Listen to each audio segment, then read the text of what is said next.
the Chicago Theater of the Air.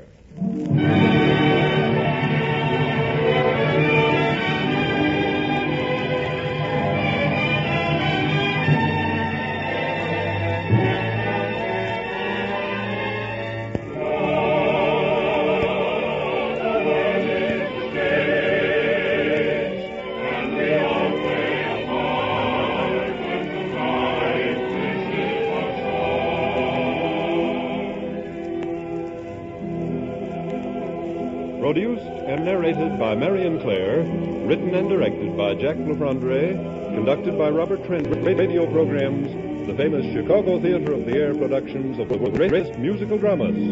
Tonight's performance, Ivan Carroll's Pink Lady, starring Virginia Haskins, David Polari, Ruth Slater, and Earl Wilkie, with an all-Chicago dramatic cast headed by Muriel Bremner and Everett Clark. Featured speaker is Colonel Robert R. McCormick, editor and publisher of the Chicago Tribune. In performing the Pink Lady this evening, we are going back to the French music hall days of more than 40 years ago, a saucy and somewhat daring era in which clandestine romantic conquests seemed to be much the order of the day. Mythical creatures known as nymphs and satyrs chased through the fields and woodlands in constant search of members of the opposite sex. On Wings of Fancy, the Chicago Theater of the Air presents The Pink Lady.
Believe in satyrs. The satyr, you know, is a creature of mythology, half man, half beast. A jolly creature who loves music, wine, and women. Mostly women. At the moment, there appears to be a satyr at large in the wooded suburbs of Paris. His favorite sport is chasing young nymphs here, there, and everywhere. And when he catches one...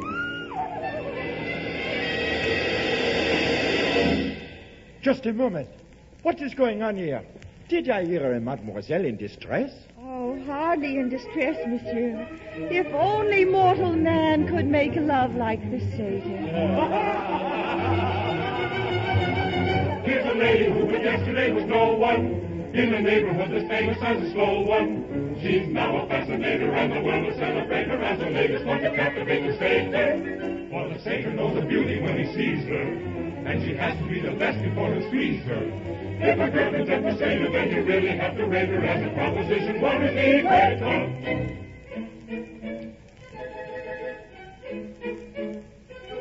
Oh, Monsieur Benevol, how could a detective be so cruel as to interrupt the incomparable embrace of a satyr? I have instruction to place the satyr behind bars.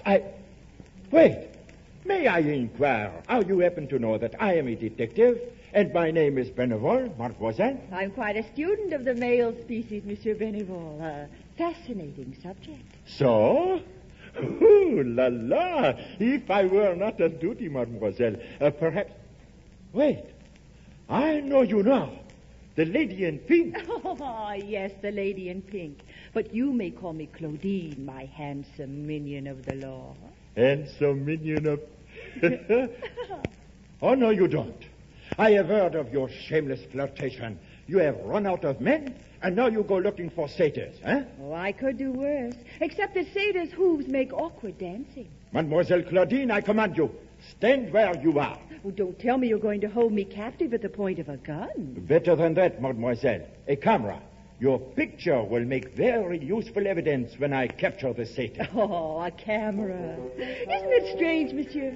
It seems that every man I meet wants a picture of me to carry next to his heart. This picture I will carry to the police files, mademoiselle in pink. And if you are mixed up with that satyr... Wait. Hold that pose. Everything I do, everything I don't do, everything I will, everything I won't do, what I do and don't do, what I will and won't do, every single thing is worth a photo. All your little pigs, all your little papers, look and you will find in the daily papers. All the daily papers follow up by capers, every single morning with a photo. Ring along the camera, fetch along the camera, don't have any doubt about it. Hurry up the cameras, got to have the camera, can't do anything without it.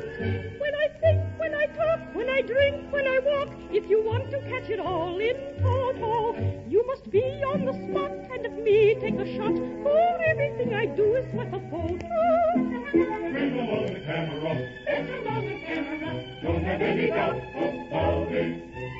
Hurry up the camera, gotta have a camera, can't do anything without it. When I think, when I talk, when I drink, when I walk, if you want to catch it all in toto, you must be on the spot and of me take a shot, for everything I do is worth a photo, for everything I do is worth a photo.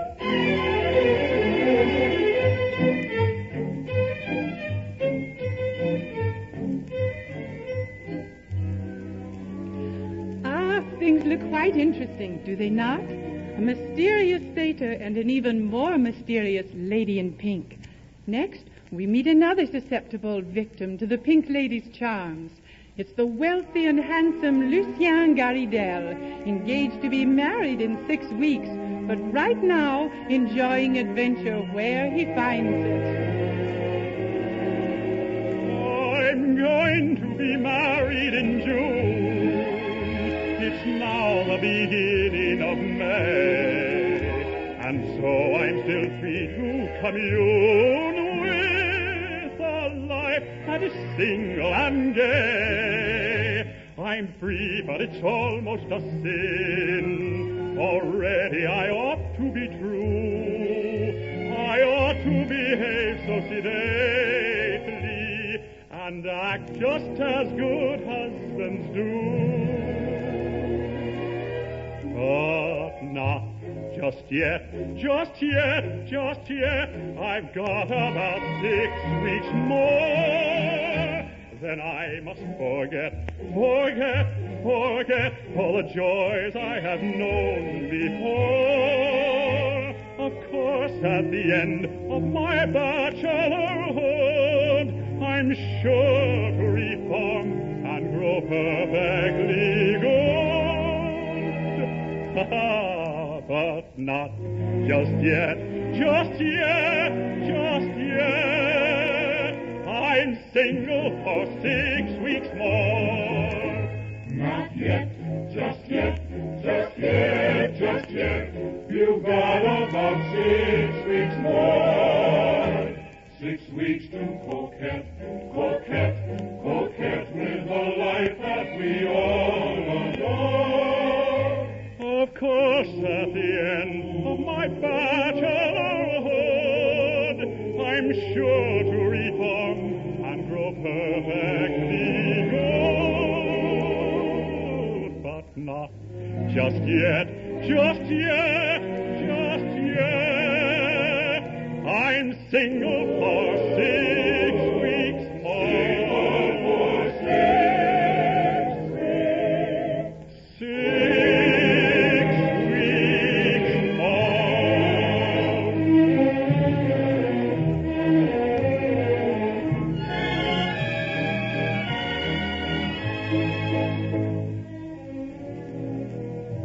Oh, my handsome Lucia. I was beginning to think you weren't coming to keep our little appointment. Forgive me for being late, Claudine. When I arranged to have lunch with you out here at the suburban restaurant, I was under the impression that it was a secluded spot. I know. And now it seems that everyone in Paris is here on the trail of the satyr. What is this satyr legend? Do you believe there is any such creature? Well, the police evidently think so. There's a detective out here investigating the rumors. A detective? Claudine, if we're seen together, what of Angèle? What did my fiancé think? Oh, it's not very flattering to worry about Angèle when you're with me, Lucia. When love wants to nestle, where does he nest? Close in a maiden's heart. He may for a while, but he soon wants a rest. You've never felt his dart. For love is a cynical charm, and a förliöcherita, and for a vill rösta din räkedier, and only considers himself. My love is a perfect baby, a beautiful innocent boy. In days that are past, he was maybe, but being a baby will cloy. As soon as temptation attacks him, he drops all his habits divine. And then every night up at Maxine's, he squanders his kisses and wine.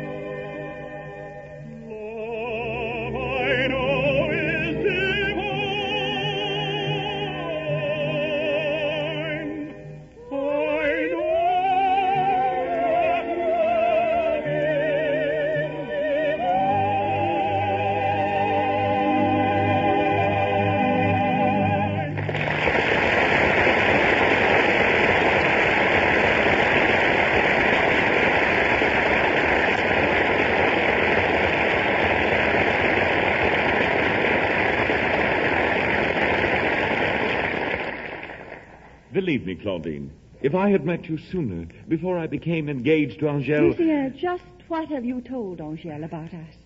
I mean, surely you didn't tell her that you were keeping a rendezvous with a maiden of, shall we say, questionable reputation at a remote woodland restaurant. No. As a matter of fact, I didn't. Since I've been meeting you, I've told Angèle that I'm visiting with an eccentric old inventor named Gondoliers, who has a new aviation device that I'm interested in. Oh, an eccentric old inventor with an aviation device. Oh, would any woman trust a man that far? Beautiful lady, when I'm with you, I can dream that there is no one else in the world. An old inventor. many inventions are created by love.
I'd be not president, but just he who plays the violin, the band, the cafe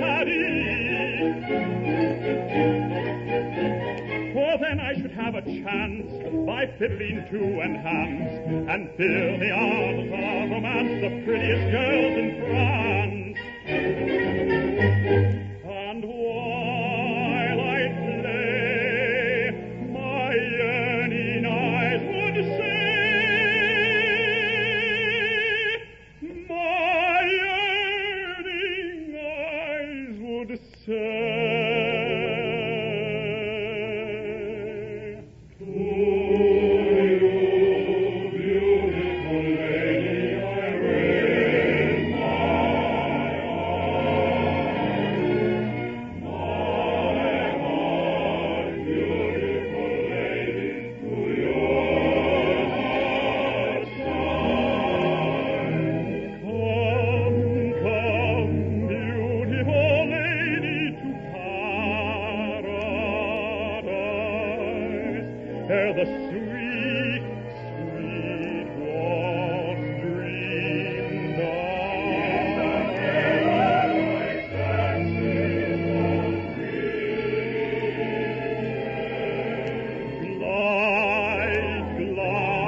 Beautiful Claudine. I love Angèle, of course. That's why I'm engaged to her. But I can no more resist your bewitching charms than I can live without air or sun or stars. Of course you can't. That's why I have. What I have, Lucien. So, Lucien. Huh? Angèle? So this lady in pink is your Monsieur Gondoliers. Eccentric inventor, indeed. But, Angèle, this lady I don't think you quite understand, Mademoiselle Angèle. Oh, I don't I? It just happens that Detective Benevol informed me that Lucien was keeping a rendezvous with a notorious lady in pink. And everything seems quite obvious to me. Detective Benevol does not make mistakes, monsieur. I have the evidence right here in my camera. I don't think you have all the evidence, Monsieur Benevol. Huh? You see, I happen to be Madame Dondidier. What? Yes, you see, poor Monsieur Dondidier is ill. He has lumbago, poor fellow. He asked his wife to meet me here to talk over his invention. Invention, indeed. Just why haven't you ever invited me to meet this mysterious Monsieur Dondidier, Lucien? I'd like to, Angèle. I really would, but... Yes? Well, he's rude to women. You see, Angèle, Monsieur Dondidier is the satyr. The satyr? I know you both sympathize with me. Being married to a satyr has its difficulties, but you'll have to forgive my husband, for he is a genius, an inventor. Tell me, Lucien, just where does this satyr, this Monsieur Dondidier, live? Well, he lives at Number 72 Rue Saint-Honoré. Number 72 Rue Saint-Honoré. Number 72 Rue Saint-Honoré? Yes, number 72 Rue Saint-Honoré. But I wouldn't advise calling on him. Chasing nymphs through the damp forest brought on his lumbago, and he's too ill to see anyone. Well, nymphs or no nymphs, ill or not ill, he's going to see me. That is, if such a person lives at 72 Rue Saint-Honoré. And he will see me, monsieur. I have orders to get evidence on the satyr and arrest him. If you're telling the truth, I will ask your forgiveness, Lucien. But remember, I have a fast car, and you can't get a train out of here for half an hour. It's very important that I get there first, Lucien. Yes, of course, Angèle. Of course. Number 72 Rue Saint-Honoré. The end of my search for the satyr. Detective Benevol, let me compliment you. You are a genius. The day the Hansel never missed, and there he's many hours old. The man who gave the guilty kiss will find his head upon his shore. He'll turn to make that trifle clear, this cheeky just to make it save. And he says, a lady's just been kissed, and if you resist, you'll find that I insist. That golden one made us still later, we'll have to go with him.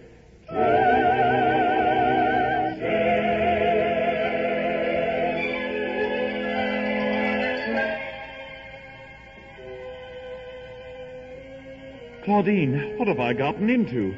There's no such person as Monsieur Dondidier. I simply used any name that occurred to me. Oh, but there is such a person, Lucien. What? I happen to know an old antique dealer named Dondidier who lives at 72 Rue Saint-Honoré. Oh, but what happens when Angèle and that detective get there? Oh, I thought of that, naturally. So I bribed a waiter to puncture Angèle's tires. And if we make that train, perhaps Monsieur Dondidier will hearken to the cause of romance. You bribed a waiter to punch it. Oh, beautiful lady, what would I do without you?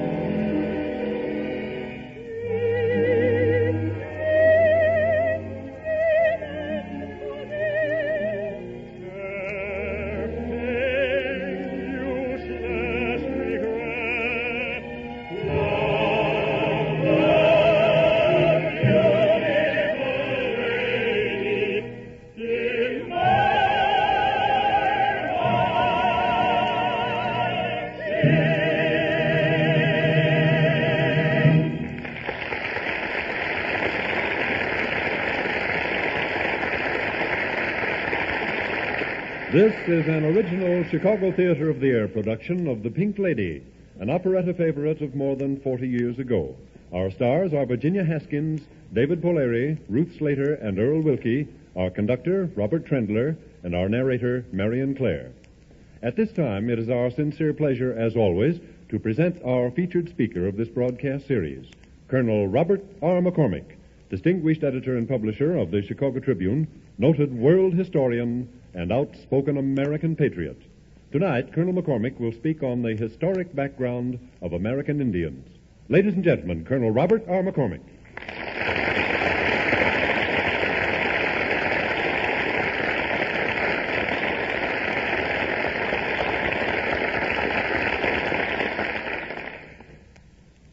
Indians by one of them. Our histories depict Indians as enemies. They fought with the French against the colonies in the French and Indian Wars. They fought with the English against the states in the Revolution in the War of 1812. They fought the white man's advance right across the country. We look upon them, therefore, as treacherous, cruel, wielding scalping knives and burning prisoners alive. Our enmity has blinded us to their accomplishments. Their original contributions to permanent society were the birch bark canoe, laced and board snowshoes, and the moccasin to wear with them. Their birch bark canoes could accommodate up to 30 men. South of the birch country, they made inferior canoes of elm bark. White men did not learn to use birch bark, and only to make wooden snowshoes. In Florida and British Columbia, they had large dugout canoes for navigating the ocean. They invented the dog sled and the dog pack. They invented the teepee with ears to let smoke out on the lee side, which they fastened with original knots.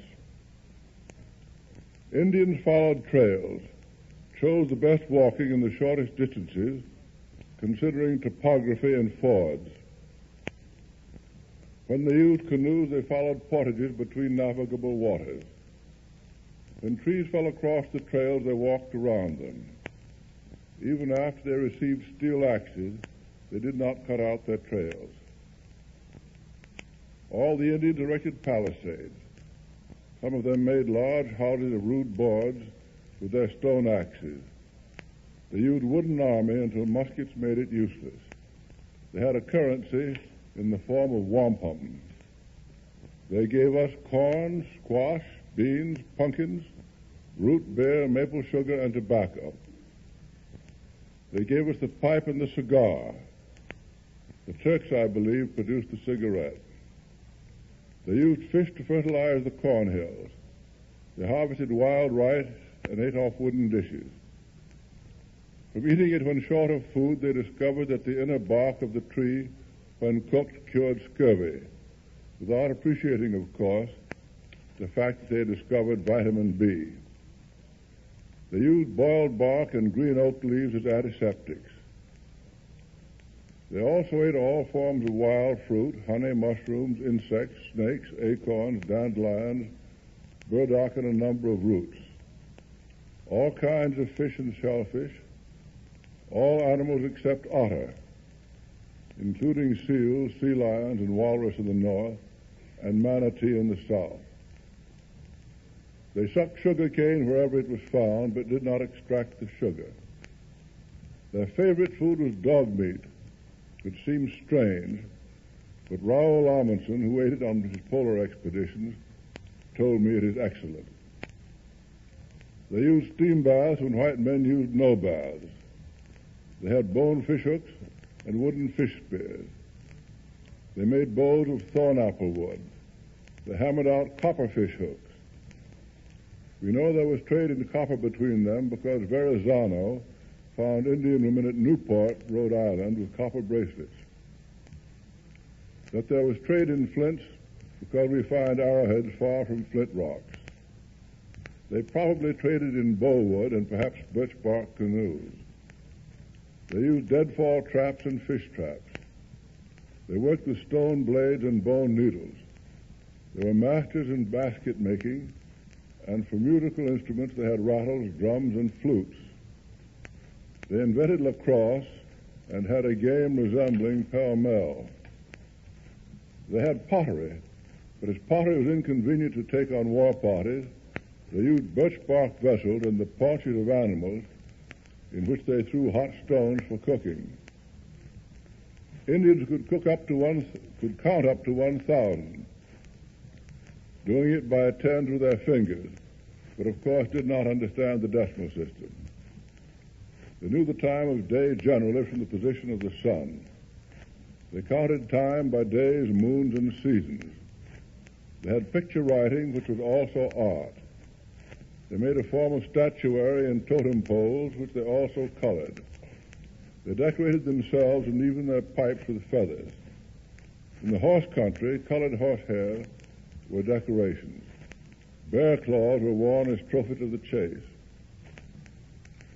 The Indians of the Southwest had masonry houses, new weaving, grinding of corn by hand, and smoke writing. Recently, a prehistoric mummy was found in South Africa, wrapped in a sheet 80 feet long. Writers on their habits, their customs, and their government seem very superficial. Some even suggest that they belong to the lost tribes of Israel, pointing out such similarities as the law of revenge and tribal customs. They ignore the fact that this was true of all primitive people. Families grew into tribes, and the old man was the boss. The head of the Roman family had more power than any Indian chief. They had their forms of asylum like other early people. There were a number of Indian language, probably from a common source. They practiced polygamy, promiscuity, and incest. The torture of prisoners was a practice of sadism. They were extremely infertile, and because of the lack of child food, mothers nursed their children for several years. This, combined with their warfare, kept the population down. There were a variety of inheritance customs among the Indians. Clark Whistler in The American Indian says, both male and female inheritance are recognized according to the respective social areas. In a very considerable part of North America, at least, the teepee, furniture, and all food was the property of the woman, regardless of whether descent was reckoned in the male or female line.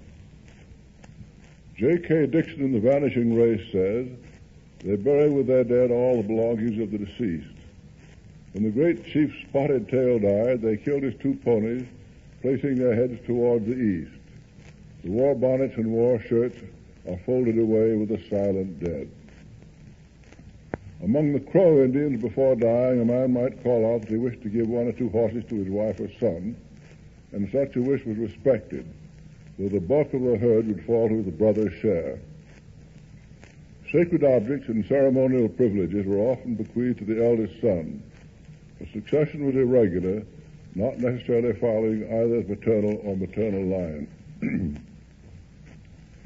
On the Pacific slope, and among the Hupa, varying lengths of river shore were held as private fishing rights by heads of families, and these rights passed from father to son and were always respected. Property marks were placed upon weapons and implements by the Indian tribes.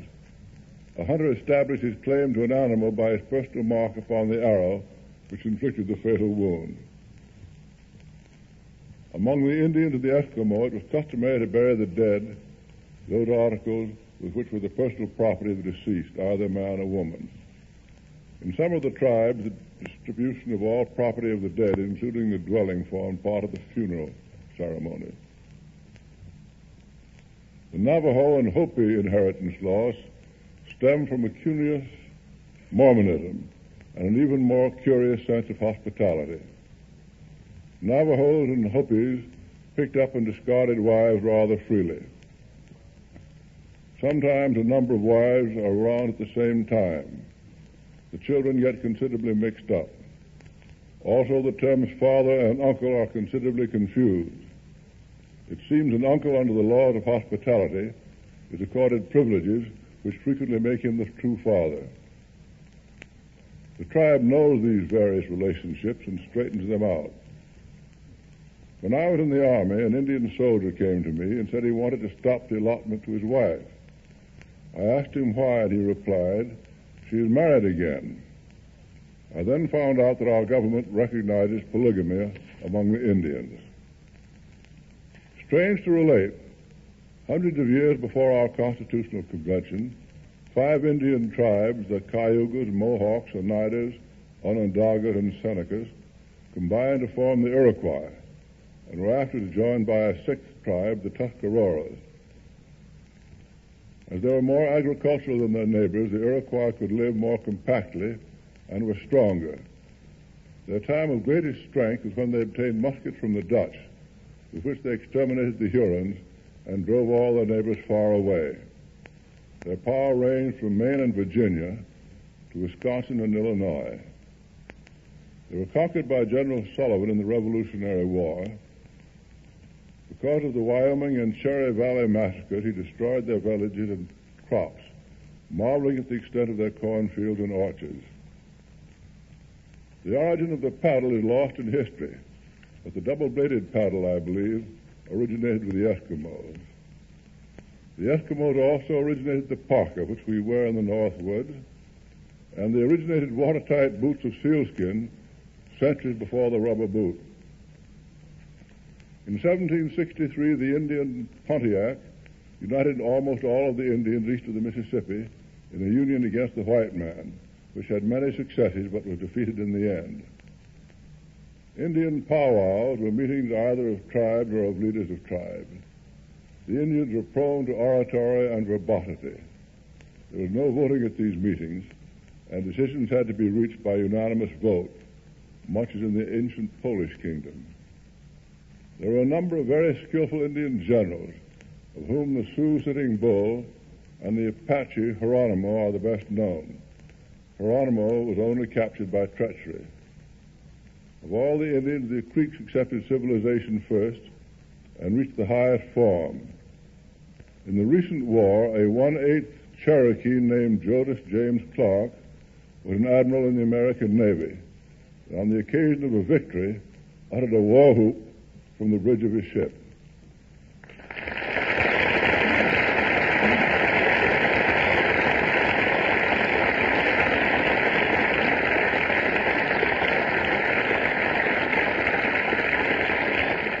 Speaking from the stage of the Chicago Theater of the Air, Colonel Robert R. McCormick, editor and publisher of the Chicago Tribune, has delivered another in his weekly series of informative commentaries presented as a public service feature of this program. Free copies of tonight's address on American Indians may be obtained by writing to the Mutual Broadcasting System, Chicago 11, Illinois. The Chicago Theater of the Air continues tonight's production of The Pink Lady, starring Virginia Haskins, David Polari, Ruth Slater, and Earl Wilkie, with narration by Marion Clare.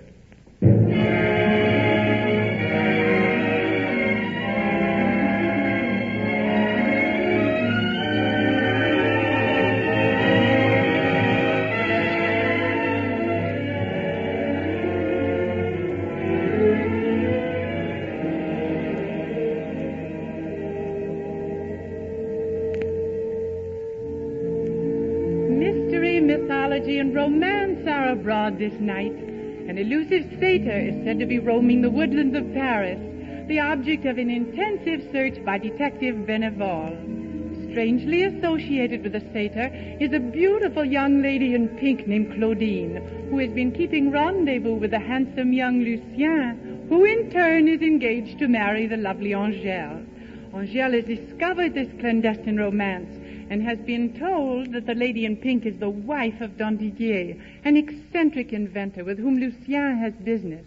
Monsieur Dondidier, however, is actually an antique dealer who knows none of the participants in this saucy adventure. As a matter of fact, Monsieur Dondidier has his own difficulties. Very perplexing indeed. Things like that do not walk away by themselves. They were here when this storeroom was cleaned last year. I shall have to report this matter to the police. From under my very nose, they have been stolen. Customers. Oh, we're in time, Claudine. Something I can do for you, please? Oh, fortune is with us, Lucien. Apparently we have arrived before your Angèle and her detective. So I am talking to myself, perhaps. Something I can do for you, please? Oh, Monsieur Dondidier, Monsieur Lucien here seems to be having romantic difficulties, and you fit right in the middle. Romantic difficulties? Thieves have broken into my storeroom, and you bother me with trifles. Trifles? Monsieur Dondidier, romance is the most important thing in the world. When I look at you, mademoiselle, what you say seems entirely possible. Ooh la la! Oh, king of men, who would you trust when a woman fair? Who little men, they simply must constant love declare. Look round and see on every side.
at my age, I must think of other things. Listen carefully, monsieur.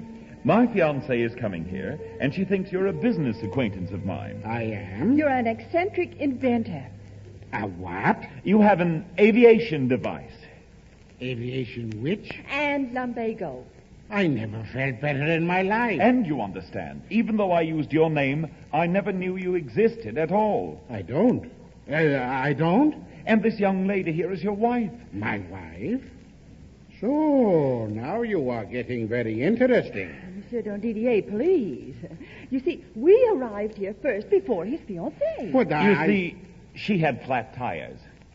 A fiancée with flat tires? Punctured with a fork, you understand? Enough. Monsieur Dondidier, don't you understand what we mean? No. Oh. Oh, now look here, Dondidier. When a man's done something he shouldn't do, he wants to hide it. He has to set up an alibi. You're my alibi. I was having lunch this noon with me. With you, I have no appetite for food, mademoiselle. While we were dining, in came the young lady I was engaged to. Now, what was I to do? Monsieur, I tell you I have my own troubles. Thieves in my storeroom. I introduced Claudine as your wife. But I... Johnny. Tell me more.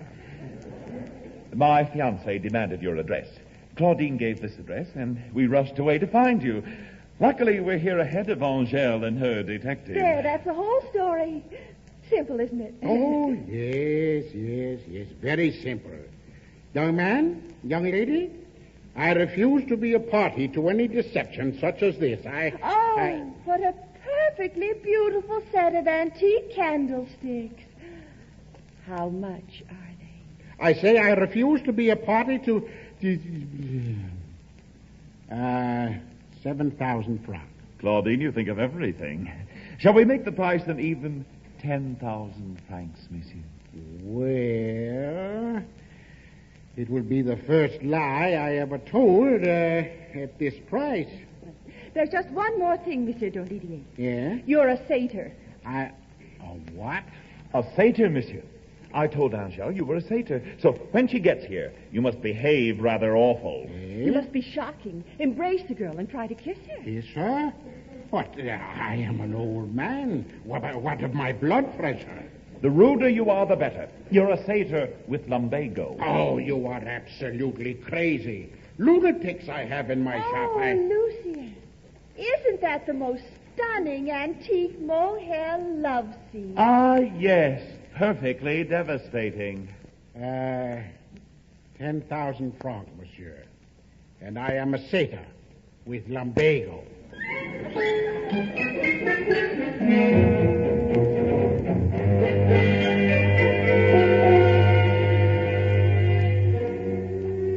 I beg your pardon.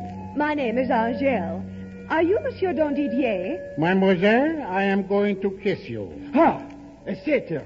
I knew it the moment I laid eyes on him. I am going to kiss you with lumbago. No. Oh, no, don't you dare. Don't you... Oh, help! Help! You are under arrest, Gondoliers. You are under arrest. Detective Benevol has caught the satyr in his lair. He kissed me on the cheek, did Don Didier. Yes, he did. Oh, he did. Shocking language did he speak, did Don Didier. Yes, he did. Oh, he did. Oh, my temperament is cold and my dignity is great. Certainly is. My assailant, he was bold, and he didn't hesitate. But he kissed me on the cheek, did Don Didier. Yes, he did. Yes, he did. Yes, he did. Did he do it, didn't do it, did he ain't? Done he did. Did. No, I didn't. Oh, I didn't. Oh, I couldn't. Johnny didn't do it, what did Johnny do? Johnny did it, and he did it just as I have told you so. Johnny didn't. No, I didn't. Johnny twisted. Johnny did it, and he did it just as I have told you. Johnny did it, and he did it just as I have told you. And there'll never be a mystery about Don Didier. For he did it, yes he did. For he did it, yes he did. Oops, I didn't lie,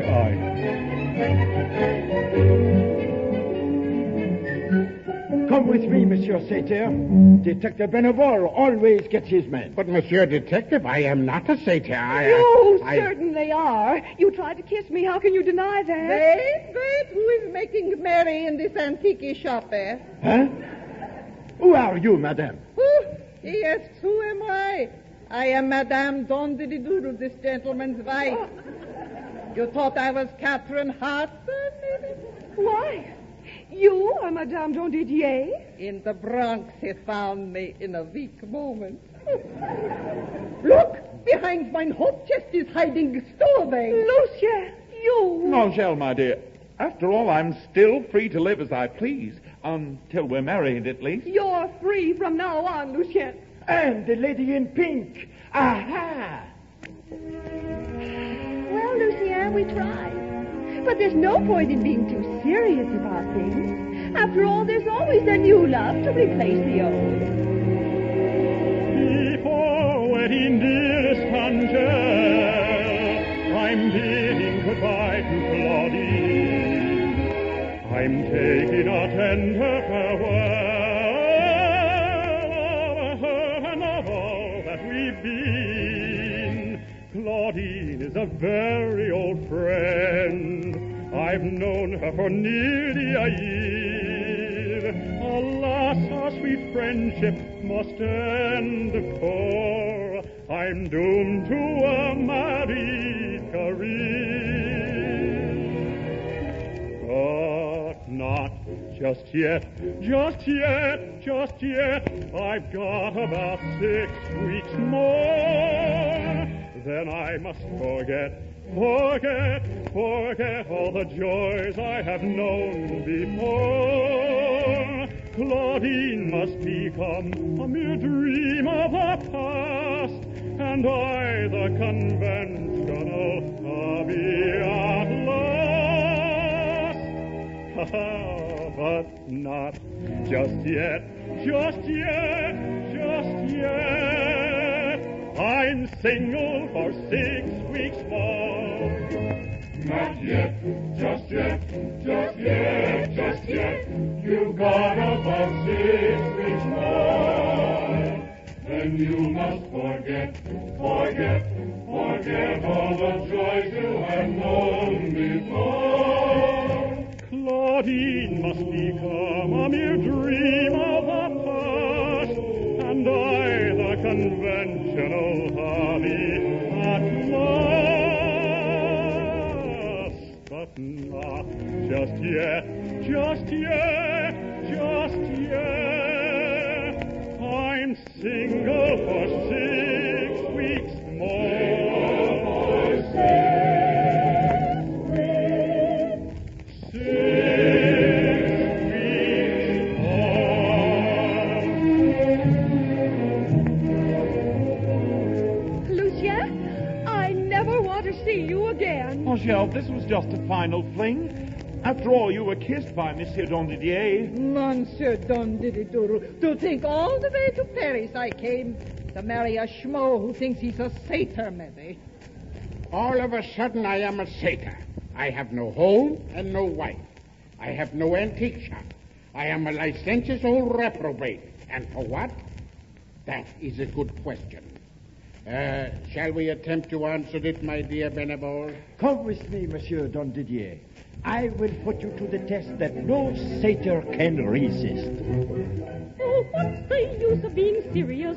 For the world's all right if your heart is right, and then your officer imperious. And be just a frolicking boy. No use to bother so and muss about. For a thing like this, just a stolen kiss, you've nothing here to make a fuss about. You've nothing here to make a fuss about. And just for a stolen kiss, why make such a fuss like this? So come and dance with joy, with joy. So come and dance Canada. What's the use of being serious? For the world's all right if your heart is right, and then you officer imperious, and be just a frolicking boy. Come and dance with joy, with joy. So come and dance and dance with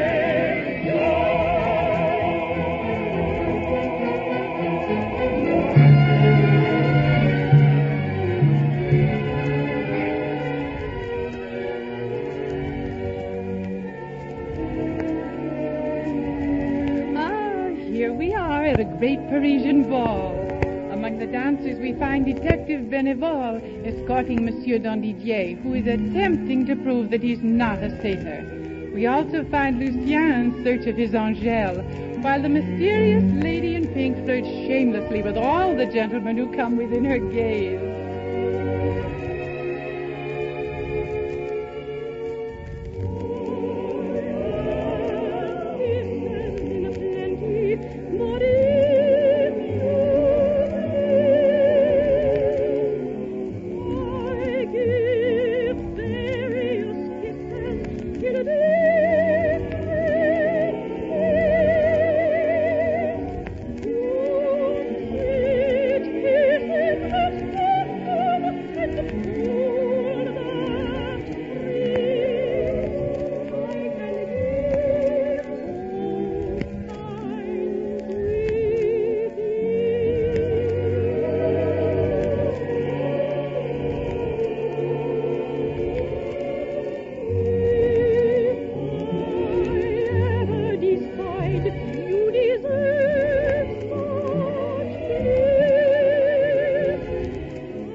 Monsieur Dondidier, this is more interesting than your antique shop, oui? Oh, Monsieur Detective, the young ladies I see here are hardly antiques. Oh, la, la, la, la.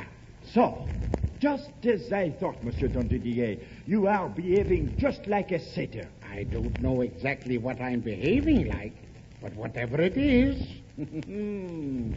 I like it. Ah, I perceive I am beginning to find all the evidence I need, monsieur. At 2:30 this afternoon, I was a moral man. Clink, clink, clink, life is a joy. Pop goes the wine, boom, At 3:30, a bold buffoon started a deadly plan to wreck my life on the rocks of sin, to break the door of my scruples in, and push me over the brink, the brink where the glasses clink. And the worst of it is, I like it. He likes it. I like it. Likes it. My head goes round like a teetotum, my heart goes thump like a big bass drum. Hip, hip, with a zip, hip, hip, with a zip. Come and make things hum, and the worst of it is, I like it. He likes it. I like it. Likes it. And the worst of it is, I like it. He likes it. Yes, I do. And the worst of it is, he likes it. I like it. He likes it. His head goes round like a teetotum. My heart goes thump like a big bass drum. Hip, hip, with a zip, hip, hip, with a zip. Come and make things fun. And the worst of it is, I like it. He likes it. I like it. And the worst of it is, I like it. He likes it. Yes, he does.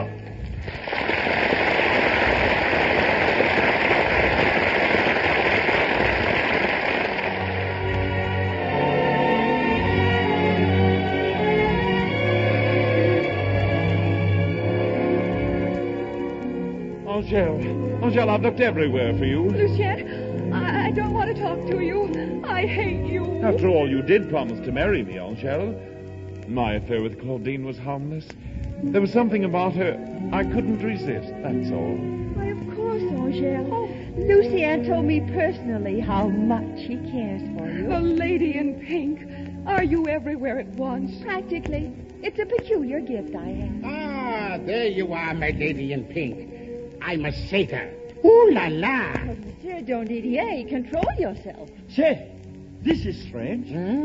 What is it, Monsieur Benevol? These films I took of the lady in pink at that restaurant. I picked them up from the photographer this morning and just happened to look at them. Oh, how disgraceful. Pictures of you and that woman dining together, Lucien. Angela, the pictures of him came out all right, but where the lady in pink should be, there is nothing. Perhaps I was out with a ghost. You can't photograph a ghost, Venable. Well, there's certainly nothing ghostly about your Claudine. She looks like anything but a... Oh, Lucien, look. Claudine, what's happened to you?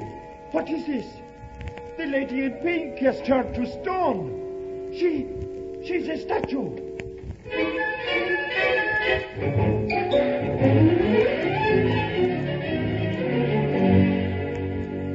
I cannot believe it.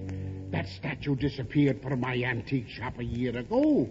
My missing Circe. Circe, goddess of temptation. She was in my storeroom with another statue. They both disappeared. Look, Lucien. There is another statue. See, standing next to her. A satyr. A satyr? What's the explanation of all this? Now I see it all. My Circe came to life to give you one more round of freedom before marriage. But she took her satyr with her, just to be sure you didn't get too serious. The lady in pink. I understand now. A symbol of man's constant yearning for adventure and romance. Lucien, you'll never again have to yearn any further than me. Oh, Angel. So, Monsieur Diddy-Doodle, you will take home your stone-cold Circe, and I will be your hot patootie, Who said old dogs can't learn new tricks, my dear? Wait a minute. I must make a report to headquarters. Won't somebody explain this whole thing? My dear Monsieur Detective, no one has ever been able to explain love and romance. And perhaps it's just as well. Yes, just as well. Diddy-Doodle, stop looking at Circe. You think you are Charles Boyer, maybe?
Produced and narrated by Marion Clare, conducted by Robert Trendler, written and directed by Jack LaFondre, this has been an original Chicago Theater of the Air production of The Pink Lady by Ivan Carroll, starring Virginia Haskins in the title role, David Polari as Lucien, Ruth Slater as Angel, and Earl Wilkie as Gondoliers.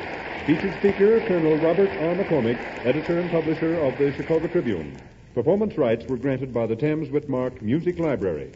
Heard in synchronized speaking roles tonight, Muriel Bremner as Claudine, Everett Clark as Lucien, Sandra Guerre as Angèle, Carl Cronky as Don Didier, Norman Gottschalk as Benevol, Hope Summers as Madame Don Didier. This is Lee Bennett cordially inviting you to next week's Chicago Theater of the Air production, The Chocolate Soldier, starring Virginia Haskins and David Polari. This is the Mutual Broadcasting System.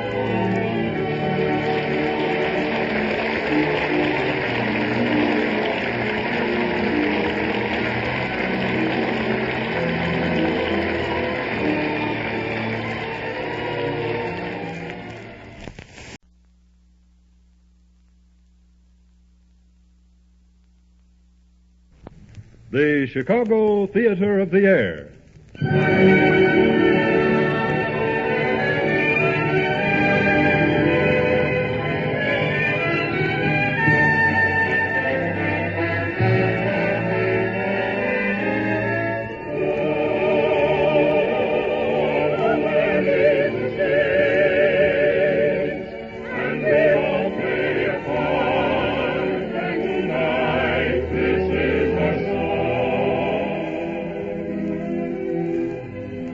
Produced and narrated by Marion Clare, conducted by Henry Weber, written and directed by Jack Lefrandre, Mutual presents radio's greatest hour of music and drama, the famous Chicago Theater of the Air.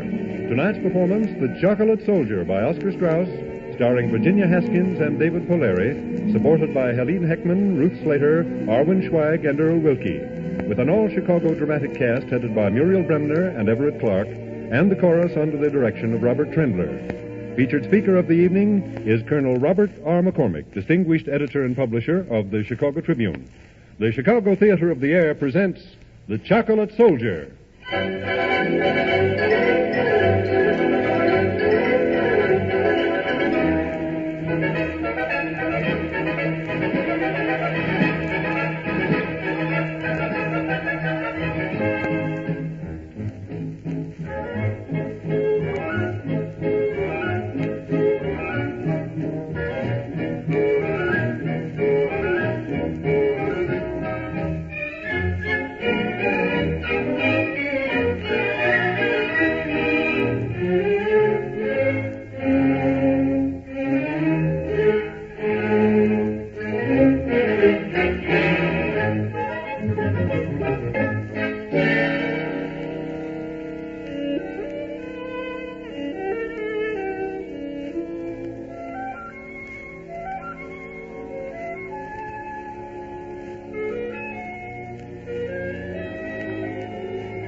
Whenever war comes to a nation, lonely maidens sit at home in moon-drenched boudoirs and dream of heroes far afield.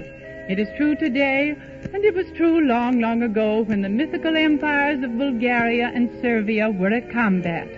In such a setting, we look in on the silken boudoir of the lovely Nadina Popov, fair maiden of Bulgaria and willing slave of romance. On Nadina's dresser is a warrior's picture, a reasonable facsimile of one Bulgarian soldier known as Alexius. Alexius, my Alexius, I'm so proud of you. I received your letter telling me how you won the Battle of Slavinsky single-handedly. Oh, I can see you now charging the enemy batteries. My Alexius at the head of his noble troops. Oh, is someone here? Oh, I was dreaming, I guess. You see, Alexius, your picture is so close to me that I thought for a moment you were here. You and I alone. Nadina? Oh. Nadina, child? Oh, hello, Mother. Hello, Cousin Masha. Cousin Nadina, it's awfully late. Nadina, child, you should be in bed. But I can't sleep, Mother. Hundreds of soldiers in the streets below, but... Oh, I miss Alexius so. I know. I miss your father, too. If only Colonel Popov were home from the war. I wish I had someone to miss. It's terribly boring not to worry about anything. Men everywhere, but not a single one to... Nadina? What are you saying, child? Look at Nadina. Goose pimples. Oh, I'm sorry, Mother, but look through the window. Aren't they wonderful? Marching right, see the moon, the stars are shining, for the stream which we are finding, pretty maidens we would kiss, for the bliss that we miss. Just like soldiers, isn't it? Fighting for duty and sighing for beauty. Fighting for duty, sighing for beauty, is soldier land. This I not only, we too are lonely, lonely and sad. Oh, how we miss them, long to kiss them, soldiers brave and strong. We would be making, don't keep us waiting too long, too long.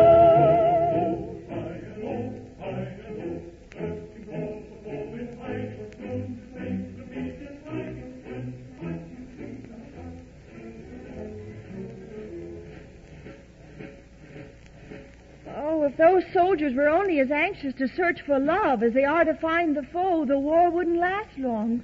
Men are all so thoughtless, Nadina. Just like Casimir Popov, your father. But it's so difficult to get along without them.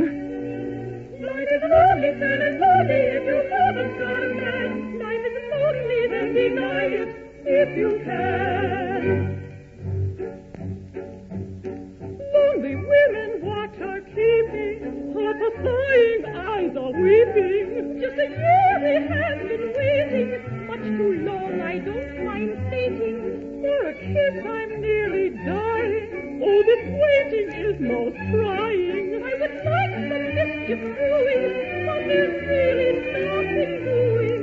If we live too long alone, we shall be but thin and bone. This is our sorry plight. Sad, sad, sad. All our men are out of sight. Sad, sad, sad. We must do the best we can. What can we do minus man? We're unhappy, cross and snappy without man. Life is lonely, sad and lonely. If you haven't got a man, life is lonely, sad and lonely. And deny it if you can. Life is lonely, sad and lonely. If you haven't got a man, life is lonely. Now deny it if you can.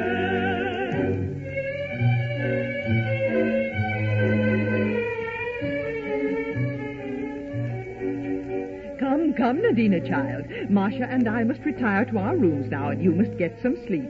We'll all feel better in the morning. I hope so, Mother. I hope so.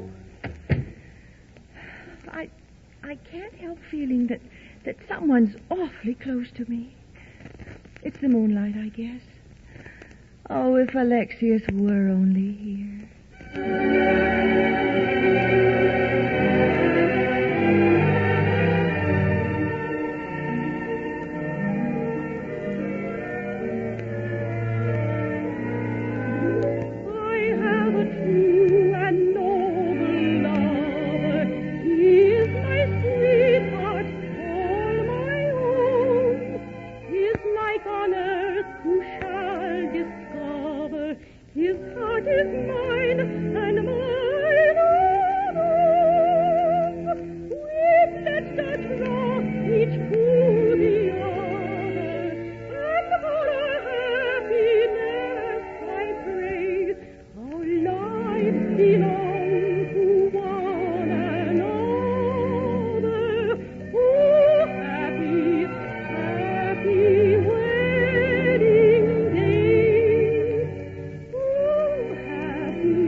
Such a touching scene.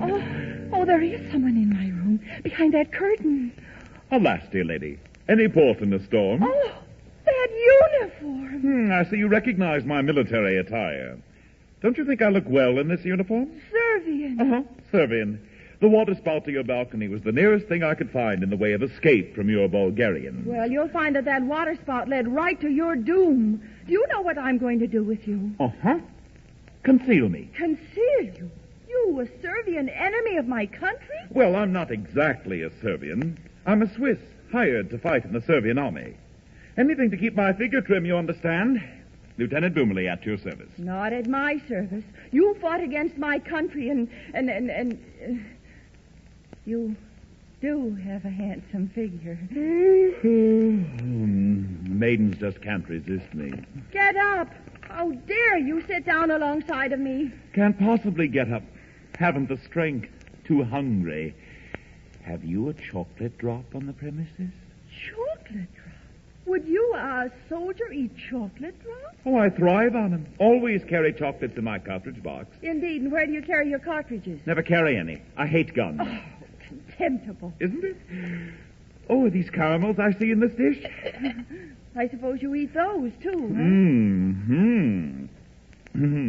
Next to chocolate drops, I adore chocolate caramels. My dear lady, you are an angel. I'd rather eat chocolate than fight Bulgarians any day in the week. Imagine a soldier who lives on chocolate. Do I amuse you? Oh, you little chocolate soldier man, you are far too sweet and pretty.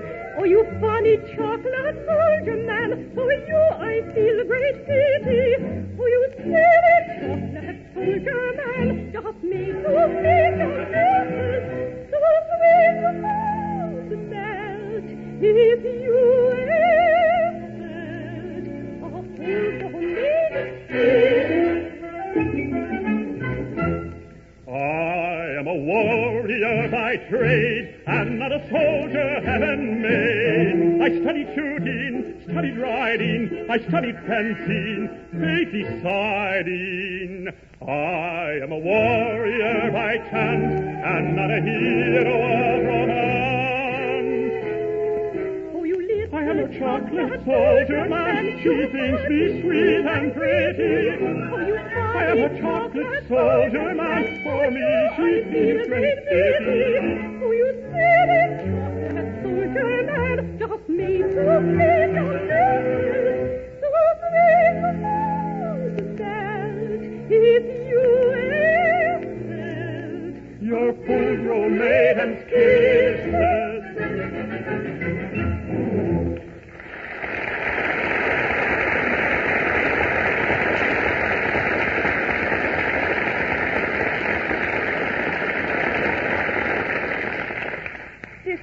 This is foolishness. You're so amusing that I can't really want to see you shot, but if you don't leave at once... How can I leave? I'd surely be killed if I attempted to reach the street. Think of my Adonis-like figure reposing in a Bulgarian grave. Well, I don't know what to say. It's a terrible position for me to be in. I'm going to be married. Oh, to that jackass in the picture? Jackass. That settles it. Horace, I've been disarmed by a slip of a girl. I must consult my army manual about this. I'll shoot you with your own revolver, that's what I'll do. Your own revolver. I'll count to 3. And if you don't leave, What a pity to die, just as I was falling in love, too. 1, 2. In love? Uh-huh. 3. Why don't you shoot? I can't.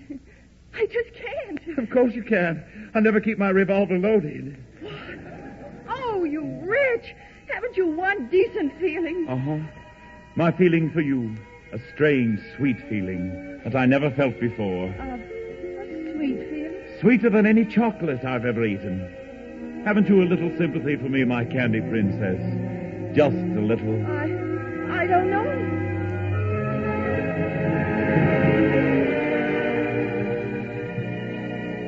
My life is sweet, I hold it dear. All death is gruesome, dark and drear. I love beyond all measure. My life, therefore, I treasure. I love to live and live to love. So do not care to go above. For death would have no fears for me if I possessed your sympathy. It is a burden sweet to carry, the burden of a maiden's heart. Remember, I'm engaged to marry. I save your life,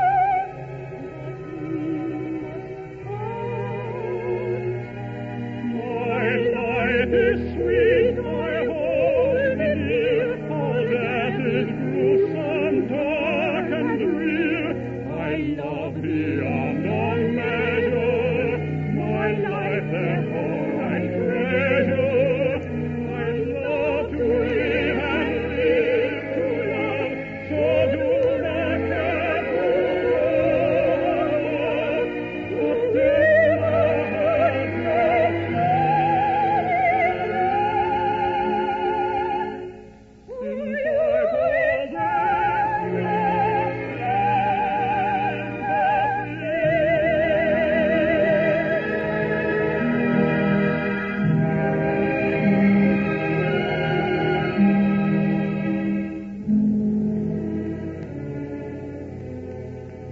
Nadina, child, is someone with you? Oh, Mother. I thought I heard voices in here. Good heavens, a Servian officer. Oh, I pray you, do not let me frighten you, my dear young maiden. I am harmless, I assure you. Maiden? Me, a young man? Oh, you've made a mistake, sir. Oh, mistake? You mean, madame, I am a married woman. Married? You? Upon my word, a child bride. Oh, young man, how did you get into this boudoir? Your sister will explain. Sister? Oh, she's my daughter, Nadina. No, I never would have believed it. Such a lovely, youthful creature to be a mother. Oh, you poor dear. You look tired and hungry. Mother, act your age. Such a sympathetic young woman. I knew it the moment I saw you, madame. Nadina, ask Marcia to bring this poor dear something to eat.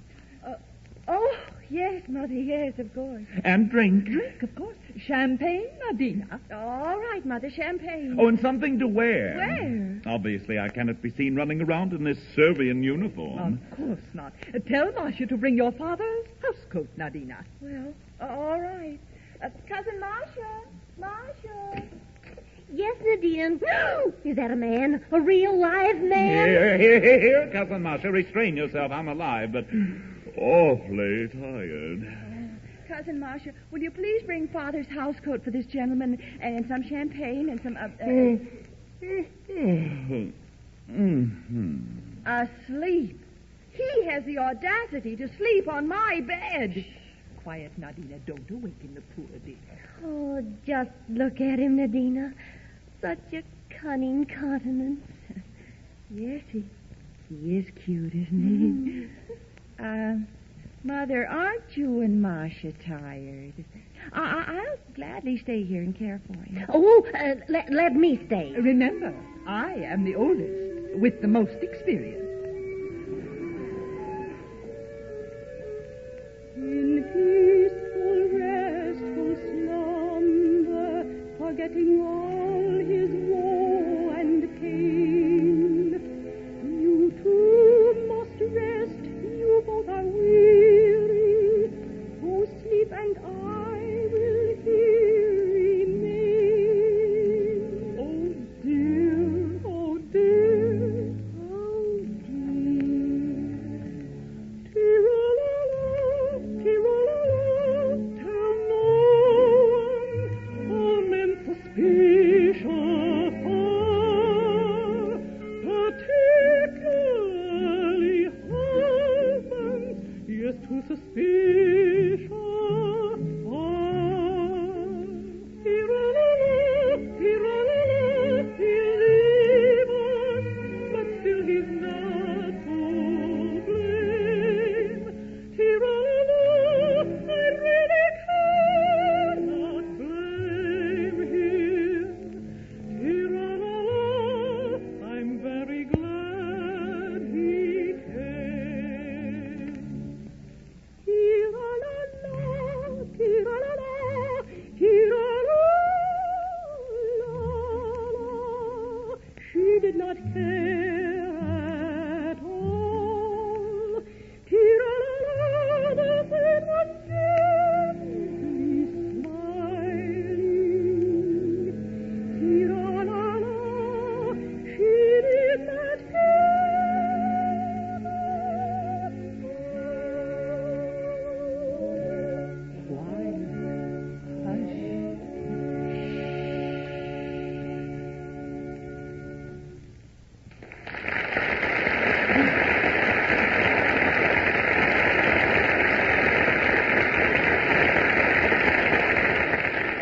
Our Chicago Theater of the Air production of The Chocolate Soldier by Oscar Straus will continue following a featured radio commentary by Colonel Robert R. McCormick, distinguished editor and publisher of the Chicago Tribune, noted world historian, and outspoken American patriot.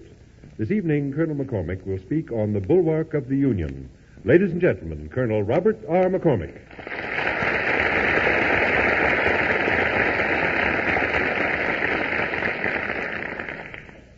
Speaking some weeks ago on the results of the War of 1812, we noted the powerful impetus given by victory to the American settlement of the Northwest Territory. That impetus arose in part out of the exaltation of the triumph itself. But principally it was the people's response to the decisive confirmation of their national sovereignty over the richest lands ever to come into American possession. The enormous geographical importance of the American triumph becomes instantly apparent when we consider the claims advanced by British and Canadian imperialists. In the East, these demands included the outright annexation of portions of Maine, northern New York, and the south bank of the St. Lawrence River.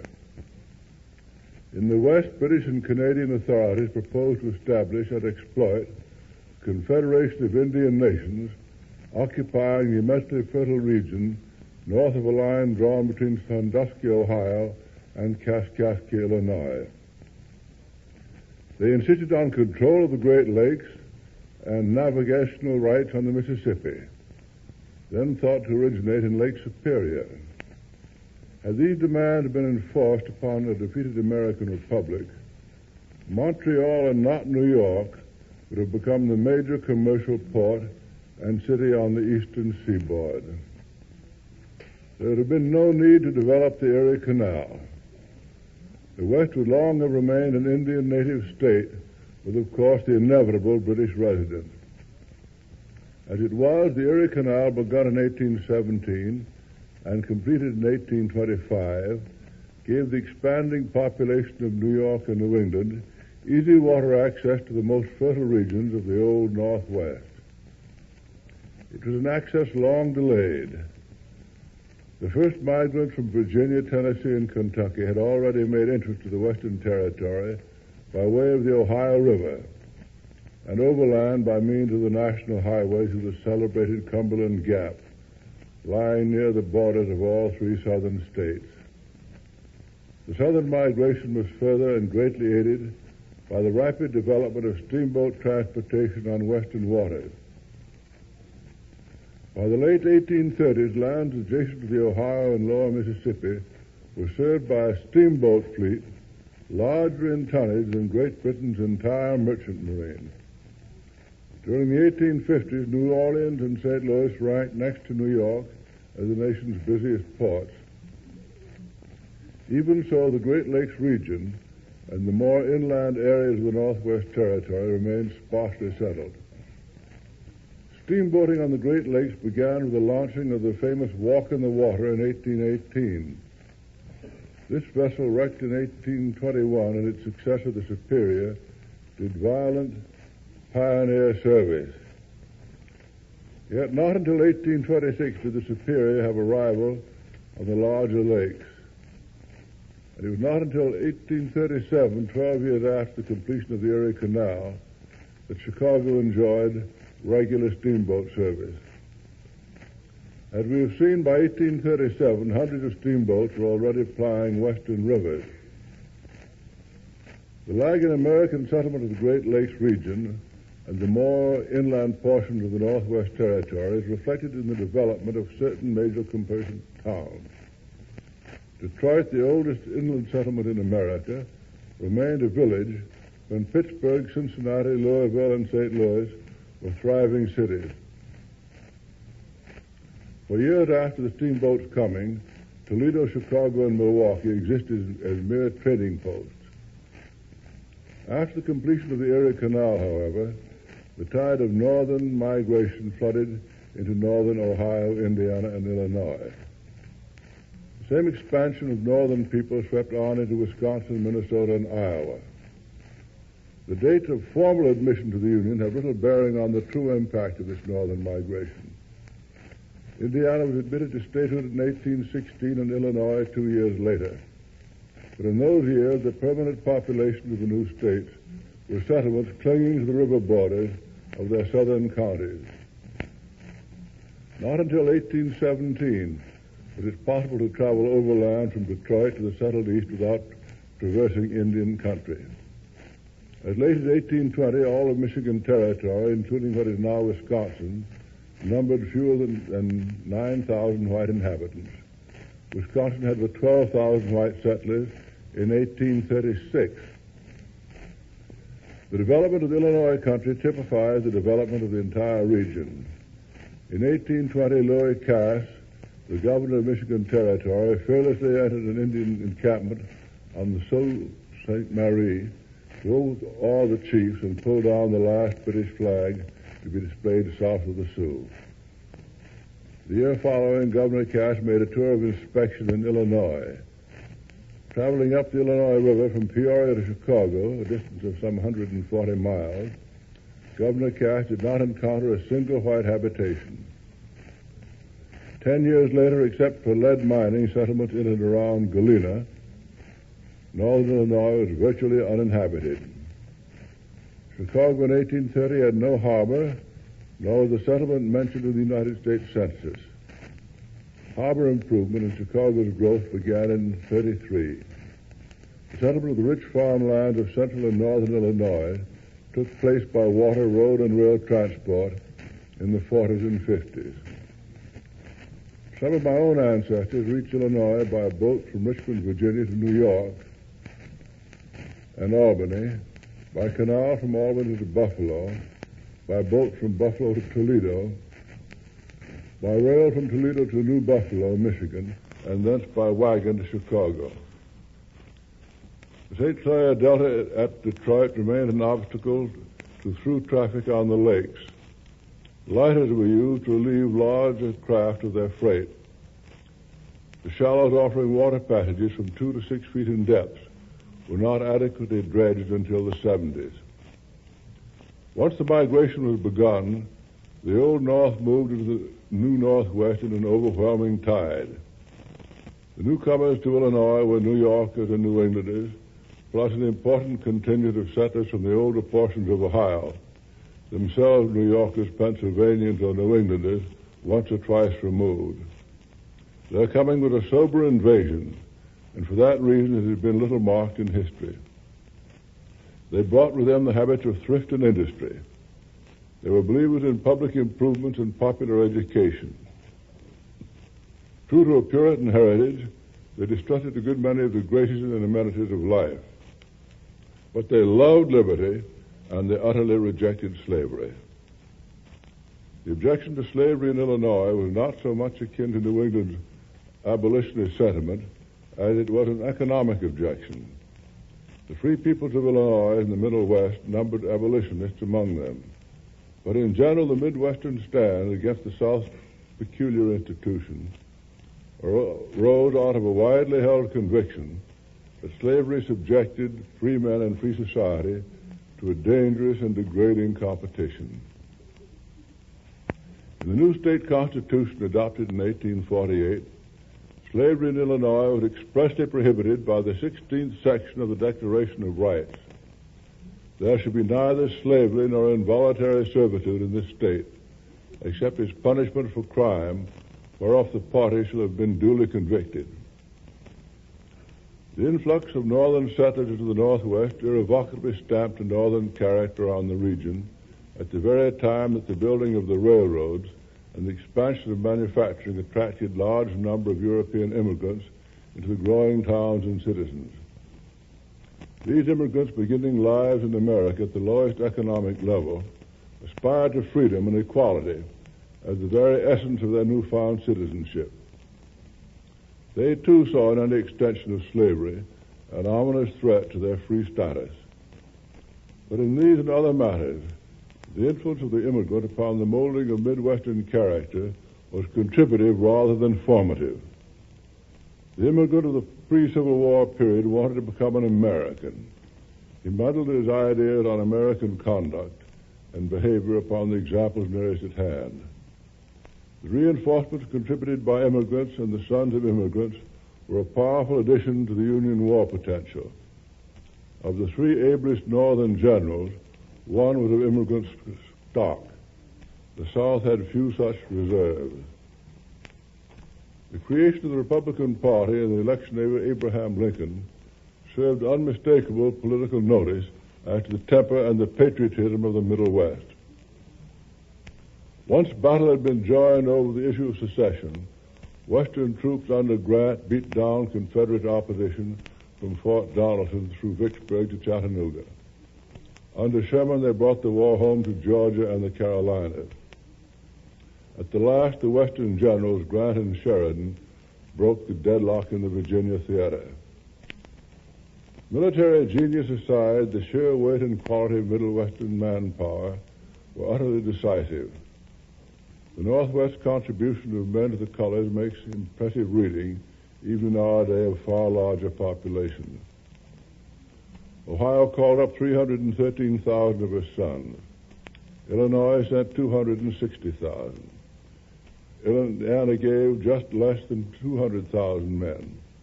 Wisconsin, 90,000 men. Michigan, Iowa, and Minnesota enlisted 187,000 soldiers from regions of newly broken prairie farms and forest clearings. 1 million Midwesterners served for the preservation of the Republic, and these men were the best troops in the Union Army. When we reflect the Middle West settlement and expansion took place largely within a single generation, say between 1830 and 1860, we may well acclaim its men and women the greatest American generation since the age of the Revolution.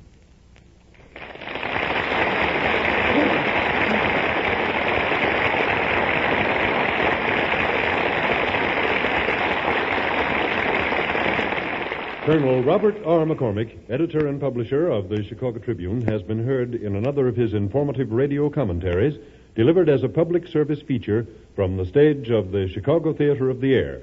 Free copies of tonight's address on the Bulwark of the Union may be obtained by writing to the Mutual Broadcasting System, Chicago 11, Illinois. The Chicago Theater of the Air continues tonight's production of The Chocolate Soldier by Oscar Strauss, starring Virginia Haskins and David Polari, supported by Ruth Slater, Arwin Schwag, Helene Heckman, and Earl Wilkie. Conducted by Henry Weber, narrated by Marion Clare.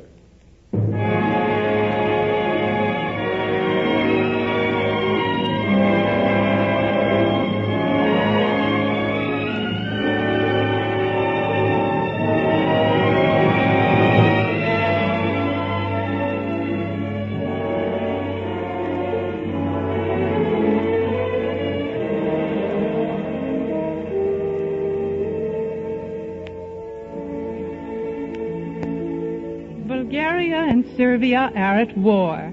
Lieutenant Bumeli of the Servian army is hiding in the boudoir of the lovely Nadina, daughter of the Bulgarian Colonel Popov, hiding and sleeping peacefully in Colonel Popov's housecoat. But wait, Lieutenant Bumeli's slumbers are about to be rudely interrupted.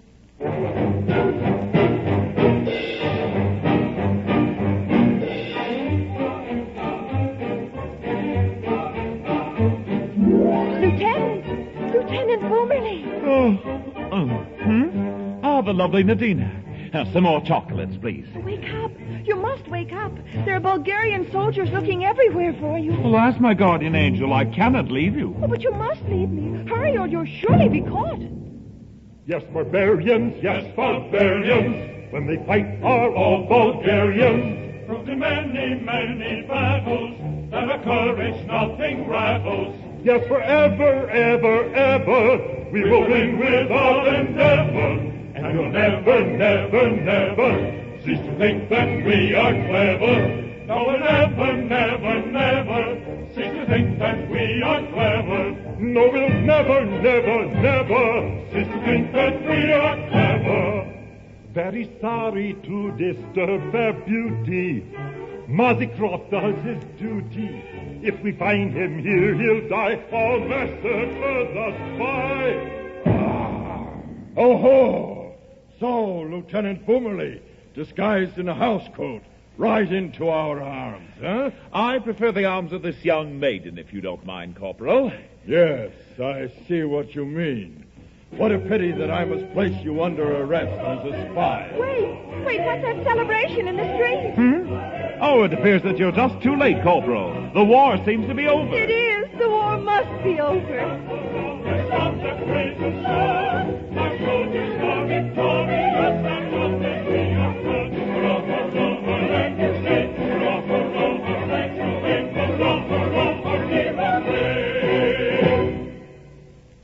Come with me, Bumeli. The fate of a Servian prisoner is up to my commanding officer. I suppose so. Have you a chocolate drop with you, old man? Thank the Lord, the war is over. Now his heroes are in cover. All the blind between his gun. We've been careful of and fun. So away with melancholy. Let us listen and all be jolly. We will sing and dance and play both night and day. Sing and play with care away. Sing, dance, and play night and day.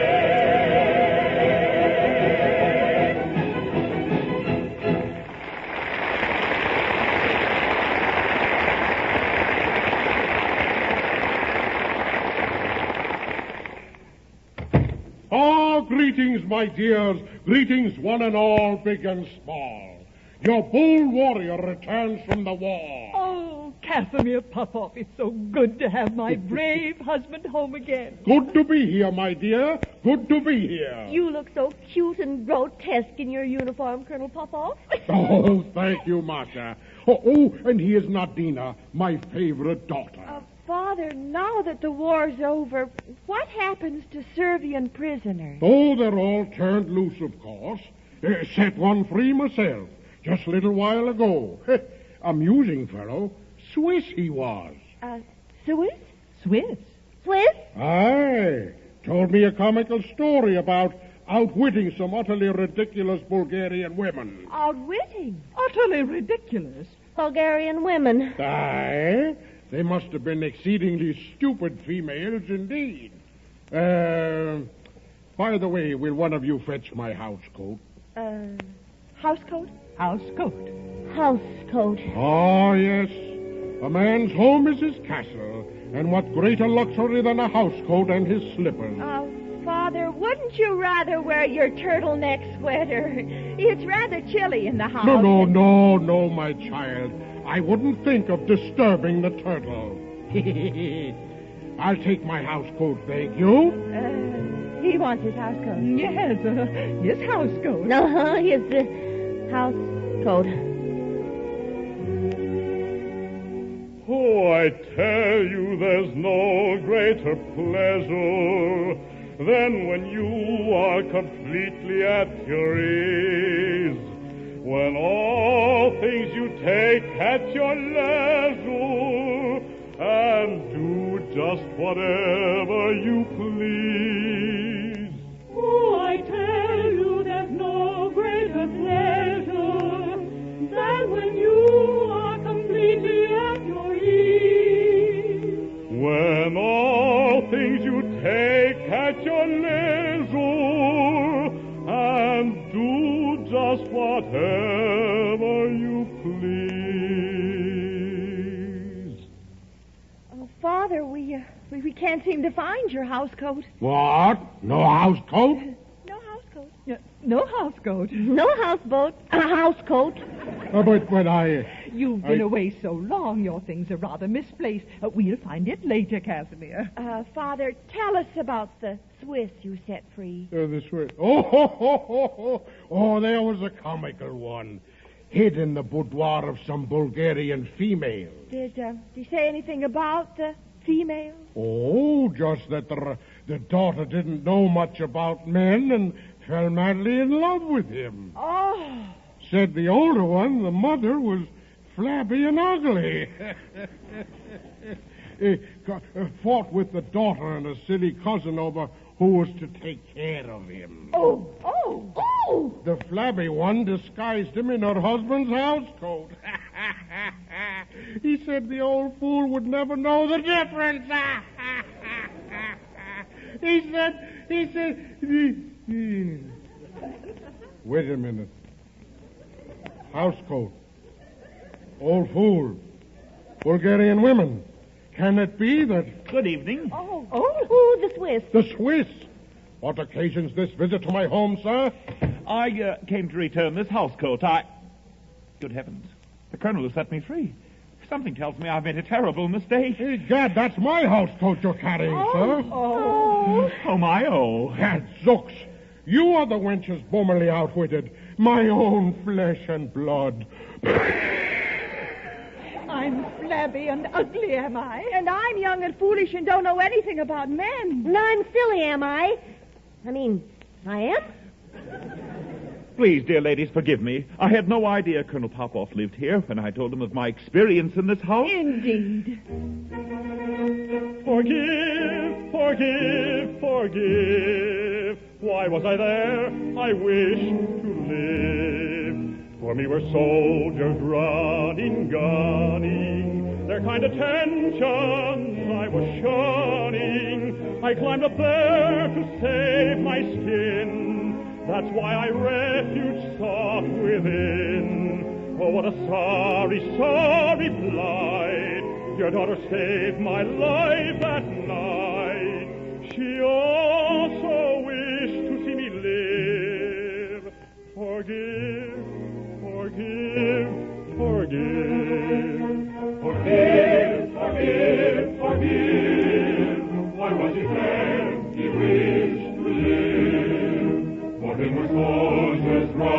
dawning, dawning, the kind of action he was shunning. He climbed the fence to save his skin, and while he ran, he saw within. Oh, what a sorry, sorry plight. Your daughter saved my life that night. She also wished to see me live. Forgive, forgive. Wondrous memories thrill me. You were my own. Sorrow surely would kill me. Who live alone. Dearest Nadina, hear me. Be ever near me. Let your love cheer me. Love you, my own. You, I thought you my hero long, long ago. But now you are a hero. Yes, that is Come, he would disgrace you. I love you only. Let me embrace you. Love you, my own.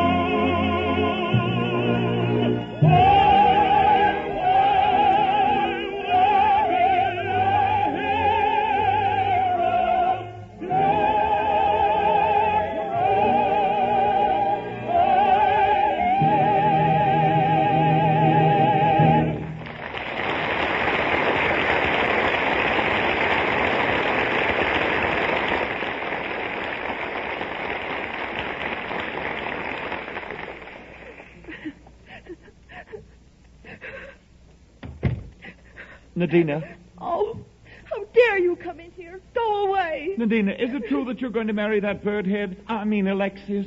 After the fool you made of me, I certainly am going to marry that birdhead. Oh, I hate you. Go away. Then it's all over between us? Yes, it's all over. I never loved before, dear. That's why I am so sad. If you could make that clear, dear, then my heart would be glad. But you must wed another, and I must sigh alone. Yes, I must wed another, leave you to grieve and mourn. Ah, if you were my wife, how happy we would be, so very happy Be happy all my life if you were wed to me. Of that there is no doubt. I know what I'm about. Each morning you should have a kiss, at midday too maybe, and then at night, if you were polite, perhaps I'd give you 3. Each morning you should have a kiss, at midday too maybe,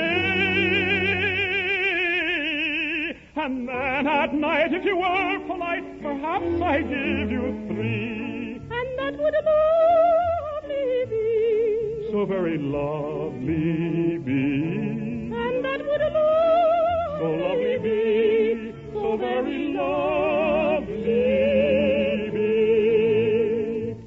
The maiden said, I'm sorry, a hero I must wed. Her lover said, don't worry, be glad that I'm not dead. The time is drawing nearer, the wedding bells will ring. To me you're growing dearer, the bells will sorrow bring. Then let him go, take me, you'll happy be with me. He will leave you, that's true. Maybe, and so would you. Betray you, run away. It happens every day. So listen now, I pray. Each morning I can win a man, at midday too maybe. And then at night, if I feel all right, forever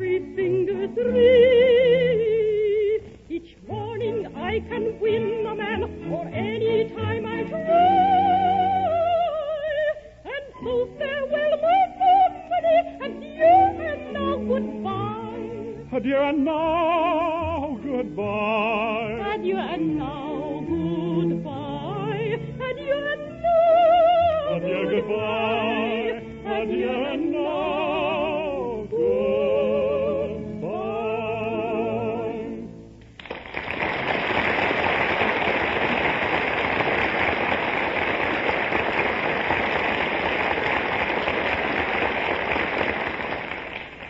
Well, goodbye. If you change your mind about that duckdome, Alexius, drop me a line. Oh, get out! I never want to see him again. I'll write him a letter and tell him so. Where's my pen? Where's my ink? Let me see now. I'll say, my dear Sir Mr. Boomerly, most hateful you are now to me. The reasons why I'll plainly state. The first one is you came too late, and secondly you are much too smart to please a simple maiden's heart, and thirdly you're an awful flirt. Your manners are ugly and pert.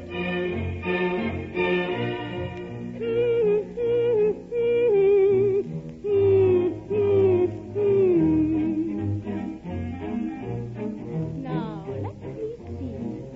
No girl would care to meet you twice, and this to you is my advice. If you would cease to make folks smile, adopt a less conceited style, and try to act that if you can, less like a fool, more like a man. Don't let me see you anymore. No, no, not anymore. It's for Nadina, Papa. There. Nadina, Papa.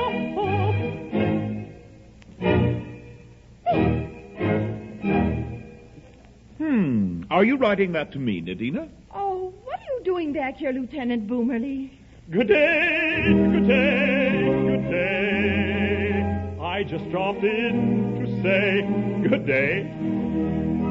But you just said goodbye. Unpredictable, that's me. Goodbye 1 minute, good day the next. Oh, how can anyone be so hateful? Aren't you going to give me my letter? Here, read it for yourself. My dear Sir Mr. Boomerly, most hateful you are now to me.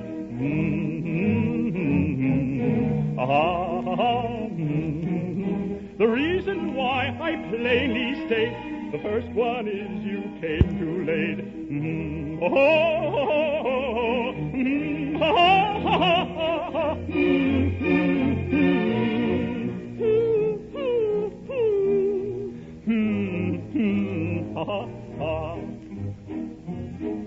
And what did you write here? And secondly, you're much too smart to please a simple maiden's heart.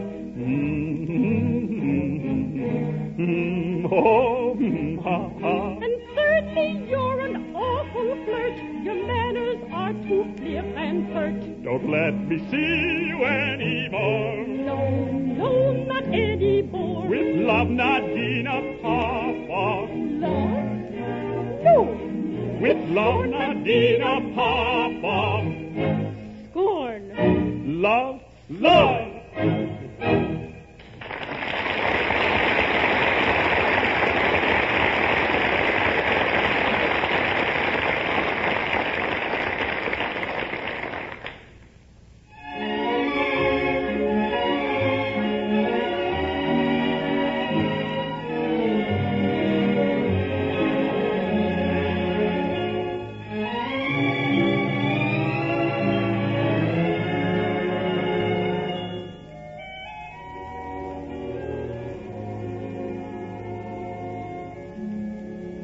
Nadina, Go away. I have just asked your father for your hand in marriage. Oh, marriage.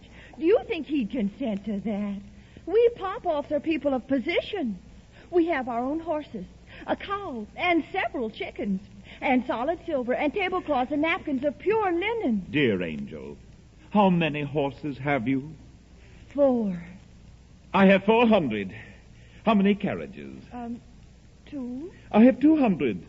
And 4,000 pure linen sheets, 9,000 blankets and quilts, 10,000 silver knives and forks and spoons. I have 6 palatial houses with 200 rooms in each, 60 bathrooms. Oh, no. 600 servants. I speak 3 languages. You do? And if you please, I'll ask for your hand in all three of them. Oh, who are you, the Emperor of the Swiss? No, I am the son and heir of the largest hotel owner in Switzerland. Oh. Shall I go now? No, don't. But I'm impudent. You said so in your letter. You said... Well, if I should consent to marry you, would you reform? Hopeless. Well, I mean, not great reform, but some. Couldn't possibly reform. I'd be allergic to myself. Oh, well, there are some things about you that I like, just as they are. Not many. Well, if my father should say yes, He did. He did? He did. I have Colonel Popov's signature to a marriage contract right here. Oh, darling, my own chocolate soldier. Oh, that reminds me. Is this a new box of candy? Brand new, filled to the top. What perfect paradise. A beautiful angel with a dowry of chocolate.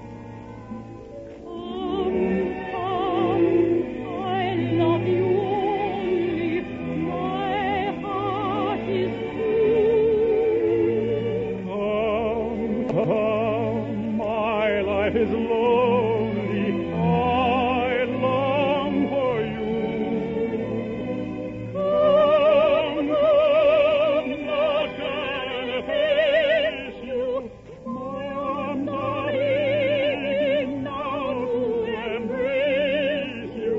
The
Produced and narrated by Marion Clare, conducted by Henry Weber, written and directed by Jack Lefondre, the Chicago Theater of the Air has presented The Chocolate Soldier by Oscar Strauss, starring Virginia Haskins as Nadina and David Polari as Lieutenant Boomerly, supported by Ruth Slater, Arwen Schweig, Helene Heckman, and Earl Wilkie.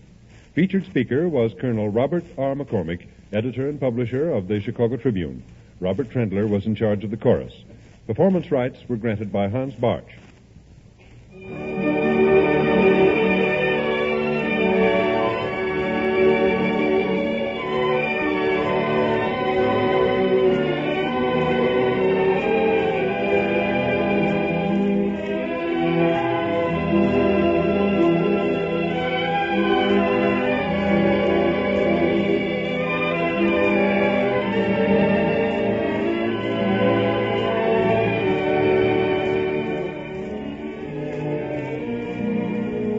Heard in synchronized speaking roles this evening were Muriel Bremner as Nadina, Everett Clark as Lieutenant Boomerly, Carl Cronky as Colonel Popoff, Hope Summers as the mother, Elmira Ressler as Masha, and Norman Gottschalk as an officer.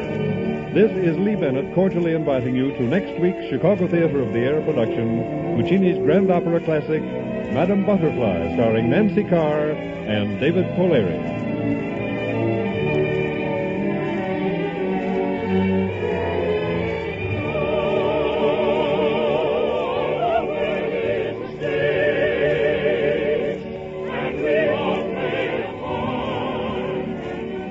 This is the Mutual Broadcasting System.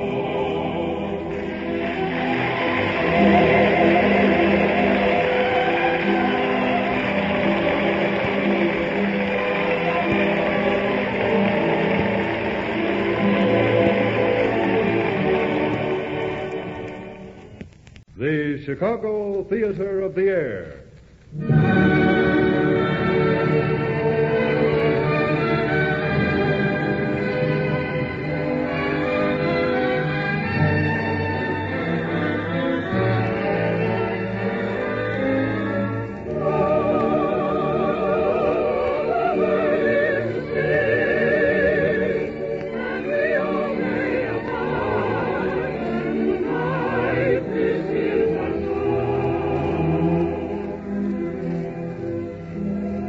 Produced and narrated by Marion Clare, conducted by Henry Weber, written and directed by Jack Lefrandre, Mutual presents radio's greatest hour of music and drama, the famous Chicago Theater of the Air. Tonight's full-hour production, Puccini's endearing grand opera classic, Madame Butterfly, starring Nancy Carr as Cho-Cho San, David Polari as Lieutenant Pinkerton, Ruth Slater as Suzuki, and Louis Sudler as Sharpless, with the chorus under the direction of Robert Trendler. Featured speaker of the evening is to be Colonel Robert R. McCormick, editor and publisher of the Chicago Tribune. Ladies and gentlemen, before our curtain rises this evening, we think it quite appropriate that we mention the fact that seated in our theater audience tonight are 5 of Grand Opera's great stars of the past. These distinguished artists are here with us to commemorate this month's 25th anniversary of Giacomo Puccini's death. And it is with great pleasure that we welcome Mary Garden, who has done more toward the furtherance of opera in this country than almost any other person, and Edith Mason, Claire Dux, Rosa Raiza, and Giacomo Rimini, all of whom have starred in Madame Butterfly performances in the past. Mary Garden, Edith Mason, Claire Dux, Rosa Raiza, and Giacomo Rimini.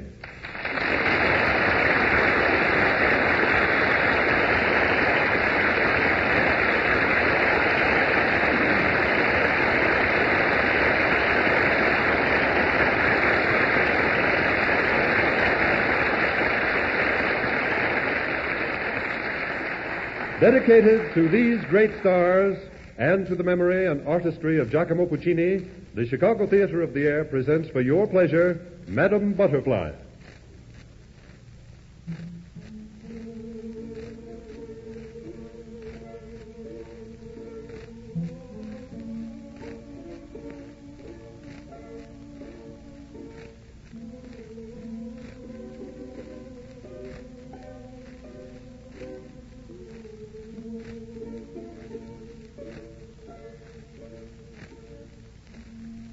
Behold a tiny dwelling standing against the sky, standing high on the summit of a flower-laden hill, set like a jewel in multicolored gardens, as if painted on the heavens by an elfin hand. Below, a glistening harbor makes a pathway to the sea, harbor of Nagasaki, metropolis of Japan, where gather men and ships from strange and distant lands. Behold again this dwelling on the summit of a hill, for here events will soon take place, and here our story will unfold. This is the cottage of honeymoon dreams, where dwell the hopes of Cho-Cho San, little Japanese butterfly, betrothed to B.F. Pinkerton, American naval officer. On the terrace of this house of dreams, 2 men discuss their future plans. Pinkerton, expectant bridegroom to be, and Sharpless, consul from the USA. The younger, carefree, the world his plum, The best and the fairest from every land, his philosophy. The older, more prudent. Marriage is sacred, not to be treated as a temporary lark, a brief vacation until his ship sails westward. So they argue, one to the other.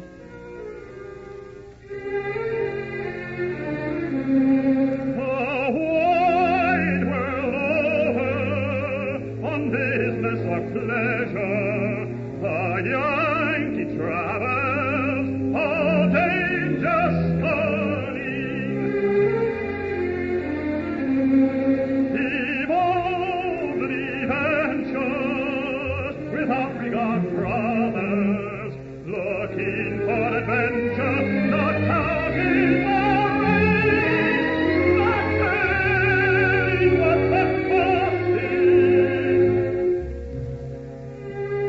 And life is not worth living if he cannot win the best and fairest of each country. That's an easy-going manner, and the heart of each maid.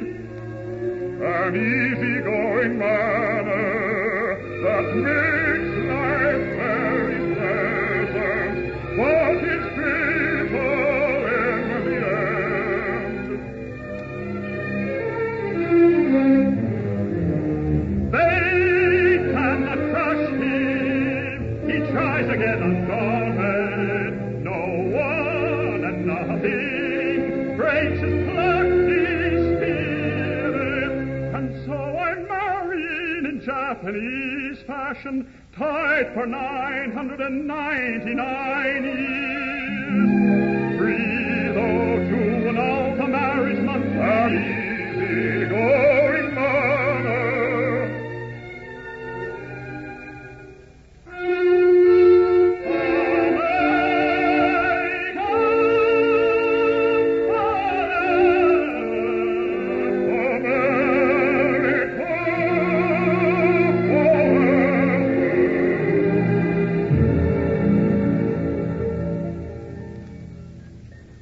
Still more of Eastern and Western love flavors the words of Pinkerton. Why do you question the law of the land? 'Tis ordained that from my butterfly I may part at each month's end, cancel my options, so it is writ, as I may cancel a lease at home. But Sharpless is no way convinced. Which law do you think right to follow? That of man or that of the heart? Your little butterfly hangs in the balance. If love or fancy, I cannot tell you. All that I know is she with her innocent charm has entranced me, almost transparently fragile and slender, dainty in stature, quaint little figure, seems to have stepped down straight from a painting, but from her background of varnish and lacquer, suddenly light as a feather flutter, and like a bird I hovers and settle, with so much charm such seductive graces, and to rush after her,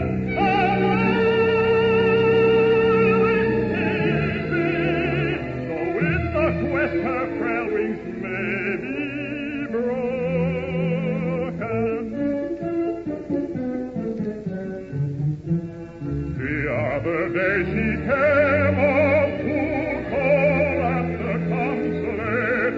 I did not see her, but I heard her speak, and the mystery of her voice touched my very soul. Surely love that is true and pure speaks like this. It were indeed a pity to tear those dainty wings, and perchance to torment a loving heart.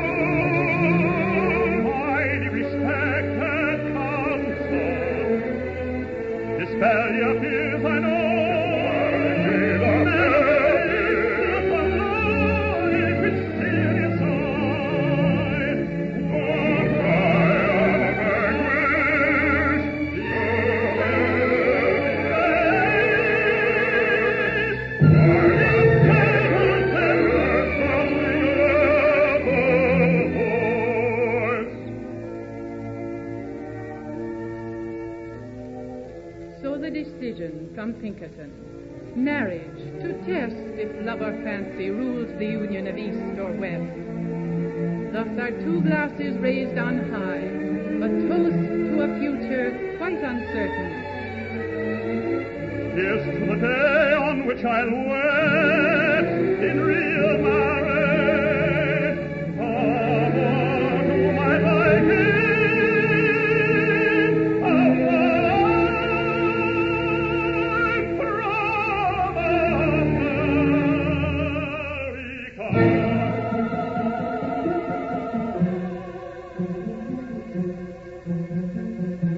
Now a procession climbs the hill. Cho-Cho-San and her female cousins, little butterfly of Japan, fluttering twixt the sea and sky, drawing nearer to her passion's flame on gossamer wings of song.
Of her beloved comes the trusting Cho-Cho-San. Welcome, master. August welcome. Did my master welcome, cousin? Hello, Smarty. Welcome, too, for Mr. Sharpless. Augustly welcome. Say so, cousin. Augustly welcome, Honorable. A frown comes o'er the face of Sharpless. Just a child, the age of playthings. A nursery should be her lot instead of wearing bridal wreath. Aye, Sharpless, so speaks Pinkerton, the age of playthings and of sweetmeats.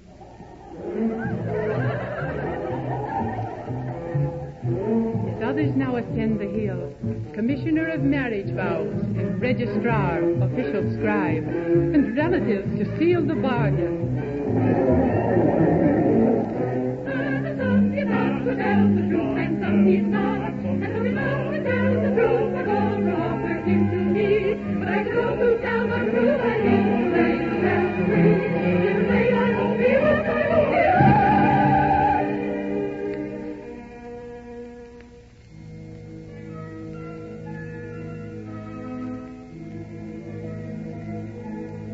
Behold now little Cho-Cho-San, in her eye a shimmering tear. In giving myself, my heart is glad, but In forsaking my religion, clouds of fear cast shadows on my soul. If what I would tell you, yesterday I crept softly to the mission, entering on my new life, I wish to adopt another religion.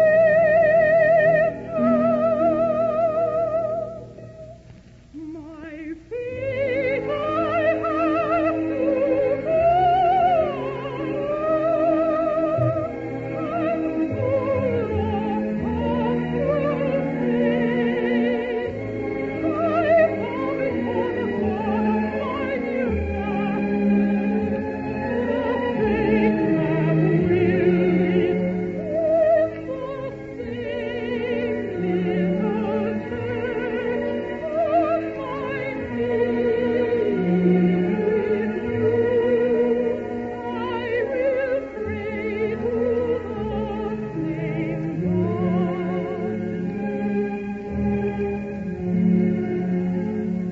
Clouds of doubt are blown away in ecstasy of love. Faith of the East becomes faith of the West. For me, you spend 100 yen, Honorable B.F. Pinkerton. For you, I renounce my faith in people.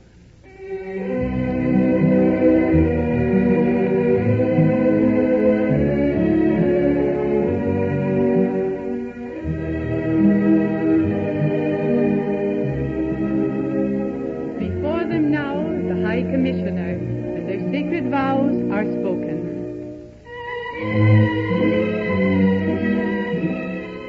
The bride has signed, the bridegroom too, man and wife, all is settled. Dear Madam, nay, Madam B.F. Pinkerton.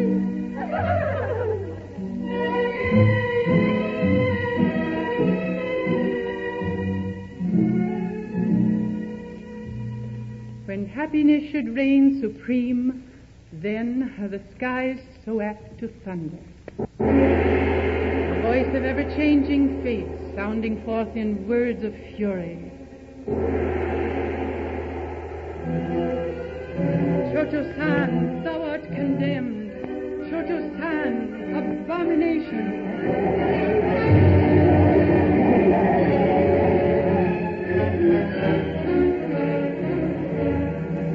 It is the Bonze, Lord High Priest, setting forth his ancient doctrines. Before our great ancestral gods, thou hast embraced the Christian faith. Thou hast renounced our fathers' fathers. So we renounce thee, Chocho-san. Shame, Chocho-san. Chocho-san, may thy wicked soul suffer torment everlasting. Shame, Chocho-san.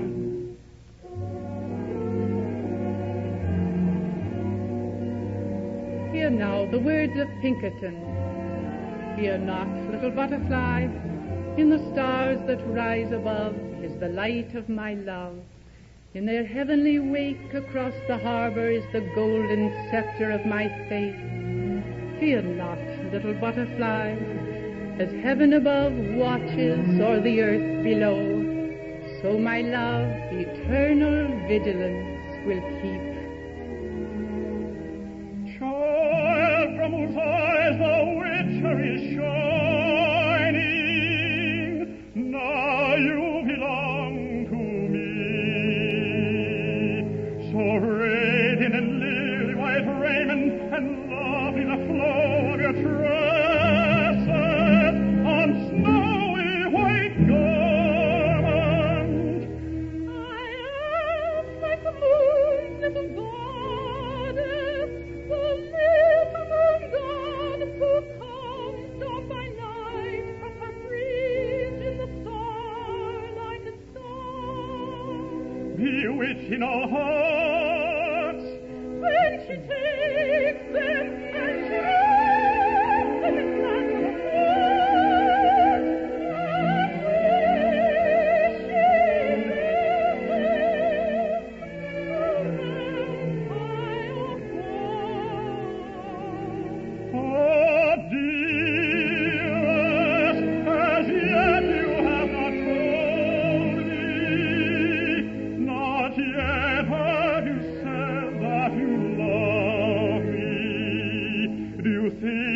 my goddess now knows the sweet words I am longing to hear.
And now I hold you while in my arms you flutter. You're mine. Yes, you're mine. My beloved. Love, what fear holds you trembling?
This is an original Chicago Theater of the Air production of Puccini's endearing grand opera favorite, Madame Butterfly, starring Nancy Carr, David Polari, Ruth Slater, and Louis Sudler, with the orchestra conducted by Henry Weber and narration by Marion Clare.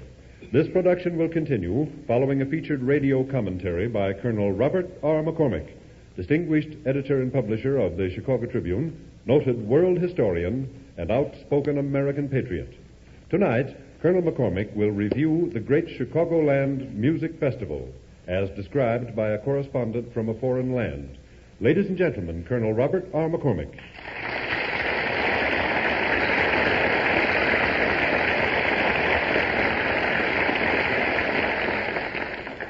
Spectators and radio listeners to our recent 20th annual Chicagoland Music Festival, I am sure, will be interested in the broadcast of Mr. Elias Venezis, a Greek columnist, to his people back home. It was part of a shortwave series which he called Impressions of America. This is a translation of Mr. Venezis' remarks. I was present at the Chicagoland Music Festival this year, an event presented annually by the Chicago Tribune. It was something unbelievable and colossal at the same time. First of all, when you hear the word festival, don't think that it means a narrow circle of people performing a mystic musical rite, even though such things do exist here. The Chicago Music Festival is a folk festival, and its purpose is to reach many people. Everything here in America comes from the people. Strength, for example, and everything goes to them.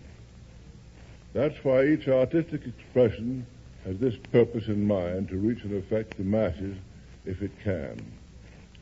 This, of course, has dangers, but it also has greatness. Art must reach the strong man, the swift man, the restless man of this country, the man who works hard and persistently. Art and the happiness that help which it gives him must reach him. Otherwise, what point has it?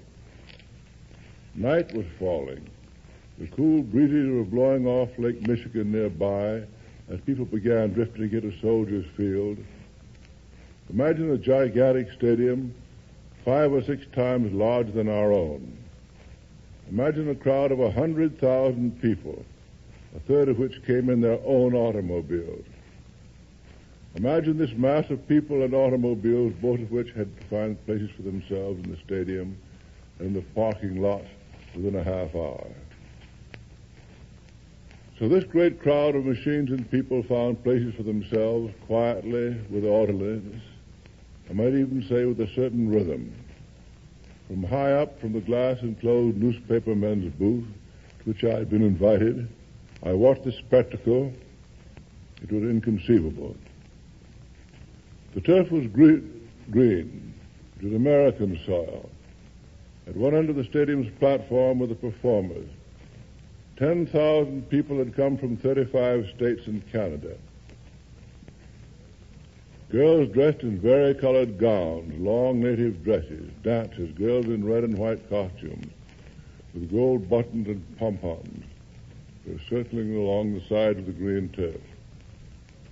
These thousands of performers, bands, dancers, singers, choirs of the best in the land, selected through local contests and now representing their states in the contest which select the best male and female voice of the year. Around them, the mass of humanity, the audience, they leaned forward towards the tremendous open field, as though praying to it to give them joy.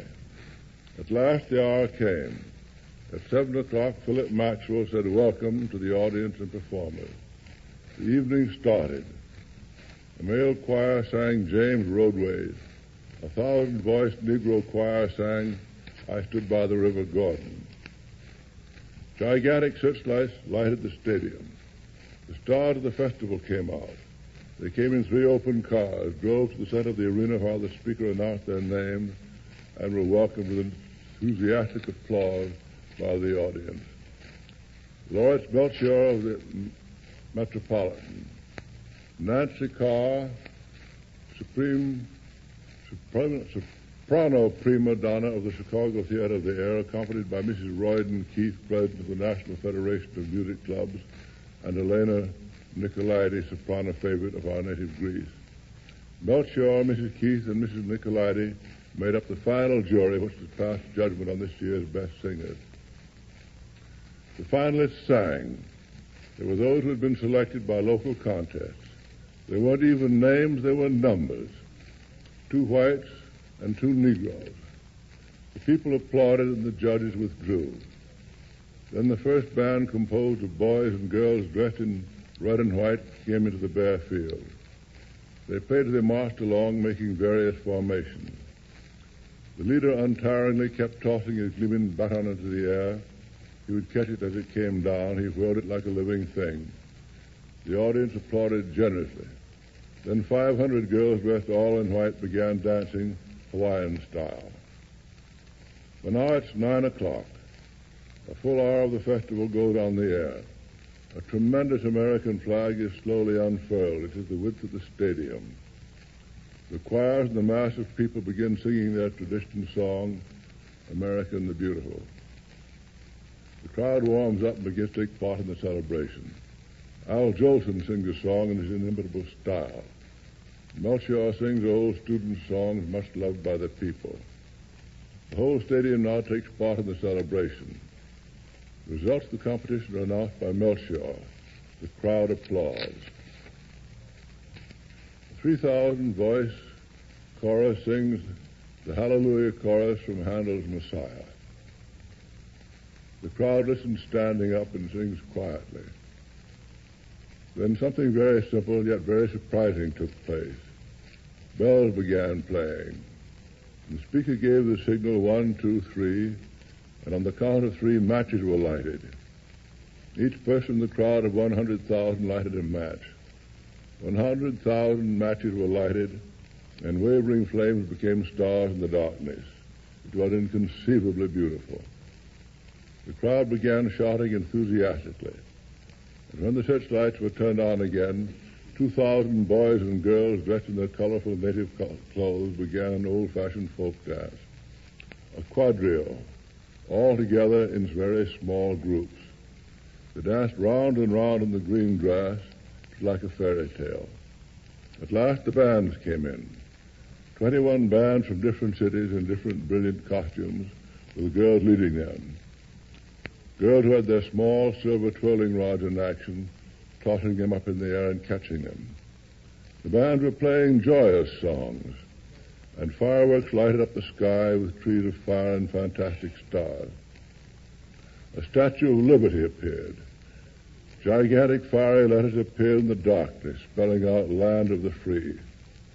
While the music, with 100,600 instruments, played the American national anthem, and the crowd stood on its feet and sang.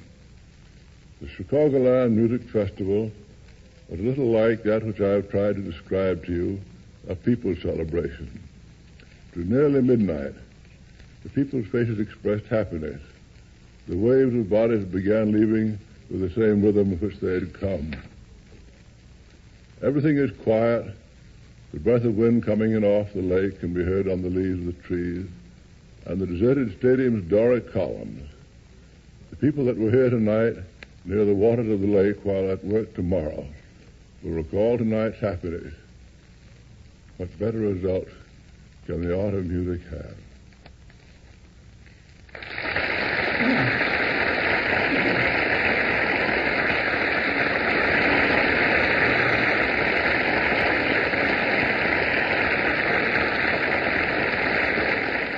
Speaking from the stage of the Chicago Theater of the Air, Colonel Robert R. McCormick, editor and publisher of the Chicago Tribune, has translated a Greek correspondent's description of the recent Chicagoland Music Festival. Free copies of this significant article may be obtained by writing to the Mutual Broadcasting System, Chicago 11, Illinois.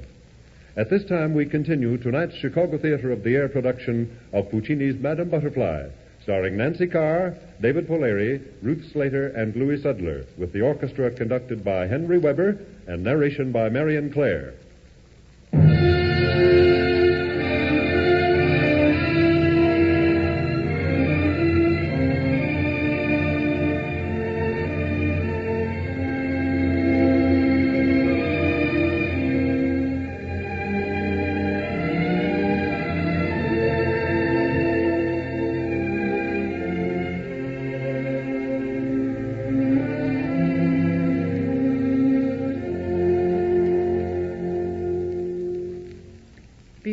again, a tiny dwelling standing against the sky above the harbor of Nagasaki, pathway to the sea. Behold a lonesome butterfly looking outward toward the west, seeking in vain a ship long since departed from these shores, seeking in vain a ship that bore her husband to the horizon too soon to witness his baby's birth. Hear now the words of Cho-Cho-san, spoken to the maid Sutsuki, spoken in plaintive tones of faith. How sweet were his words of parting. Butterfly, little child wife, with the roses I will return. In the warm and sunny season when nest the red-breasted robins, I will return. 3 times the robins nested, and 3 times the ship of America failed to come. Say after me, Sutsuki, he will return. He will return.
Again, the words of butterfly, words of faith unshaken.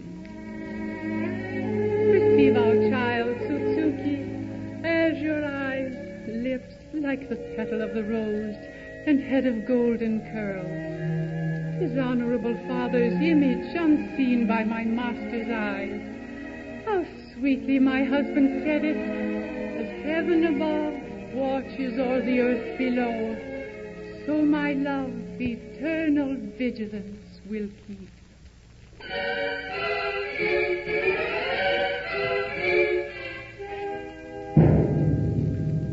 From the harbor, the voice of the cannon.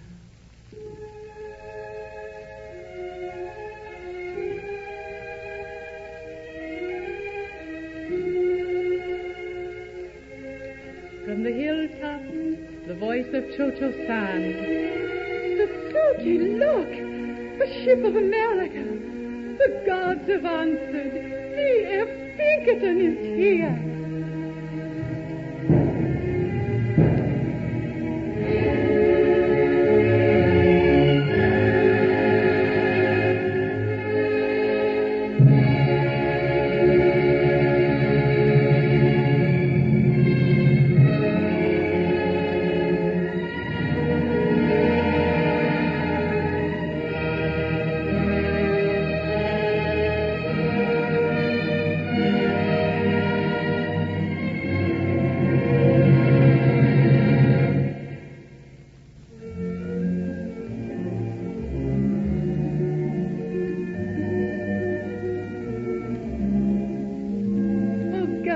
Have answered, Tsutsuki. Honorable heavens, I rejoice. As he said, he returns in warm and sunny season, when nest the red-breasted robins. Flowers, Tsutsuki, cherry blossoms, roses, violets. Let blossom smile the joy of his returning. Every flower, there not any peace to find its Baby, say you find the photograph of good in through the garden will appear. The body breath of spring has shed its pretty in the garden will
comes the minute, the hour. The ship still rides at mooring.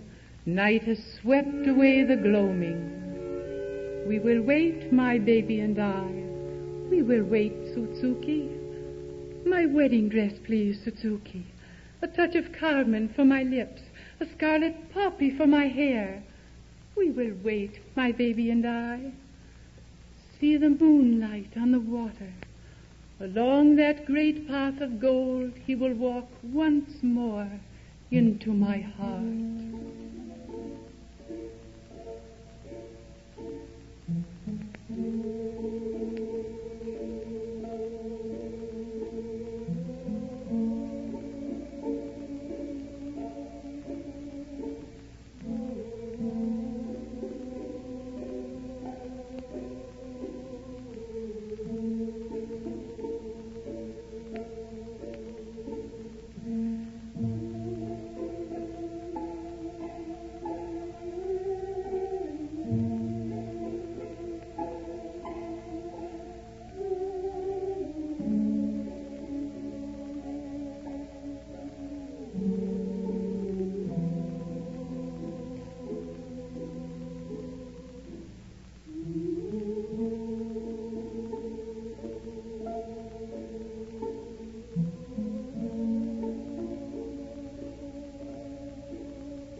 The dawn has swept away the moon and stars.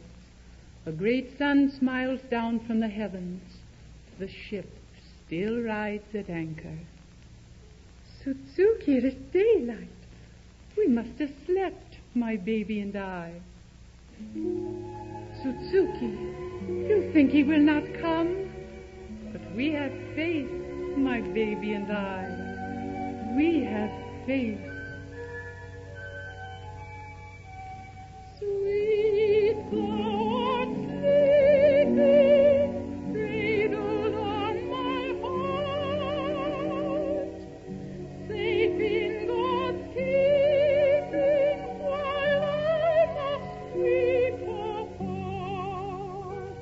Around thy head the moonbeams dart.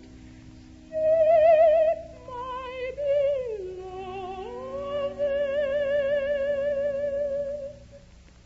Sweet thou art sleeping, cradled on my heart,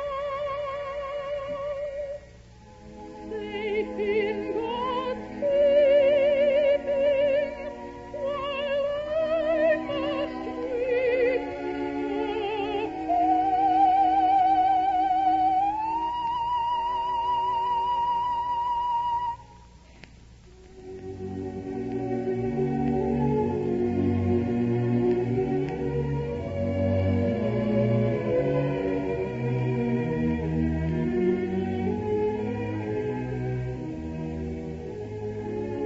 Behold now two figures on the terrace, Suzuki the maid and Pinkerton the husband.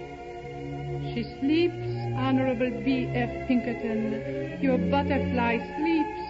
All night she and baby have waited your coming. Now the earnest voice of Sharpless joins the others on the terrace. Here now, Pinkerton, you must tell her. Too long have you held back the truth. Tell her you will take the child to be cared for by your wife at home. Now behold Suzuki's horror, spectre of fear and one of sorrow. By my ancestors' hallowed souls, across the world the shades of doom.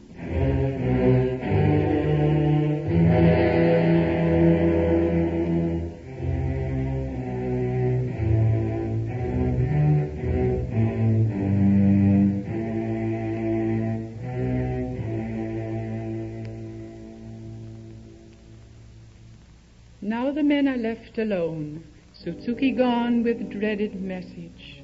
Memories come to haunt the husband, ghosts of a love forsaken now.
Her love and faith both cast aside, her child requested by another, a rival from across the sea. Little Madame Butterfly speaks now to her maid Suzuki. Neath the blue vault of heaven, Suzuki, neath the blue vault of heaven, no woman is happier than she. Tell Honorable B.F. Pinkerton to come for his baby son when next the hour is halfway.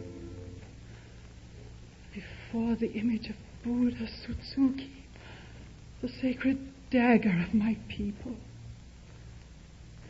Beloved baby, farewell. My son, born of heaven, farewell. Your mother forsakes you now. My son, sent to me from heaven, straight from the throne of glory, take one last and careful look at you who love me.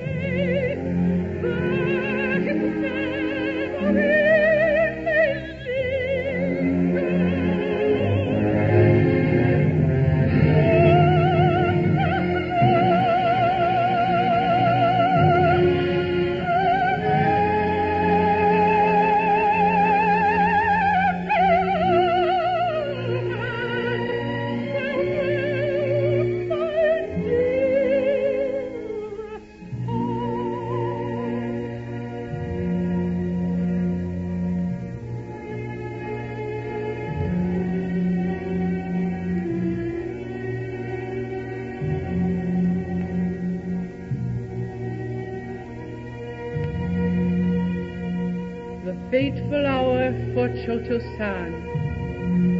On the sacred dagger of her fathers, an ancient legend, the faithful gospel of her people.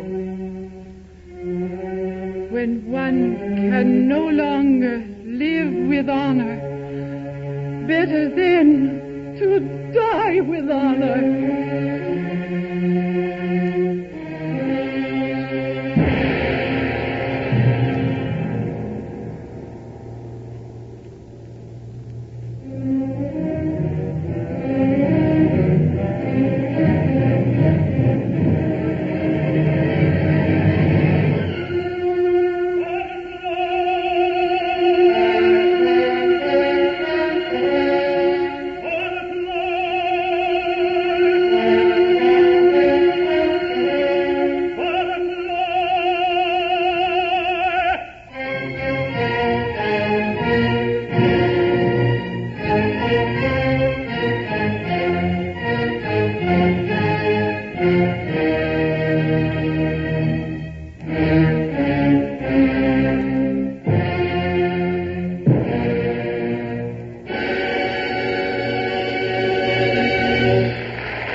Produced and narrated by Marion Clare, conducted by Henry Weber, written and directed by Jack Lefondre, this has been an original Chicago Theater of the Air production of Puccini's Madame Butterfly, starring Nancy Carr in the title role, David Polari as Pinkerton, Ruth Slater as Suzuki, and Louis Sudlow as Sharpless.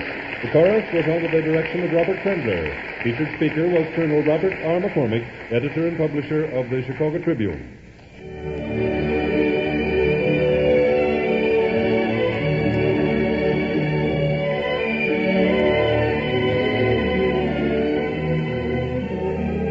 This is Lee Bennett, ladies and gentlemen, cordially inviting you to next week's Chicago Theater of the Air feature production, the great Venetian satire by Gilbert and Sullivan, The Gondoliers, starring Anja Cusack, Ruth Slater, John Carter, Bruce Foote, and John Barclay. Make your reservations with the Mutual station on your dial.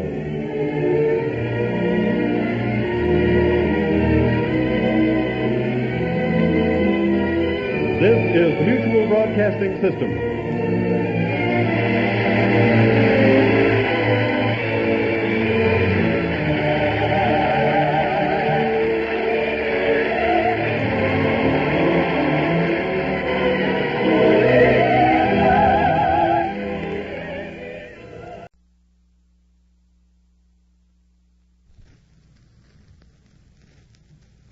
The Chicago Theater of the Air.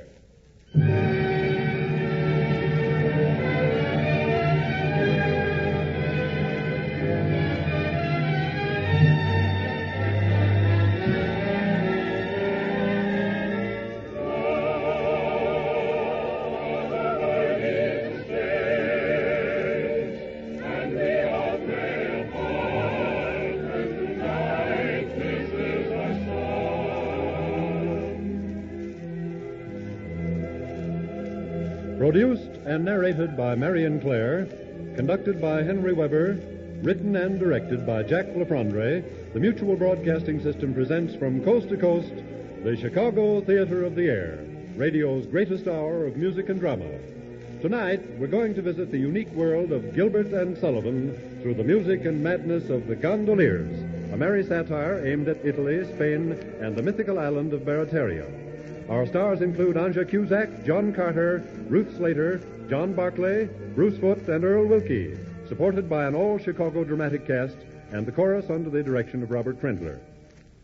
Ladies and gentlemen, before giving over our stage to a make-believe world of music and song, may we dwell for a moment on our world as it is and think of what the doctrines of these United States of America mean to us as Americans and what these doctrines mean to millions of people in foreign lands who have hitched their hopes and ideals to our star of self-government, equal opportunity, and human tolerance. Just 86 years ago tonight, our American creed, the basic principles upon which our republic was founded, was documented in simple, beautiful, inspired language by a tall, gaunt man who stood with bowed head on the historic battlefield at Gettysburg. Thus, it is significantly appropriate tonight that we commemorate this anniversary of that sacred hour through the voice of Colonel Robert R. McCormick, outspoken American patriot, noted world historian, distinguished editor and publisher of the Chicago Tribune, and featured speaker of this broadcast series. Colonel McCormick's commemoration will be followed by a group of songs from the hearts of our forefathers, Civil War songs, songs that real Americans will never forget. Ladies and gentlemen, Colonel Robert R. McCormick.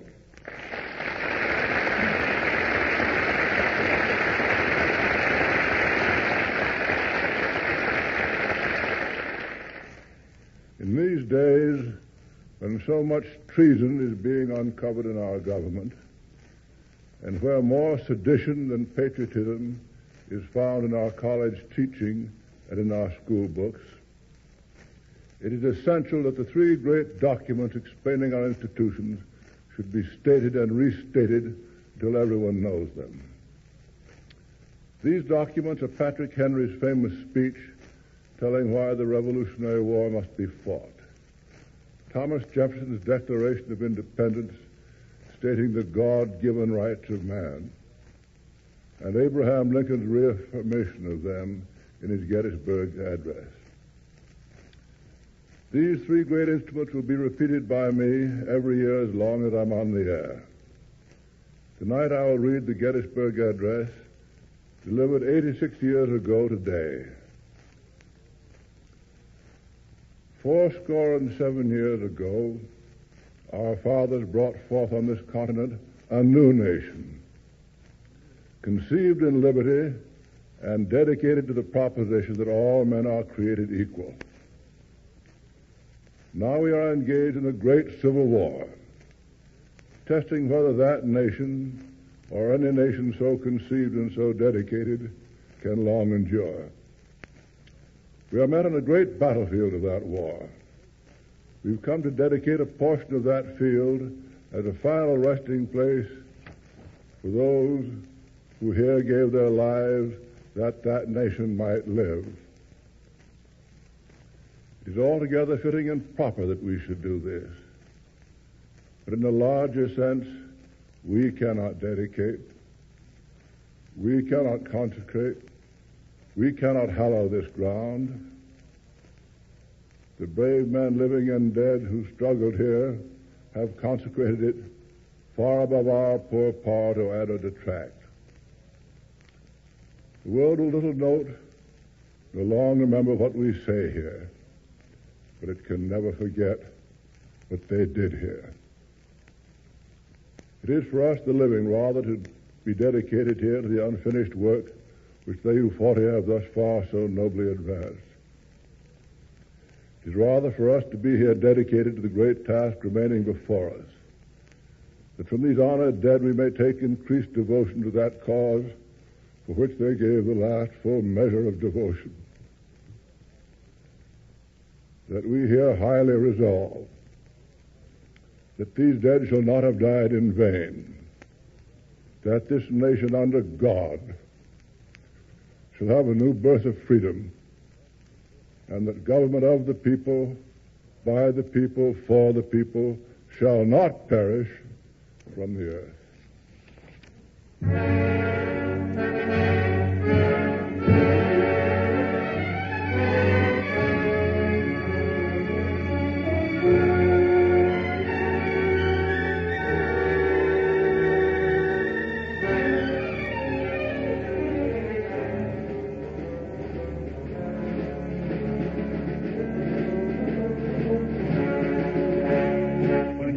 Marching home again, hurrah, hurrah, we'll give him a hearty welcome then, hurrah, hurrah, the men will cheer, the boys will shout, the ladies they will walk, and on will all be gay, when Johnny comes marching home.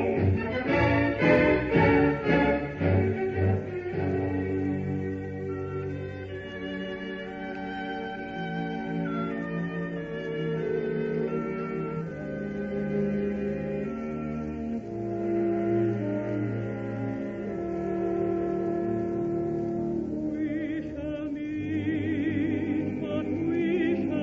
him.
Produced and narrated by Marion Clare, conducted by Henry Weber, written and directed by Jack Lefrandre, Mutual presents radio's greatest hour of music and drama, the famous Chicago Theater of the Air productions of the world's foremost operetta and grand opera classics. Tonight's performance, The Vagabond King by Rudolph Rimmel, Brian Hooker, Russell Janney, and W.H. Post, starring Nancy Carr and Thomas L. Thomas, supported by Gloria Lane. Featured dramatic players are Muriel Bremner and Everett Clark, and the chorus is under the direction of Robert Trendler. The Chicago Theater of the Air presents The Vagabond King.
Like a somber mantle of doom, a reluctant twilight descends over a restless Paris.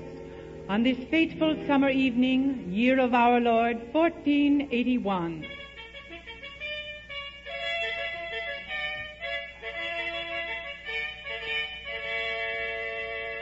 In the lowering dusk, flaming eyes of impending war penetrate the newborn night. Campfires of the soldiers of Burgundy, leering at the gates of Paris. From the balcony of the royal palace, the lovely Lady Catherine stands silhouetted against this scene, her soft eyes reflecting the forbidding flicker of the distant campfire's glow. Throughout all the world there are kings without the one true feeling that would justify their lofty stations. I can only pray that someday there will come to me and to France a man with the heart of a king.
Heart of a king. A large order, fair lady. Oh, who are you? From my personal experience with them, kings are like idols of stone. They're heartless. How did you get on this balcony? By the simple process of killing 4 guards and climbing a very convenient trellis. Oh, no. Don't scream. My men have taken over this balcony en masse. Shadows everywhere.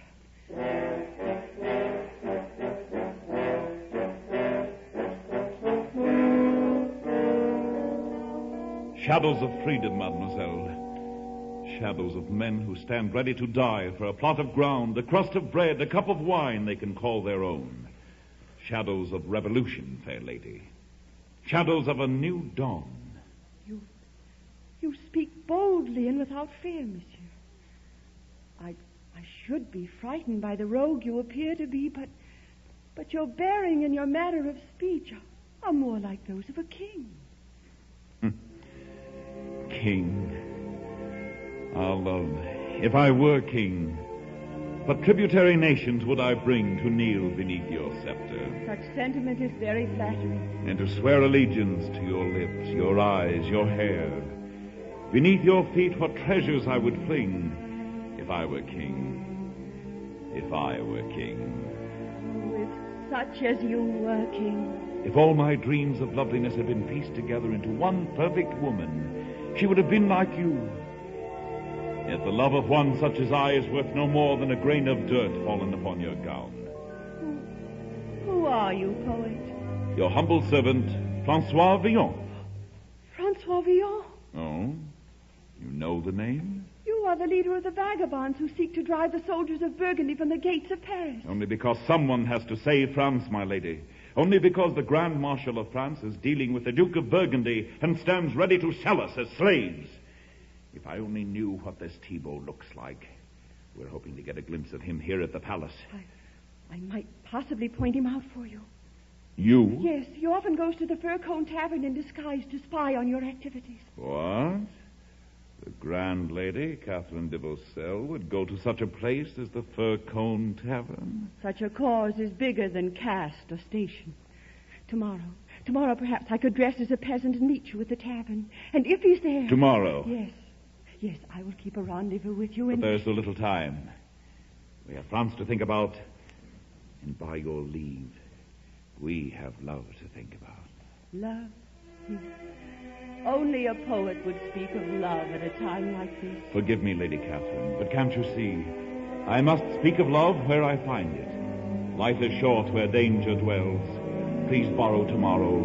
We need it right now. Yes, Francois Villon, only a poet. Tomorrow is too far away. Tomorrow is long to delay. Tomorrow, today will be only a memory. Tomorrow we may live with it. Tomorrow is still out of reach.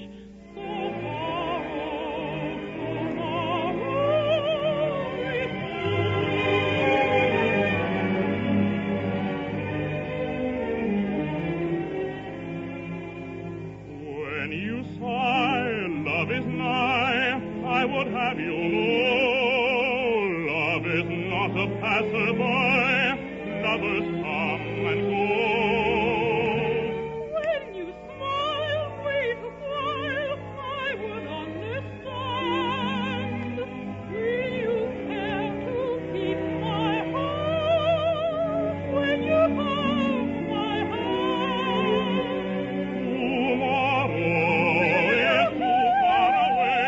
Tomorrow is long to delay. Tomorrow, today will be only a memory.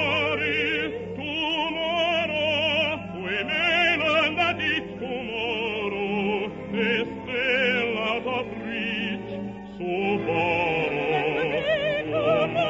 tomorrow will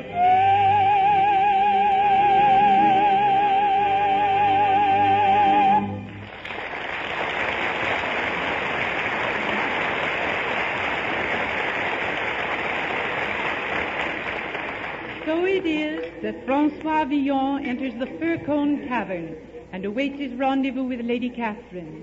Boldly he strides among his ragged followers. Fill your glasses, free men of France. Wine for the downtrodden. Wine for empty bellies and full hearts. Drink to a new dawn and a new hope. They meet to snooze in the mud and use with plenty of wine to warm me. I dream of a crown and an ermine gown and kings bowing down before me.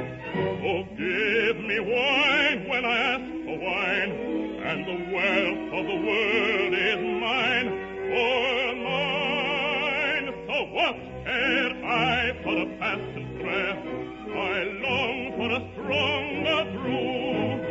No water for me for eternity, when a flagon of wine will do. A flagon of wine, a gallon of wine, a barrel of wine will do. To the brave, be noble or knave, an ocean of wine will do. So what care I for a Countess I, for love that is pure and true? There's none so dear as the girl of here, when a flagon of wine will do. A flagon of wine, a gallon of wine, a barrel of wine will do. Toast to the brave, be noble or knave, an ocean of wine will do.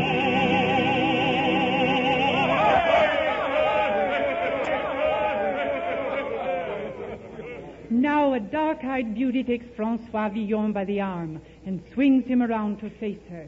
Huguette, you. Yes, this is Huguette, girl of the streets and taverns, mistress of many men, but her heart filled with love for just one man, Francois Villon. Forgive me, Huguette, but no man deserves such devotion, especially a homeless vagabond such as I. So it is that Huguette's love is cast aside, and so it is that she lays her heart at the feet of the vagabond poet.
But the entreaties of Huguette go unanswered as Francois Villon sees a hooded figure enter a room in the back of the cavern.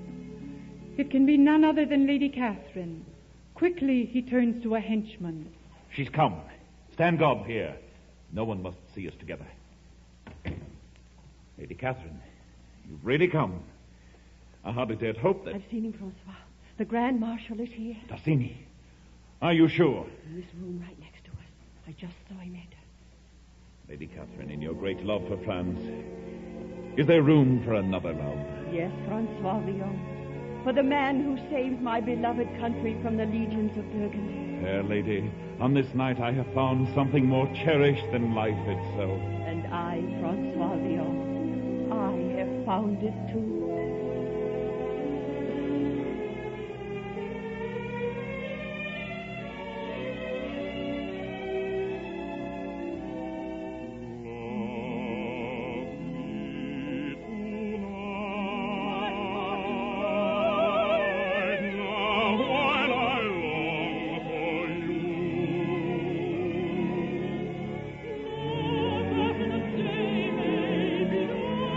Day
Tomorrow, Monsieur d'Orsini. The Grand Marshal of France turns to face this intruder with drawn sword. En garde, Thibault. There is only one destiny for a traitor to France. That destiny is death. Death!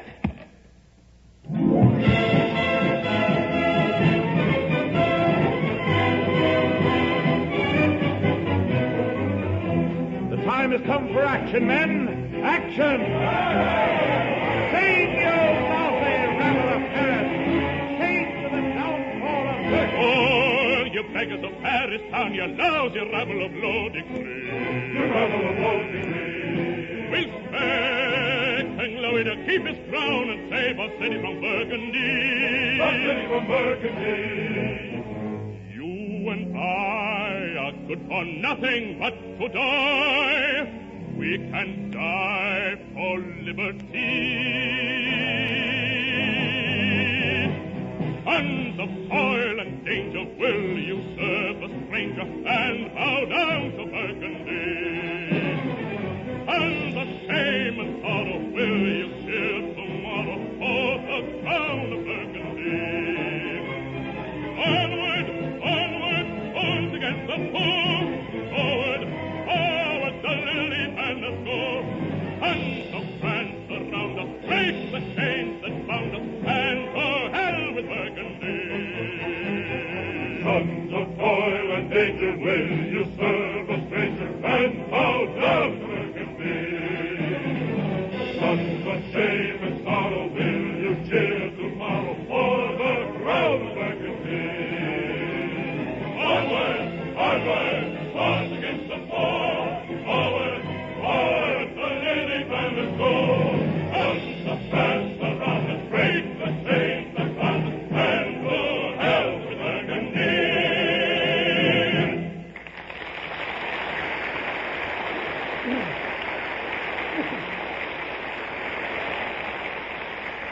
Ladies and gentlemen, this is an original Chicago Theater of the Air production of The Vagabond King, starring Nancy Carr, Thomas L. Thomas, and Gloria Lane.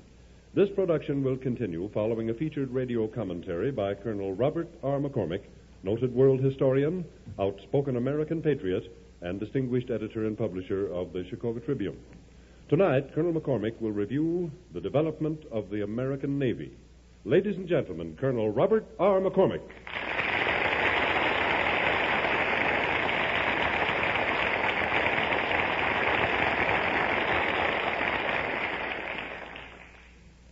The statements in this broadcast were taken from certain books I have read on the subject.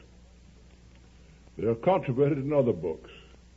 Where these discrepancies exist, there is no way I know of deciding between them.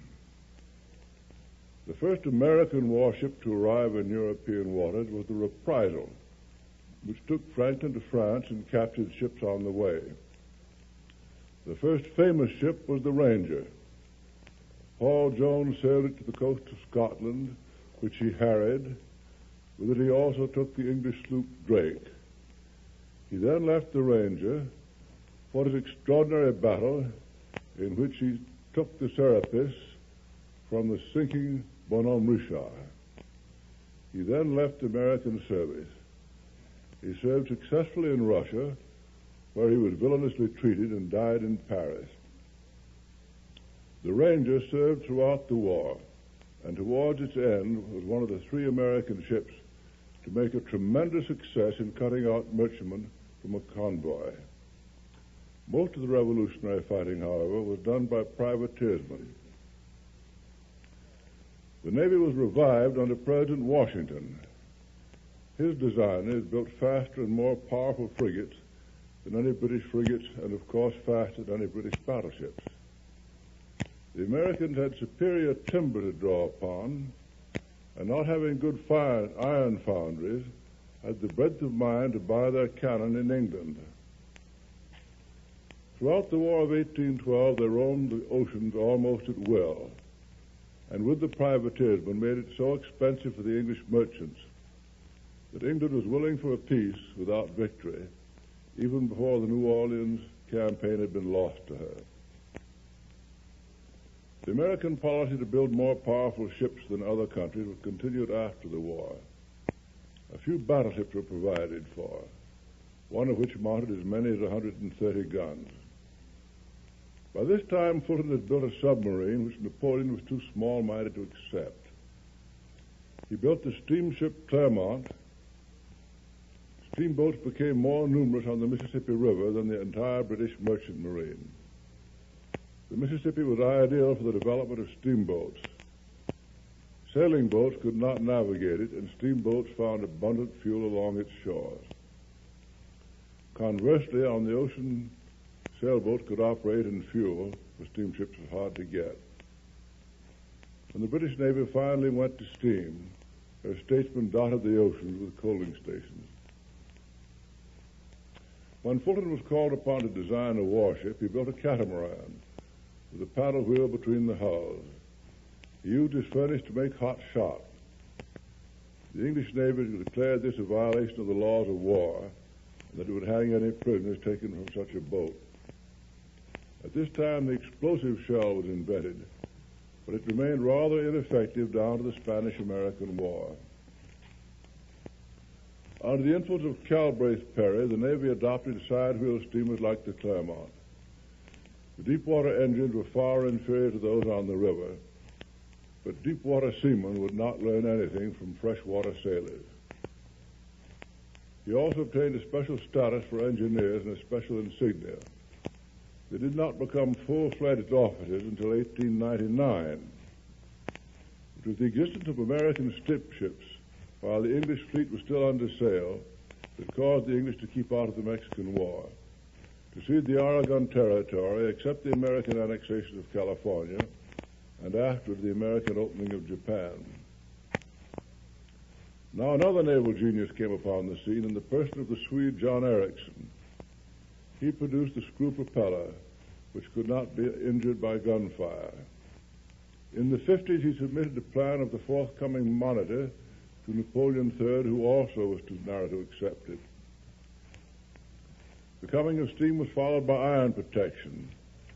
The ships were called ironclad because the iron was bolted outside of the wooden hulls. It was first used on floating batteries attacking Fort Sumter. Then the partially burned Merrimack was raised, and a superstructure of railroad iron was built on what was left of her hull. When the news of the Merrimack reached the north, a board was appointed to study the question of iron ships. The board could produce no sensible plans. Ericsson, who had been castigated by the Navy for the fatal explosion of a gun of his design on an early steamboat, did not offer his Monitor, but Cornelius Bushnell, learning of it, took it up with the board, which was divided, and referred it to the Secretary of the Navy, Wells, who in turn referred it to Lincoln. Lincoln accepted it, saying, "There seems to be something in this," as the girl said when she put her leg in her stocking. Lincoln was utterly inept as a general, but far ahead of the deep-water sailors on river warfare. The Monitor was a completely iron boat with a revolving turret. The battle between the Monitor and the Merrimack, which the Confederates called the Virginia, was drawn, but the Monitor won the campaign, as the Virginia never came out again. In this battle, the armor was superior to the guns, although these had been vastly improved since the War of 1812. A unique form of armor was devised by Captain Winslow of the Kearsarge. He hung his anchor chains opposite the engine of his boat and covered them with boards so that the people on the Alabama could not see them. They stopped several shots which might have been damaging, possibly decisive. Prior to this, the Alabama had practically swept the American merchant marine from the seas. Whether the Alabama could have avoided the action, we do not know. She should have tried to, because victory would leave her in crippled condition. The loss of the Kearsarge would not have affected the Union control of the seas. On the Battle of Memphis, Confederate rams, few in number, were effective in the southern harbors. Shortly after our Civil War, Admiral Tegethoff of Austria won the Battle of Lissa by ramming the Italian ironclads with his wooden ships. Admiral Ammon caused the ram Katahdin to be built. It did no service. The United States now became involved in a number of international disputes. American seamen were set upon in Valparaiso, Chile. Italy was incensed because the United States could not prosecute the lynchers of her nationals in New Orleans, and the state of Louisiana would not. Americans were mishandled in Italy. In the dispute over the Venezuela boundary, the British sent a fleet to Halifax to threaten us. American countermeasure took the line apparently suitable to both potential enemies. Battleships for the smaller countries, commerce raiders for the British. Monitors, improved by George Quintard into two turreted ships, had become the most powerful warships afloat. The principle of the low freeboard to lessen the target was modified to the extent that the Monadnock was able to go round the Horn and across the Pacific to Manila. At a halfway point was needed, Hawaii was annexed. Our first battleships were built when the ram appeared to be the supreme weapon. They were built with rams as were warships for many years to come, and they were built with their turrets staggered so all of the main guns could fire directly forward as they advanced to ram. The early American cruisers were badly designed, the cruiser Chicago never being used against an enemy. The Olympia, Baltimore, Boston, Raleigh, Concord, and Petrel, however, were used against a pitiful Spanish fleet at Manila. Following the lessons of the Revolutionary War, the War of 1812 and the Rebellion, commerce destroyers, the Columbia and Minneapolis, the fastest vessels of their day, were designed against the English. The first two served as scouts in the Atlantic campaign. The third, with its 8-inch guns, was Dewey's flagship at Manila. By this time, Mahan's influence began to be felt. Instead of commerce destroyers, battleship fleets were built. When the English came to accept the turret principle, they put the turrets on ships of high freeboard to cruise anywhere in the world. Our first fleet battleships, the Indiana, Massachusetts, and Oregon, were about halfway between the Monitors and the English battleships, built to control the ocean off our coasts. The fourth battleship, the Iowa, was on the English model. Our target practice at Santiago was very bad. Only 2 or 3 of the largest shells found targets. The Spaniards were set on fire and destroyed by the 8-inch guns. Much criticism was expressed of the Spanish ships for catching fire so easily. Did not realize that the new shells created much more heat than any of those used in previous wars, so that 40 years later, our ships burned because of the heat of bombs. There was such discrepancy in the speed of the ships at Santiago that engineers were made officers in 1899. The British Admiral Fisher was responsible for the all-big-gun ships called dreadnoughts. His battle cruisers were badly beaten by the Germans at Jutland. Admiral Jellicoe avoided a battleship fight, so there was no test between English and German designs in this class. Our Navy followed the British in building high freeboard dreadnoughts, but I have noticed that the Missouri, now obsolete, is practically an enlarged Monitor. The principle of the battleships was to have 2 sets of batteries, one guns of the larger size, and a second battery which could fire upon torpedo boats then coming in. Lieutenant Cushing had sent a Confederate warship, Albemarle, with a spar torpedo. Shortly after the war, the Whitehead factory perfected a self-propelling torpedo invented by an Austrian army officer. These were installed on large ships and also on small torpedo boats. To master the torpedo boats, larger ones, torpedo destroyers, were built. The only time the torpedo boats or destroyers were particularly effective was when the Japanese attacked the Russian fleet at Port Arthur. This was hardly a fair test, as the attack was made in time of peace. They did become the principal weapons against submarines. Garwood invented the high-speed motorboat at least 30 years ago, but the Navy would have nothing to do with this civilian contraption. MacArthur had motorboats, now called PT boats, that had been built for the defense of the Philippines. Lieutenant Bulkley made a great reputation in fighting one of them. Many more were built and used all over the Pacific area, but they were officered and manned almost entirely by reserve officers. They have no historians to record their accomplishments. The Confederates had sunk the blockading Housatonic with a man-propelled submarine, which was lost in the attack. Internal combustion engines having come in, and storage batteries, Holland built the first modern submarine as a weapon to destroy Great Britain. It nearly did so under German command in the First and Second World Wars. It took the combined American and British fleets to conquer it. Submarines share with the airplanes the naval victory in the Pacific, cannon ships proving practically obsolete. The Japanese were the first to master the use of airplane carriers and torpedoes launched from airplanes. At the outbreak of war, they had better torpedoes and more powerful warheads than we. With these, they inflicted the terrible defeat of Pearl Harbor upon our Navy. Man for man and submarine for submarine, however, they were inferior to our aviators and sailors. Their admirals outgeneraled ours for the most part, but the advantage was lost to our junior officers and sailors when the battle joined. The two naval ships of today are airships, meaning airplanes, and submarines. Whether the airplanes will fly from carriers or from land, I do not know. And whether submarines can operate in the face of superior air power is also beyond my knowledge. But this we do know.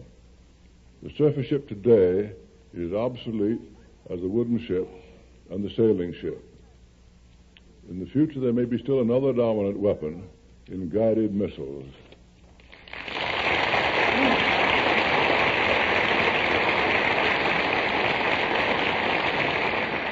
Speaking between acts of the Chicago Theater of the Air, Colonel Robert R. McCormick, editor and publisher of has reviewed the development of the American Navy, one of a series of weekly commentaries presented as a public service feature of this broadcast series. Free copies of tonight's discourse may be obtained by writing to the Mutual Broadcasting System, Chicago 11, Illinois. The Chicago Theater of the Air continues tonight's production of The Vagabond King, starring Nancy Carr, Thomas L. Thomas, and Gloria Lane, conducted by Henry Weber, narration by Marion Clare. Miss Clare. François Villon, the vagabond poet, has taken the life of Thibaut d'Aussigny, Grand Marshal of France. D'Aussigny has been a traitor to his country, and Lady Catherine has assisted Villon by pointing the Grand Marshal out at the Fur-Cone Tavern. Now we find the vagabond poet returned to his rendezvous with Lady Catherine in a back room at the tavern.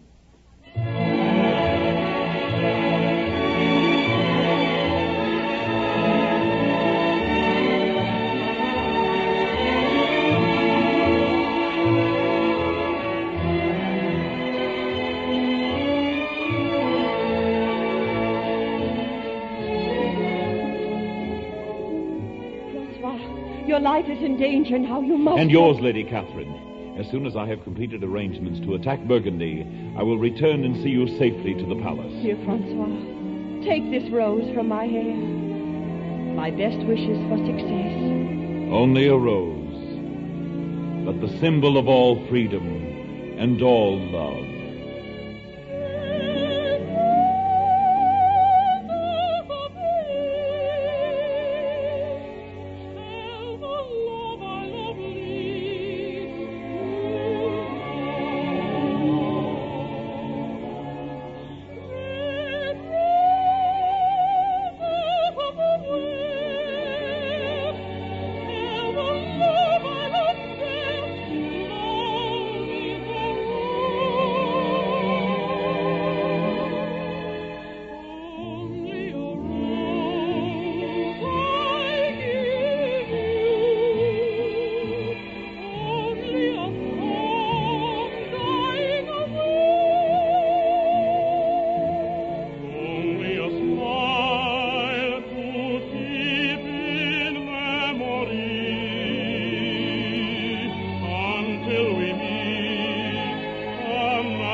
wait for me here in this room, beloved.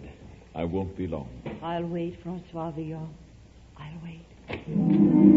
Round your wagon, round your dragon, ride the nice wind and the south low, while we're drinking, stars are sinking, so fast on will come the day home. Lucinica, Osmanica, Lucero, if the new devils would join in our revel, it's over as long as you're alive. Here's to you, Molly, who share in our money. We'll never be lonely until you go side.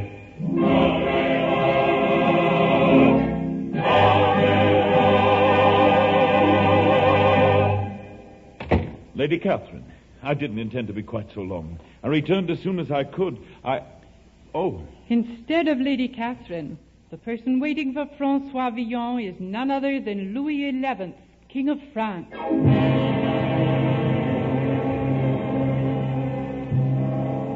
In tones of steel, King Louis passes sentence on Francois Villon. Francois Villon, you and your filthy rabble boast of saving Paris from Burgundy. I will call your idle boast. I sentence you to be king for a day. What? King for a day?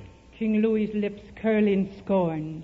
Yes, the vagabond king, supreme ruler for one day. But at the end of that day, your last official act as monarch of France will be to sentence yourself, Francois Villon, to death on the gallows. Sire, I accept your sentence without fear. Since Lady Catherine has obviously betrayed me, France is all I have left now, and one day is all I need to save her.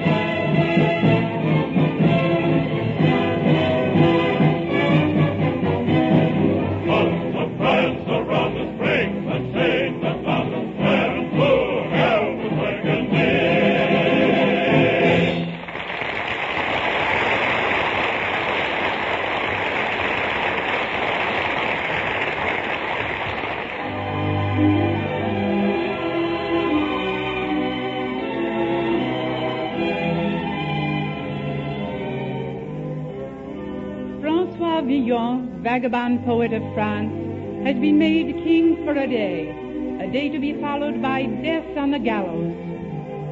Foremost among the mourners of his fate is the loyal Huguette, who now regrets her past life of many loves.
Francois Villon standing alone on the royal balcony, overlooking the campfires of Burgundy. His heart is heavy with thoughts of Lady Catherine and the belief that she has betrayed him. King for a day, monarch of all France, master of this very balcony where first I saw her. Yet, even a king cannot command the sacred destiny of love. Perhaps the vagabond king can, Francois. Lady Catherine, why have you come here? Need you ask that? Why do you torment me further? Isn't it enough that you betrayed me? Told the king of my duel with Dulcinea? Francois, you think Haven't you that done enough? Haven't you? Don't you understand? It's more of Louis's trickery. He recognized me at the Fir Cone Tavern and threatened death to you if I didn't leave at once. Lady Catherine, then it was because of me I tried to save you, but he's betrayed me, too, with this king for a day and death plot. Oh, Lady Catherine, my beloved, why didn't I tell you sooner? Tell me what, Francois? I should have told you that as I first climbed up to this palace balcony from the gutter below, there came between me and heaven the face of an angel, the most beautiful angel I've ever seen. That angel was you, Lady Catherine, but yet you saw in me no more than the dust beneath your feet. You're wrong, Francois. I saw a fearless patriot, a courageous son of France. Seeing you once, fair lady, was like seeing you forevermore. And as you stood against the sky on the brink of heaven, the words your heart was speaking will dwell in my heart forevermore. I know now that they were spoken to you, Francois, the man with the heart of a king. Tomorrow's setting sun will witness my last hours on earth, Lady Catherine.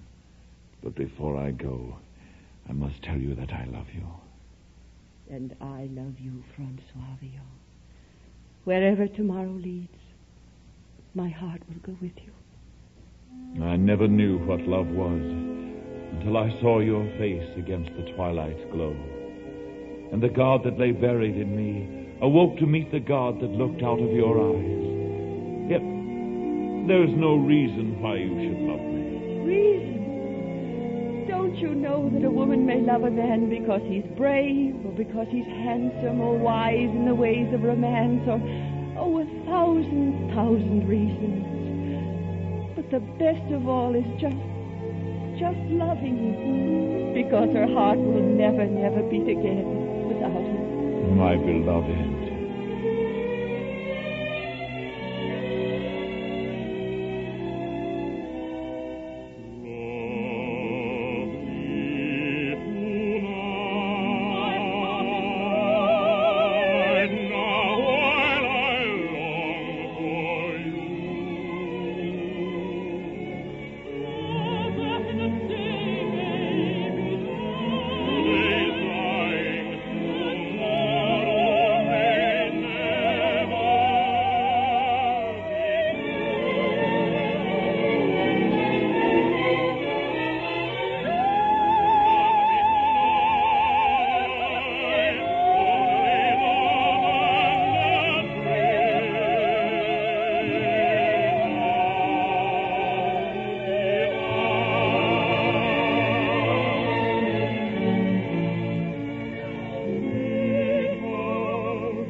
And God bless you, my beloved.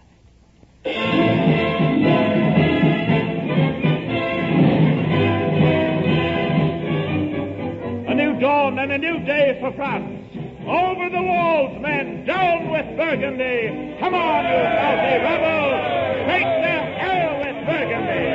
Come on, you beggars of Paris town, you lousy rabble of low degree. You rabble of low degree. We'll spare King Louis to keep his crown and save a city from Burgundy. A city from Burgundy. You and I are good for nothing but to die. We can die for liberty. Sons of toil and danger, will you serve the stranger and bow down to Burgundy? Sons of shame and sorrow, will you cheer tomorrow for the crown of Burgundy? Onward, onward, forth against the foe. Forward, forward, the lily banners go. Sons of France around us, break the chains that bound us, and for hell with Burgundy. Sons of toil and danger, will you serve the stranger and bow down to Burgundy? Sons of shame and sorrow, will you cheer tomorrow for the crown of Burgundy? Onward, onward, forth against the foe. Forward, forward, the lily banners go. Sons of France around us, break the chains that bound us, and go hell with Burgundy.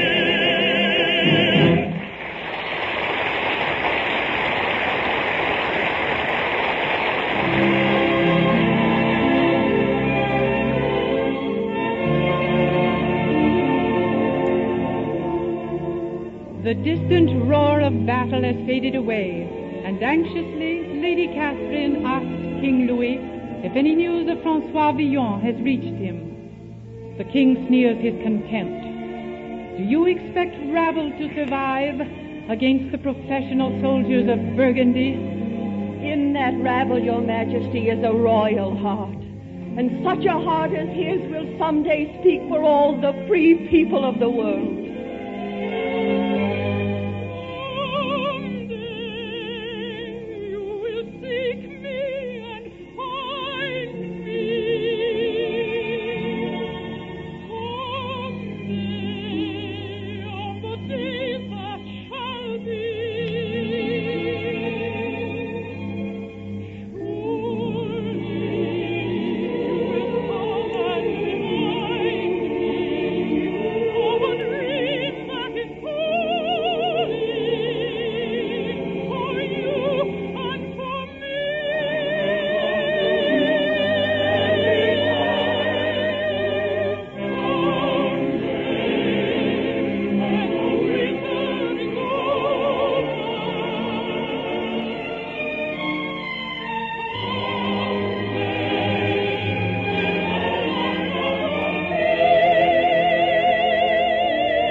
What do you think of my rabble now?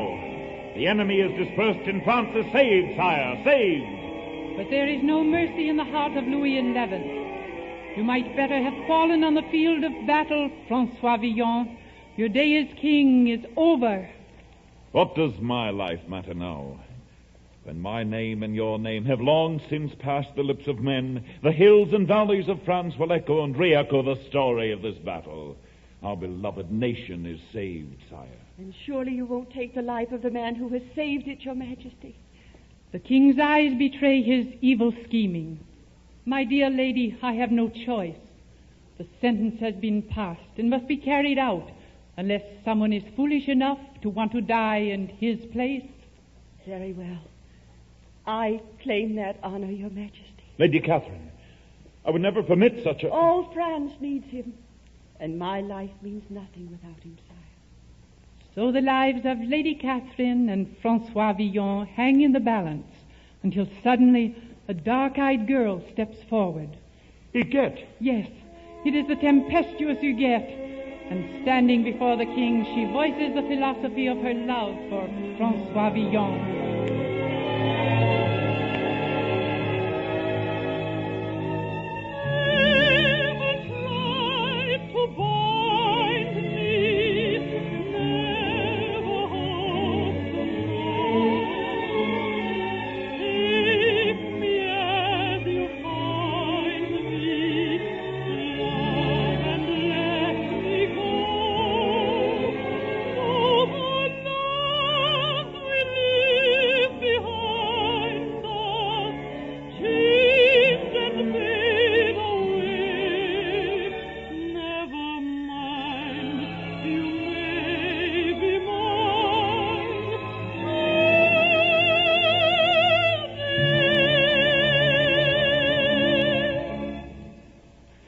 Defiantly, Huguette raises a knife to her heart. Can't you see, Your Majesty? Francois and Lady Catherine cannot live without each other. But Huguette is free to take her love to the grave. Huguette, put down that knife.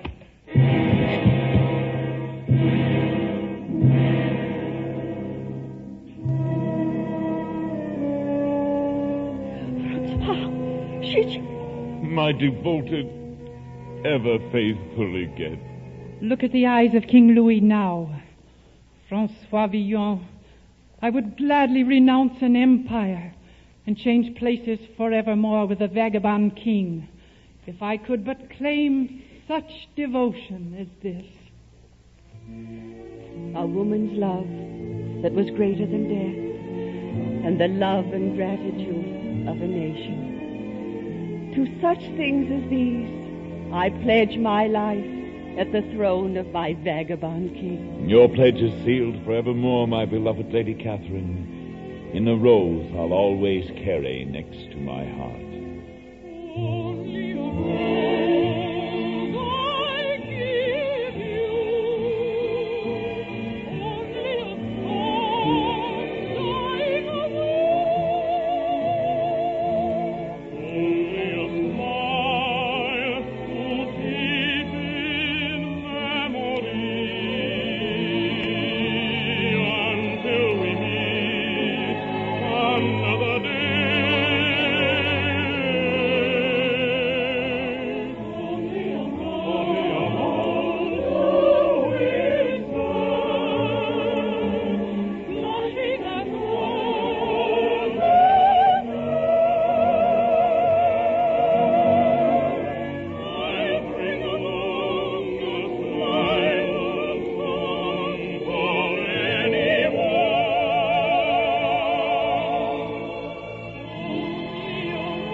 Produced and narrated by Marion Clare, conducted by Henry Weber, written and directed by Jack LePondre, the Chicago Theater of the Air has presented The Vagabond King, starring Nancy Carr and Thomas L. Thomas, supported by Gloria Lane as Huguette.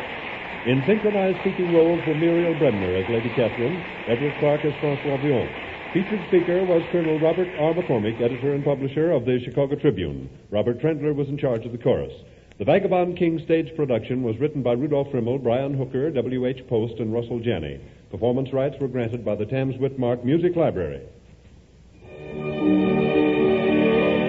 This is Lee Bennett cordially inviting you to next week's Chicago Theater of the Air production, The Countess Maritza, starring Nancy Carr and Thomas L. Thomas. This is the Mutual Broadcasting System.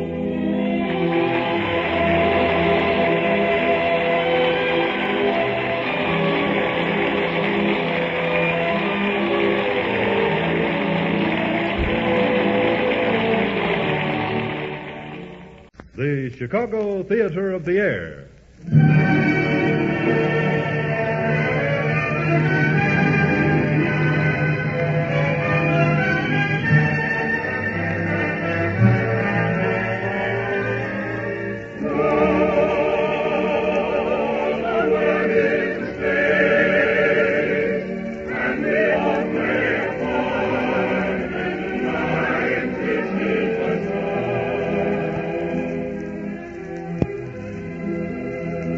Produced and narrated by Marion Clare, conducted by Henry Weber, written and directed by Jack LaFrondre, Mutual presents radio's greatest hour of music and drama, the famous Chicago Theater of the Air. Tonight's performance, The Countess Maritza by Emmerich Kalman and Harry B. Smith, starring Nancy Carr and Thomas L. Thomas, supported by Ruth Slater and the chorus under the direction of Robert Trendler. Ladies and gentlemen, the first few minutes of the Chicago Theater of the Air each week are dedicated to the history and principles of the United States of America, as reaffirmed by Colonel Robert R. McCormick, noted historian, outspoken American patriot, and distinguished editor and publisher of the Chicago Tribune.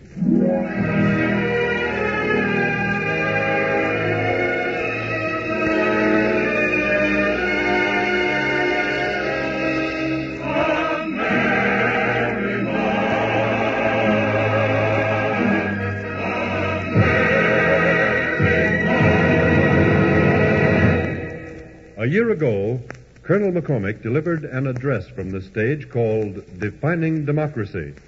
So inspiring was this message that Colonel McCormick was awarded a medal by the Freedoms Foundation of Valley Forge, Pennsylvania. A medal for outstanding achievement in bringing about a better understanding of the American way of life. It is with pride that we present a rebroadcast of the actual awarding of this significant citation. Ladies and gentlemen, the transcribed voice of Mr. Don Belding, President of the Freedoms Foundation.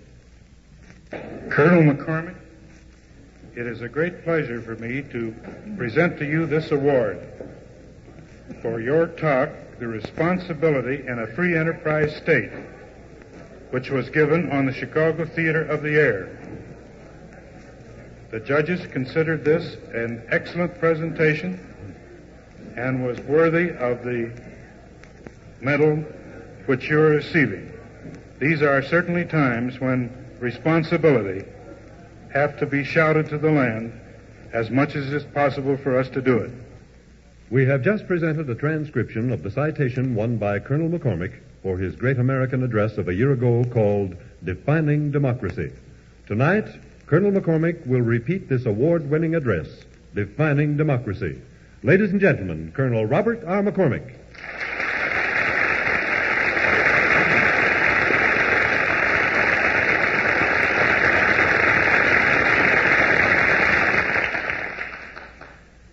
The term democracy can be found in the dictionary, but that definition no longer means anything. It applies to every form of government, from royal government to communist dictatorship. It is used by some to create the impression that certain other governments are identical or very similar to ours. How exact this statement is may be traced in history. In feudal ages, men held land in return for certain services. With the nobility, it was military service.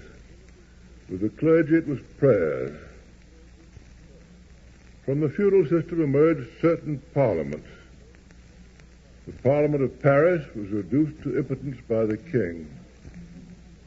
In Sweden, there were 4 chambers of parliament: the clergy, the nobility, the burghers or city representatives, and the bonders, the house where freemen were represented. All of them had to agree to any law, which made it very difficult to enact legislation. In England, the houses were 2. The House of Lords, which included bishops and some judges, and the Commons. The Commons was not intended to represent the people at all, but the gentry or petty nobility, such as Oliver Cromwell, and certain cities. England, as we know, conquered Ireland and Wales. At the time of the American Revolution, the union had long been made with Scotland, which abolished the Scottish Parliament.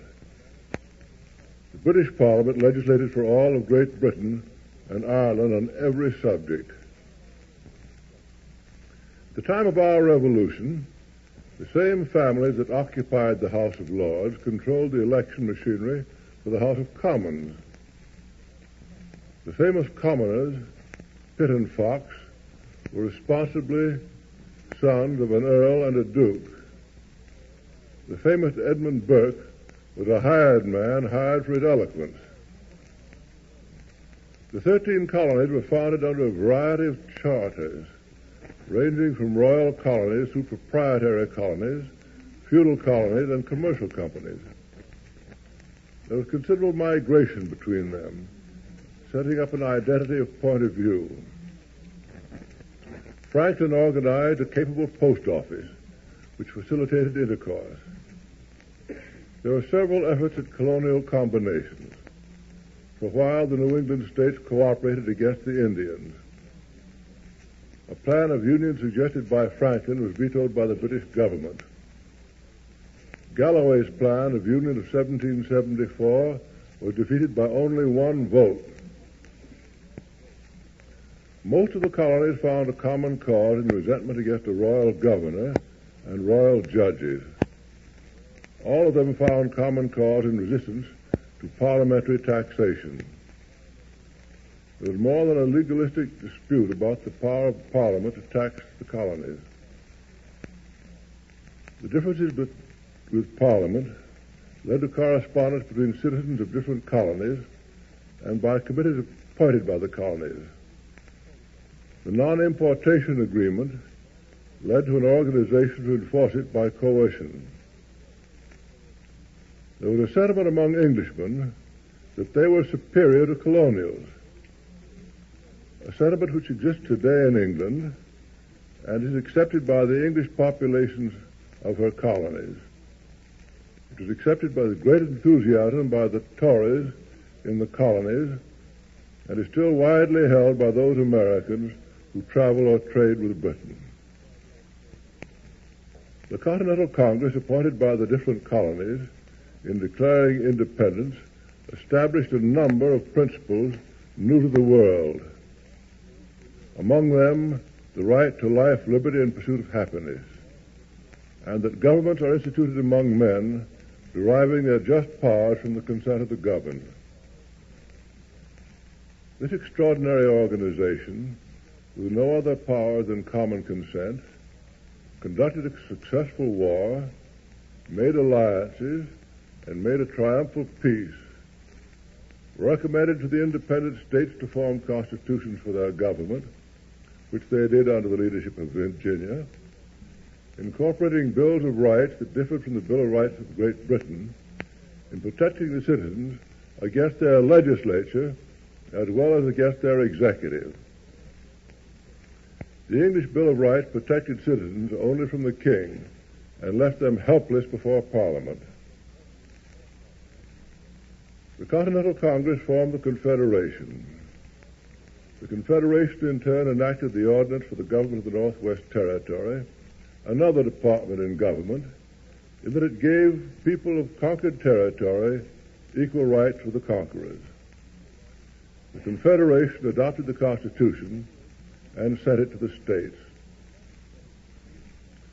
The philosophy upon which the government of the United States was based was largely the work of 5 Virginians: George Wythe, George Mason, Patrick Henry, Thomas Jefferson, and James Madison.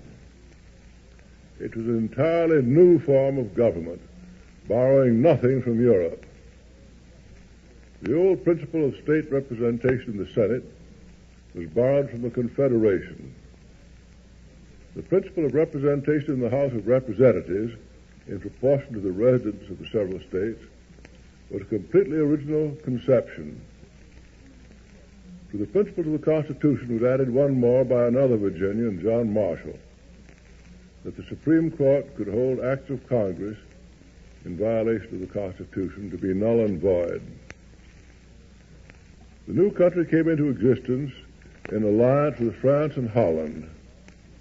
It was the example for France's efforts, always futile, to establish a responsible self-government. What is now Belgium was combined with Holland at the Peace of Vienna. The Dutch, the dominant element, treated the Belgians with great voracity, refusing to allow ships to sail up the Scheldt to Antwerp. Belgium revolted, and winning her freedom with the aid of France and England, adopted in larger part than any other country in Europe the American principles of government. England adopted the American system of equal representation, but not having adopted any other of our safeguards, has fallen into a complete popular tyranny where property, liberty, and the pursuit of happiness are denied. Norway, having been forcibly annexed to Sweden, had obtained her independence and has forbidden titles of nobility. In the three Scandinavian countries, the rights of men are observed as they are in Holland, Belgium, and Luxembourg. What the Republic of Italy will turn into is too soon to guess. Our federal constitution has been copied in the Philippines with certain amendments, and our federal constitution has been drawn upon for those of Japan and China. There's one great fundamental difference between the government of the United States and all of the governments that have been modeled after it.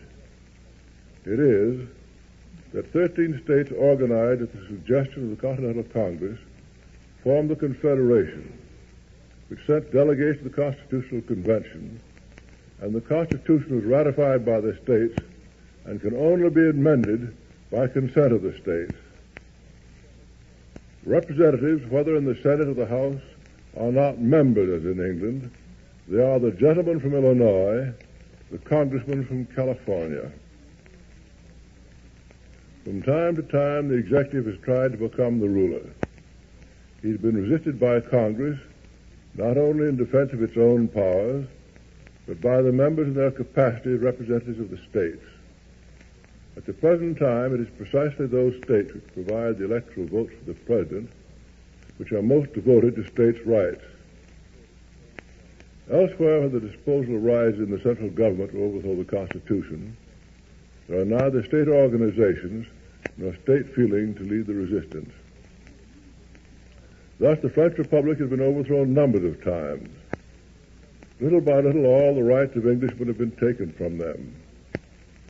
Russia never had more than a promise of representative government. What will become of China and Japan, nobody knows. These may be democracies, if you will. Our government is not. When Franklin came from the Constitutional Convention and was asked what kind of a government it had formed, he replied, "A republic, if we can keep it." His fears were not unwarranted. Hardly had the new government been installed when the Federalist Party sought to turn it into a dictatorship. The second president, John Adams, wanted to introduce titles of nobility. He was opposed and defeated by Thomas Jefferson, running out a Republican. It was when his party became a party of slavery that it took the name Democratic. Democratic may mean anything excepting American. The American government is a republic.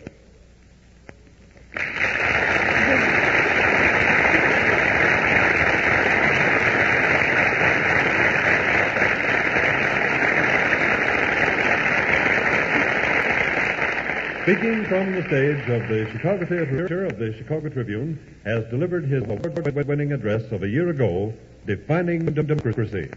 Free copies of this significant address may be obtained by writing to the Mutual Broadcasting System, Chicago 11, Illinois.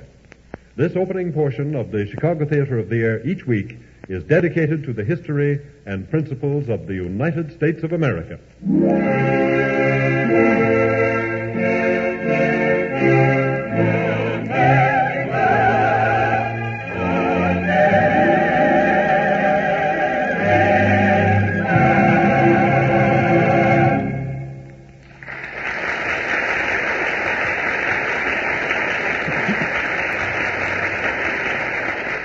Ladies and gentlemen, the curtain rises on tonight's Chicago Theater of the Air production, The Countess Maritza, by Emmerich Kalman and Harry B. Smith, starring Nancy Carr, Thomas L. Thomas, and Ruth Slater, with narration by Marion Clare.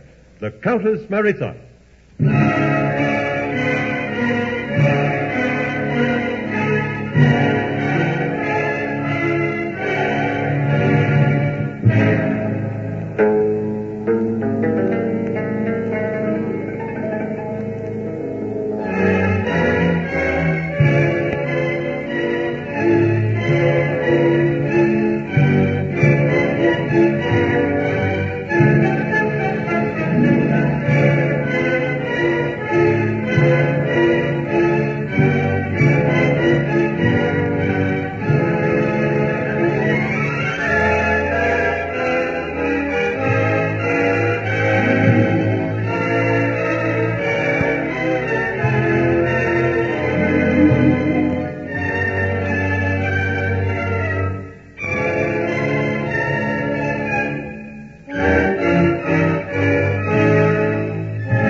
to a legend of love and romance from out old Hungary's rustic lore, told by the gypsies in campfires glow, destined to live forevermore.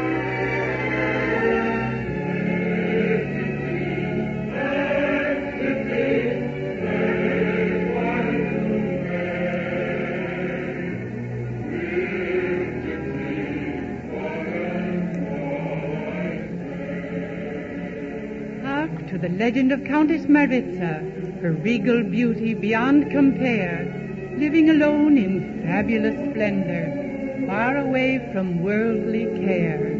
A great estate deep in the forest, where gypsies roam by night and day. Welcome, gypsies, my gates are open, but let no nobleman come this way. Laugh if you will, but this my creed, never to sanction a royal swain. My wealth, not love, inspires their greed. 'Tis my fortune they would attain. So welcome, gypsies, with carefree song. My heart belongs to you alone. I join your dance, I share your joy. No other love will I condone.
us, the legend tells that a stranger entered on the scene, his earrings set with silver bells, his cap with gold, his tunic green. He boldly spoke to fair Maritza, just beyond the others' hearing, spoke in manner confidential, softly spoke in tones endearing. My name is Bela Torek, my lady, gypsy prince from far-off land, separated by my people, kidnapped by a rival band. Destitute I fled my captors, wandered far through forest dell, ne'er again to see my people, forced to bid a sad farewell.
Bela Torek. Maritza brushed away a tear. Roam no farther, Bela Torek. All gypsies find a welcome here. The stranger took Maritza's hand. Thou hast both faith and beauty. To prove my heartfelt gratitude, I pledge my humble duty. The lovely Countess smiled her pleasure. For your keep to compensate, Bela Torek, this your duty, overseer of my estate. The handsome gypsy bowed before her. Your wish, my lady, is my command. Then come, Zigeuner, the music calls. Let joy ring forth throughout the land.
Bela Torek joined Maritza's happy throng, and somewhere in her secret heart, the strains of a romantic song seemed to haunt her lonely hours, seemed to fill her heart with yearning. Could it be that love was dawning while the gypsy fires were burning? Her song was the song of Bela Torek, sung in the campfire's eerie glow, sung from the heart of Bela Torek, the gypsy song of long ago.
The legend reveals, as told in Hungary's ancient lore, a noble countess, suspicious of men, stands at love's bewitching door, counseled by Manya, reader of palms.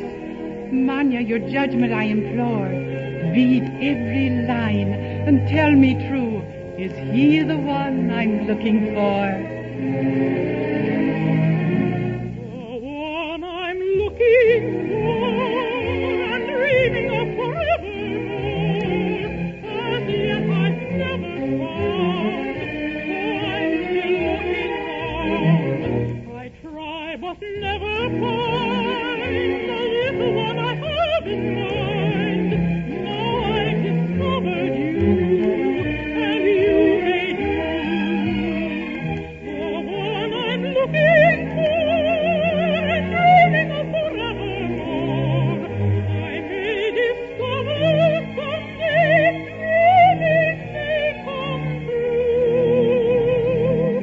My own affinity, I wonder if I'll ever see.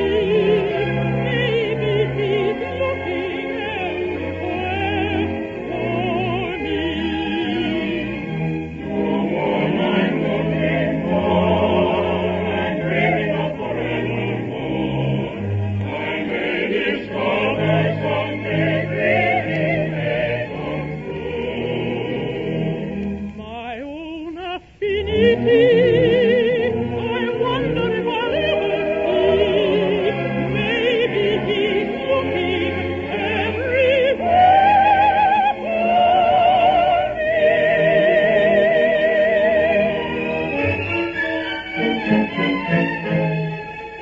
Now the gypsy Manya's counsel. I would first read his palm too, till I find what there is written. This advice I give to you. Why work and slave all day? Never, never say. Springtime is pleasant, but it will not last forever. Nothing more you can do, lover,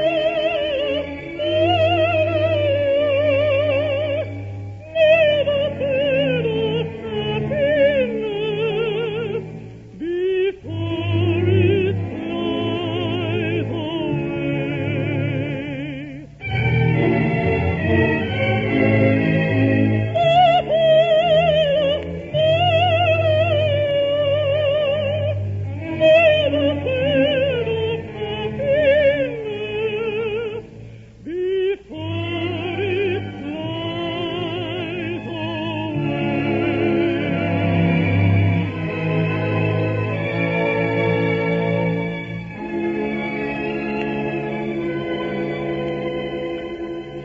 So it is the gypsy Manya to Belatoric employs her art. Thou canst not hide it, handsome stranger. Your palm reveals who owns your heart. I see a name. What name is this? What secret here? What hidden deed? Until the answer comes more clearly, the call of love I bid you heed.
made me for you, but not for me.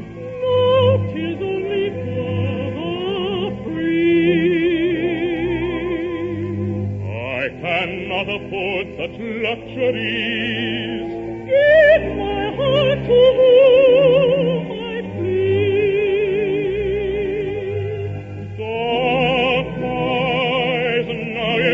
me vainly, breathless, speaking all too plainly, lure me not, I pray you.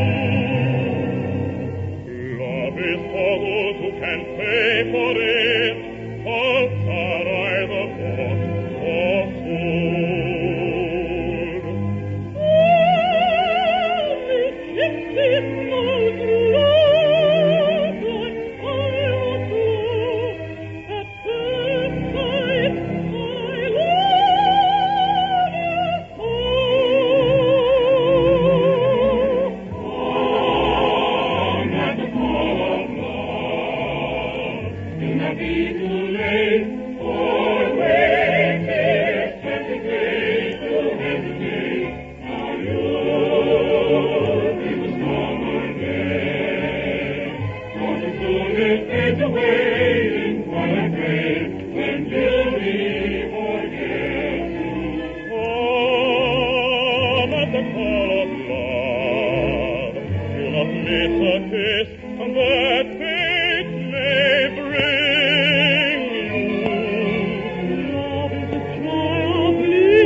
Now the ancient legend tells of Manya traveling far afield to where a prince in splendor dwells, his name in Torek's palm revealed.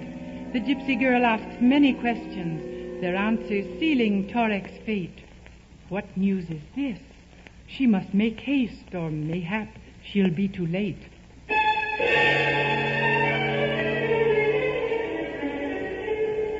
Back in the gardens of Countess Maritza, two figures stand beneath starlit skies, their arms entwined, their hearts as one, burning love light in their eyes. Countess Maritza and Bela Torek, unaware of Manya's scheming, counting the moonbeams one by one in love's eternal dreaming. Why is the world so changed today? Why does it seem joyous and gay? Skies never were quite so blue. Love seems to have charm so new. Love in my heart awakens a love bloom in May. That is the old story I've heard. I know it by heart every word. That's what they all say.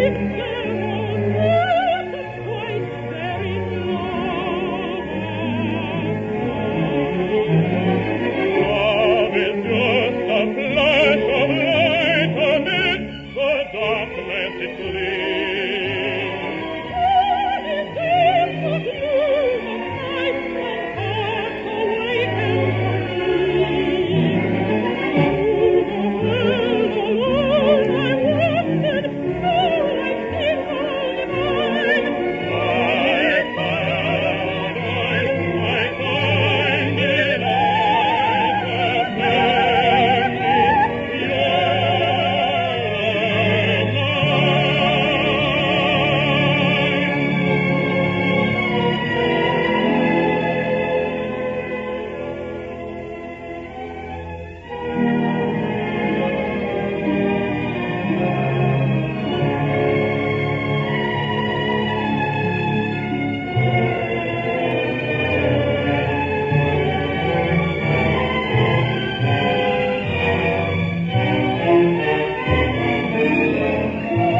Will Manya's returning bring sorrow?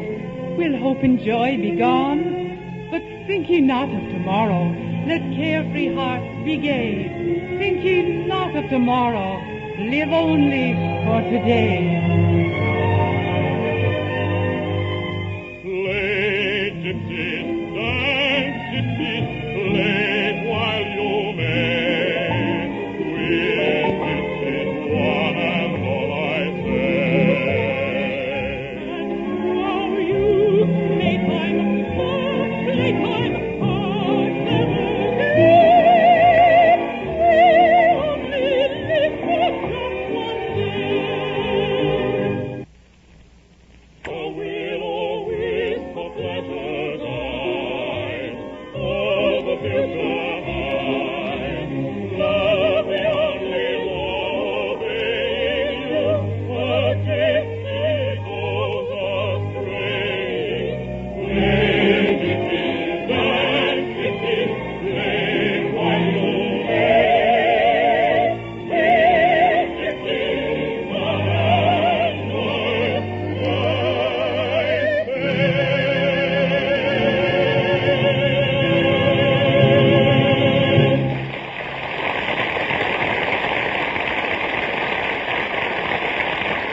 Are now underway. Gypsies have gathered from far and from near, eager to witness this happy occasion, filling the air with their boisterous cheer.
At the moment when happiness reigns supreme, pitfalls linger everywhere.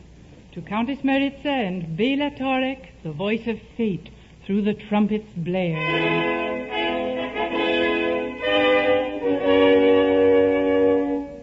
Behold, it is Manya, the prince by her side, choosing this moment to intercede. The gypsies now gather to cheer his approach, bowing before his royal steed. The voice of the prince speaks forth to the countess. Denounce this Tassilo, this noble pretender. This Bela Torek is but an impostor, seeking your fortune through your heart's surrender.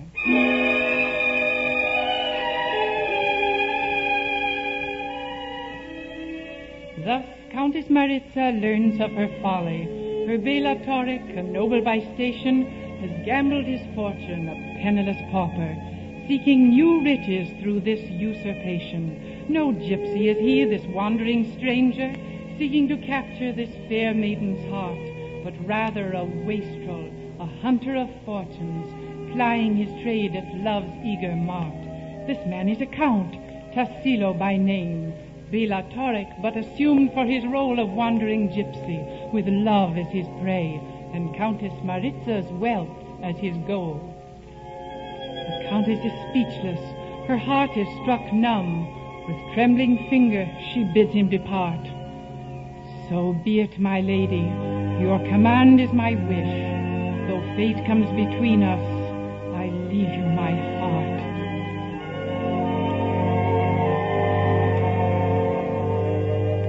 Now I can look at the moon without dreaming my friend is he. His bright old face with good humor is beaming, he smiles on me. Stars seem to sympathize, laugh while they're gleaming, 'cause I'm heart free. Now in the evening I sit very happy, and all alone, not a care I own. And if you ask me why, I don't mind telling you, forever I have said to love,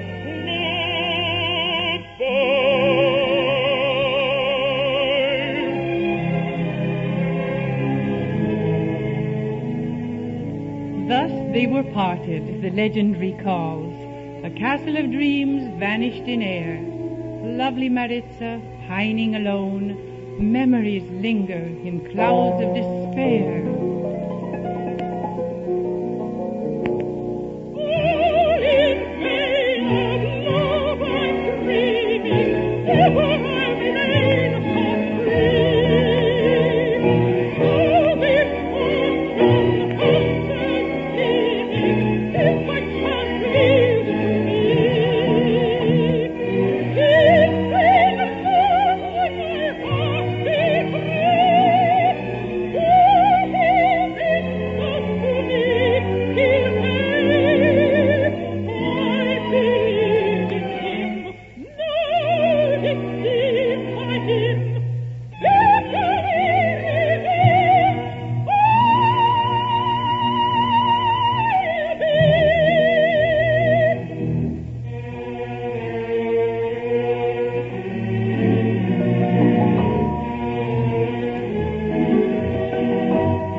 Of palms, Manya the gypsy, with more revelations. Hear me, dear Countess, 'tis writ by the sages, love is the ruler of both men and nations. But Manya, the Countess sighs in regret. What sage would condone a trust that is broken? What sage would condone a lover betrayed, a dream that is shattered by treachery's token? But hear me, dear Countess, the gypsy speaks on. His palm has revealed but part of the story. Tassilo the Count, condemn as ye will, is master indeed of riches and glory. No pauper this Count, no man is his master. E'en though he gambled for his idle pleasure, he sought not your fortune, dear Countess Maritza. Romance was his goal, your love was his treasure. The eyes of Maritza shine forth with new light. But what of the prince and the Count's condemnation? What of the warning you read in his palm, and your trip in behalf of his degradation? Dear Countess, the gypsy explains with a smile, the prince was your suitor, your fortune he planned. Through Tassilo's betrayal, he hoped for your hand. Manya, please find him and bring him to me. Tell him I wronged him and ask for his pardon. Gypsy or Count, my love for Tassilo blooms like the flowers in this very garden. Love has found my heart today and conquered me. Love is not the fly away, no more I'm free.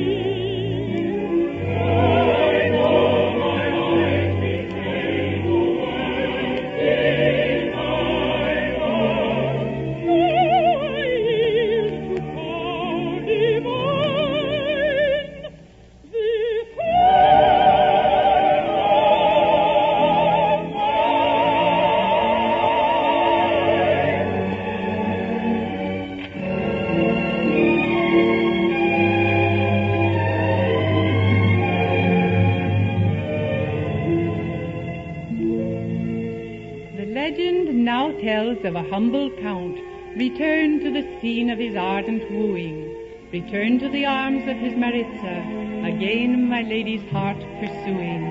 It tells of forgiveness sealed with kisses, of sacred vows 'neath skies above, of wedding plans and happy futures waiting at the shrine of love. It also tells of little Manya, and much more than the palm displayed, of Manya's wedding to the prince, while gypsies sang a serenade. Now if you doubt this tale of love, 'neath forest green and azure sky, be assured it's really true. So the legend says, not I.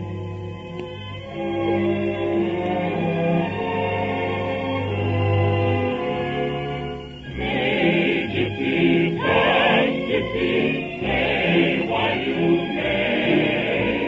Dear gypsies, one and all I say. And who are you, playtime, oh, playtime, not ever gay?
Produced and narrated by Marion Clare, conducted by Henry Weber, written and directed by Jack Lefrandre, the Chicago Theater of the Air has presented The Countess Maritza by Emmerich Harmon, starring Nancy Carr in the title role, Thomas L. Thomas as Count Tassilo, and Ruth Slater as Manya.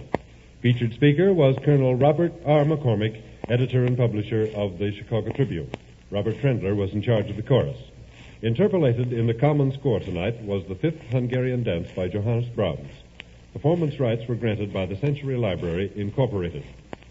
Ladies and gentlemen, we would again like to call your attention to the opening few minutes of the Chicago Theater of the Air each week. In these dangerous, treacherous days of 101 isms, it is fitting, proper, and very likely a matter of life and death that we review the inspiring doctrines of our forefathers, that we affirm and reaffirm the historic people's government based upon trial, error, and the very lives of our forefathers. Our days of trial and error must be over through our understanding and endorsement of our ancestors' trials and errors. Our glorious republic, leading the world since 1776, cannot afford to be led to slavery by greedy and uninformed opportunists, both at home and abroad. The opening moments of the Chicago Theater of the Air are dedicated to our American doctrines, past, present, and future. For a better understanding of our republic, we earnestly invite your attendance.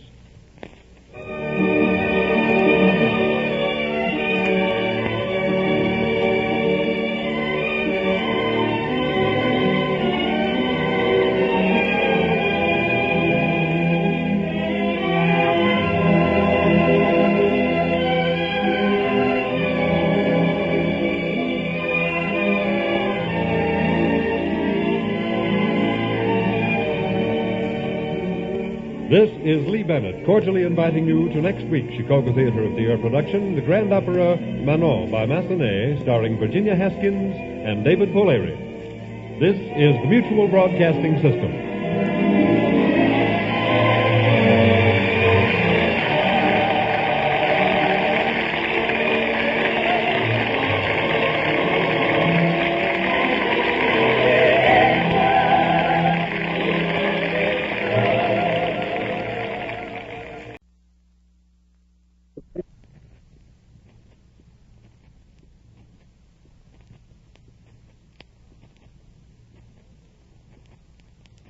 The Chicago Theater of the Air.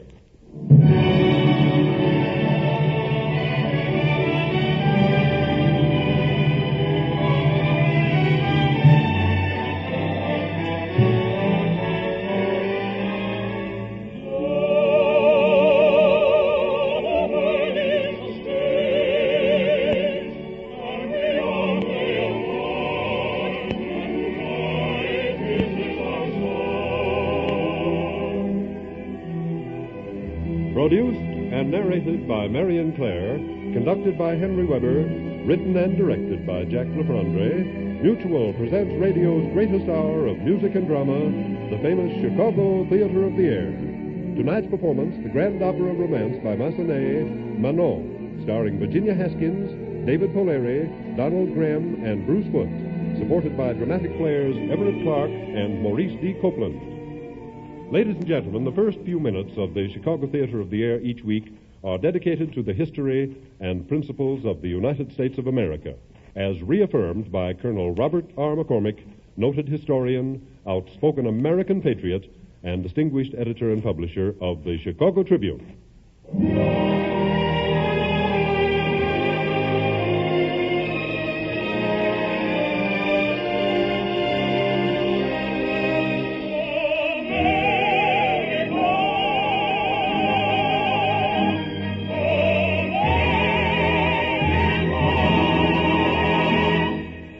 For the past 10 years on the Chicago Theater of the Air, Colonel McCormick has, week in and week out, spoken up for freedom. A series of his inspiring talks came to the attention of the Awards Committee of the Freedoms Foundation of Valley Forge, Pennsylvania. And from this significant series, his speech, Defining Democracy, was selected by the committee as a gold medal winner. Colonel McCormick was unable to attend the award ceremony at Valley Forge. And last week on this program, we presented a transcription of the Valley Forge presentation, and Colonel McCormick repeated his Defining Democracy speech. Since that broadcast, we have had so many inquiries about the work of the Freedoms Foundation and so much response to the award-winning speech that the Foundation has sent a special representative to Chicago to tell us something about this great Valley Forge enterprise, and through Justice Joseph E. Daley of the Illinois Supreme Court, to present the medal to Colonel McCormick in behalf of the Foundation. That special representative is William W. Higgins, Associate Director of the Freedoms Foundation, and it is with great pleasure that we present him at this time. Mr. Higgins.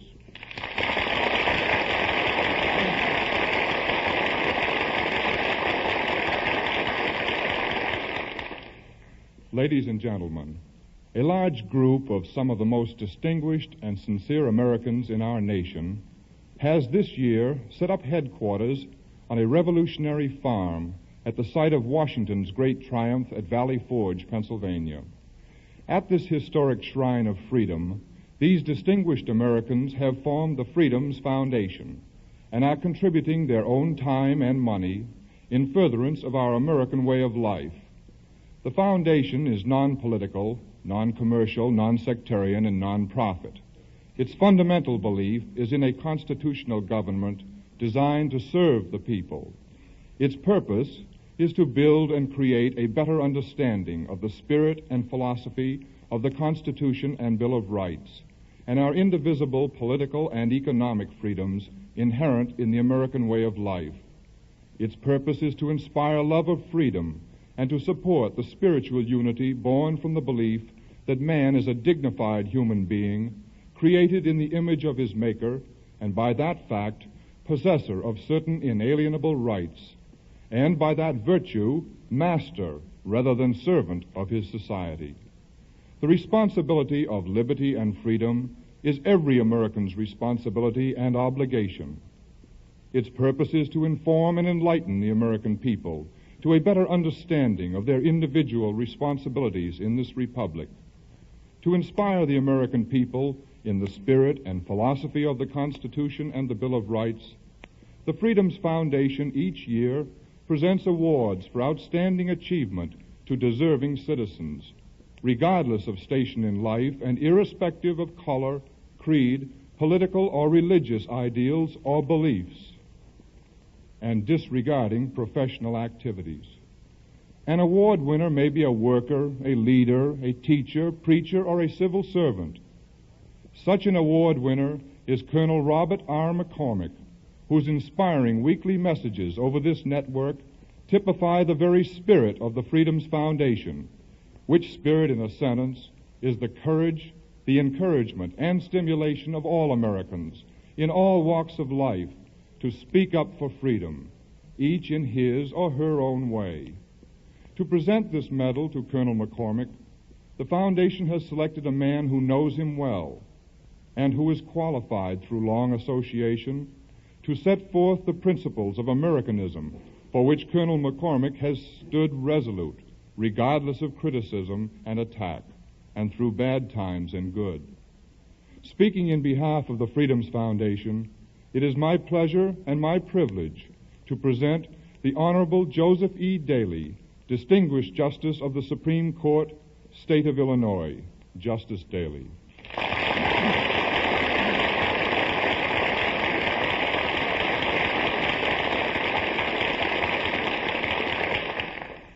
Thank you, Mr. Higgins. Ladies and gentlemen, the large gold medal which I am about to present to Colonel McCormick carries the figure of George Washington kneeling in prayer at Valley Forge. In this humble figure of our country's father, we see the spirit of many things.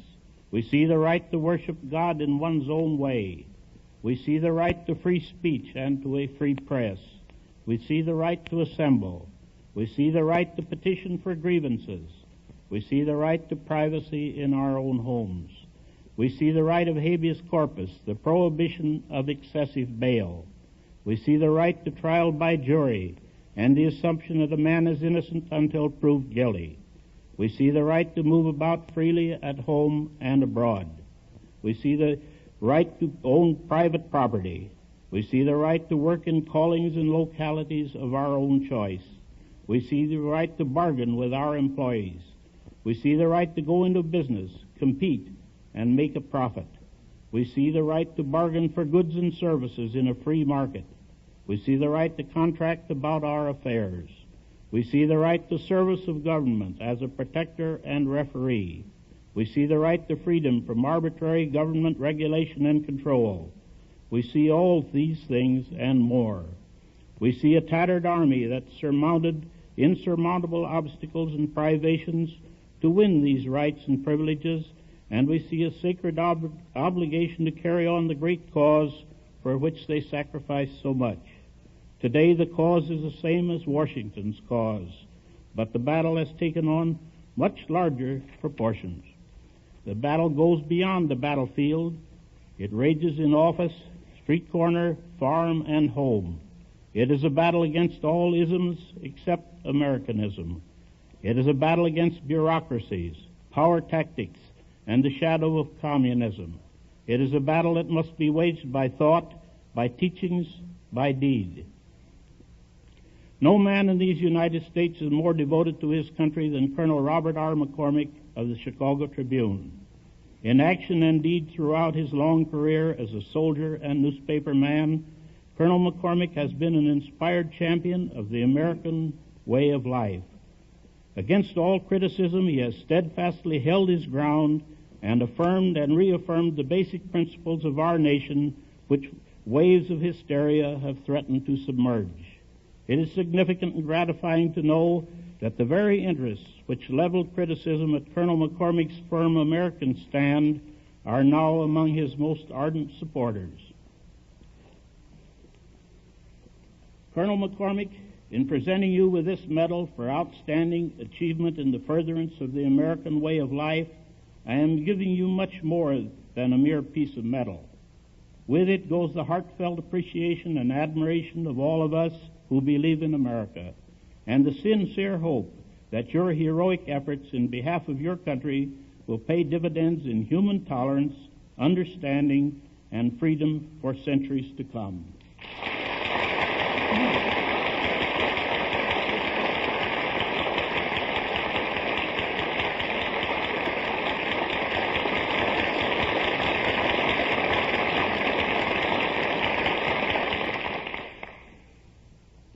Mr. Justice Daly and Mr. Higgins, I accept this medal in the spirit in which it was given, the American spirit.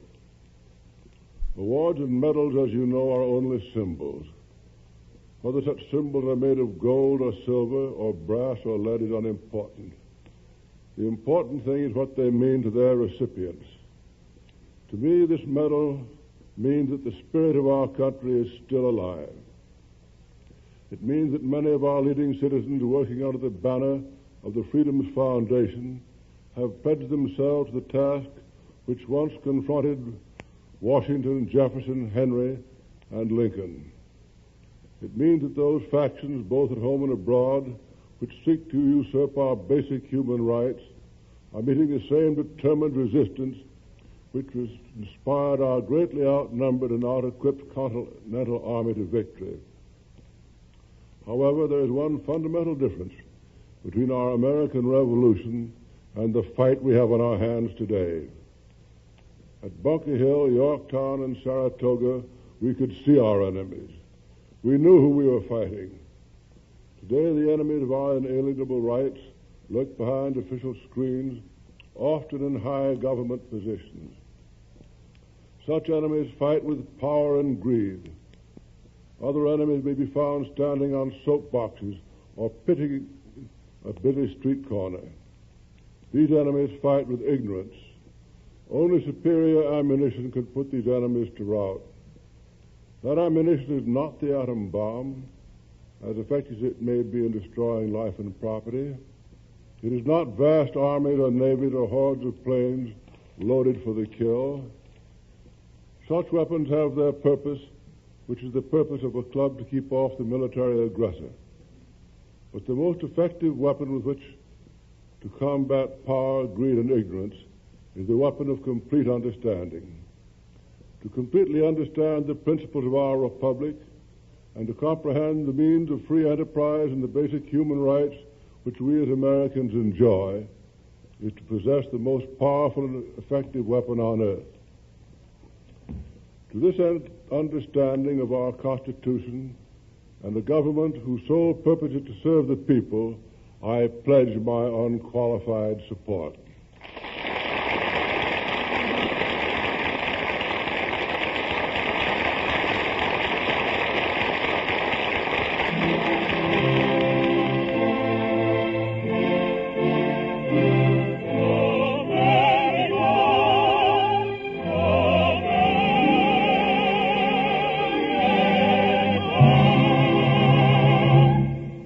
Ladies and gentlemen, you have heard the presentation and acceptance of an award presented to Colonel Robert R. McCormick by the Freedoms Foundation for his inspiring speech, Defining Democracy. Now the curtain rises on tonight's Chicago Theater of the Air production of Manon by Massenet, starring Virginia Haskins, David Boleri, Donald Graham, and Bruce Foote, with narration by Marion Clare.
is Manon Lescaut.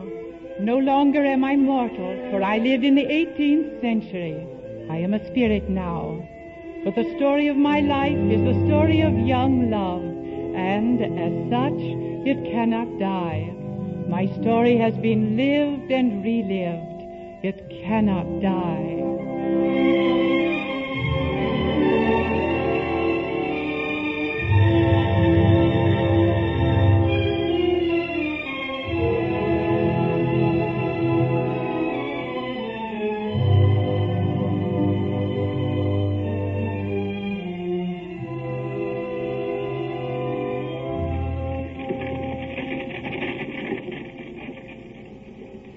I'm on a stagecoach, soon to stop at a small inn at Amiens, France. I've never traveled alone before. Always I've been sheltered by my family. This is a very young maiden's first hour of freedom. Wonderful, wonderful freedom. But not for long. At the inn I'm to meet my cousin, a royal guardsman, who will escort me to a convent. A convent. Is this to be the destiny of the beautiful dreams I've dreamed?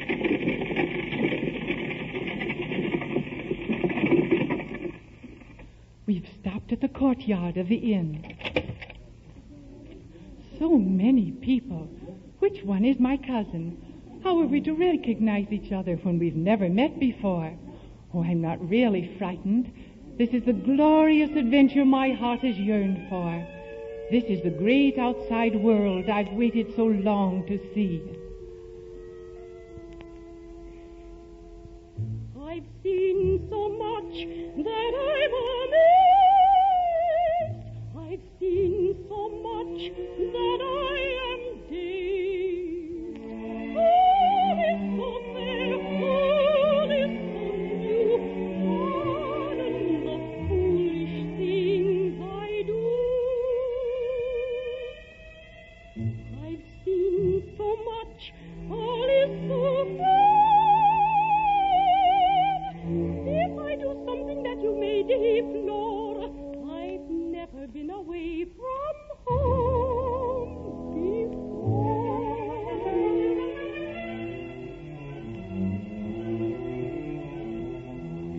A royal guardsman has come out of the inn. Oh, tall and handsome in his uniform. He's coming toward me. Yes. Your pardon, mademoiselle. You are Manon Lescaut? Oui, monsieur. And you are... I almost hope he isn't my cousin, but I hope in vain. Your devoted cousin, mademoiselle. What a pity that I must escort one so young and beautiful to the dark sanctuary of a convent. Oh, yes, I agree. It is a pity. Now that I must take care of you, there are some matters I should mention. I must meet some friends at the inn. There are some things that need attention. Just wait here for me. Don't go away. I won't be long. Be good, my child. Be quite genteel, or else they'll say that I'm to blame. I'm supposed to guard the family name. A reputation. A reputation.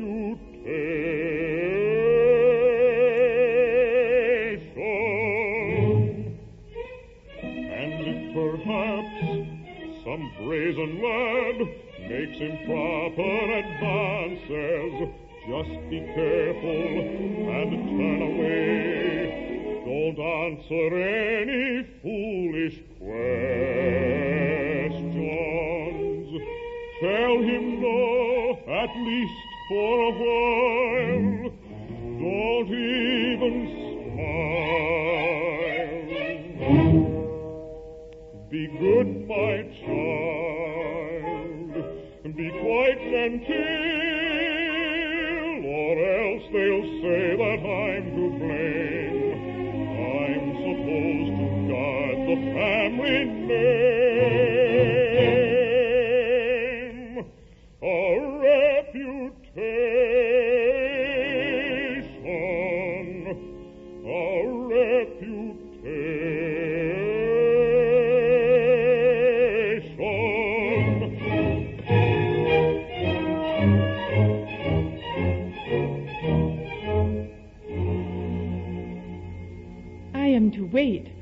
He has returned to the inn, but his words plague me.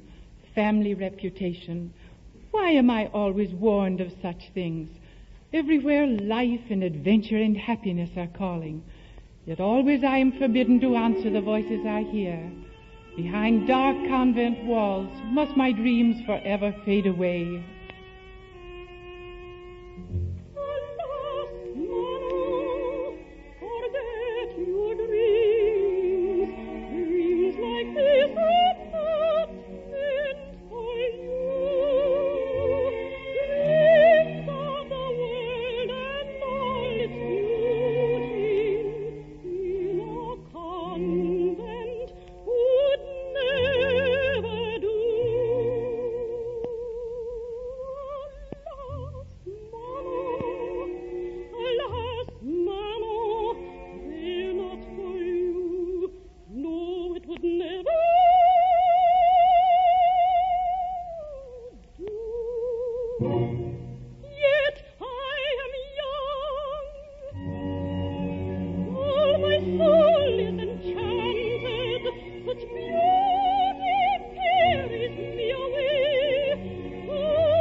Look at the beautiful ladies in the courtyard.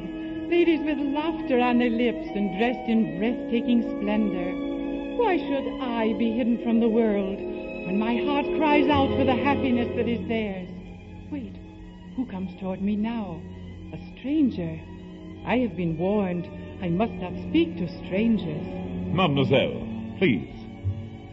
Do not look upon me as a stranger. I'm the Chevalier des Grieux. From the moment I saw you step from that coach, it seemed as though I'd known you forever. Oh, young years, and how handsome. I know I should turn away, but he seems to have me under a spell. Mademoiselle, I had intended to leave here on the very stagecoach that brought you to this courtyard. But now that my eyes have looked upon your beauty, I could no more leave you than I could move the moon from the heavens. Something draws you close to me. Some divine power that will not let you go. Something makes me answer. Chevalier des Grieux, you too seem very close to me.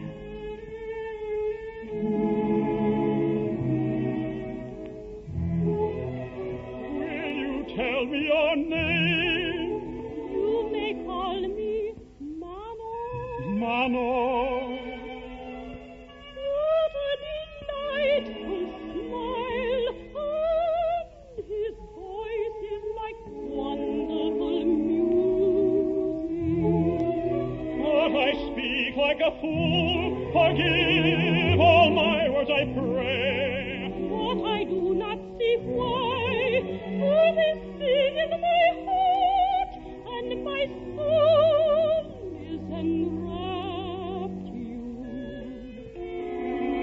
How I wish that I had the words for a proper reply. Lovely enchantress, I cannot read.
in spring. You and I, with our hearts beating high. You and I, linked in love's tender chain. And our hearts will be singing for you and all we love. You and I in the spring is to Paris in spring. You and I.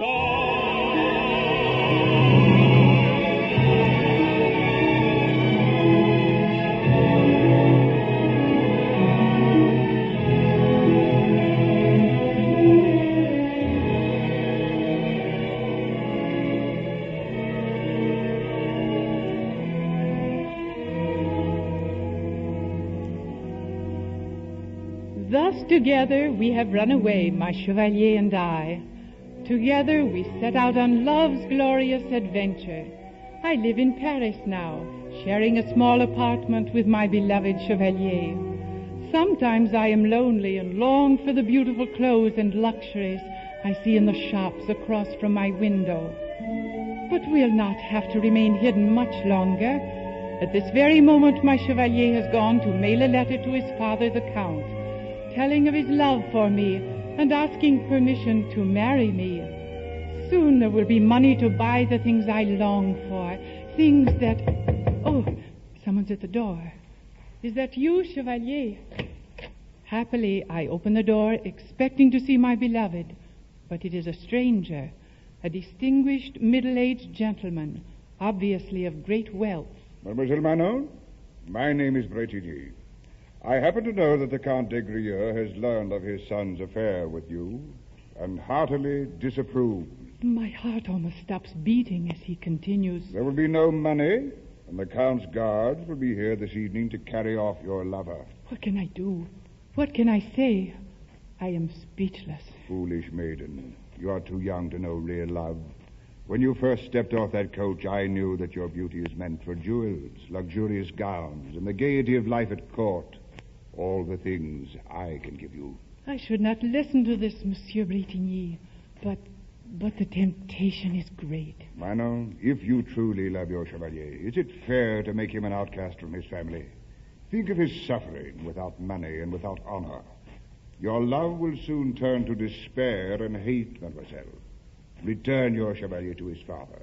Let them carry him off tonight. Then come to me, my lovely. I must be alone.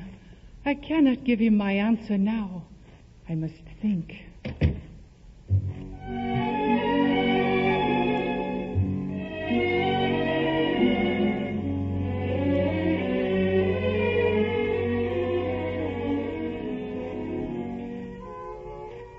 Monsieur Bretigny's words haunt me. The most expensively dressed and the most beautiful. Oh, and to think that but a few moments ago, my chevalier sat across from me at this very table and wrote his father of his love for me.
chevalier has come back.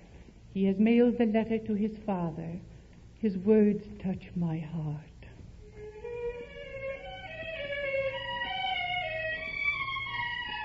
How sweet this hour when all fear is suspended, and we two are here all alone.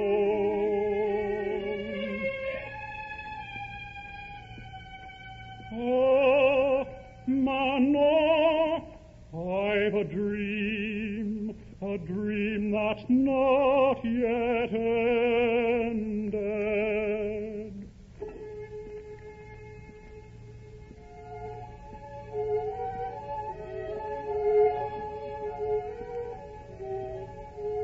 When I close my eyes, I see below a plain little dwelling that is far pastelling, gleaming white beneath a tree.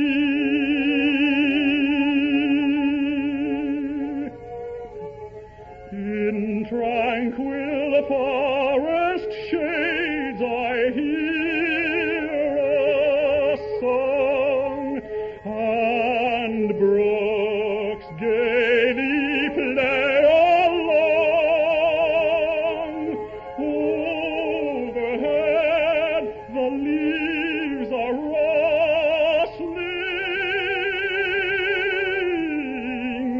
birds therein do gaily sing.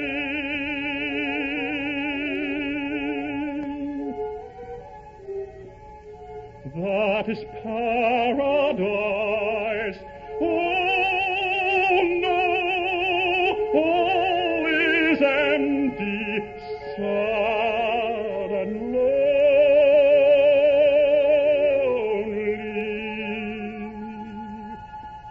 For one thing only is gone, it is you,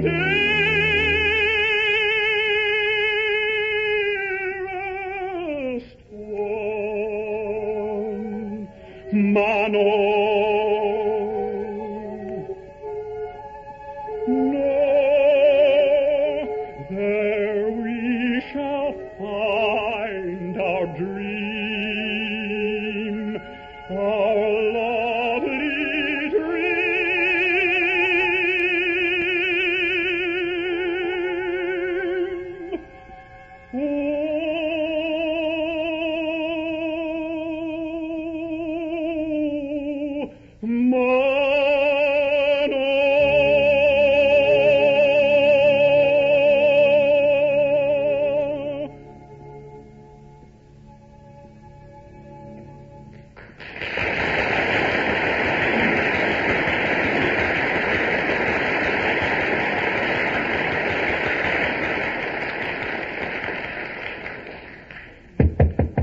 Oh, I am frightened.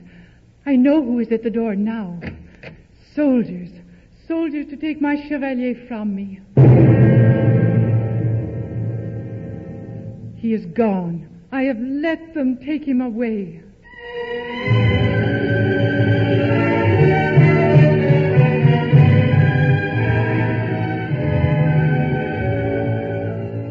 My temptation was too great to save him. I have forsaken my chevalier. Monsieur Bretigny is waiting. Monsieur Bretigny, and all the wealth and pleasures of Paris.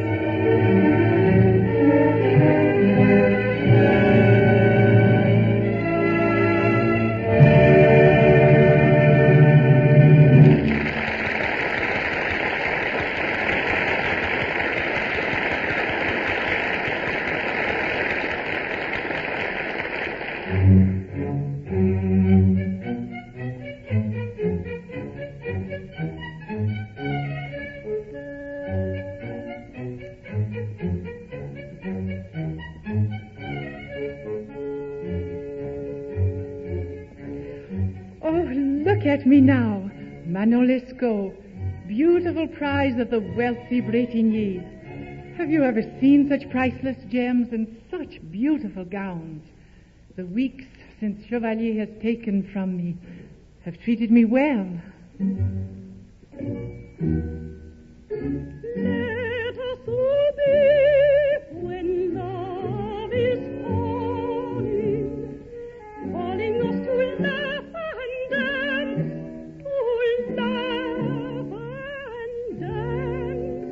when the beauty of us all her fleeting hours of sweet romance,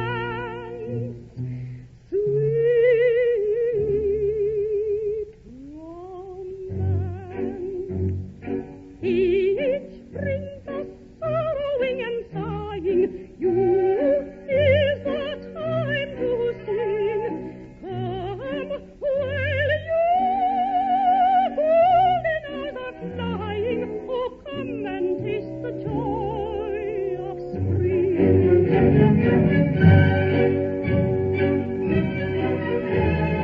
Each brings us sorrowing and sighing.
As long as there is music and laughter, I think I am happy. But shadows come to haunt me when the music dies away. I have overheard Monsieur Bretigny say that the lover I've forsaken is heartbroken. The Chevalier has entered the seminary at Saint-Sulpice and is determined to take holy orders.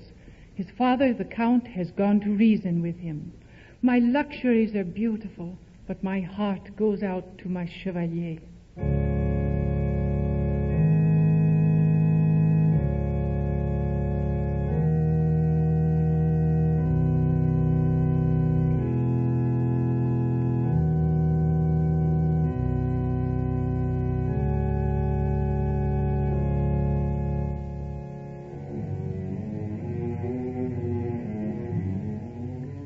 At night when I'm alone, I see my Chevalier as if in a dream. I hear his father's words. My son, your Manon is but a fickle toy of Bretigny. Come home and start your life anew, I pray you. Soon you'll find what true love means. But my Chevalier will not leave the seminary. Please, Father. From now on, my love is in the holy order. But his father pleads in vain. Those are high-sounding words, but my son, how have you been living? What do you really know of life? A finish like this.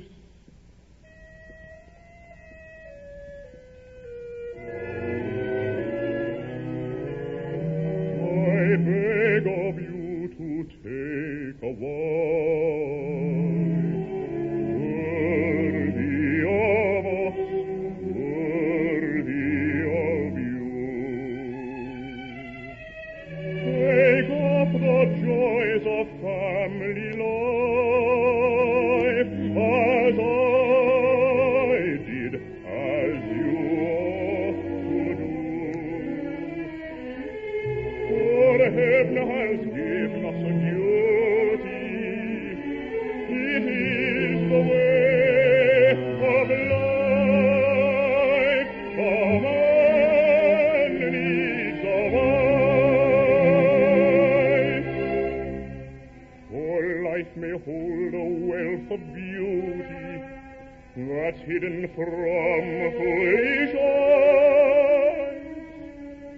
I beg of you to take a wife worthy of us, worthy of you, for heaven has given a duty which brings to us a wealth of beauty. Take heed, my son.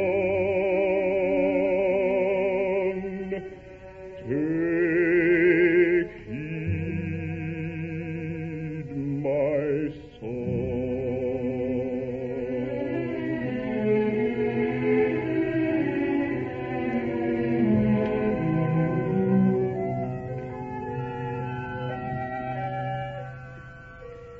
Now I know my dream is true. Word has reached me. The Count cannot move his son's determination. He leaves his son at the seminary. My Chevalier prays now for divine guidance.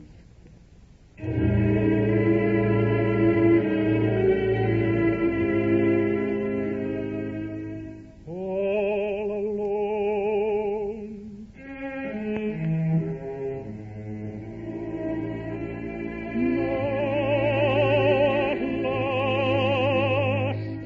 Now comes the hour of destiny.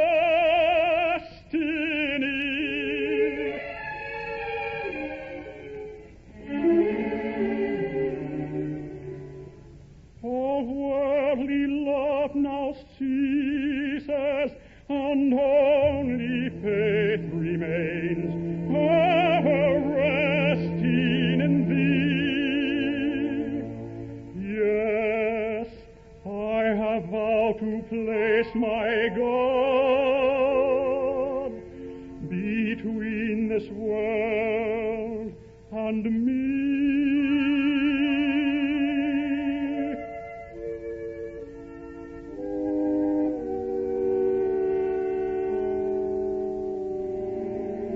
Leave my heart tender dream, still for you it is glowing. Leave my soul in this peace, purchased with strife and pain. I have drunk from this cup filled with despair and madness. From my heart it was filled with blood that fell like rain.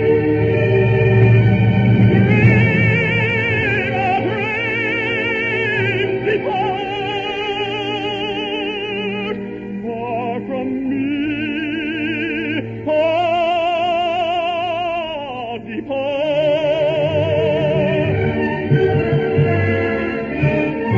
To me now is life and all men's empty glory. I desire to forget a name within me burning, a a name accursed, that name that obsesses to what end?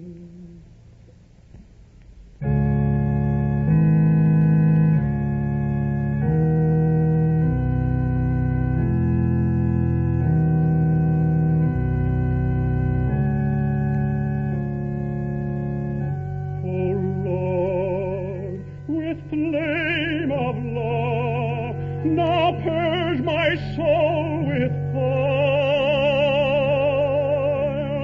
Oh, let thy holy light of day drive from my heart this shade, drive it now from my heart.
The thought of my chevalier languishing behind dark seminary walls is too much.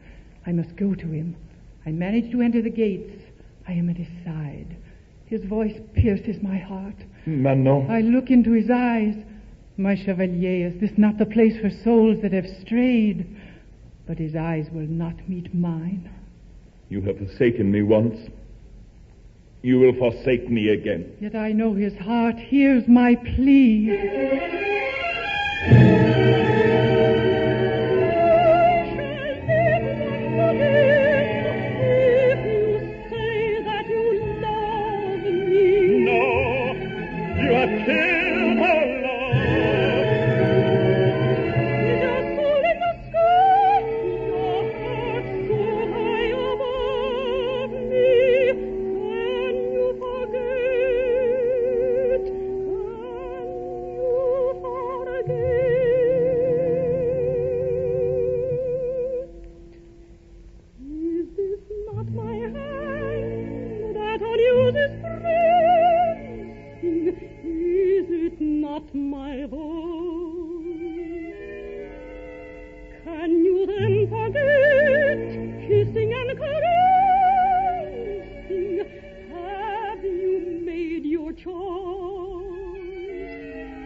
It is the hour of prayer. No, I will not leave you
life is in your eyes. My life is in your eyes. Oh, come,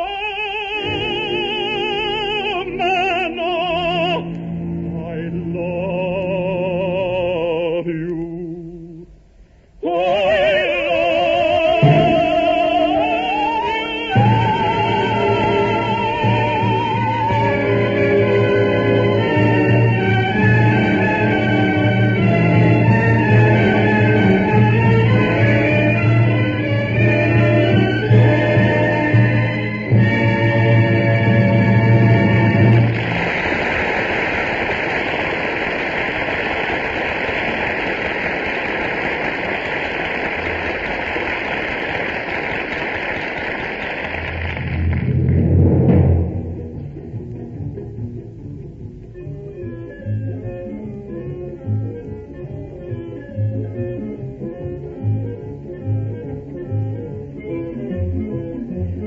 Again we have found our love, my chevalier and I.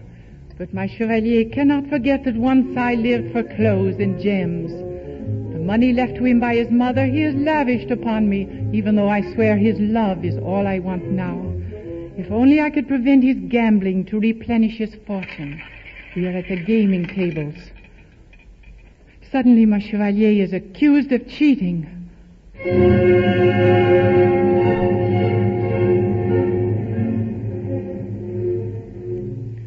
All eyes are upon me. I am to blame. I am his paramour. Now his father stands before us. He speaks to the accusers. Gentlemen, I will stand behind my son and reimburse you for what losses you've suffered. But as for this Manon, she has disgraced our family name for the last time. She will be deported from this country, never to return again.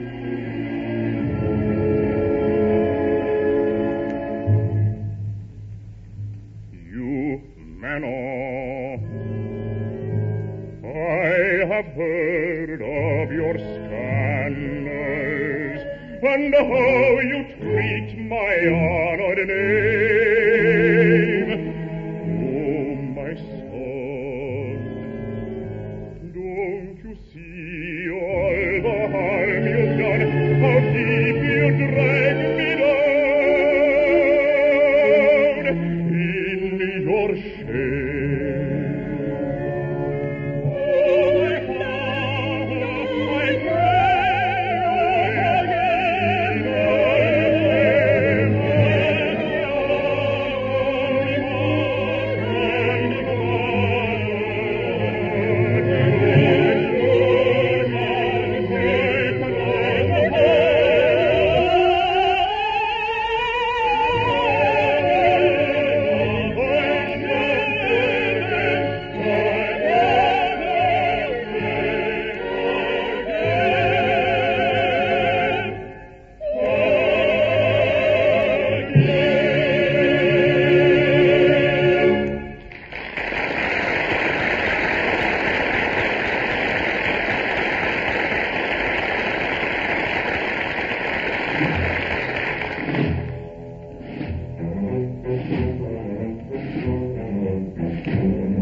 I am ill. My beauty has faded. Long weeks in the damp darkness of prison have destroyed the bloom of my youth. Today I am being deported to Le Havre. Now I know that life holds tragedy as well as happiness. I do not mind the marching. My feet are numb, and my heart is numb. A hazy figure appears at my side and pulls me from the line of march. It is my chevalier. He has bribed the guard. For a moment, I see the sun. I feel all a joy returning, like a ray of the sun that shone upon a happier day. Oh, my love, like a flame that is burning the sorrow away. find our joy again. Our joy again.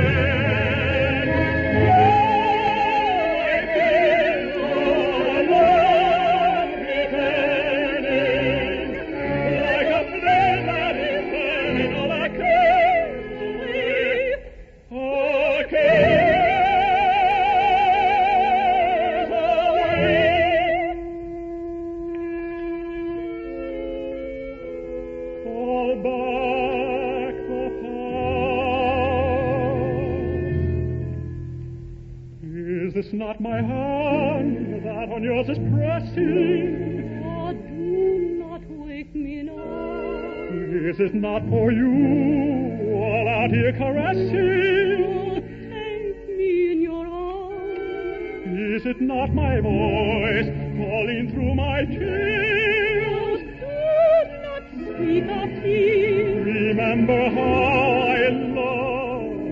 I betrayed your love. That is all forgotten. Oh, could I forgive? Oh, the bitterness and the pain. Is it not my hand that yours pressing?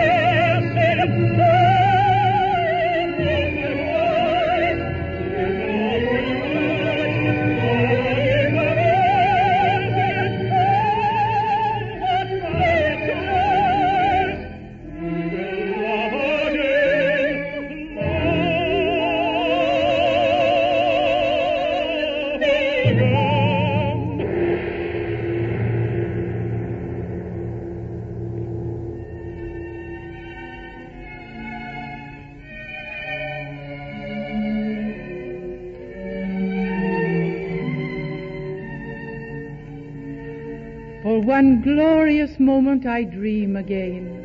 In my dream, only love. No wealth or luxury greater than love. But it gets darker, darker. I cannot seem to reach the light. It is too far away. The dream has faded from my eyes, but my love still gleams brightly like a far-off star. I see it. I see it. My love goes with me to the grave.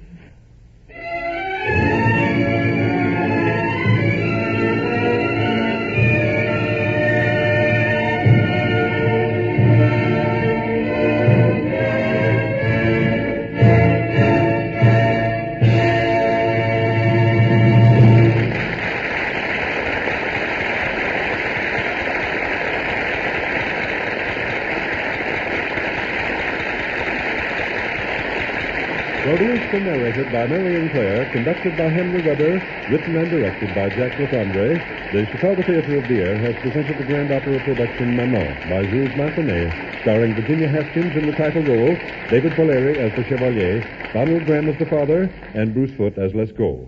Featured speakers were William W. Higgins of the Freedoms Foundation, Illinois Supreme Court Justice Joseph E. Daley, and Colonel Robert R. McCormick, distinguished editor and publisher of the Chicago Tribune.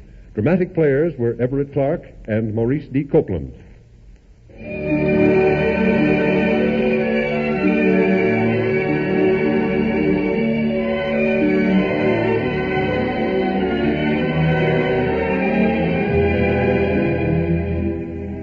This is Lee Bennett cordially inviting you to next week's Chicago Theatre of the Air production, the famous Christmas opera by Engelbert Humperdinck, Hansel and Gretl, starring Virginia Haskins, Ruth Slater, and Bruce Foote. This is the Mutual Broadcasting System.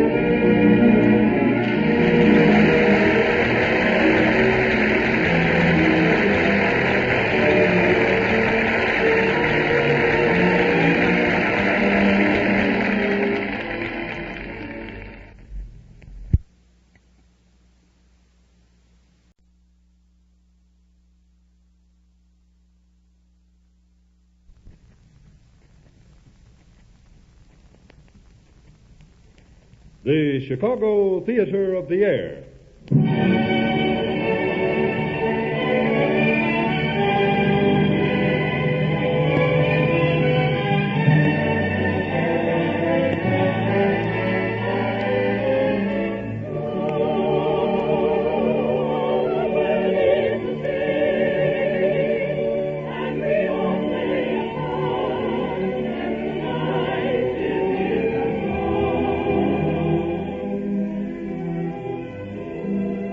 Produced and narrated by Marion Clare, conducted by Henry Weber, directed by Jack LaFondre, Mutual presents one of America's foremost radio programs, the famous Chicago Theater of the Air productions of the world's greatest musical dramas.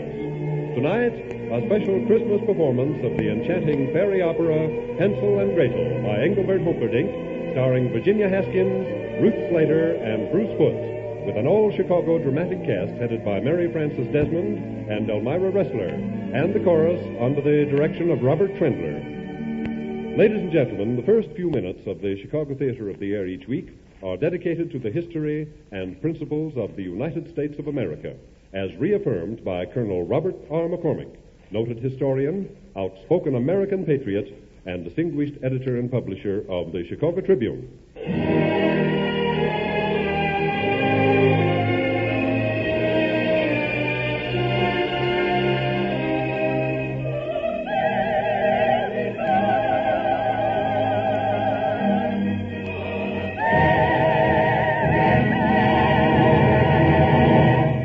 Tonight, Colonel McCormick will speak on the subject, the American Revolution and its effect.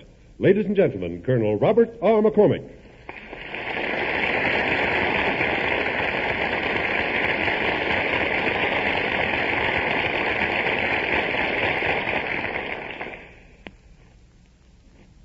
Some years ago, I spoke on the American Revolution and its effect on world civilization. There have been further developments since then. In this hemisphere, it has brought freedom to Canada. But whether the Canadian people will be free under the form of government to be adopted is in considerable doubt. There has been a recession from free government in Central and South America. Only Brazil, Chile, Ecuador, Bolivia, and Uruguay are ruled constitutionally. The frequent revolutions in Panama demonstrate the wisdom of keeping our government in the Canal Zone. England and France, of course, have perished in socialism. The Benelux countries have followed much of our philosophy, but are cursed with religion and politics, as are Spain, Portugal, Italy, and Ireland, both north and south. Scotland and Wales may be on the way to achieving statehood. They are both superior to England in social equality, but are more or less enslaved by the latter.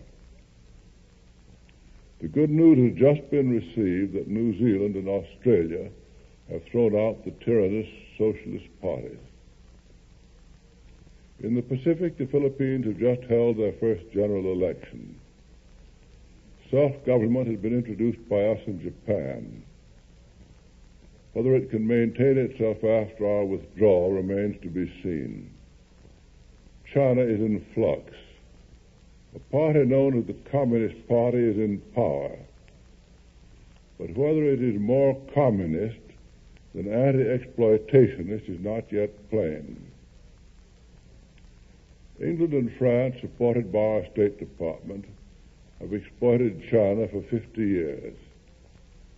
The Chinese are perhaps more anti-European and anti-American than pro-Russian. The Iron Curtain countries are, of course, in worse condition than any time in their history. And Germany is oppressed not only by the Russians, but the English, French, and ourselves. The English and French policies in line with their history. Ours is a disgrace to the nation that introduced freedom to the world. France continues to oppress Algiers and Morocco and deny our citizens the right to do business there. England scorns the request of the United Nations that it give autonomy to the Central African peoples and the Maltese. She oppresses the people of North Borneo and of Sarawak, bought like slaves from a white sultan. A man of Sarawak has just assassinated an English governor. A native of Sierra Leone, Africa, has shot an English Chief Justice. After the benign occupation of the American forces, the Solomon Islands are on the verge of revolt against the harshness of British reoccupation. South Africa, so long oppressed by England, is oppressing Germans, Indians, and Africans, also in defiance of the United Nations. With our support, the French are still making war on the Indo-Chinese and the English on the Burmese and Malays. On the other hand, Ceylon, India, and Pakistan have secured their independence, though timidly remaining within the British Empire. Abyssinia refuses to patronize the French railroad. The United Nations have voted freedom for Libya, wanted by both Britain and Italy. Turkey, Egypt, Iran, and Iraq, so long under Sultan and Shah, now hold elections. Turkey is a quasi-republic, the others as constitutional monarchies. After the Japanese left Indonesia and the Indonesians set up a republic, English troops using American weapons attacked them, and afterwards Dutch troops trained by our Marines and armed with our weapons continued the atrocities. This was countenanced by our State Department, but not by our public opinion, which compelled the withdrawal of martial money to shoot Indonesians, and Indonesia has achieved a qualified freedom. A treaty on something like dominion status has been worked out between the Indonesian and Dutch representatives and has been adopted by both of their parliaments. It is to include free public education, religious freedom, and a Supreme Court.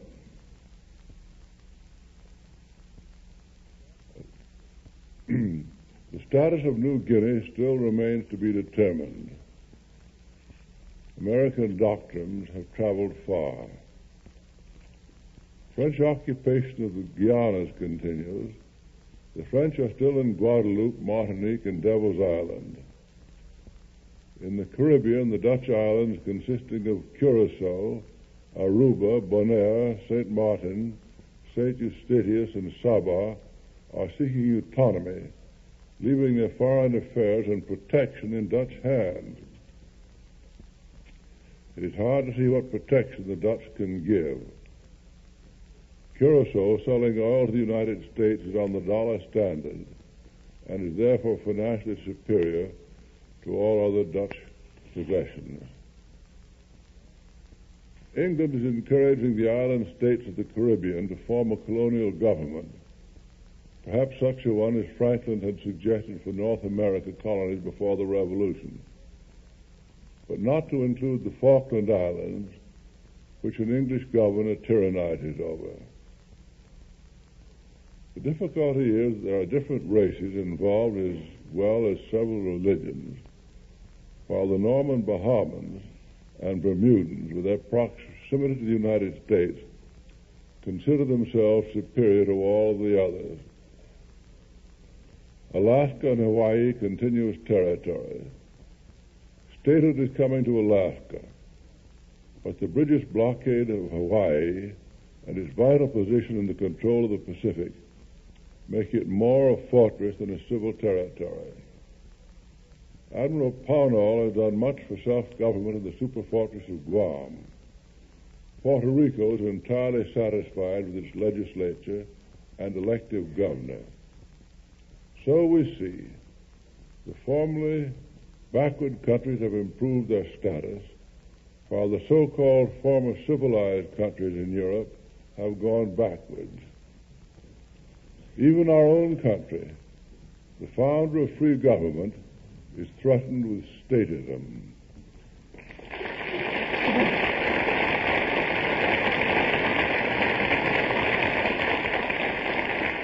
Speaking from the stage of the Chicago Theater of the Air, Colonel Robert R. McCormick, editor and publisher of the Chicago Tribune, has delivered an address on the American Revolution and its effect. Free copies of this significant address may be obtained by writing to the Mutual Broadcasting System, Chicago 11, Illinois. This opening portion of the Chicago Theater of the Air each week is dedicated to the history and principles of the United States of America.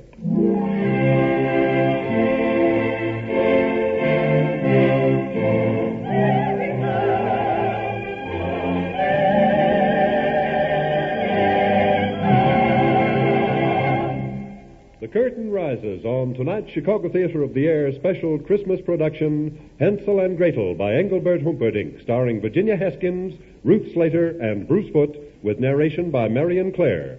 Hansel and Gretl.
In the pages of fairy book life live Peter, the broom maker, and Gertrude, his wife. And of course their two children, raised from the cradle, the little boy Hansel, the little girl Gretl. The family is poor like old Mother Hubbard.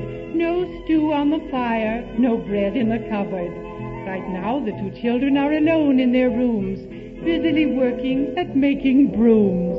To help them forget that it's past supper time, they sing a duet, a cute nursery rhyme.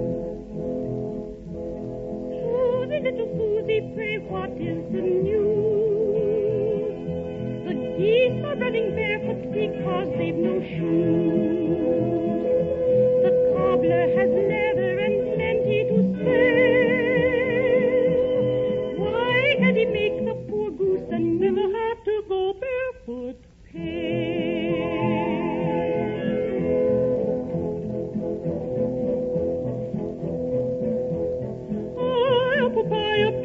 To be done.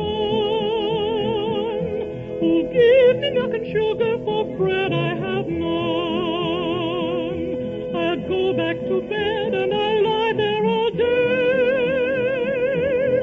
Where there's not to eat, then there's nothing to. You'll have to go hungry.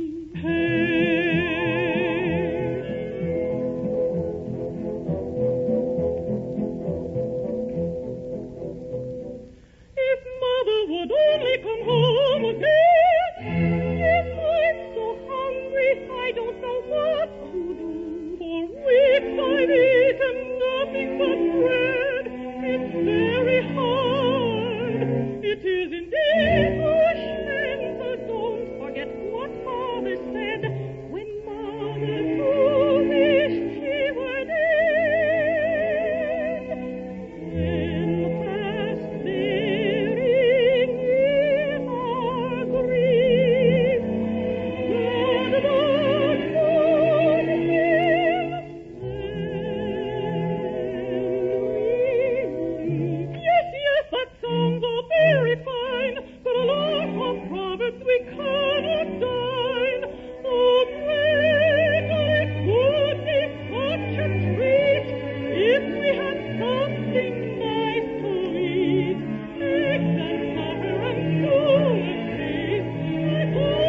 decoration things to eat. You know we haven't bread or meat. You mustn't be a silly goose. But I'm so hungry my trousers are loose. If Father sells a lot of brooms, he'll bring us food to chase the gloom. Oh, how I'd love a roast of cattle. My little insides are starting to rattle. Oh, brother, please do not despair. Come dance with me, forget our care. Gretl, you know I cannot dance. I've never learned to leap in France.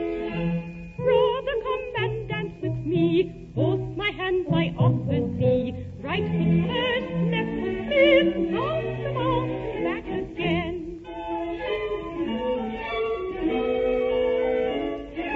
I would dance but don't know how, when to jump or when to bow. Show me what I ought to do, so that I may dance like you.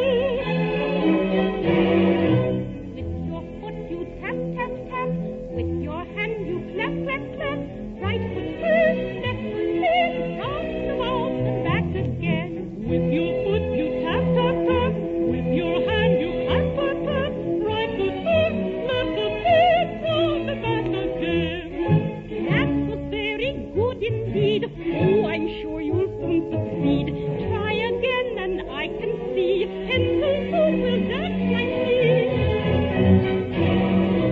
With your head you nick, nick, nick. With your fingers you click, click, click. Right foot first, left foot in, round the mouth and back again. With your head you nick, nick, nick. With your fingers you click, click, click. Right foot first, left foot in, round and back again. Brother, watch what next I do. You must do it with me too. You to me your arm must offer. I shall not refuse your offer. I enjoy it, dance and jollity. Love to jump and run. I enjoy it, dance and jollity, and every sort of fun. But I enjoy it, dance and jollity. Love to jump and run. That's the point with every quality and every sort of fun.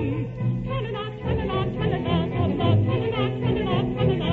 Come and tra-la-la, tra-la-la, come and tra-la-la, tra-la-la, tra-la-la. Sing lustily, hurrah, hurrah, while I dance with you. And if the shoes are all in the hole, and all the lights of you. Tra-la-la, tra-la-la, tra-la-la-la. Come and have a twirl, my dearest Hansel. Tra-la-la, tra-la-la, tra-la-la-la. Only have a twirl, my dearest Hansel. Tra-la-la, tra-la-la, tra-la-la, tra-la-la, tra-la-la, tra-la-la, tra-la-la, tra-la-la, tra-la-la, tra-la-la, tra-la-la, tra-la-la. Good heavens, what mischief goes on here? Mother. Hello, Mother dear. Mother dear, behind sweetness you lurk, wasting your time, neglecting your work. But we were working, Mother dear. Yes, see the brooms we made right here? You call it working, laughing, and singing as though 'twere fair time, hopping and springing. We're sorry, Mother, you're so upset. We were hungry and tried to forget. I'll fetch my stick. I'll make you learn. I'll make your idle fingers burn. No, Mother, please, we'll play no more. Look out! The milk jug falls to the floor!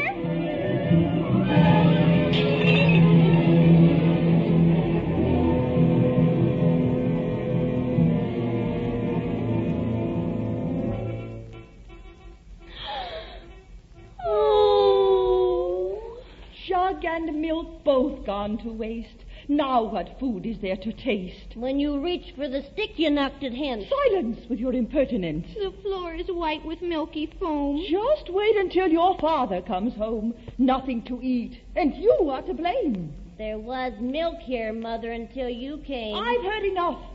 Out of here with you. Mother, what do you want us to do? Off to the woods, you and your brother. Bring back some berries or something or other. But, Mother, the sun begins to set. It'll do you no good to fret.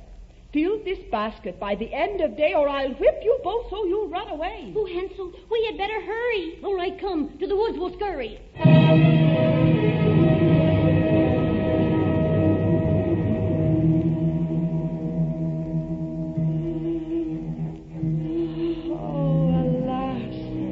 My poor jug lies in pieces. Blind excitement, despair increases. Oh, God, send help. Do not condemn. No bread, no crumb have I for them. No crust in the cupboard, no milk in the pot. Sad am I, oh, woe is my lot. Tra-la-la-la, tra-la-la-la, little mother, here am I. Tra-la-la-la, tra-la-la-la, bringing luck and jollity. Oh, he comes, my husband, their father. He'll be enraged at the milk jug's bother. Oh, for you and me, poor mother, every day is like the other, with a big hole in the bus, and with the sun I come and rush. Tra-la-la-la, tra-la-la-la, hunger is the poor man's curse. Tra-la-la, tra-la-la-la, hunger is the poor man's curse. But no, he sings as though he's jolly, filled with alcoholic folly. 'Tisn't much that we require, just a little food and fire. But alas, it's true enough, life on some of us is rough. Tra-la-la-la, tra-la-la-la, hunger is a customer tough.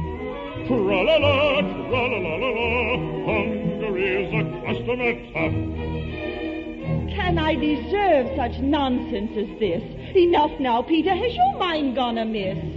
Yes, hunger's all very well to feel if you can get a good square meal.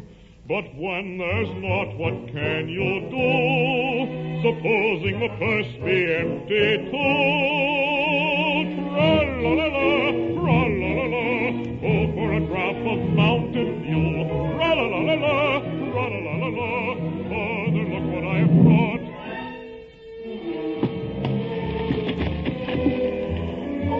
Peter, can I believe my eyes? A basket of food, what a grand surprise. And now, a hungry beast within my breast, calleth so for food, I could not rest. Ra-la-la-la, ra-la-la-la-la, hip hurrah, only have a festive time. Ra-la-la-la, ra-la-la-la-la, hip hurrah, only have a festive time. Now listen how it all came to pass. Yonder to the town I went, there was to be a great event, weddings, fairs, and preparations for all kinds of jubilation. Now's my chance to do some selling, so for that you may be thankful. He who wants to give a feast must have brooms to brush and sweep. So I brought my best goods out, tramped with them from house to house. My brooms, good brooms, by my brushes, sweep your carpet, sweep your cobwebs. And so I had an excellent trade, and sold my brushes at the highest prices. Now make haste to bring the platter, bring the glasses, bring the kettles. Here's a toast to the broom maker.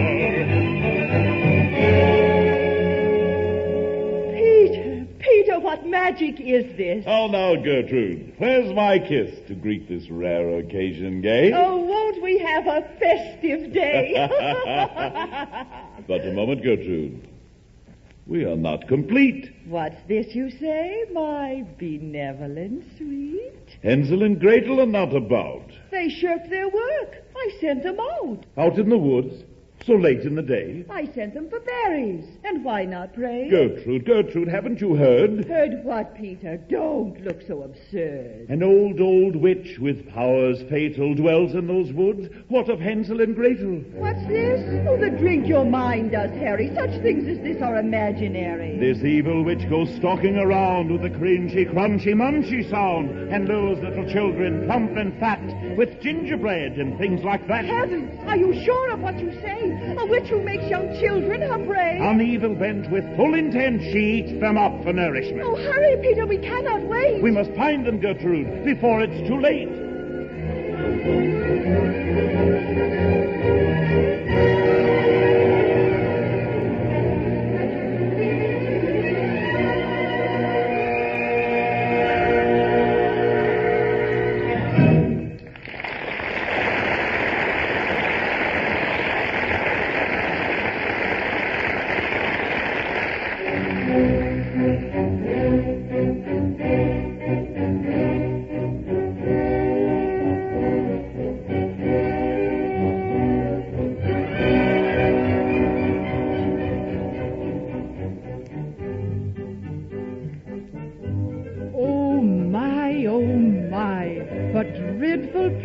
Hansel and Gretl in this night, deep in the forest picking berries, while the sun goes down as red as cherries.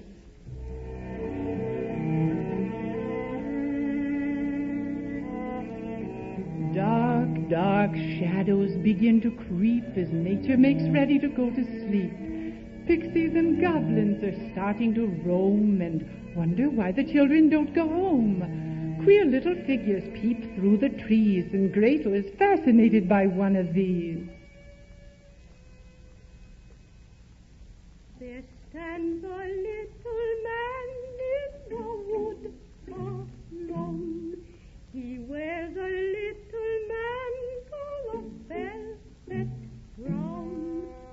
See who can the mankin be, standing there beneath the tree. With a little mantle of velvet brown.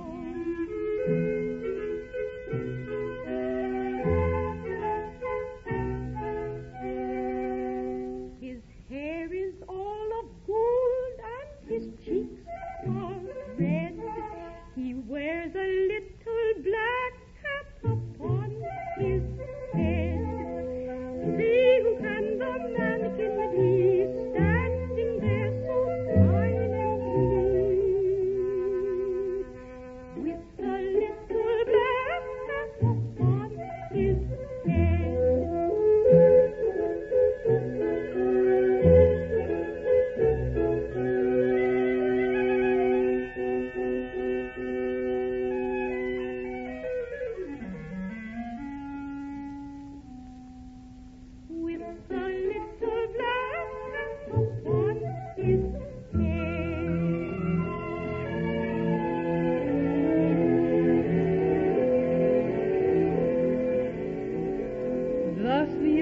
Children play as the daylight fades away. Right now, their voices may be heard playing games with a little bird.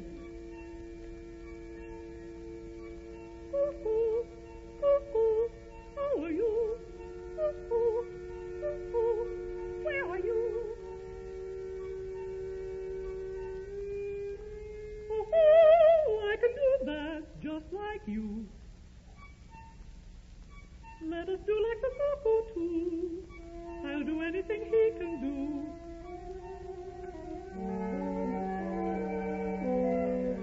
Cuckoo, how are you? Cuckoo, where are you? In your neighbor's nest you go. Cuckoo, why do you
someone there.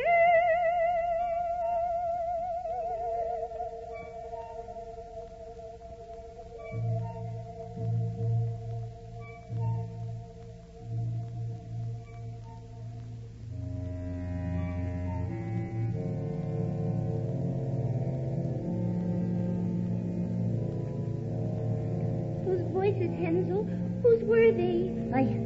I don't know. We've lost our way. They must be goblins. Did you hear them too? Stay close to me. I'll take care of you.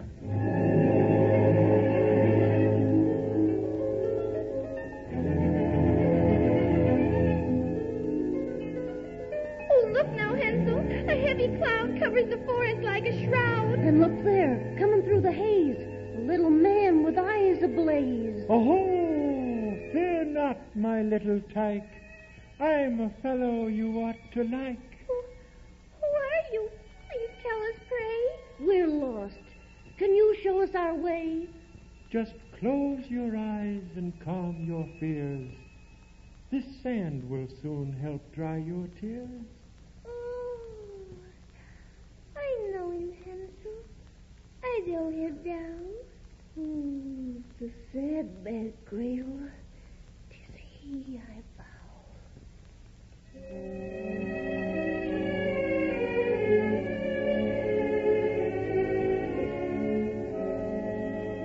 With my little bag of sand, by every tiny bed I stand.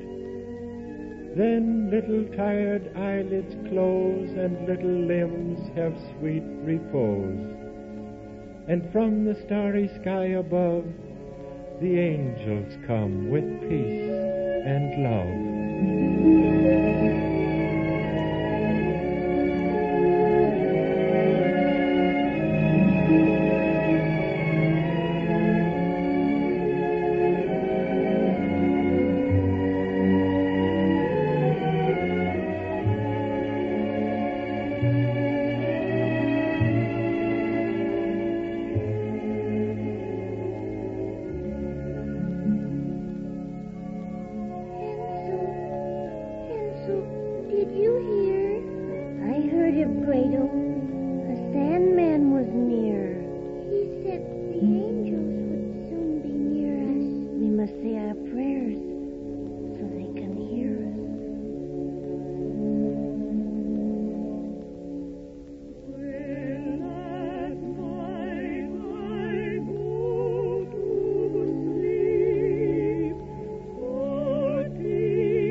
This is the children's slumber hour.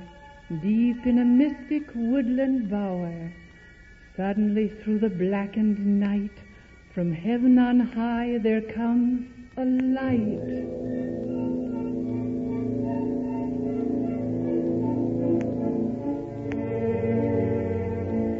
A light that changes in midair into a brilliant golden stare, and 14 visions shimmer down, each dressed in a pure white angel's gown. 2 by 2 they take their stand near the boy and girl in slumberland.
Another day has dawned at last. The shadows of the night have passed. The angels gone back through the air, climbing up their golden stair. The sleeping Gretl rubs her eyes and opens them on bright blue skies.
Gingerbread house so trim and neat, made of everything good to eat. Whoever owns it, I'm sure, won't quibble if we take just a tiny nibble. It smells so good. It's just like cake I've always wanted to try to bake. Just a tiny bite. Oh, yum, yum, yum. Here you are, Gretl. Won't you have some? Nibble, nibble, mouseskin. Oh, what's that? Could it be a cat? Nibble, nibble, mouseskin. Who's nibbling at my house?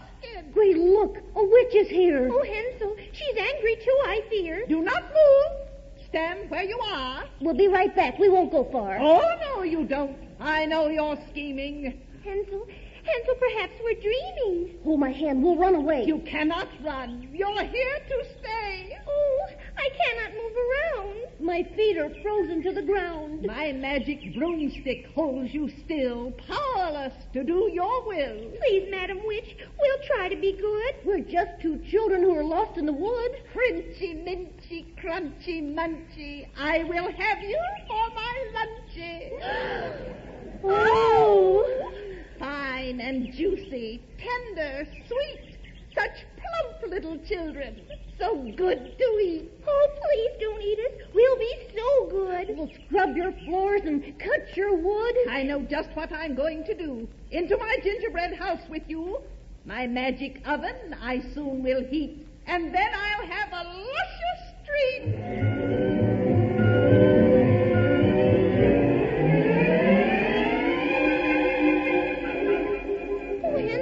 What is that awful clatter? My poor little heart goes pitter-patter. The fire is lighted, the coals grow red. I'll soon make a batch of gingerbread. Do you know what her plans can be? I don't like the way she looks at me. Come now, into my oven and fast. How long do you think my appetite will last?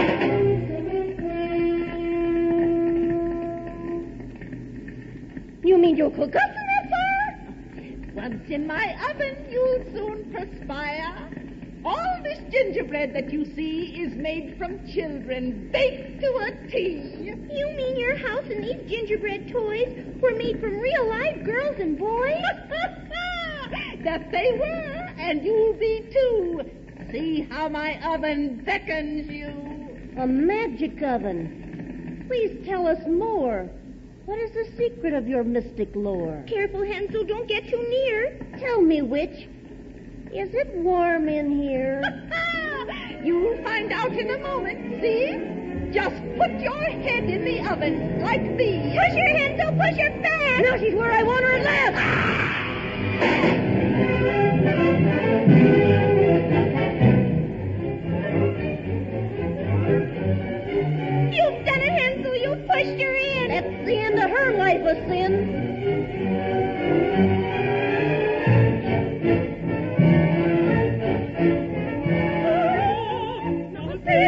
witch is dead, really dead, no more to dread. Hurrah! Gonna take the witch is still, deadly still, legally until.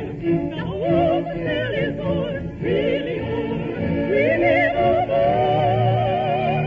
Yes, little Hansel dancing so merrily, now the old place is on, we'll have no end of fun.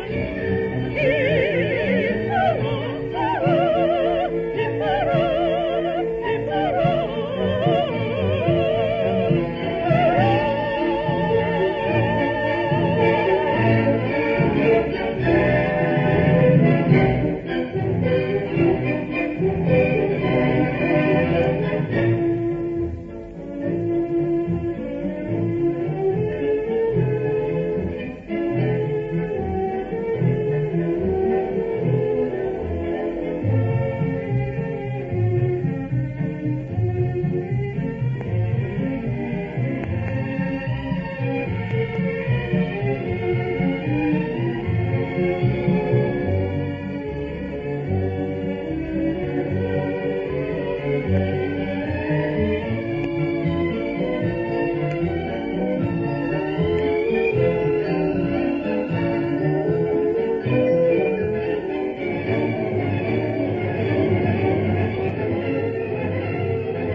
We've broken the witch's will.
Blessings be upon your head. We thought you'd turn to gingerbread. Not us, Mother. The witch instead has been turned to gingerbread.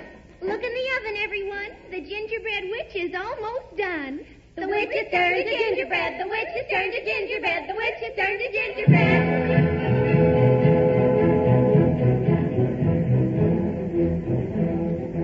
Children, see the wonder wrought, how the mean old witch was caught, unaware in the snare, laid for you with honey fair. See the wonder wrought, how the mean old witch was caught, unaware in the snare, laid for us with honey fair. Does heaven punish sin?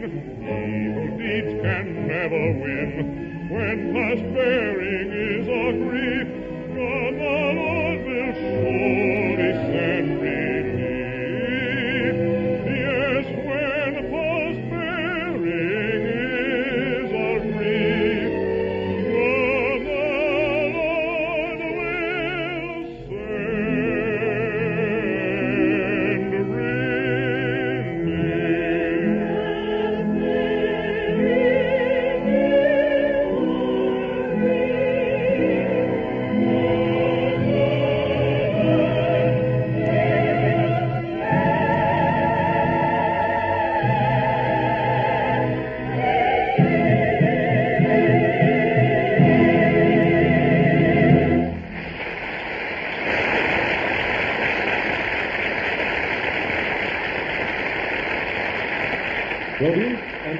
by Marion Clare, conducted by Henry Weber, written and directed by Jack LaFondre, this has been an original Chicago Theater of the Year annual Christmas production of Hansel and Gretl, starring Virginia Haskins as Gretl, Ruth Slater as Hansel, and Bruce Foote as the father. Featured speaker was Colonel Robert R. McCormick, editor and publisher of the Chicago Tribune. Robert Trendler was in charge of the chorus.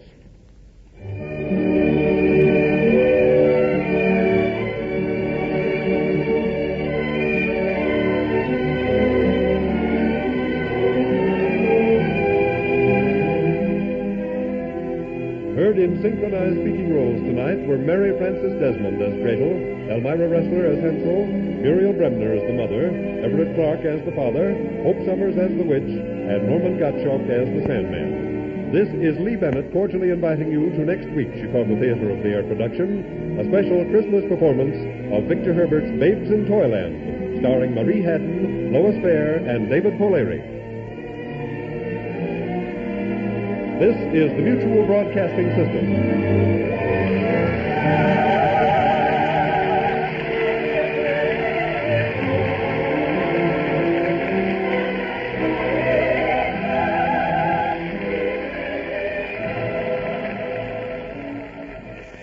The Chicago Theater of the Air.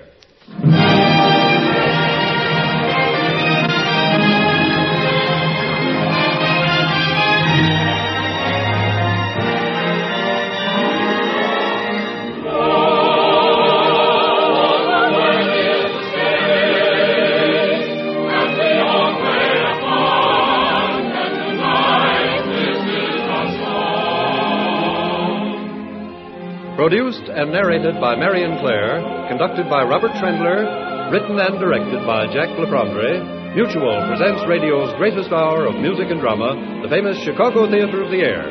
Tonight's special Christmas performance, the great childhood operetta by Victor Herbert, Babes in Toyland, starring Marie Haddon, Lois Fair, and David Polari, with an all-Chicago dramatic cast headed by Mary Frances Desmond and Jonathan Holt. Ladies and gentlemen, as a prelude to this musical ode to Christmas, it is our pleasure to present a special Yuletide message by Colonel Robert R. McCormick, noted historian, outspoken American patriot, and distinguished editor and publisher of the Chicago Tribune. Setting the scene for Colonel McCormick's message, here is The Night Before Christmas, featuring Elmira Ressler, John Barclay, and the orchestra. The Night Before Christmas.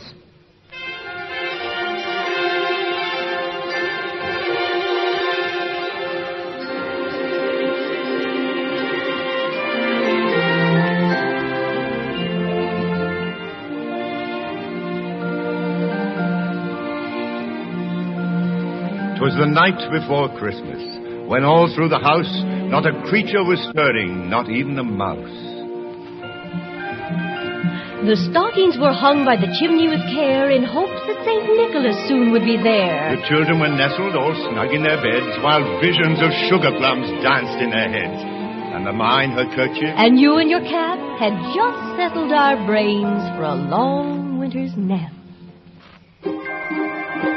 When out on the lawn there arose such a clatter, we sprang from our beds to see what was the matter. Away to the window we flew like a flash, tore open the shutters, threw up the sash. The moon on the breast of the new fallen snow gave the luster of midday to objects below. When what to our wondering eyes should appear but a miniature sleigh and 8 tiny reindeer, with a little old driver so lively and quick. We knew in a moment it must be St. Nick. More rapid than eagles his coursers they came, and he whistled and shouted and called them by name. Now, Dasher! Now, Dancer! Now, Prancer and Vixen! On, Comet! On, Cupid! On, Donner and Blitzen! To the top of the porch, to the top of the wall! Now dash away, dash away, dash away all! As dry leaves of before the wild hurricanes fly when they meet with an obstacle mount to the sky, so up to the housetop the coursers they flew, with a sleigh full of toys and St. Nicholas too. And then in a twinkling we heard on the roof the prancing and pawing of each little hoof. And we drew in our heads and were turning around. Down the chimney St. Nicholas came with a bound. He He was dressed all in fur from his head to his foot, and his clothes were all tarnished with ashes and soot. A bundle of toys he'd flung on his back, and he looked like a peddler just opening his pack. His eyes, how they twinkled, his dimples, how merry. His cheeks were like roses, his nose like a cherry. His droll little mouth was drawn up like a bow. And the beard of his chin was as white as the snow. The stump of a pipe he held tight in his teeth. And the smoke, it encircled his head like a wreath. He had a round face and a little round belly that shook when he laughed like a bowl full of jelly. He was chubby and plump, a right jolly old elf, and I laughed when I saw him in spite of myself. A wink of his eye and a twist of his head soon gave us to know we had nothing to dread. He spoke not a word, but went straight to his work, and filled the stockings, then turned with a jerk, and laying his fingers aside a nose, and giving a nod up the chimney he rose. He sprang to his sleigh, to his team gave a whistle, and away they all flew, like the down of a thistle.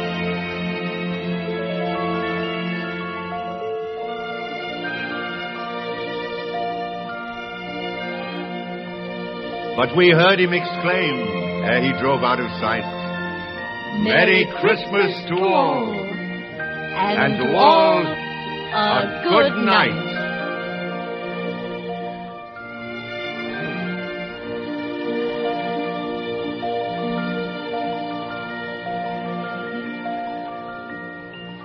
Ladies and gentlemen, Colonel Robert R. McCormick.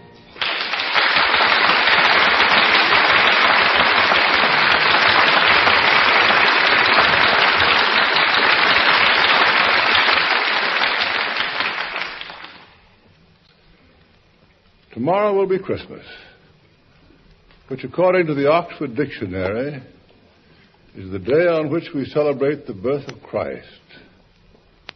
There is no knowledge in existence on what day the birth took place. December 25th was not adopted until some hundreds of years afterwards. It is likely that the founders of the church chose the solstice, the shortest day in the year, both because from it would spring the new calendar, Anno Domini, and because pagan peoples looked upon this as a traditionally religious day, would the more readily accept the new God. With the confusion of the calendar, the solstice could easily have become December 25th by the time that day was accepted, as it had become other days in the Orthodox and Armenian churches. In the same way, the original Easter day could have been the equinox, also held in reverence by primitive people. The changing moons have brought our Easters upon many different Sundays. Christmas and Easter are our holiest days. Into both come other practices quite alien, but not objectionable to Christianity. Into Christmas has come the Druids' solstice. The Druids, with their holly and their mistletoe, of religious significance to them, forbidden as pagan by the Puritans, now only decorations. In old England, every boy who plucked a holly berry could kiss a girl. Over here, where holly is scarce, under the mistletoe has been substituted. Bringing in the Yule log was a ceremony, and it was a principle that it is not fitted meet to sit until the Yule log has been lit. It became customary to take a great log, soak it in water to make it burn the slower. As long as the Yule log existed, the wassail continued. In some instances, a remnant of the old log was preserved to light the new one. I do not think in the early days that wassail had the connotation of extreme drunkenness which it has since received. Wine goes back to the ancients. In the country too far north for grapes, there was mead made from honey for the nobles, brewed drinks and cider below the salt. Later came distilled liquor. The afternoon was celebrated in exchanging calls and drinking eggnog. With the Yule log came the boar's head, a feast before the finer meats were known. Later came the domestic meats, mutton and beef, with which mustard must be served. Peacock for the nobles, brought in by the noblest and most beautiful lady present. Goose for the lowly. With us, the turkey had become the Christmas bird. Mince pie and plum pudding came with the Middle Ages, the pie soaked with, the pudding burning in brandy. The giving of presents goes back to St. Nicholas of Myra, Asia, patron of mariners, merchants, robbers, virgins, and children. His tradition, greatly changed, came to America from Holland as Santa Claus, which it appears it reached via the Northland. Certainly his sleigh and reindeer came from Scandinavia. You remember the quatrain? To the night before Christmas, and all through the house, not a creature was stirring, not even a mouse. The stockings were hung by the chimney with care in hope that St. Nicholas soon would be there. The Christmas tree also came to America from Germany or Scandinavia, where evergreen trees existed. And there the fiction was that presents grew on the trees. In England it was first erected in the royal palaces about 1840 by the Dutch Prince Albert for his wife Queen Victoria and their children. Feasting on holy days is a custom as old as history, perhaps created to make them popular. Holidays from school served the same end. The Puritans made all holidays solemn and severe. The English never resumed the old Christmas after the Puritans. Their celebration and giving of gifts comes from the following day, called Boxing Day. Presents are given in boxes to children, old servants, and the postman. However, in this class-conscious country, the householders dance with the servants on Christmas, and officers wait on the enlisted men. Our Christmas is taken from the continental countries, Scandinavian, German, and in the south from the French. In that latitude, another pagan costume has been adopted, the shooting of firecrackers invented by the Buddhist Chinese. Christmas week we sing carols such as, God rest you, merry gentlemen, let nothing you dismay, for Jesus Christ our Savior was born upon this day, to save us all from Satan's power when we were gone astray. O little town of Bethlehem, how still we see thee lie, above thy deep and dreamless sleep the silent stars go by. Yet in thy dark streets shineth the everlasting light. The hopes and fears of all the years are met in thee tonight. While shepherds watched their flocks by night, all seated on the ground, the angel of the Lord came down, and glory shone around.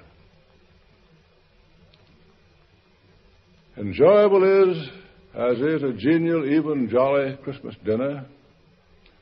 Pleasant as it is to sing and listen to carols, a joy to observe the delight of little children in Santa Claus and the Christmas trees. The real celebration of Christmas transcends all of these and must be held in your church. The birth of Christ was the greatest event in the history of the world. Vicious as the world is today and filled with criminals in high places, it is far superior to the eras of paganism. With many backslidings, the course of Christian nations has proceeded forward. Slavery, the commonplace of paganism, has passed away.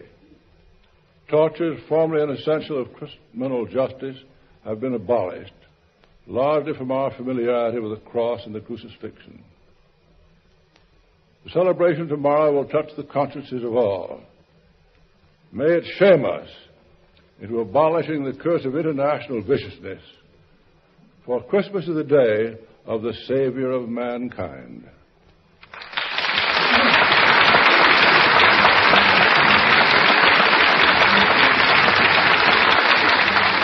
Speaking from the stage of the Chicago Theater of the Air on the eve of Christmas, 1949, Colonel Robert R. McCormick, editor and publisher of the Chicago Tribune, has delivered a significant Yuletide message, free copies of which may be obtained by writing to the Mutual Broadcasting System, Chicago 11, Illinois. Now, the curtain rises on tonight's Chicago Theater of the Air special Christmas production of Babes in Toyland by Victor Herbert, starring Marie Haddon, Lois Fair, and David Polari, with narration by Marion Clare. Babes in Toyland.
Know who that is? Of course you do. Anyone knows that it's Little Boy Blue blowing his horn. And look who else is coming along right now.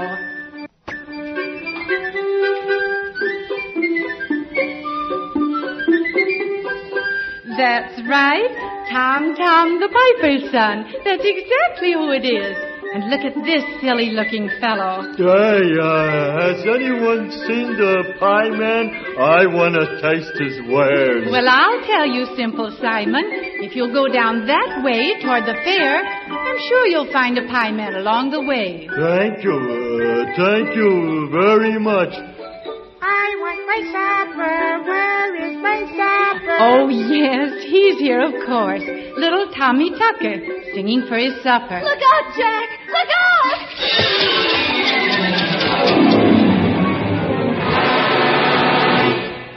Wouldn't you know it? Jack and Jill just tumbled down the hill. No, I won't. No, I won't. No, I won't. No, I won't. And there goes our old friend, Contrary Mary. And little Bo Peep was busy watching her sheep. Why, Grandmother, what big eyes you have.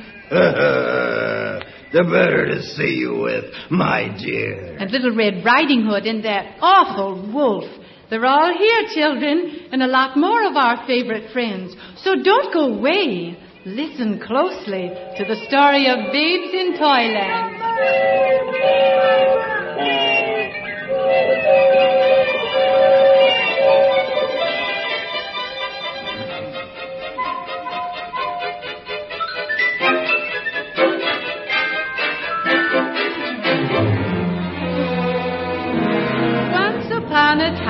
was a rich and mean old miser named Barnaby.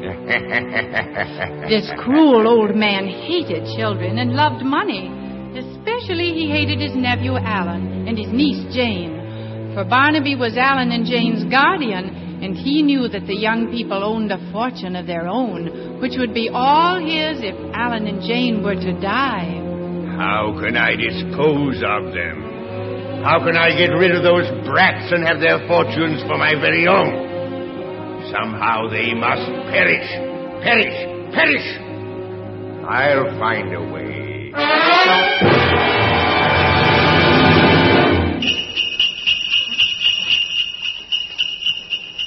Oh, Alan, hear the sleigh bells. Isn't Christmas time wonderful? Well, yes, it's wonderful, all right, but, Jane, I've been worried. Worried? Uh-huh. About what, Alan? No one is supposed to worry at this time of the year. I know, but I can't help it.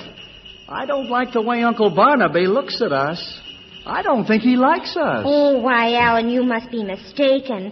Uncle is cross sometimes, but surely he likes his own nephew and niece. Jane, I think he'd like to get his hands on our money. Well, people do say he's an awful miser, but... I think we ought to take our money and go away somewhere. We could sail for Spain. Oh, Alan, Alan, do you think we have enough money for that? We'll ask Uncle. We'll make him count our money for us and tell us just how much there is. And we'll help him at it. Oh, no. Don't ask me to add anything, Alan. You know how terrible I am at arithmetic. Oh, gosh, I'm not so good either, Jane. We'll have to ask some of our friends to help us. If a steamship weighed 10,000 tons and sailed 5,000 miles, with cargo large of overshoes and carving knives and files, if the mates were almost 6 feet tall and the bosun near the same, would you subtract or multiply to find the captain's name?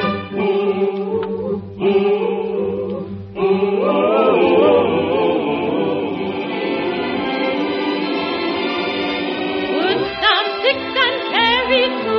Put down 6, carry 2. Gee, but this is hard to do. Put down 6, carry 2. You can think and think and think till your brains are numb. I don't care what teacher says, I can't do the sum. Put down 6 and carry 2. Put down 6, carry 2. Even this is hard to do. Put down 6, carry 2. You can think and think and think till your brains are numb. I don't care what teacher says, I can't do the sum. So, they think I don't hear them plotting, eh? Worried about their money, indeed. They want to go to Spain. I'll see that they sail. But I'll see that they fall overboard and drown, too.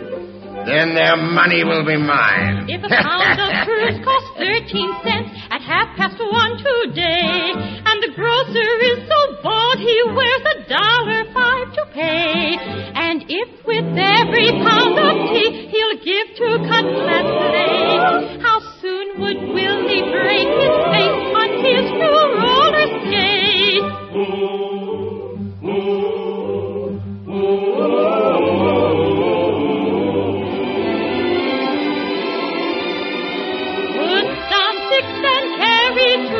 Put down 6, carry 2. Gee, but this is hard to do.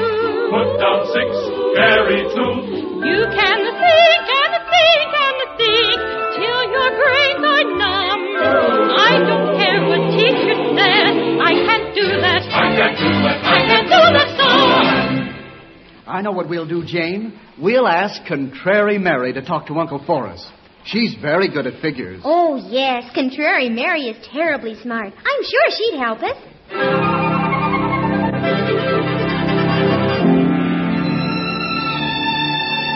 Well, isn't this good luck? Here comes Contrary Mary now. Yes, and all of her friends. Come on, Alan. We'll go and talk to her. Mary, Mary, why contrary? How does your garden grow? Several thousand times. Again we'd like to know. Again we'd like to know. Mary, Mary, why contrary?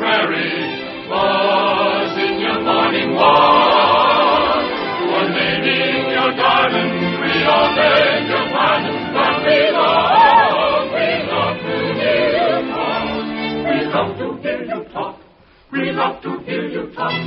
We love to hear you talk. We love to hear you talk.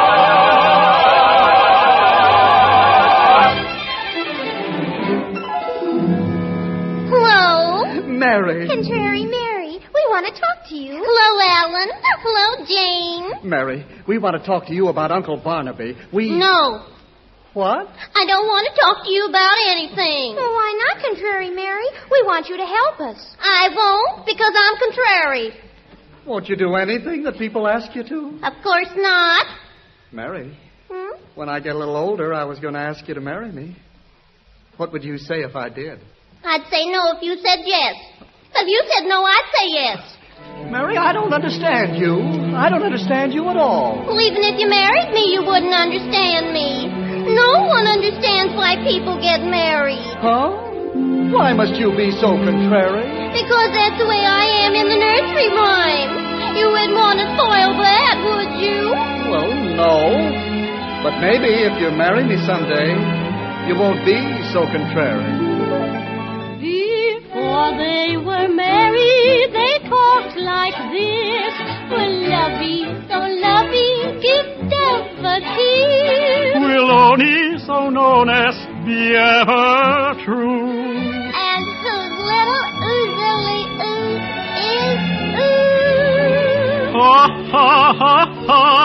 Pardon the laughter, that was before, but this is after.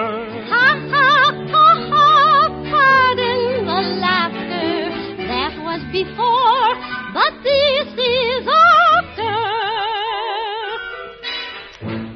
No wise man will disparage marriage, and yet it is so very strange that when you marry, unless you're wary, you both will find a dreadful change. That when you marry, unless you're wary, you both will find a dreadful change.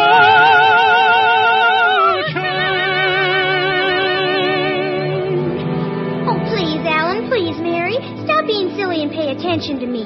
If we want to take a trip to Spain, we must talk to Uncle Barnaby about our money. Money? Did I hear someone mention money? Oh, hello, Uncle Barnaby. What did I hear about a trip to Spain? Well, you see, Uncle, we Yes,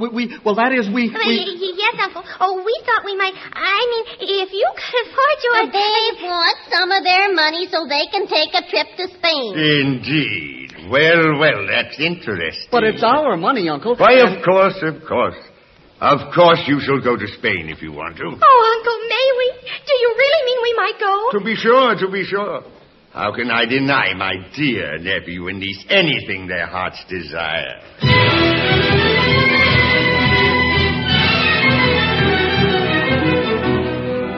Bobo. Yes, Master.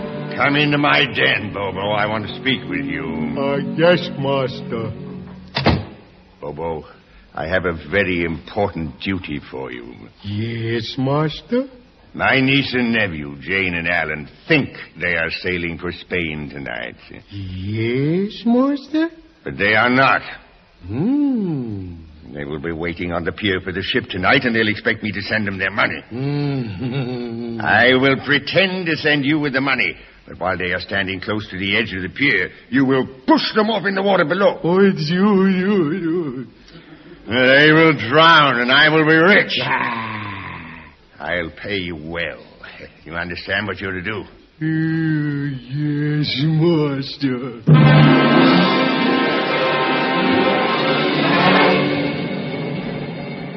Oh, Alan, isn't it thrilling? Our ship will be in soon and we'll be off to a world of our own. I hope Uncle Barnaby sends our money pretty soon. We can't sail without that, you know. Hello, Alan. Hello, Jane. Oh, hello, Bobo. Hello, Bobo. Where's Uncle Barnaby? He sent me instead. Oh, you mean you brought us our money? No. Master told me to push you back in water.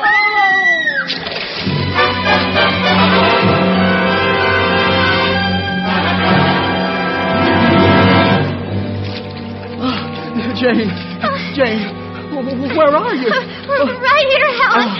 Help me. Help me. Well, I'll hold you up as long as I can, but if we don't get help, we'll both drown. Did you say you needed help? Oh, Ellen. Helen, look. Mary's come out in the rowboat. Oh, Mary. Mary, you've saved our lives. It's my nature. I'm just contrary enough to spoil your uncle's plans, that's all. Well, are you going to climb in, or do you want to stay out here and drown? Oh, Mary, we don't know how to thank you. Well, now what are you going to do? Oh, Alan, I never thought of that. We can't go back home now. Gosh, that's right. Now that we know that Uncle's trying to do away with us, it wouldn't be safe. Oh, what can we do, Alan? Where can we go? There's only one thing I can think of. Well, what is it, Mary? What can we do? Well, I'm afraid I'll have to take you to Toyland. Toyland? Toyland? Do you know where it is? Well, of course I know where it is. It's way beyond the deep, dark forest. You're not afraid, are you? No, of course not. Are you, Jane? No, I don't think so. Well, come along then. I'll show you the way. We have a long journey ahead of us.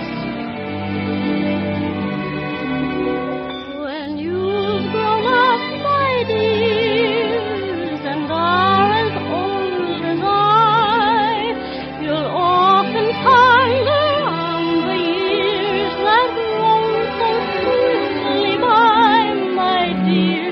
that rolls so swiftly by, and of the many lands you will have journeyed through, you ought to recall the best of all, the land your childhood knew. Your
You're listening to Same Time, Same Station, the best of old-time radio.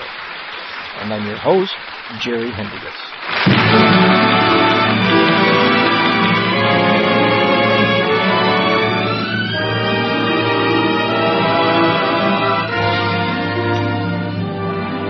Jane and Alan are in a terrible predicament. Their miserly guardian, the mean Uncle Barnaby, has attempted to drown them so he can have all of their money. They were saved by Contrary Mary and have started off for Toyland to escape their dreadful uncle. But what of Uncle Barnaby? What are his plans now? Bobo? Yes, Master Barnaby? I've been foiled. I've learned that Jane and Alan were saved from the water by Contrary Mary. Yes, Master? Pack our bags. You and I are going in search of Toyland. And when we find it, we'll see that they do not come back alive. Oh, yes, Master.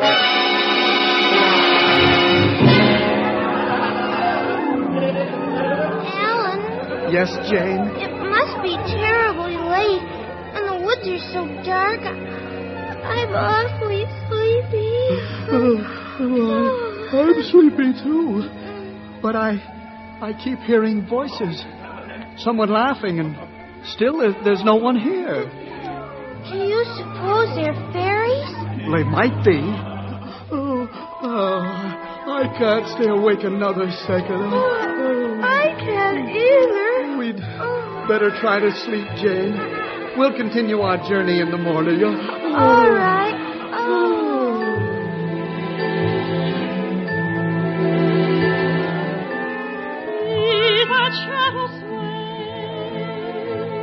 That is nothing, dear. You must near me stay. I am watching here, like the fairies come. No, that cannot be.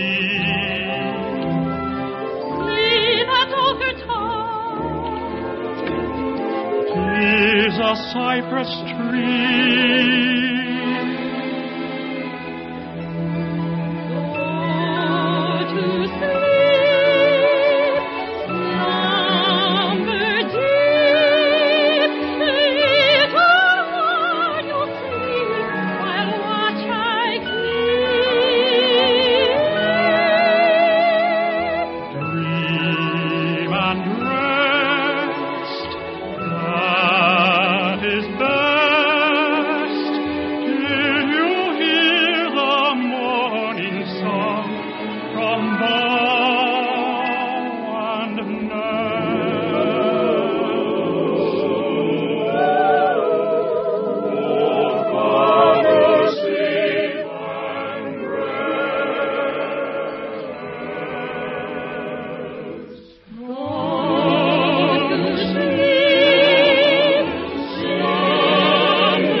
Hello. Is someone here? Oh, I'm sorry I awakened you, but I'm in terrible trouble. Why? What's the matter? Who are you? I'm little Bo Peep. Bo Peep? What is the matter, little Bo Peep? I have been careless and lost my sheep. Say, have you seen them, Jack and Jill, during your journey up the hill? They're not on the hilltop, but in the wood. They have met with Red Riding Hood. Don't cry, Bo Peep, don't cry. To find your sheep we'll try. We'll seek them far, we'll seek them wide, we'll seek them low and high. Don't cry, Bo Peep, don't cry. To find your sheep we'll try. We'll seek them far, we'll seek them wide. We'll seek them low and high.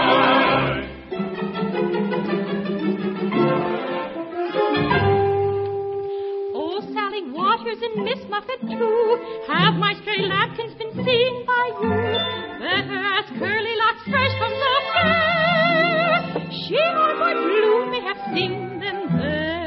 Where they are hiding, Tom Tucker may know, Simon or Peter or Bobby Chateau. Never mind, Bo Peep, we will find your sheep, no matter where they be. So we gave Bo Peep, go astray your sheep, so at home again you'll see. Never mind, Bo Peep, go find your sheep, they grow in pasture too. Never mind, Bo Peep, we will find your sheep and bring them home to you. Never mind, Bo Peep, go find your sheep, they grow in pasture too. We will find your sheep and bring them home to you. Oh, look, there they are. Look, Alan, Bo Peep's sheep have come back. Oh, wait a minute. Who's that with them? Well, well. Sure, and there's lots of company in the forest this morning. Oh, Barney, I'm very grateful to you for finding them. Sure, and the pleasure's all mine, Bo Peep. But, aren't you going to introduce me to your friends? Oh, excuse me. Jane and Alan, this is Barney O'Flynn. Well, top of the morning to you. How do you do, Barney? It's nice to meet you, Barney. Looking for Toyland, were you? Oh, yes, we've come a long way, but still we haven't found it. Well, sure, and I'm just the man to lead you to it. Say, Barney, I remember seeing you somewhere. I don't doubt it. I'm one of the main helpers in Toyland, and quite a lad with the ladies, I don't mind saying. Oh, of course, I've heard about you. Me heart ye have stole, here the thief of me soul, me sins as ye have taken too. Oh, fair Troy and Helen, and Venus excelling, they'd never rush like you. My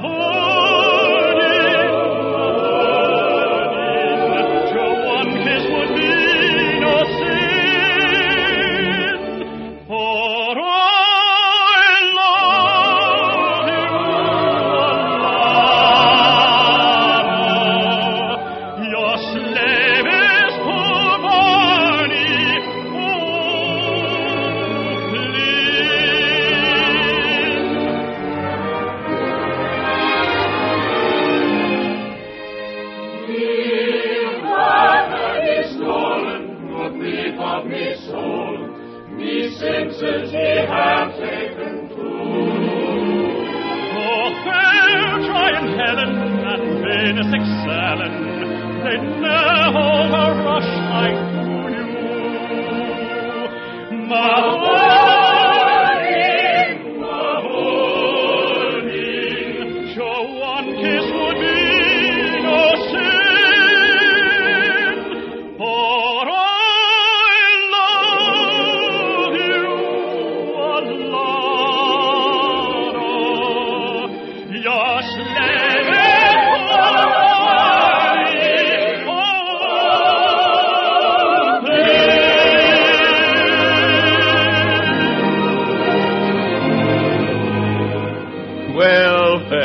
I'm that flattered that you should sing a song about me.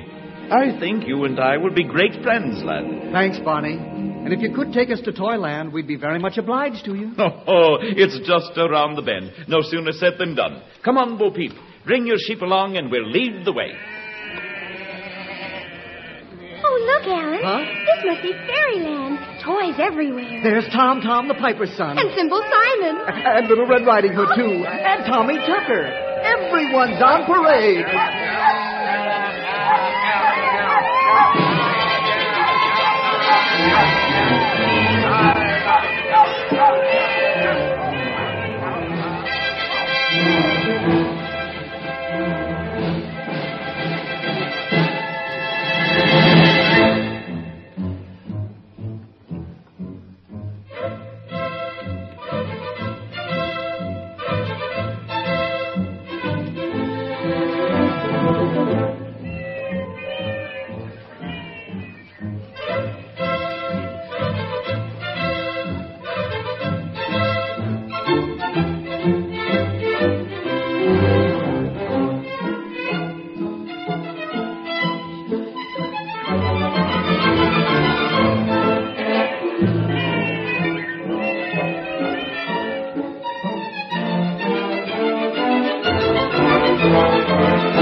now, Jane and Alan. Sure, and I have a real surprise for Where are you. you taking us? Right through this door, please. Ooh, this is an odd place. Smells like wood and enamel and glue. That's just what it should smell like. This is the toy maker's workshop. Is it really? Is this where all the toys are made? Well, what's going on here? Uh-oh. Hello, Mr. Toy Maker. Barney O'Flynn, what do you mean by bringing people here uninvited? Well, sure, and I didn't think you'd mind if we just looked around. Well, I do mind, by golly. I'm running some secret experiments, and I don't want to be disturbed. Go on now. Skedaddle. All of you. Oh, we're sorry, Mr. Toy Maker. We're very sorry. Well, I guess we didn't make a very big impression on him. Oh, him, sure, and he's been acting very queer lately. Faith on his secret experiments must be mighty important. Well, I'm terribly curious. You wait here. I'm going to sneak back and see what he's up to. Now, wait, lad. I'd advise against it. And so would I. Don't you dare go in there. Jane, you're being just as contrary as Mary. Well, you have no business going somewhere that you're not invited. Here, you two. Don't quarrel now. I'm glad you're my sister instead of my sweetheart. That's all I have to say. And so am I. I don't think I'd like to have you for a beau. Is that so? Yes. Well, You're just as contrary Mary. You girls are all the same. Through beauty entrancing and silly romancing, you hope a boy to tame. Oh, it's so hard to know what to do, for who knows the fickle from true? But one thing I do know, the same thing that you know, I cannot be fooled by you.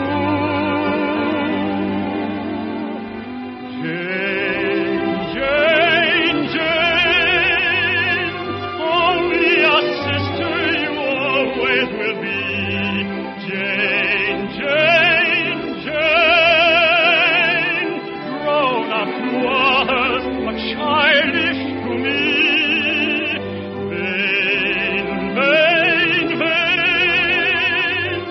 Acting a lady, but playing a part. Jane, you are only a child in my heart. Oh, vain, acting a lady, but playing a part. Oh, Jane, you are only a child in my heart. So I'm vain, am I? Isn't that an awful thing to say, Barney? Sure, and he didn't mean it, Jane. Did you, lad? Did you? Say now, where did the lad go? Oh, Barney, he must have gone in the toy maker's shop after all. Something terrible might happen to him. oh, there he is, bending over some flasks or something. It's awful to be so curious, but I just have to find out what his secret is. Let me see now. All my life I've waited for this secret, and now I almost have it. If I just spread my magic chemical on these toys, it will put souls in them. Actual souls. They will become real, live people. My toys will become people. Now for the test. Here is the moment I've dreamed of. They're moving. My toys are alive. Alive. What's this? They're attacking me! They'll kill me! Kill me! Help!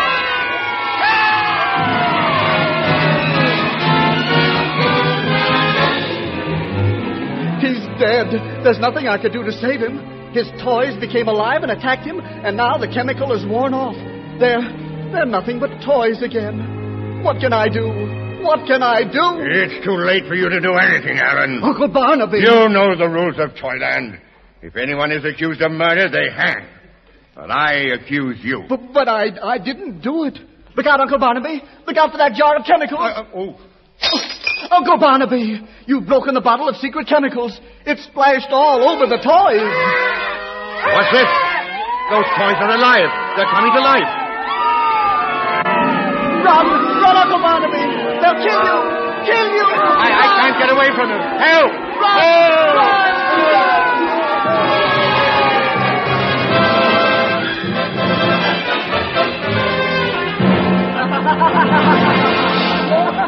Oh, Alan, I'm so glad you're safe. I'll never quarrel with you again. I'm sorry I quarreled with you too, Jane.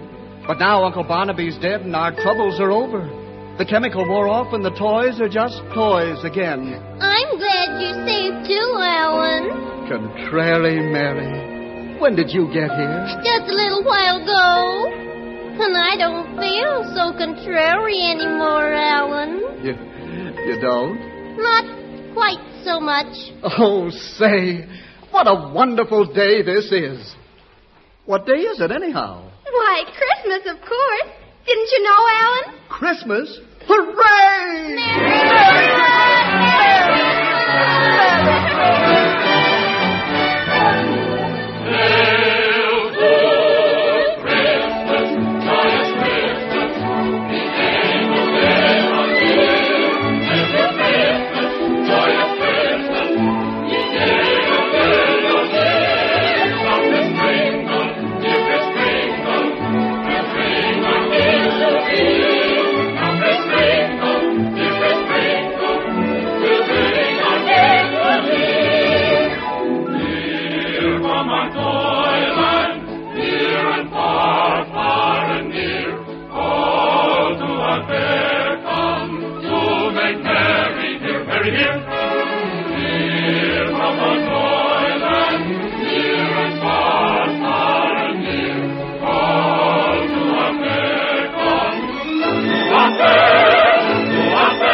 Boys and girls, we come to the end of our story. And of course, everyone lives happily ever after. Everyone except that dreadful Uncle Barnaby. And that's as it should be. As for the toy maker, well... Don't worry, children. I didn't really die. I just had a narrow escape, that's all. I'm feeling fit as a fiddle. And just wait until you see the new toys I've made for you. By the way, I never did tell you my real name. It's Santa Claus. Merry Christmas! Merry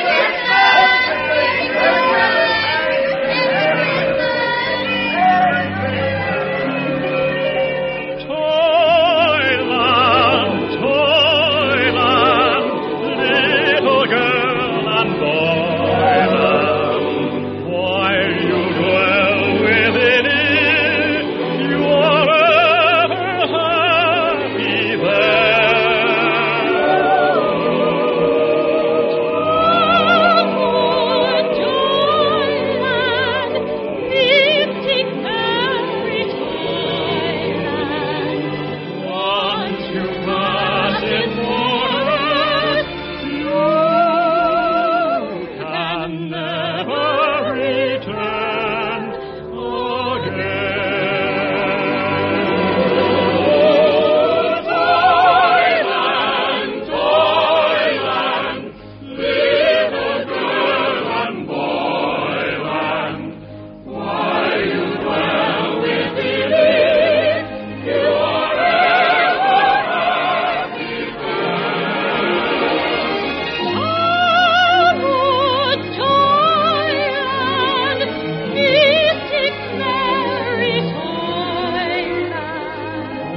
Once you pass its borders, you can never return again.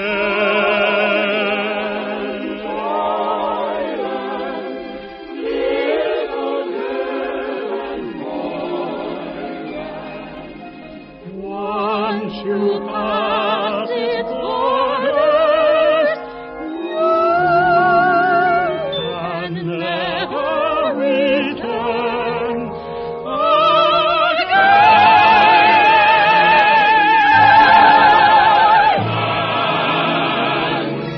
You'll never return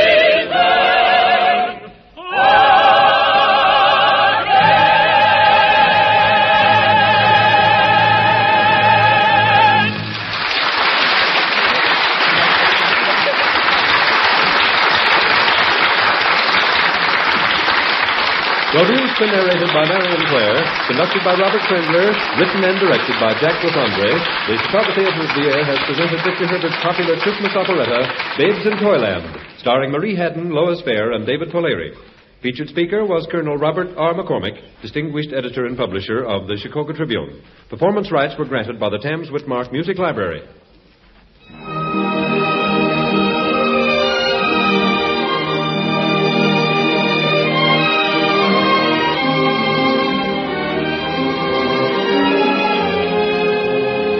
Heard in synchronized speaking roles tonight were Mary Frances Desmond as Jane, Jonathan Hall as Alan, Butler Manville as the Toymaker, Sandra Guerre as Bo Peep, Elmira Ressler as Contrary Mary, Everett Clark as Barney O'Flynn, John Barclay as Uncle Barnaby, Carl Cronky as Bobo, and Norman Gottschalk in incidental roles.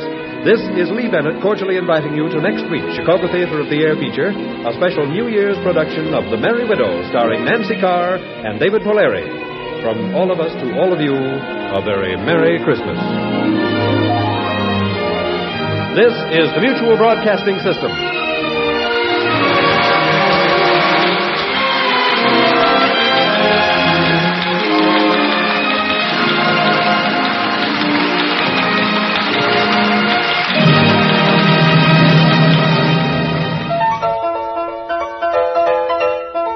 Well, that'll just about wrap things up for today. Certainly hope you enjoyed the programs. The Chicago Theatre of the Air.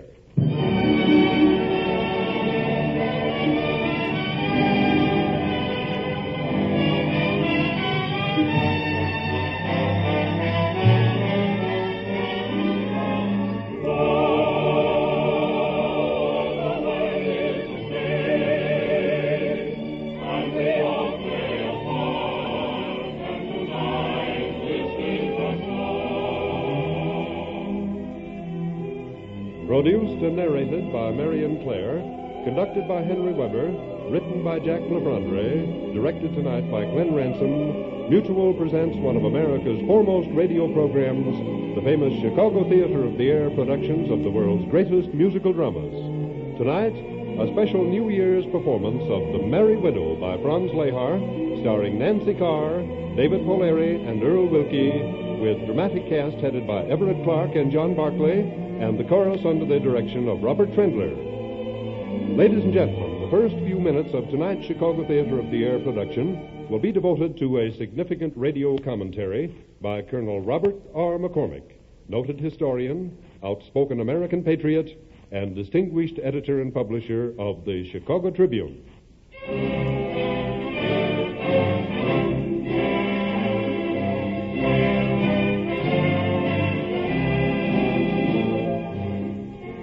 On this eve of 1950, Colonel McCormick will speak on the vital subject, Facts of Wealth. Ladies and gentlemen, Colonel Robert R. McCormick.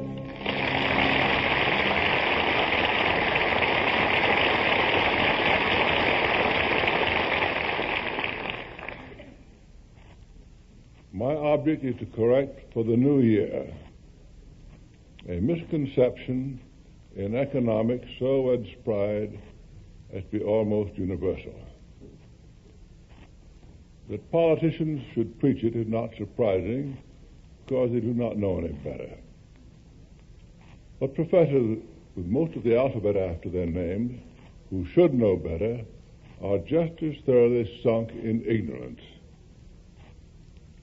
The misconception is that there is just so much wealth in the world that it cannot be increased and that it is unchangeable.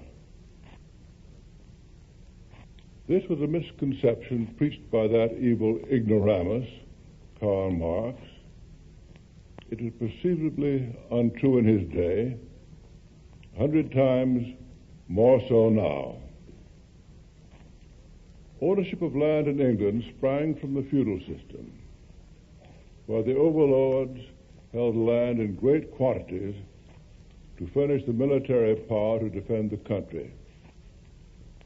It was not until the reign of Charles II that the feudal system was finally resolved into land ownership called in the law of real property common sockage. Ownership of land at that time very much followed the great feudal holdings. In 1873, Joseph Medill wrote, "The upper crust number perhaps 100,000 families, or half as many persons as the paupers. 1/3 of these, 33,000, are born nobles and own all the land." The value of land was mostly agricultural, and until approximately 100 years ago was tilled by wooden plows, hoes, and shovels. Whether these were owned by the tenant or the landlord, their value was trifling. Land undershot with coal, of course, had additional value, as land covering iron ore, tin, lead, and copper, and other minerals found in England. Until the invention of the steam engine, all manufacturing, whether carriages or clothes, paper, books, furniture, or carpets, was done by hand in little shops. To this day in England, horseshoes are individually hammered out by blacksmiths. Wealth other than land was found in trading companies, which owned ships and liquid capital. Ships were made individually, as they are to this day, the only instrument so made and therefore remaining preponderantly of British production. It was Eli Whitney, inventor of the cotton gin, who first devised mass production. Jefferson spoke with amazement of this man who could produce interchangeable parts of muskets, each part fitting in its place in any one of them. Steam engines attached to looms introduced the Industrial Revolution. Wealth was created as it had never been created before. The steam engine became the steam locomotive, requiring many cars and rails for its operation. It created a form of transportation which, paying for its capital and paying taxes, was able to take traffic away from high roads and canals, supported at public expense.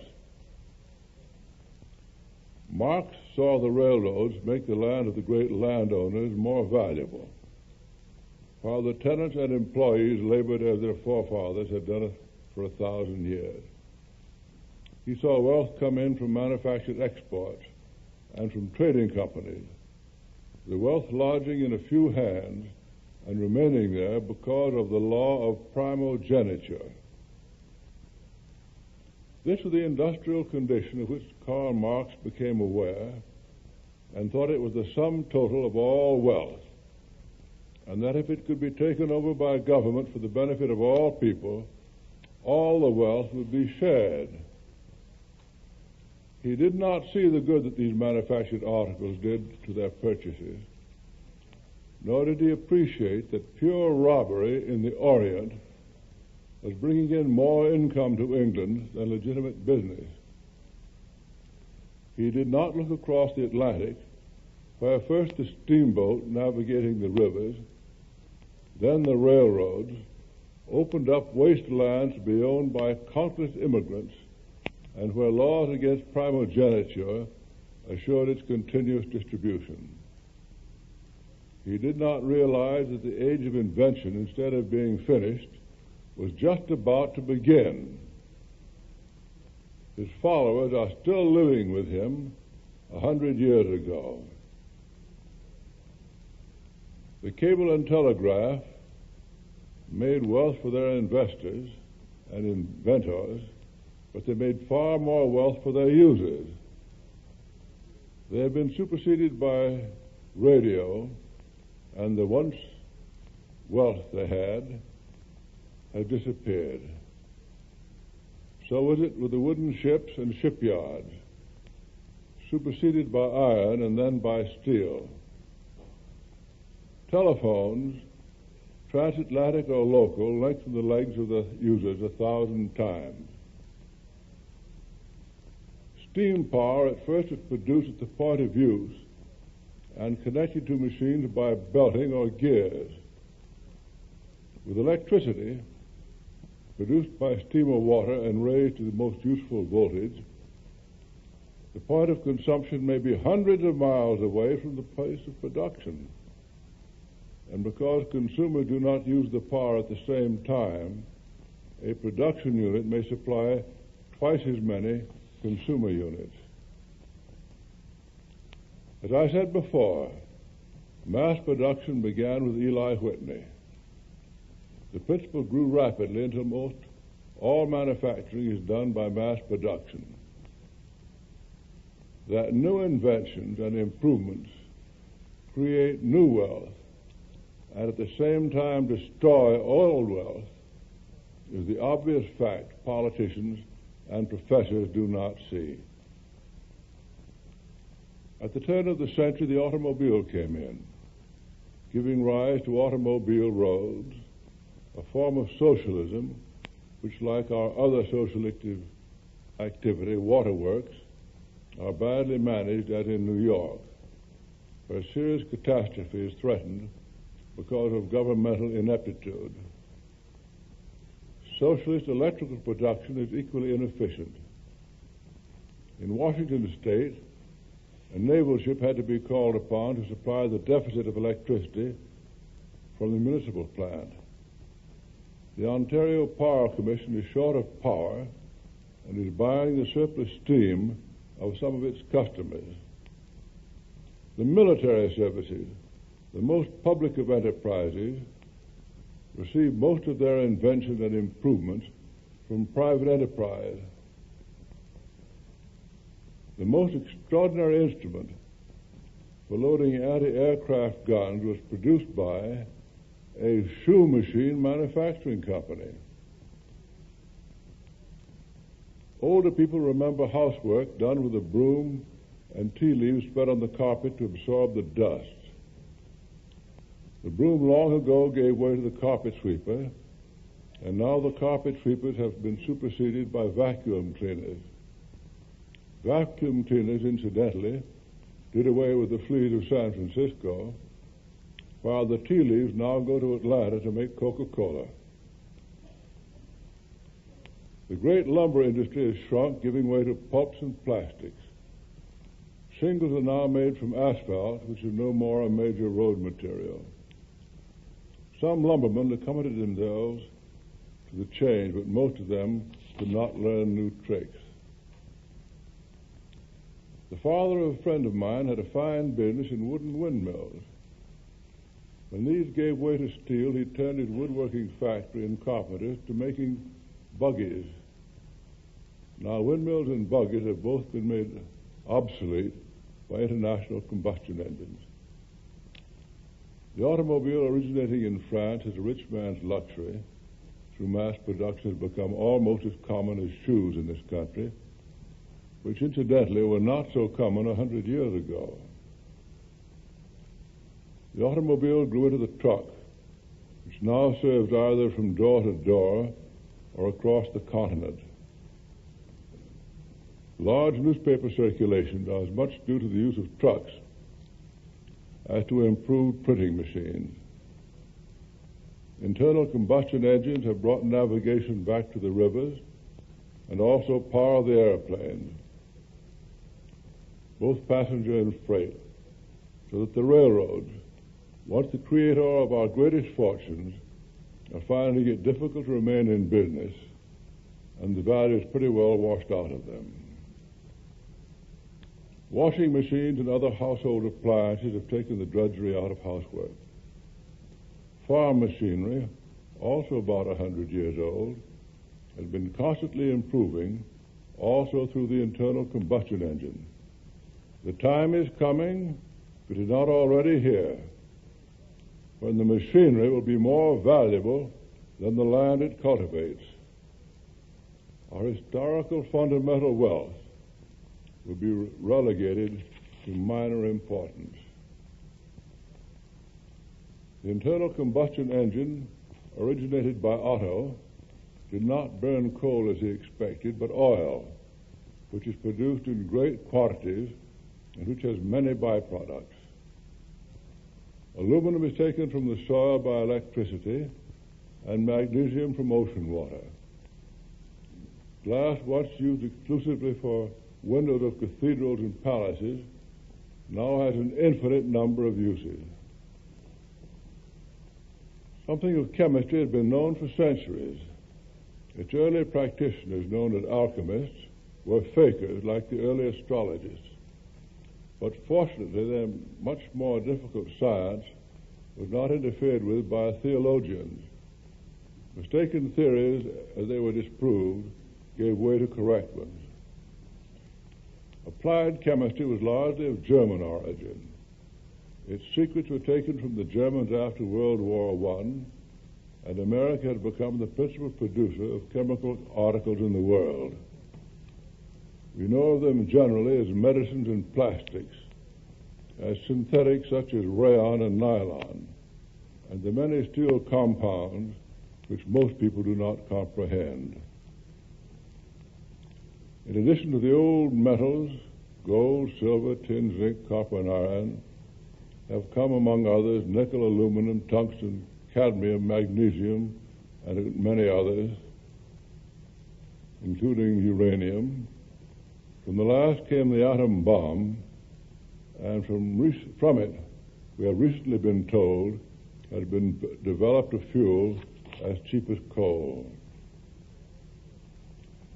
These are all available for manufacturing purposes to people who know or learn how to combine them, so that wealth consists in knowledge more than in materials. As knowledge and the know-how pass with the possessor, the wealth passes with him, nor is this confined to the sciences. A bank which had been outstanding for its soundness under a certain president for a generation failed after that man died. Corporations can have perpetual charters, but that does not give them perpetual good management. The Pullman Company has gone through all the metamorphoses of sleeping cars from wood to stainless steel streamliners, but there's not been a Pullman in it for 50 years. Probably the number of successful institutions that have remained in the same family for 100 years could be counted on the fingers of both hands. From the above it is plain that wealth is born, grows, and dies like men. How long will it be before this obvious fact finds its way to the campuses?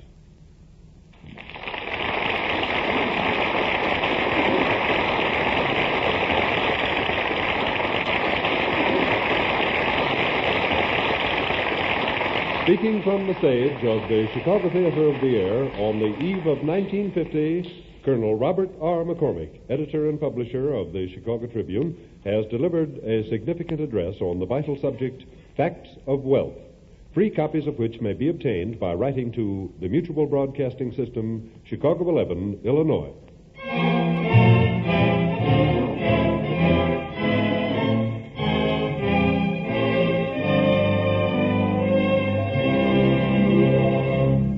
Ladies and gentlemen, the curtain rises on tonight's Chicago Theater of the Air special New Year's production, The Merry Widow by Franz Lehar, starring Nancy Carr, David Polari, and Earl Wilkie, with narration by Marion Clare. The Merry Widow.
permit me to introduce myself. I am the widow Sonia, just recently arrived here in Paris from my native land of Marsovia. Since I am a widow, you'd naturally expect my face to be fascinatingly sad, and my striking figure adorned in the conventional black of deep mourning. But how can you expect my face to be sad when my heart is gay? And why adorn a figure in black when it simply cries out for organdy and lace in all the brilliant colors of the feminine spectrum? Then, too, you must remember that I was never really in love with my husband. He was terribly old, and everyone knows I married him simply because Prince Danilo waited too long to ask the question I was simply dying to hear. I wonder whatever happened to Prince Danilo. Not that it really matters, because here in Paris I seem to attract suitors as easily as Lorelei lured sailors from the sea.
The men of Paris compete for my favor.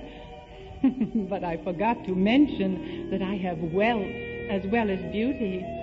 After all, my poor husband had to have something. He certainly wasn't handsome, and his youth was far behind him. Did I mention that I'm at the Marsovian embassy in Paris? Oh, it slipped my mind, I guess. But really, where else would you expect me to be? My husband was well acquainted with Baron Popov, our Marsovian ambassador in Paris. And after all, Paris is a dangerous city, and naturally, a young widow as attractive as I needs a great deal of protection.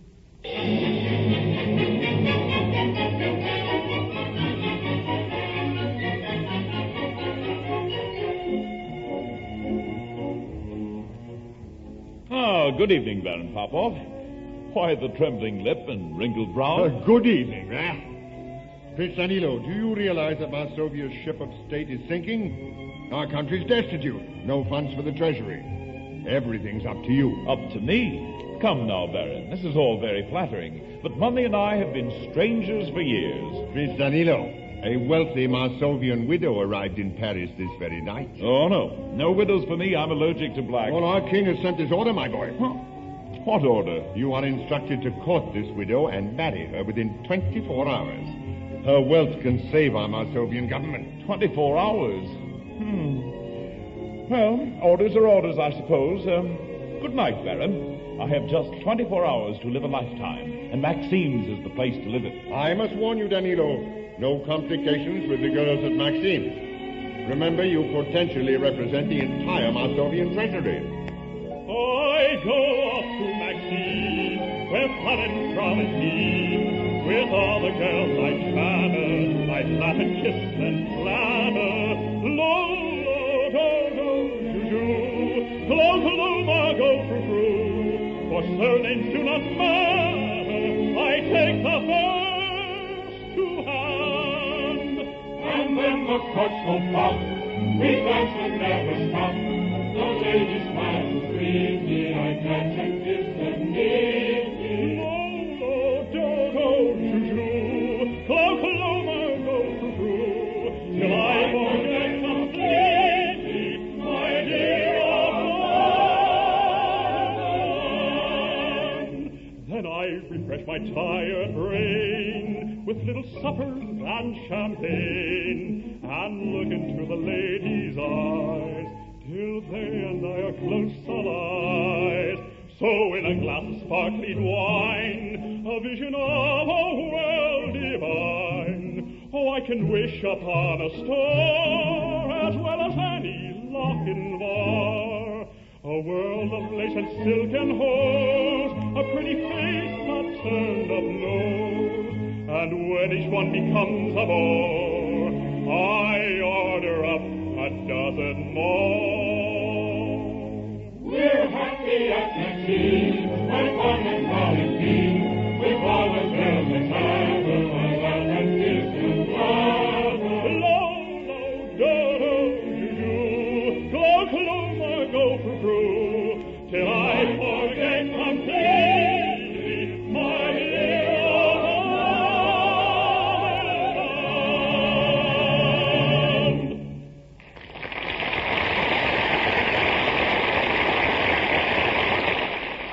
Of course, at the time, I had no idea that Marsovia was destitute, or that Baron Popov had made such definite plans for my future. But Lady Popov, acting as her husband's missionary, wasted no time in briefing me on the situation. Don't misunderstand, my dear Sonia. We're not asking for a loan. The king merely requests that you marry a member of the Marsovian nobility. I felt it quite useless to ask if they had any particular husband in mind. Lady Popov's very manner warned me that, as far as Marsovia was concerned, everything had been arranged. I realize, my dear, that you but recently arrived in Paris, and quite understandably you regret having to forsake the city's pleasures so soon. Lady Popov couldn't possibly realize how mildly she was describing my predicament. I had heard so much about Paris, and particularly about a place called Maxime. But, of course, having never tasted the pleasures of Paris, you'll never miss them, my dear. I haven't been in Paris long, and when I meet a man, I'm always saying something wrong. I'm so Moscovian. For when a man would wed a girl in my own native land, he doesn't call her loving names and want to kiss her hand. Says he, let us get married now. We're both growing big. My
Maxime, just a moment. Huh?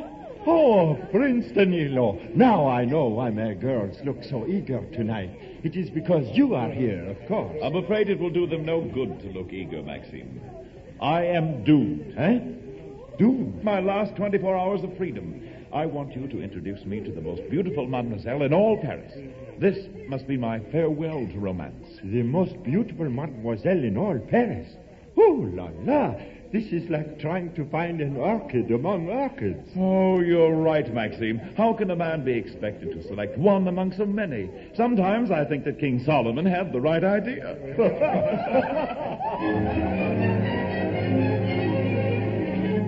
Oh, the women, how to win that jealous prey. That's an art I'm running, for there is no other way. Winning women, for the lover of his love. That's what nobody discovers, not even Edison.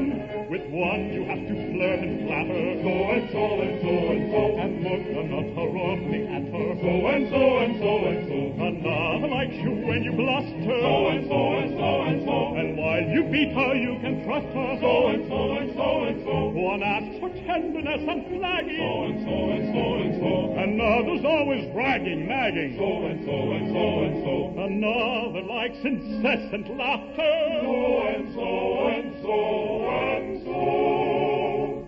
And other things they ask for after, so and so and so and so.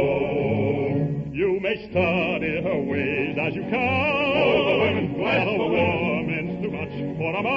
Oh, the women, hang the women. Deeper than diving for pearls. Cutting girls, girls, girls, girls, girls. With her fair flaxen hair, eyes of blue. Oh, the women, die. A long way to knowing for you. She is dark or she's fair. She may smile or may frown. Never mind, you will get done brown. Women, women, women, women, women, women, women, women, women, women, women, women, women, women. You may study her ways as you can, but a woman too much for a man. Women weaver than diving for pearls, courting girls, girls, girls, girls, girls, with her fair flaxen hair, eyes of blue. She's a long way to knowing for you. She is dark or she's fair, she may smile or may frown. Never mind, you will get done wrong.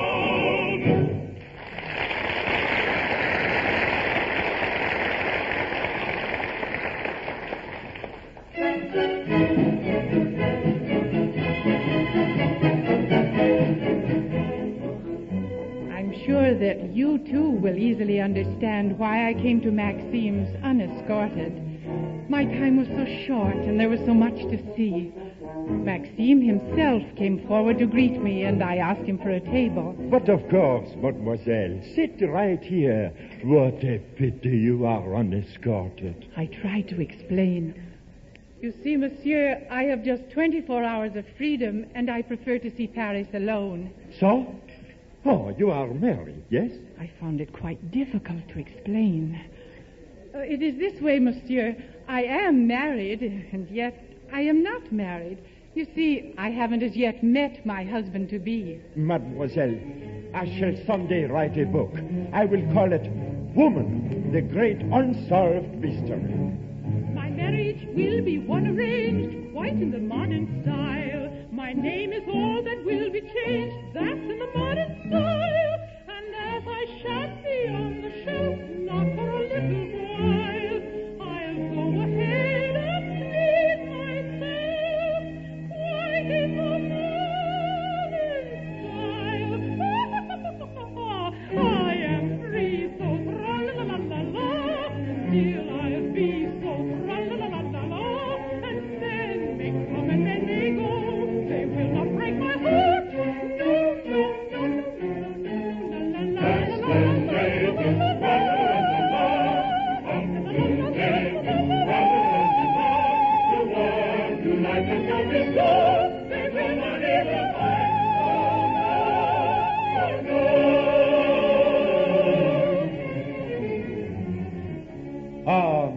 mademoiselle. Now I understand your plight. And quite by coincidence, there is a gentleman here whom I would like to have you meet. Maxime pointed toward a gentleman walking rapidly toward my table. My heart almost stopped. Danilo, Prince Danilo. I recognized him immediately, but I realized as he spoke that he did not place me as the little Sonia he once courted in Varsovia. Maxime, you're right. She's an absolute dream. By far the most beautiful mademoiselle in all Paris. His enthusiasm was flattering, but quite embarrassing in public. I asked him to speak more softly. But don't you understand, mademoiselle? Maxime tells me that you have but 24 hours of freedom. I, too, have but one day left. So this was the Danilo I had once set my heart on. I couldn't help feeding his bold assurance. Monsieur, I have heard that Paris is a city of handsome men. Now I realize that such reports are not exaggerated. To say nothing of beautiful women. And to think that tomorrow night I am expected to marry an old ogre with an hourglass corset and a lorgnette. He was inviting trouble, so I did not disappoint him. Exactly my position, monsieur. I am expected to marry a crotchety old nobleman with watery eyes and a bald head. Oh, mademoiselle, this is like a fantasy. Here today and gone tomorrow. I couldn't help but lead him on. His assurance angered me, but the night was young. Perhaps if I carried on, my revenge would be more complete. Monsieur, perhaps you would like an adventure in fantasy. With you, mademoiselle, any adventure.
lovely summer. If fate had only brought us together sooner.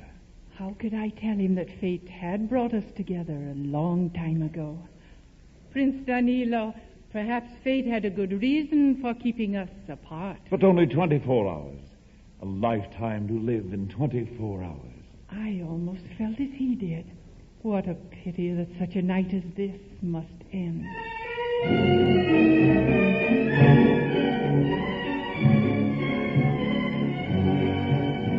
Oh, come away, away, music is calling, with its magic charm enthralling, to its ringing and singing, you lift your feet, follow the chime of the time of waltz's beat.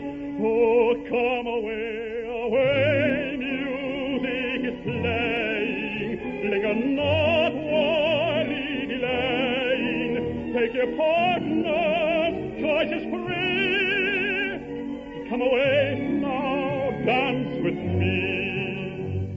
As we danced in each other's arms, I almost forgot how I hated this Danilo. Once I loved him, but when I was penniless, he cast me aside. Now that I had money, oh, it can never be. Prince Danilo, I am a Cinderella who must disappear at midnight. Now, mademoiselle, I hope our midnight never comes.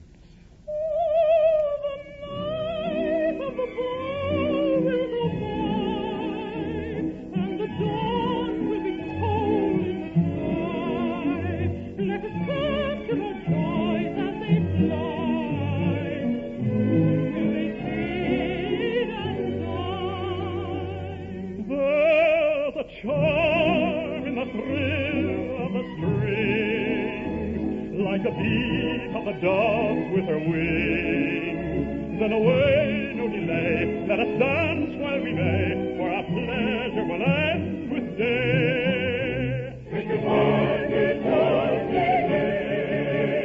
Oh, come away, away, music calling, with its magic charm enthralling.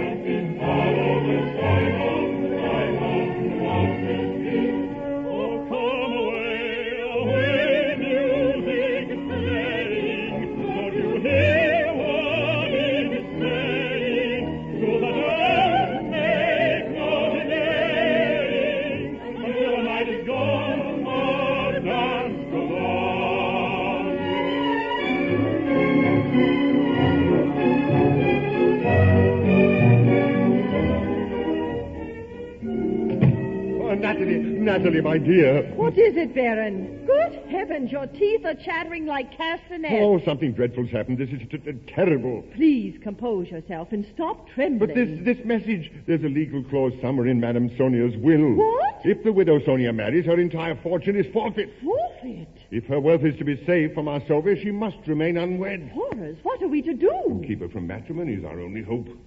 But it will be like moving the moon, my dear. No man can resist her, whatever it is that women are supposed to have. She has twice as much of it. Baron Popov, and at your age, too.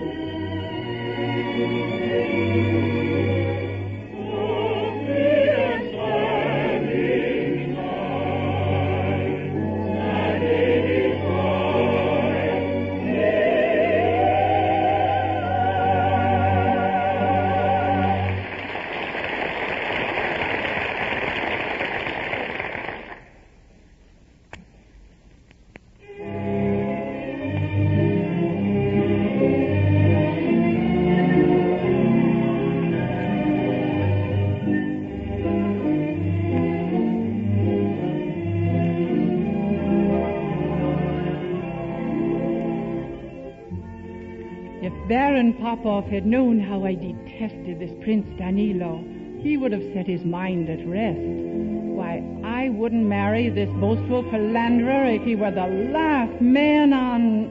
Oh, it's a waste of breath to talk about it.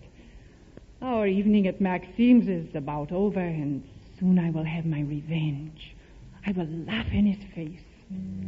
Ah, how quickly the night has come to an end, mademoiselle. If only my heart weren't pledged to another, I hardly dare speak the things in my heart, mademoiselle. Trivial nonsense. What an awakening he will soon get, this Prince Danilo. There once were two princess children who loved while the world was so young, but never were happy together. It's just as the poet has sung.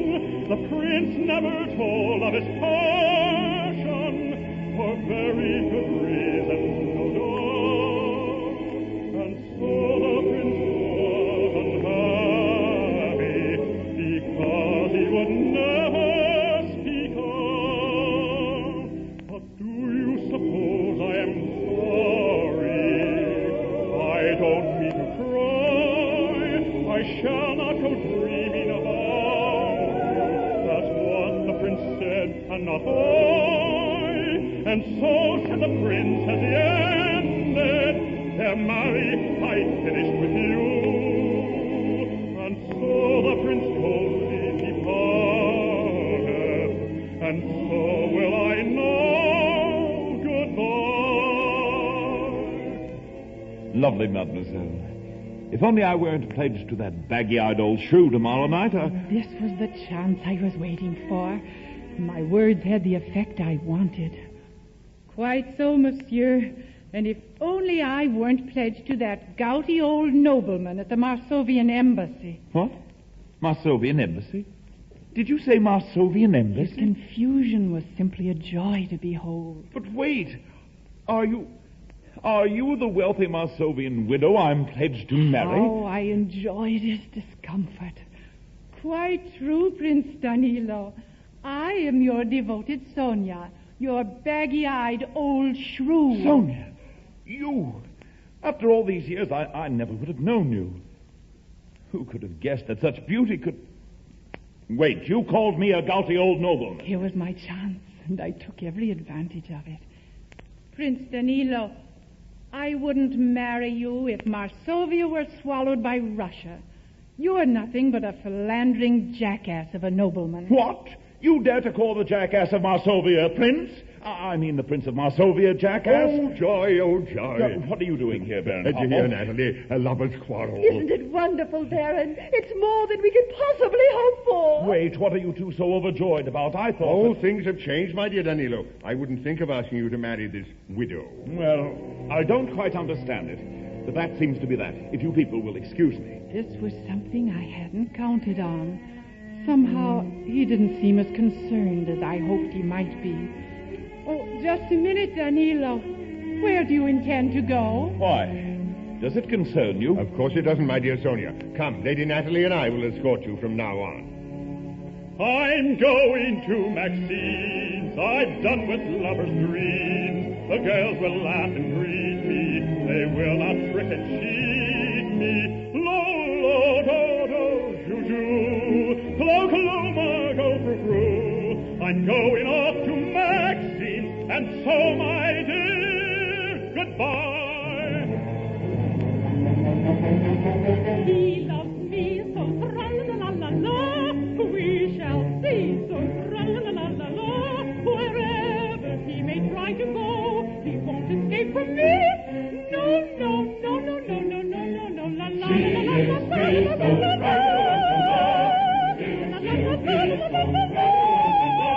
And then they come and then they go. They will not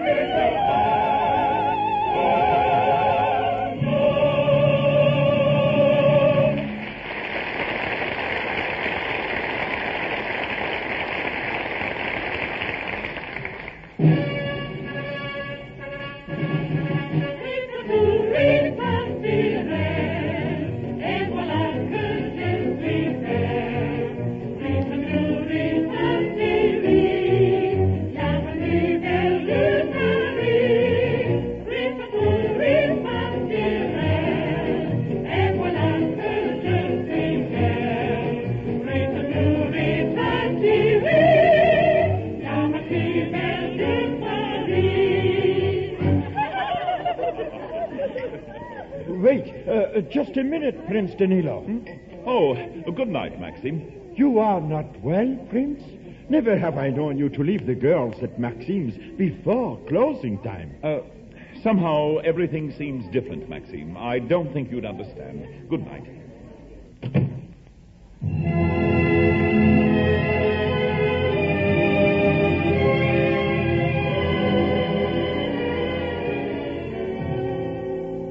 If only I hadn't been so stupid.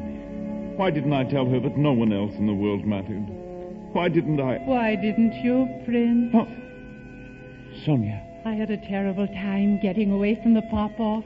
Why have you come here? Perhaps I wanted to apologize for calling you a gouty old nobleman with a bald head and watery eyes. And I apologize for calling you a baggy-eyed old widow with an hourglass corset and lorgnette. What else did you want to call me and tell me, Prince? Not here. Where are you taking me? See, there's a little arbor there. He can hear a kiss and will not tell. Oh, tender secret it may share when we bid a lover's last farewell. Though it is dark around, there will love's light be found. Come to the little arbor here. There is nothing there to fear, my dear.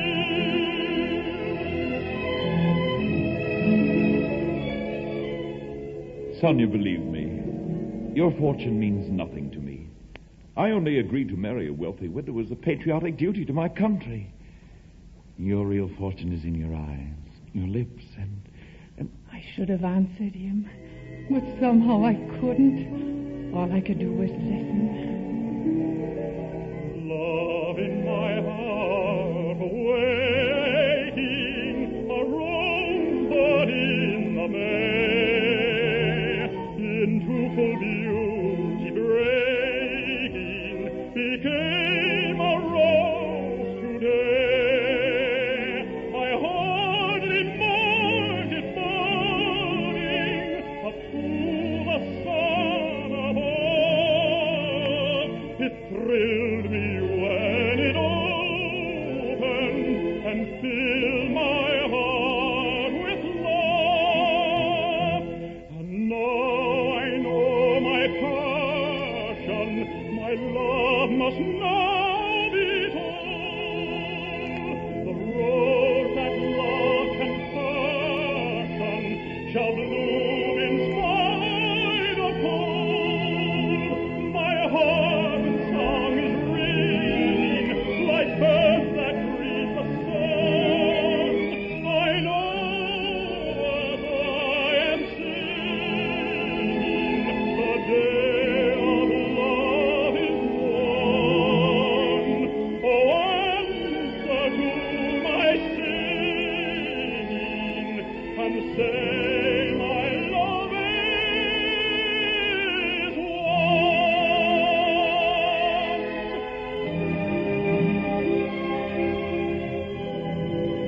I must ask him the question. Everything depended on his answer. Danilo, suppose I had no fortune to offer Marsovia. When you look at me like that, beloved, I can forget Marsovia. No wealth in the world can compare with the fortune that is you.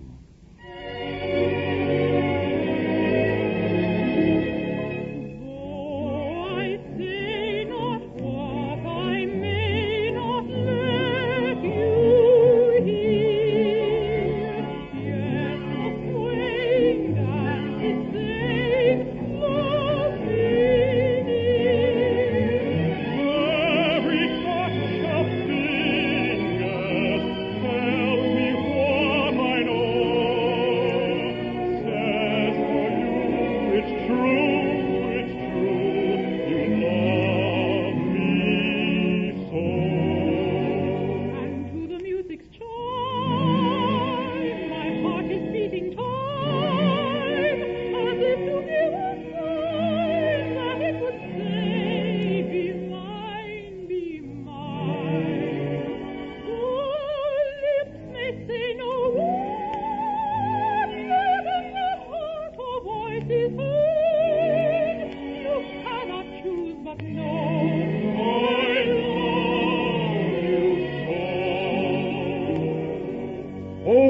because the worst has happened, Natalie. Baron, this is terrible, terrible. Baron, what do you mean by interrupting the greatest moment of my life? Sonia, you can't do it. You simply cannot marry this woman chaser.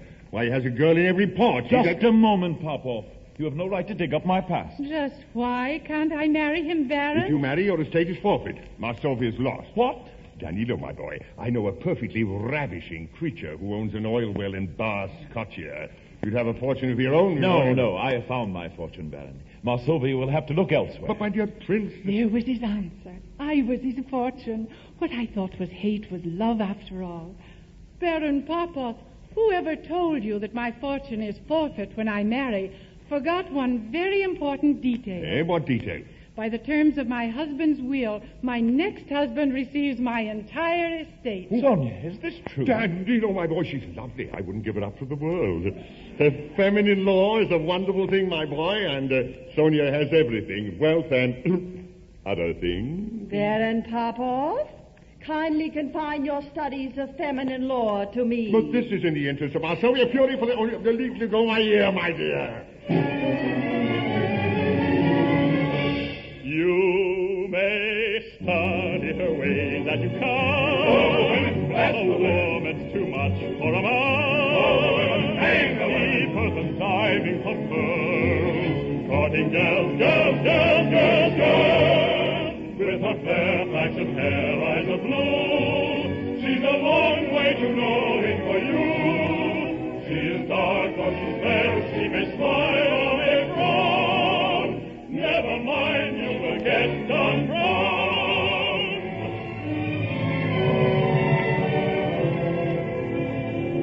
Oh, I say not what I may not let you hear.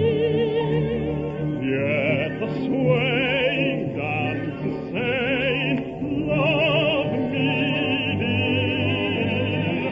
Every touch of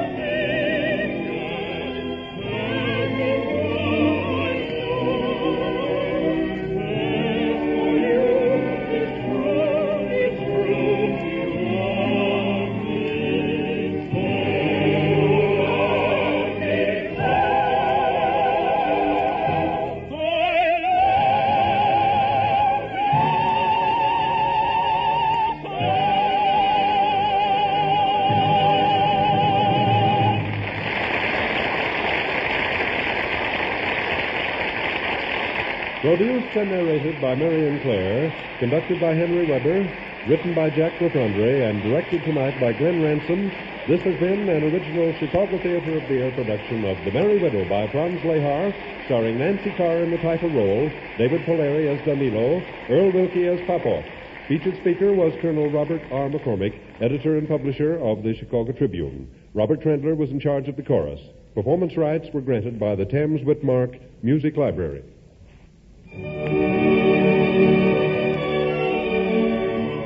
Heard in synchronized speaking roles tonight, Marion Clare as Sonia, Everett Clark as Danilo, Muriel Bremner as Natalie, John Barclay as Baron Popoff, Norman Gottschalk as Maxime. This is Lee Bennett cordially inviting you to next week's Chicago Theater of the Air production, Franz Lehar's Frederica, starring Nancy Carr and David Polari. This is the Mutual Broadcasting System.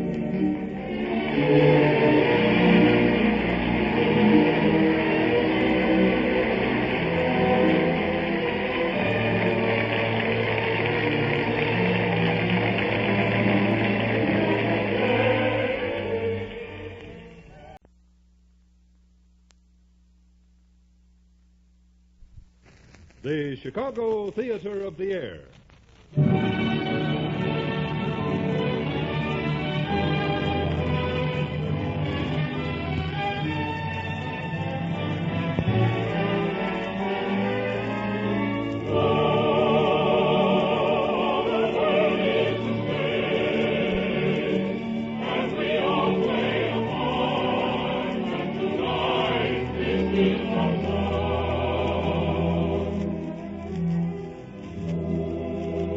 Produced by Marion Clare, conducted by Robert Trendler, written and directed by Jack LaFondre, Mutual presents radio's greatest hour of music and drama, the famous Chicago Theater of the Air.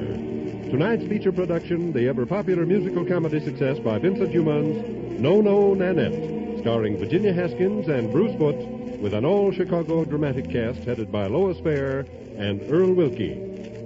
Ladies and gentlemen, the first few minutes of this production will be dedicated to an historic three-continent fact-finding flight being conducted by Colonel Robert R. McCormick, noted historian, outspoken American patriot, and distinguished editor and publisher of the Chicago Tribune. Tonight, by special transcription, Colonel McCormick will speak from Cairo, Egypt. Ladies and gentlemen, Colonel Robert R. McCormick. The time of the last broadcast did not permit me to give the full Madrid impression. The approach to the Generalissimo's home presented the most dramatic peacetime picture I've ever seen. He lives in a former royal hunting lodge, I should say about the size of the late Potter Palmer mansion. Following a straight avenue, we first perceived two horsemen, who on closer approach were seen to be two Moorish cavalrymen on Arab horses. On their heads were octagonal steel-spiked helmets. Their robes covered the lower parts of their faces. Range and accoutrements looked like the Middle Ages. Two flags were at the end of the lances, which they dipped in salute as we passed by. At the gate of the grounds was a group of civil guards with their three-cornered patent leather hats. These men, who for many years have had extraordinary police powers, had been apprised of our coming. We were stopped to make sure there was no mistake, and then allowed to proceed. A quarter of a mile beyond were two other Moorish soldiers in steel helmets, on foot with rifles, who presented arms without returning them.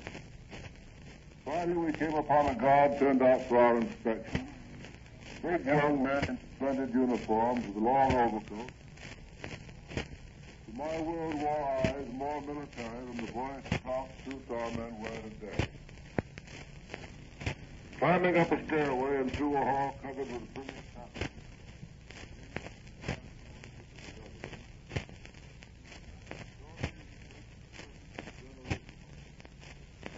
Ladies and gentlemen, due to transmission difficulties from Cairo, we will interrupt this shortwave broadcast to bring you a studio transcript of Colonel McCormick's remarks, as read by the noted radio reporter John Mello. At the point of substandard transmission quality from Cairo, Colonel McCormick had this to say. At the gate to the grounds of General Franco's home was a group of civil guards with their three-cornered patent leather hats. These men, who for years have had extraordinary police powers, had been apprised of our coming. We were stopped to make sure there was no mistake, and then allowed to proceed. A quarter of a mile beyond were two other Moorish soldiers on foot with rifles, who presented arms without detaining us. Finally, we came upon a guard turned out for our inspection. Big young men in splendid uniforms with long coats.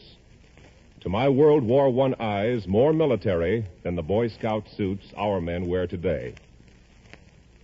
Climbing up a stairway and through a hall covered with brilliant tapestries dating from the Spanish ownership of the Netherlands, we were shortly introduced into the presence of the Generalissimo, who, in his capacity of Chief of State, was in civilian clothes. Last week I told of the interview. As we departed, the guard of honor was dismissed. The Moorish soldiers saluted with great precision as we passed out. These men, Mohammedans I am told, were chosen not only from the best Moorish soldiers in Africa, but from the best families. The positions rotate and are considered highly honorable. Many precedents can be found for overseas guards independent of local feeling.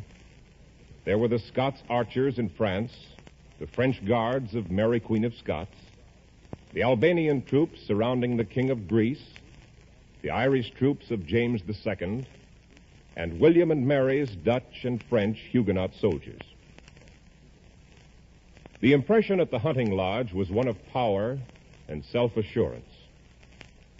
How different it was some years ago when I called on King Alfonso at his massive palace in Madrid. There, following an ancient custom, I first entered the hall of the lowest nobility and passed up room by room through the rank of the hierarchy, saluted at each door by pikesmen in shabby clothes who clashed their halberds on the floor as they had done in the time of Henry V.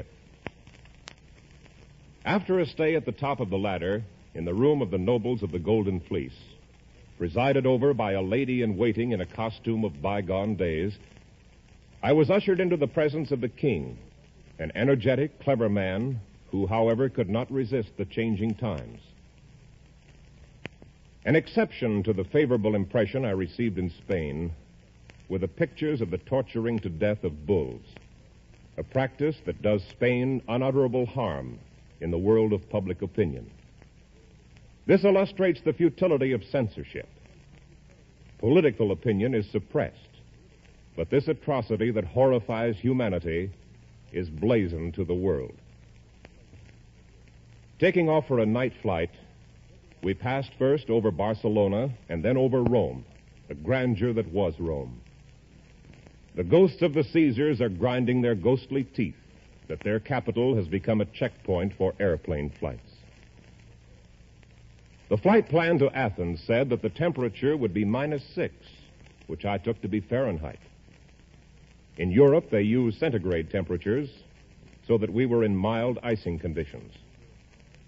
When I commented on this, I was told that whoever controlled our elevation from the Azores put us in the altitude of the worst icing conditions prevailing. This accounted for our rough trip and might have led to an accident. When we come back across the North Atlantic, I hope the same joker will not be on duty. Returning to Athens after 30 years, I only recognized the old palace, much like a New England summer hotel, the stadium, and, of course, the Acropolis. The Acropolis obviously has not changed. Except for when it was blown up by the Venetians in the 17th century, I do not suppose it has changed since Pericles built it with money from the subject states that should have been used for self-defense and caused the fall of Athens.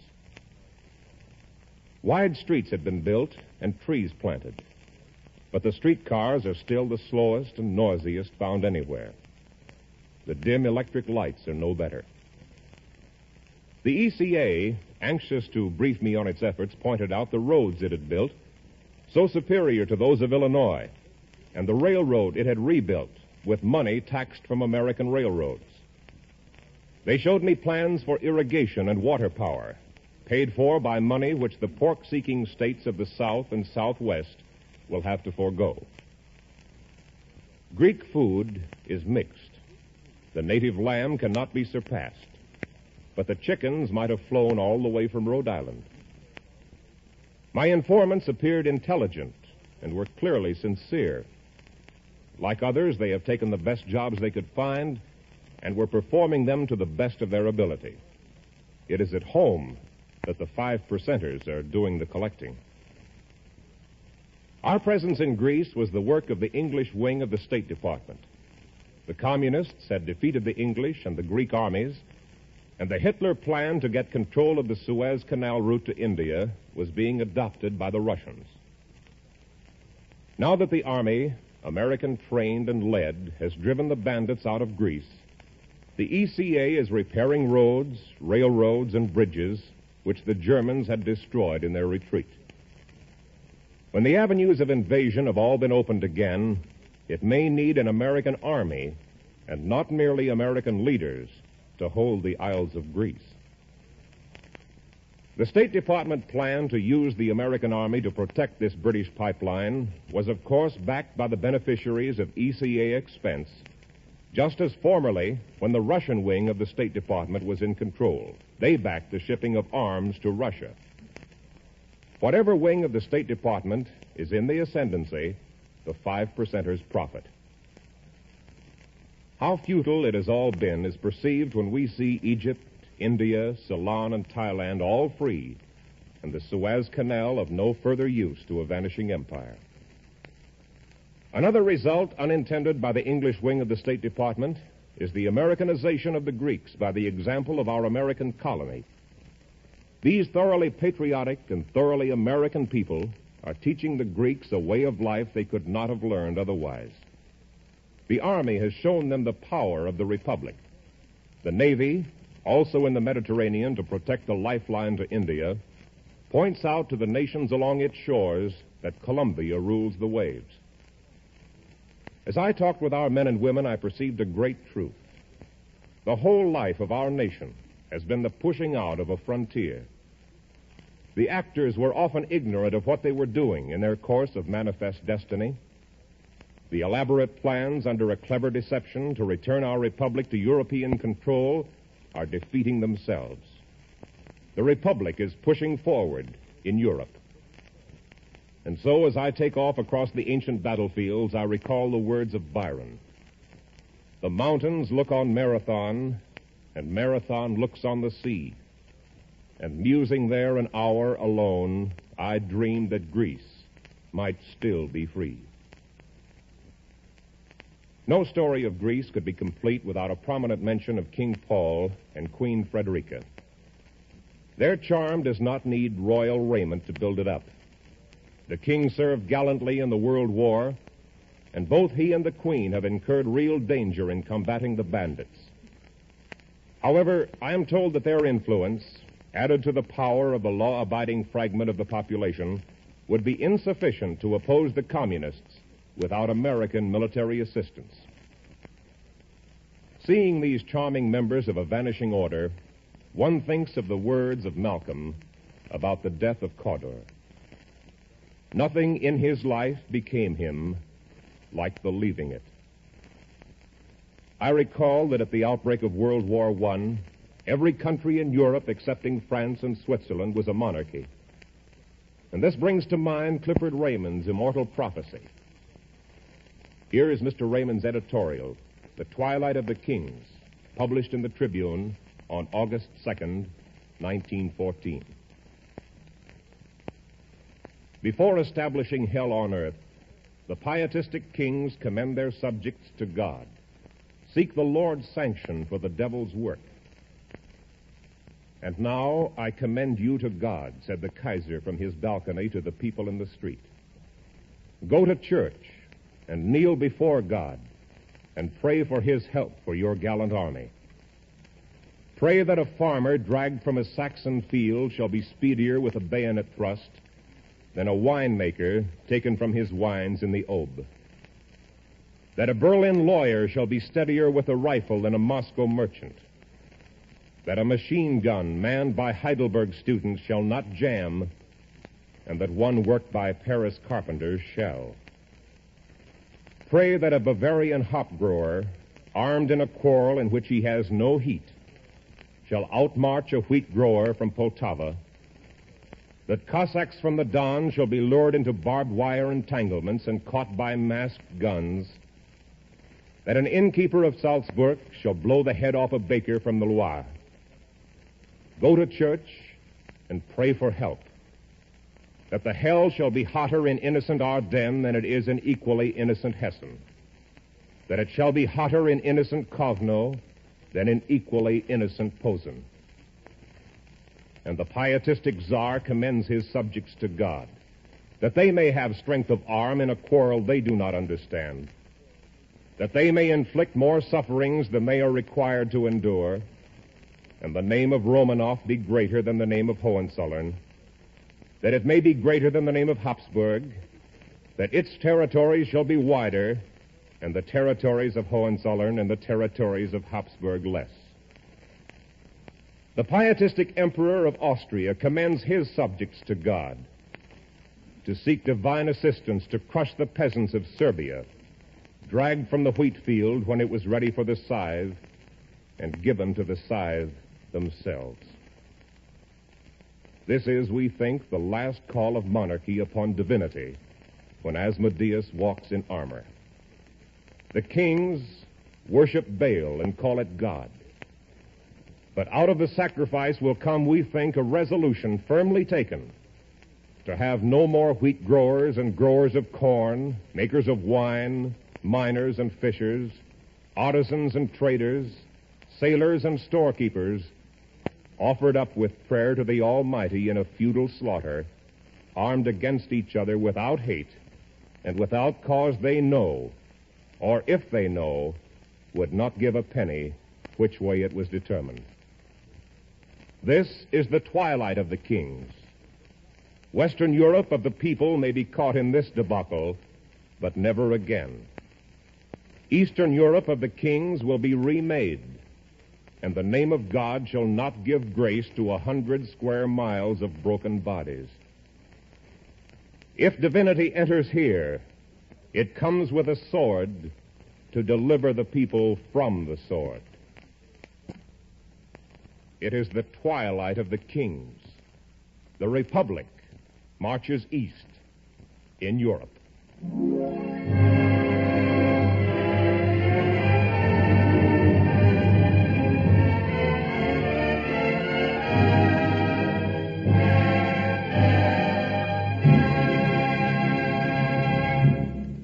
Speaking from the stage of the Chicago Theater of the Air, the noted radio reporter John Mallow has read a transcript of a speech broadcast from Cairo, Egypt by Colonel Robert R. McCormick, editor and publisher of the Chicago Tribune, who is on an historic three-continent fact-finding flight. Free copies of this shortwave address may be obtained by writing to the Mutual Broadcasting System, Chicago 11, Illinois. Now the curtain rises on tonight's Chicago Theater of the Air production of the great musical comedy success by Vincent Youmans, No, No, Nanette, starring Virginia Haskins and Bruce Foote, and conducted by Robert Trendler. No, No, Nanette.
In the well-appointed music room of a fashionable New York apartment, a lonely and obviously unhappy young lady sits at the keyboard of a grand piano.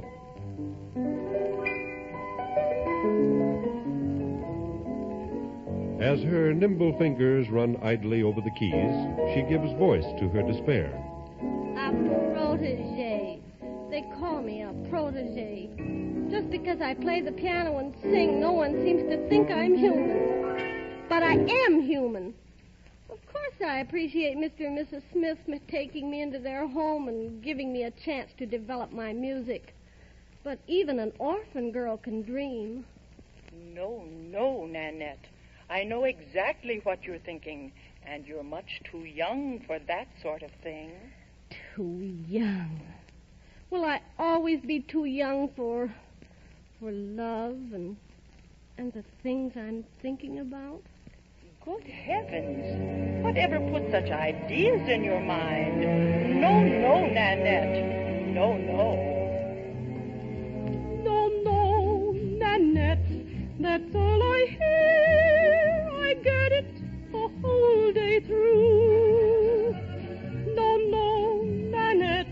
It's in my ear, no matter what I may do. Sometimes, perhaps, I'll have my way when I am old and turning gray.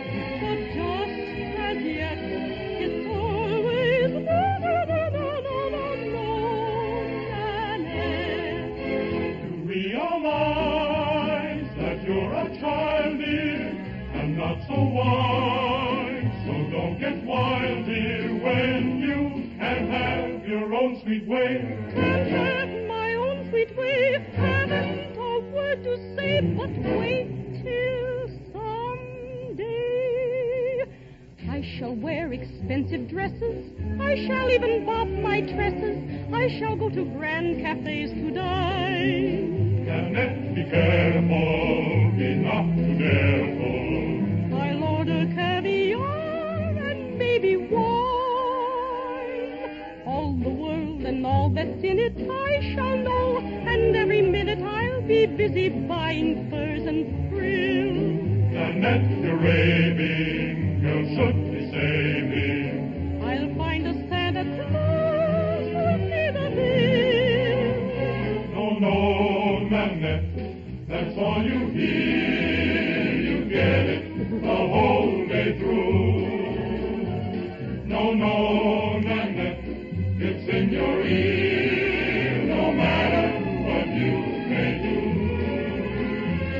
Sometimes, perhaps, I'll have my way when I am old and turning gray.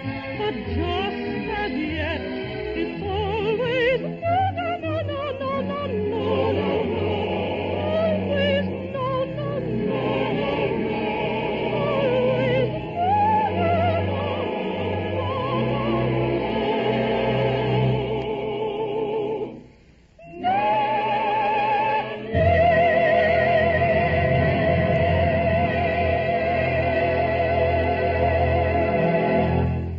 In the living room of the apartment, a young man is calling on Nanette's guardian, Mrs. James Smith. Mrs. Smith, may I have a word with you, please? Why, of course, Tom, of course.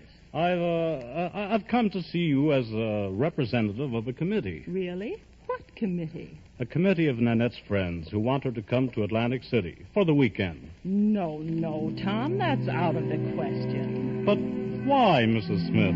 Don't you trust Nanette with me? I don't trust Nanette with herself. Tom, you can't possibly know as much as I know about the things that go on in a young girl's mind. Oh, I'd like to know. Believe me, I would.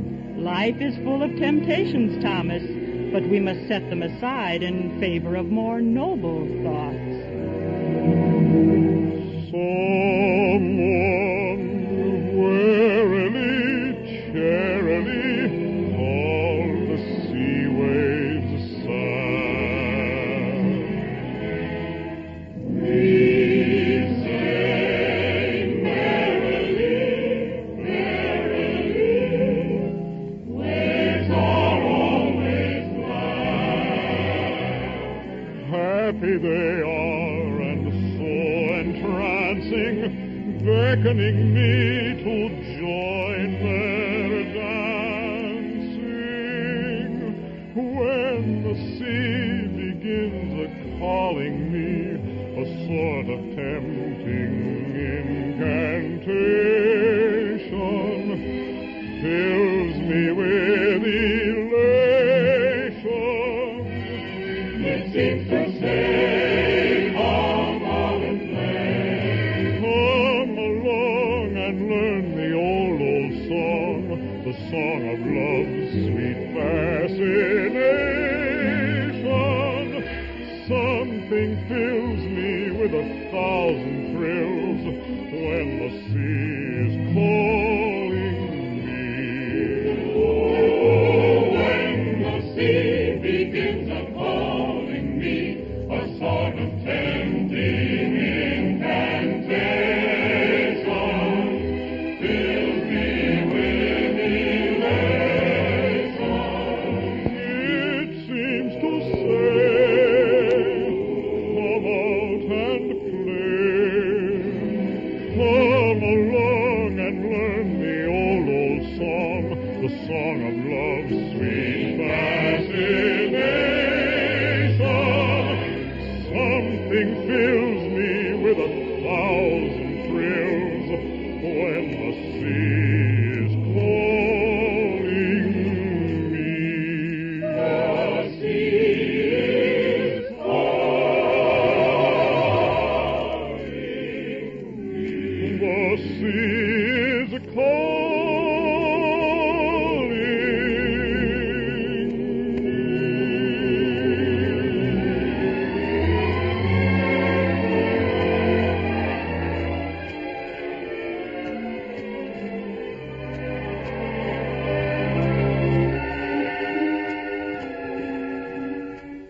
Mrs. Smith is genuinely concerned over Nanette's welfare, and she confides her feelings to her maid, Pauline. Oh, dear Pauline. These young people are getting to be more of a problem all the time. You ain't such an old goat, Miss Smith. Pauline. Well, you ain't. Everything you got is young yet if you just hitch it up and tuck it in the right places. Pauline, of all the things to say, I simply won't have a servant of mine talking like that. And your husband, Mr. Jimmy. He ain't no dried-up old mummy. When he lives with the young gals, he got a look in his eye that ain't no mistaken. Woo! Why, of all the disrespectful, Mr. Smith is the pillar of respectability. He's always been a one-girl man. Yas'm. One at a time. One at a time.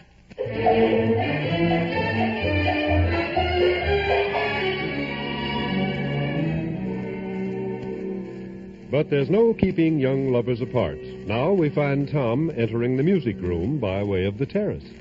Nanette? Nanette, may I come in? Tom, if someone sees you coming in through the terrace... No one's going to see me, Nanette. I just left your guardian in the living room. What did she say? As if I didn't know. She doesn't think a weekend at the beach is safe for a young girl. Is anything safe for a young girl? Well, not when she happens to be you and I happen to be me. Oh, Tom, when you talk like that, your words are like an artist's brush painting a beautiful picture. Picture you upon my knee, just tea for two and two for tea, just me for you and you for me alone. Nobody near us to see us or hear us, no friends or relations on weekend vacations. We won't have it known, dear, that we ought to tell a home, dear. Day will break and I will wake and start to bake a sugar cake for you to take, for all the boys to see. We will raise a family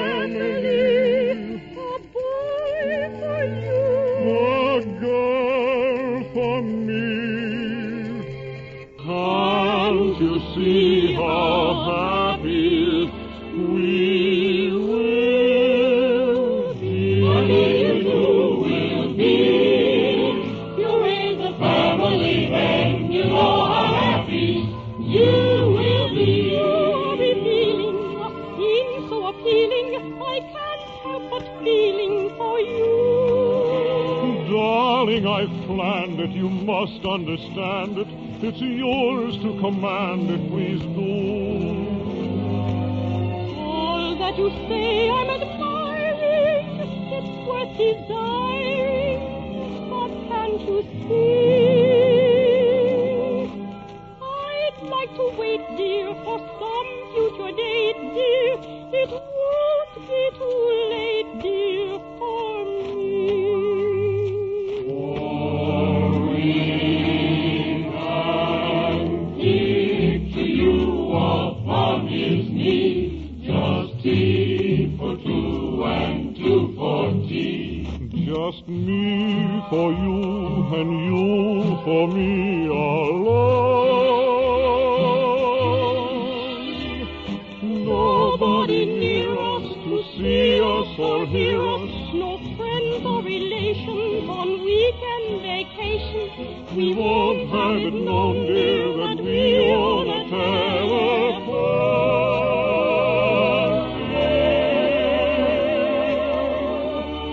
Day will break and we'll awake. I'll start to bake a sugar cake for you to take for all the boys.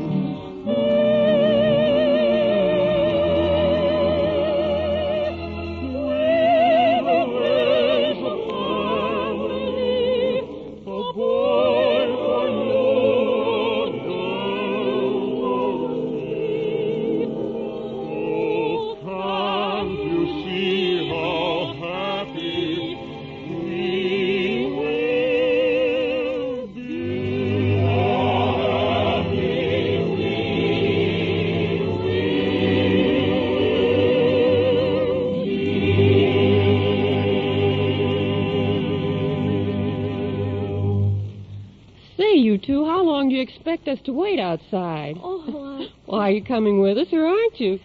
I'm afraid I can't make it this time, Marjorie. I had another engagement over the weekend. You run along, Tom. Nanette, believe me, someday I'll give you everything in the world you want most. All I ask for is happiness, Tom. Is that asking too much? Oh, you couldn't ask too much, Nanette.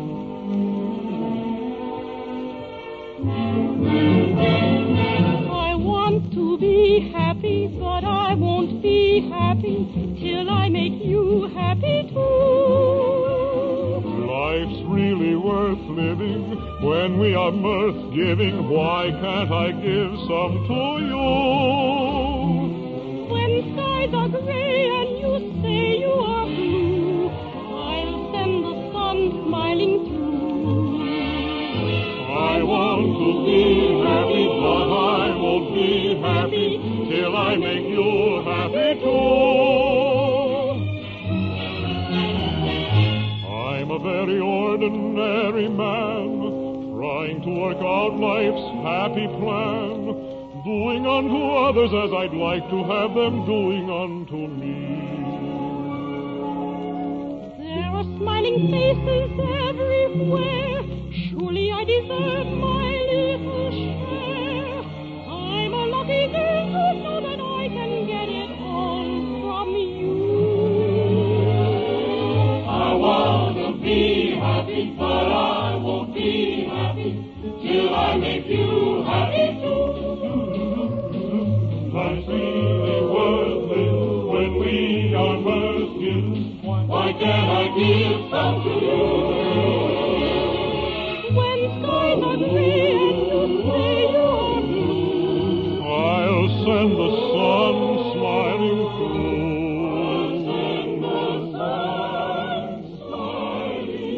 I want to be happy, but I won't be happy till I make you happy too.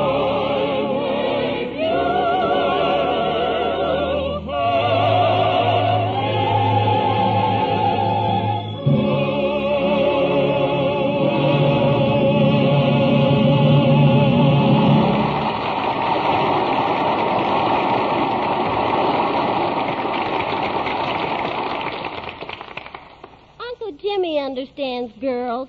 I'm sure he'd let me go if he were here. Oh, well, if Mr. Smith knows so much about girls, how did he happen to marry Mrs. Smith? She might have been different when she was young. Oh, she's not so old. I know, but she has a complex. Complex? She thinks too many romantic affairs are like too many moths. They'll eventually quench the flame. Oh, well, from what I've heard of her husband's affairs, Mrs. Smith may be right. In an early childhood day, when December seemed like May, ring around the rosy with the boys I used to play. Tommy, Andy, Harold, Joe ate my candy, then would go. I tried to please them all, you know. That's why not one became my beau. Too many rings around Rosie, never get Rosie a ring. Too many beaux, when she should have one, you know we'll never bring her a ring around her finger. One little name to remember is better than having a string. It doesn't hurt to flirt a bit, but use it as bait. Make your catch, make your match before it's too late. For too many rings around Rosie will never get Rosie a ring. Too many rings around Rosie, never get Rosie a ring. Too many beaux, when she should have one, you know we'll never bring her a ring around her finger. One little name to remember is better than having a string.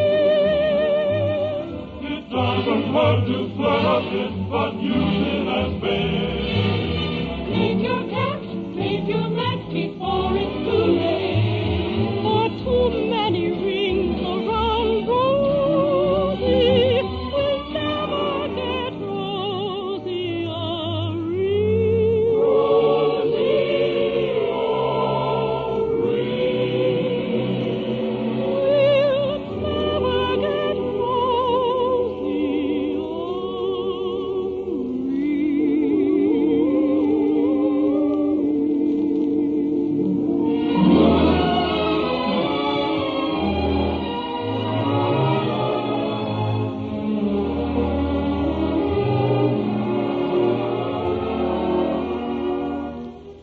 In still another part of the spacious apartment, we find Mr. James Smith welcoming a visitor into his den. The visitor is a lawyer by profession, and Mr. Smith seems desperately in need of his legal counsel.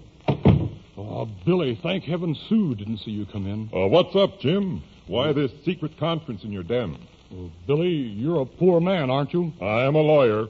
I don't answer questions like that. Well, just how far would you go for, say, $5,000? $5,000? Oh, another woman? 3 women. Gad, I didn't think you had it in you. Congratulations. Well, lay off, old man. If my wife ever finds out... I'm quite aware of Mrs. Smith's idiosyncrasies. Where are these women? Boston, Washington, and San Francisco. Brother, you cover a lot of territory. Now, don't get me wrong. I simply made it possible for 3 very attractive and deserving young ladies to enjoy the good things in life with perfect propriety. Perfect propriety? Oh, sure. Every man's entitled to a harem. Now, Bill, if you're going to talk to me like that... I apologize. Go ahead. Easy on that word, harem. We'd better whisper the rest of this interview. Is it that bad? Well, first there's Betty from Boston. Betty from Boston? She was the happy inspiration of a chance meeting on a Fall River boat. Chance meeting? I said chance. You also said we'd whisper. Yes. I was on my way to our Boston branch, and the poor child had lost her purse. Uh-oh. Approach number 3.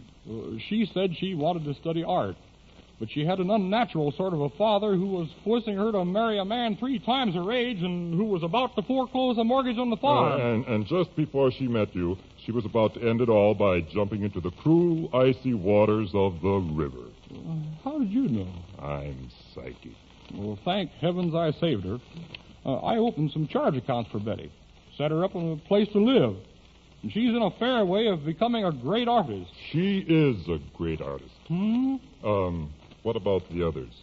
Who are they? Well, there's Winnie from Washington, and Flora from Frisco.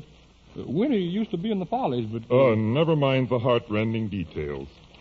Is this case in my hands? Well, of course, that's why I... All right, then.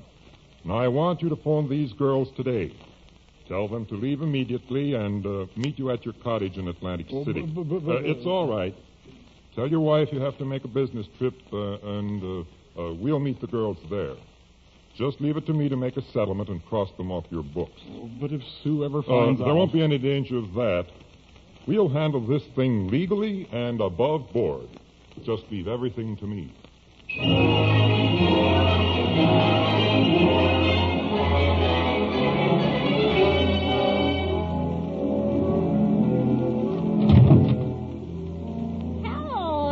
Jimmy. What, Nanette? Surprised to find me in your car, Uncle Jimmy? Well, yes, I must admit I am. Sorry, I can't take you riding, Nanette, but I'm going on a business trip. I happen to know where you're going. What?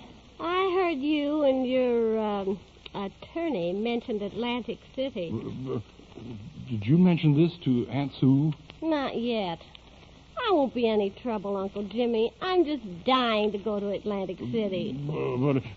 Here, Nanette, take this $200 and go shopping or something. Well, thank you. I'll shop at Atlantic City. Well, it isn't proper for us to... that is, I'm not your legal uncle. There'll be plenty of chaperones at the cottage, won't there? Did you overhear that, too? You should have thicker walls in your den, Uncle Jimmy. By Jove, you force a strong argument, Nanette. It looks as though I have a passenger for Atlantic City. When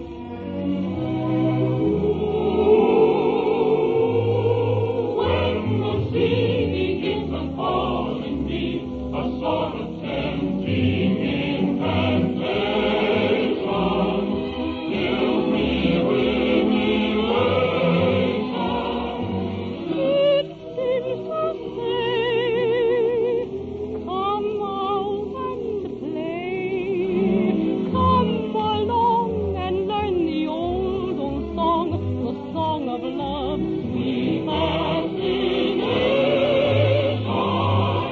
Something fills me with 1,000 thrills when the sea is calling me. The sea is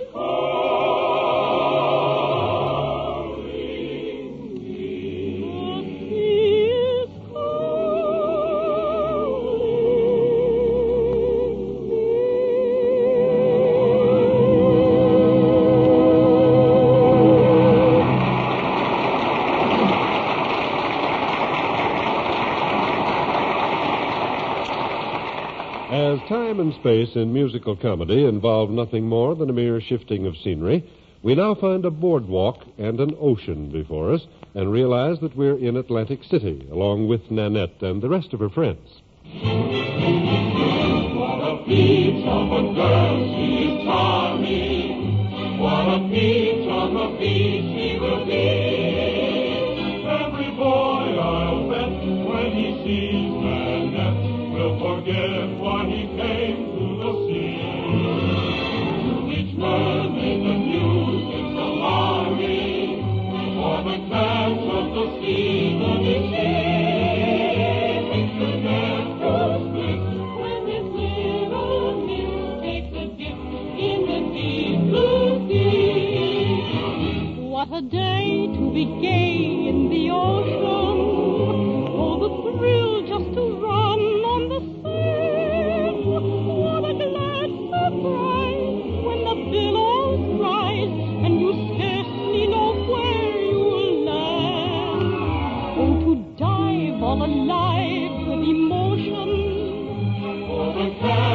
the season is here. It's an afternoon's bliss when this charming miss takes a dip in the deep blue. Dip in the deep blue. Dip in the deep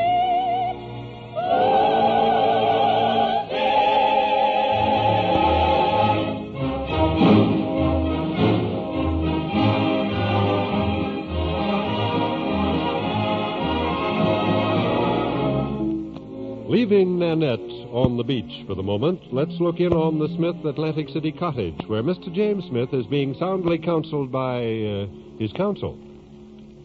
Look, Jimmy, we're here to settle things with 3 women you've already gotten yourself involved with. Bringing Nanette down here to this cottage was the worst thing you could have done.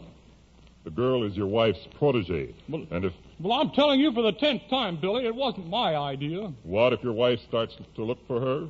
What then? Well, that's why I hired you. You're supposed to straighten everything out.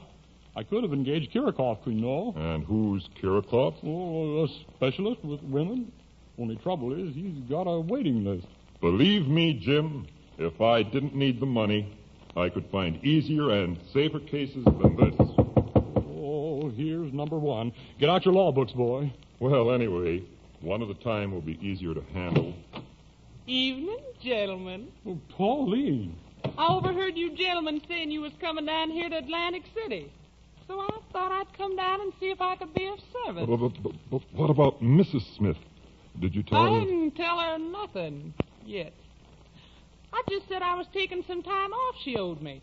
I thought maybe Miss Nanette would be glad to see me. What do you mean you didn't tell Mrs. Smith anything yet? There's quite a few things I'm needing, Mr. Smith. Oh, Pauline, you just go out in front of some of the shops, and you as much as smile at anything, I'll buy it for you. I think I'll stand in front of a jewelry store and have hysterics.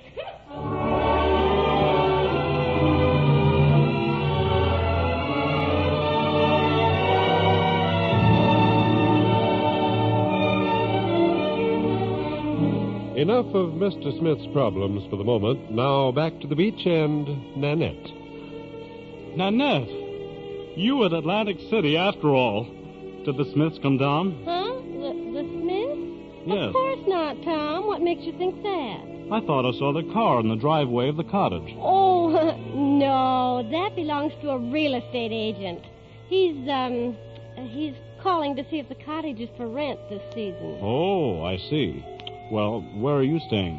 Oh, with Marjorie and the girls at the hotel. Aunt Sue gave me permission at the last moment. I see. Well, the important thing is you're really here. Perhaps at last you'll tell me what I'm waiting to hear. Please, Tom, wait just a little longer.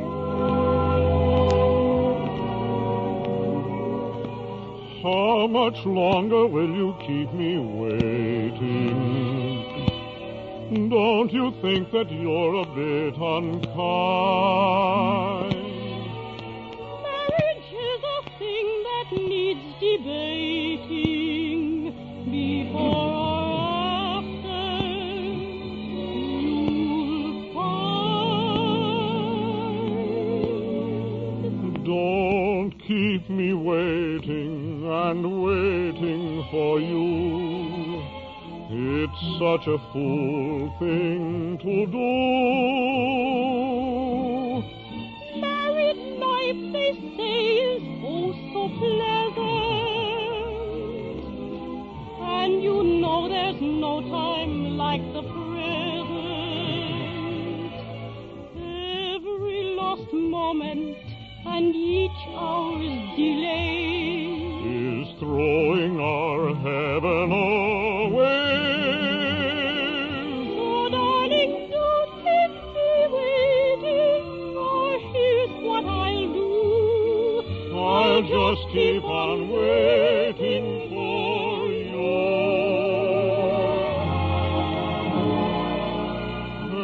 Every lost moment and each hour's delay is throwing our heaven away. So, darling, don't keep me waiting, for here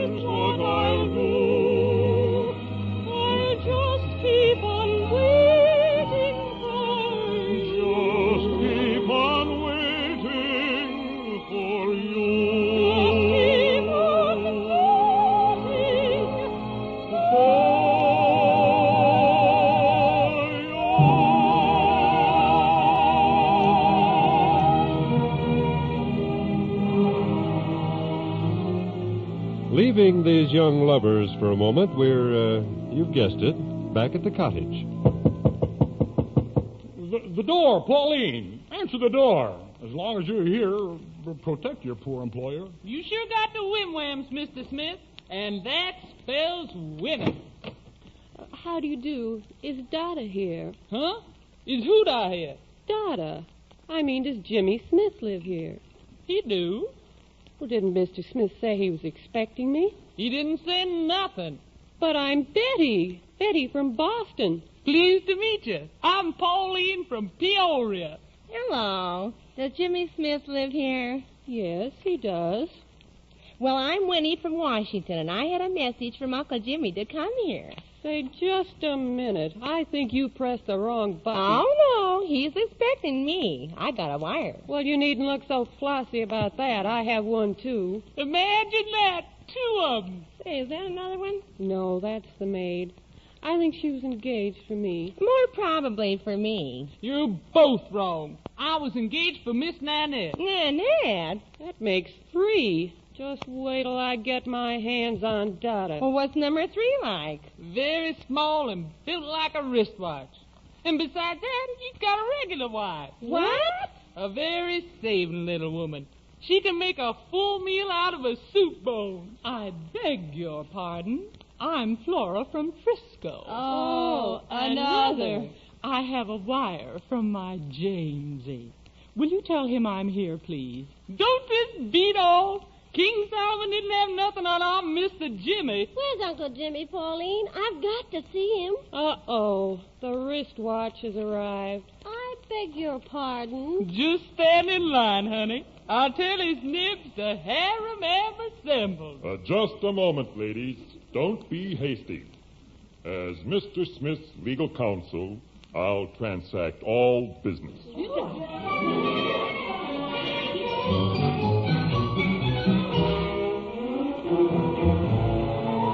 Well, at last it's all settled, Jimmy. I got rid of that Betty from Boston, that Winnie from Washington, and that zebra from Frisco. Oh, isn't it wonderful? And Sue will never know. From now on, there's no one but my wife in my life. But it cost you $150,000. Oh, I'll make it back in 2 years. I'll economize. I'll write my correspondence on thinner paper. I'm afraid you'll have to make a great deal more than that, Jimmy. Uh-huh. Oh, Sue. Since my maid, my husband, and my protege are all down here, I thought I might as well join my family. But that dress, those furs. Sue, you look a million. My bills won't add up to quite that much, but almost. Pauline, did Don't you... look at me. I didn't say nothing. I got scruples. You overlooked Tom, Jimmy. Tom? Yes, Tom. I thought it was strange that Nanette was down here after Mr. Smith's refusal to let her come. Mr. Smith, if you think you can run off with my girl, you've got another... Tom, please. It was all my idea. Your idea? Didn't Mr. Smith buy you oceans of bathing suits and everything else contemptible? No, I didn't buy her the ocean. They were using it that day. Answer me, Nanette. Answer me one question. Are you a good woman or are you not? Well, I'm not sure. I took $200 from a married man. It's a great consolation to know the worst. If I had a toy balloon, I'd brain him. Nanette, I've got a job, and I'll pay him $10 a week. What for? I'll win back her honor by installments. Tom, my boy, is there anything in that bright lexicon of yours that prevents your accepting $200 from me? Certainly not. That's man to man. Well, here's the 200. Thank you. Here's the 200 back. You're paid in full. Well, that's a relief. Now, if I could just manage to pay for all the gorgeous paraphernalia my wife is wearing. Oh, you can, Jim. What do you know about my financial affairs? Plenty. Here's $150,000 I got back from those women. That Betty from Boston and Winnie from Washington. Sue, you don't mean they gave it to you? It wasn't difficult. They had to admit that I had a very good blackmail case against them. Blackmail? Why didn't you think of that, Billy? I'm an attorney. How do you expect me to think of anything that simple? Oh, Sue, my dear, what would I ever do without you? Don't ever try, Jimmy Smith. From now on, I'm Betty from Boston, Winnie from Washington, Flora from Frisco, and Sue from Sioux City, all wrapped up in one. Billy, you're fired. I've taken on permanent legal counsel.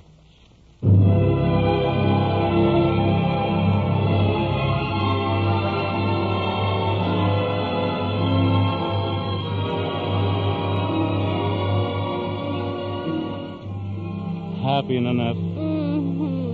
Forgive me for doubting you. Uh-huh. On one condition. Any condition. Just name it. Don't ever say no, Nanette, Tom. Oh, my darling. How can I say no to anything you suggest? Got any ideas? Don't be bashful, honey. If you ain't got no ideas, I'll give you plenty. I want to be happy, but I won't be happy till I make you happy too. Life's really worth living when we are mirth giving. Why can't I give some to you? When skies are gray and you say you are blue, I'll send the sun smiling too. I want to be happy, but I won't be happy till I make you happy too. Life's really worth living when we are mirth given. Why can't I give some to you? When skies are gray and you say you are blue, I'll send the sun smiling through. I'll send the sun smiling through. I want to be happy, but I won't be happy till I make you happy too.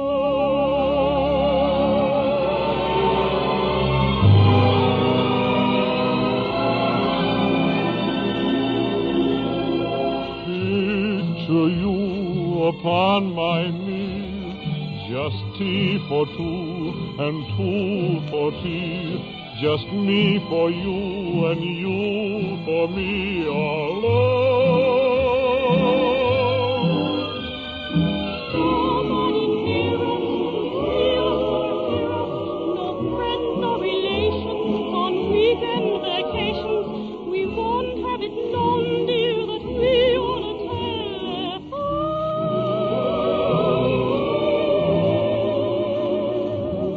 Day will break and we'll awake. I'll start to bake a sugar cake for you to take, for all the boys to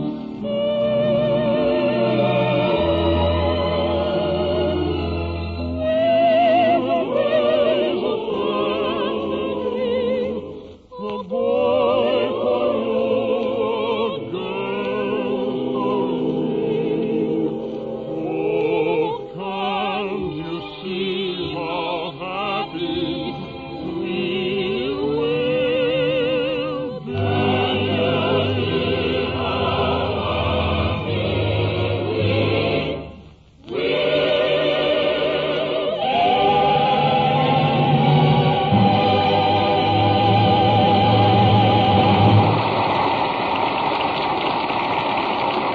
Produced by Marion Clare, written and directed by Jack LaFondre, conducted by Robert Trendler, the Chicago Theater of the Air has presented No, Nanette by Vincent Dumont, starring Virginia Haskins and Bruce Foote. Featured speaker was Colonel Robert R. McCormick, editor and publisher of the Chicago Tribune. Performance rights were granted by the Thames Whitmark Music Library. Heard in synchronized speaking roles tonight, the following members of the Chicago Theater of the Air Chorus. Lois Fair as Nanette, Earl Wilkie as Tom, Flora Patterson as Sue, Max Wilson as Jim, Arwin Schweig as the lawyer, Emma K. Bowers as Pauline, Kathleen Carnes as Betty, Ruth Bowers as Winnie, and Ruth Slater as Flora. A studio transcript of Colonel McCormick's interrupted shortwave address from Cairo was read by John Mallow. This is Lee Bennett cordially inviting you to next week's Chicago Theater of the Air production, Leoncavallo's dynamic grand opera favorite, I Pagliacci, starring Nancy Carr and Richard Tucker. This is the Mutual Broadcasting System.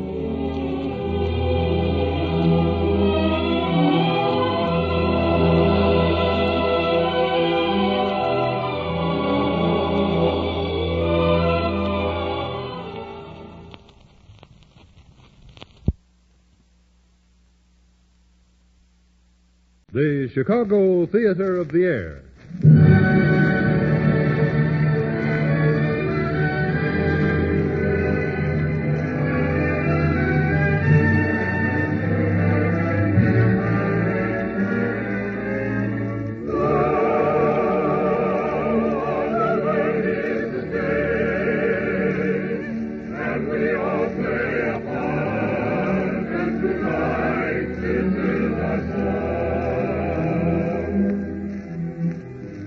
Produced by Marion Clare, conducted by Henry Weber, written and directed by Jack Lefrandre, Mutual presents radio's greatest hour of music and drama, the famous Chicago Theater of the Air. Tonight's performance, Bittersweet, by Noel Coward, starring Nancy Carr, David Polari, and Bruce Foote, with Marion Clare, Muriel Bremner, and Everett Clark in featured dramatic roles, and the chorus under the direction of Robert Trendler. Ladies and gentlemen, the first few minutes of the Chicago Theater of the Air each week are devoted to an informative address by Colonel Robert R. McCormick, noted historian, outspoken American patriot, and distinguished editor and publisher of the Chicago Tribune.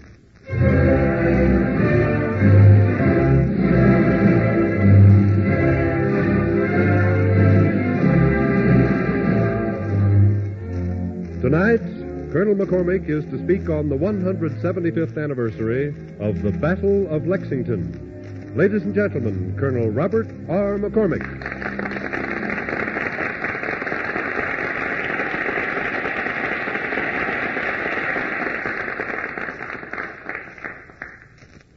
"175 years ago, in the chill New England dawn of April 19th, 1775, young William Diamond's drum beat the long roll at Lexington. The village belfry had already caught up and was repeating the alarm relayed through Charlestown and Cambridge, Medford and Menotomy. Now the bell of Lexington clamored to the bell of Concord.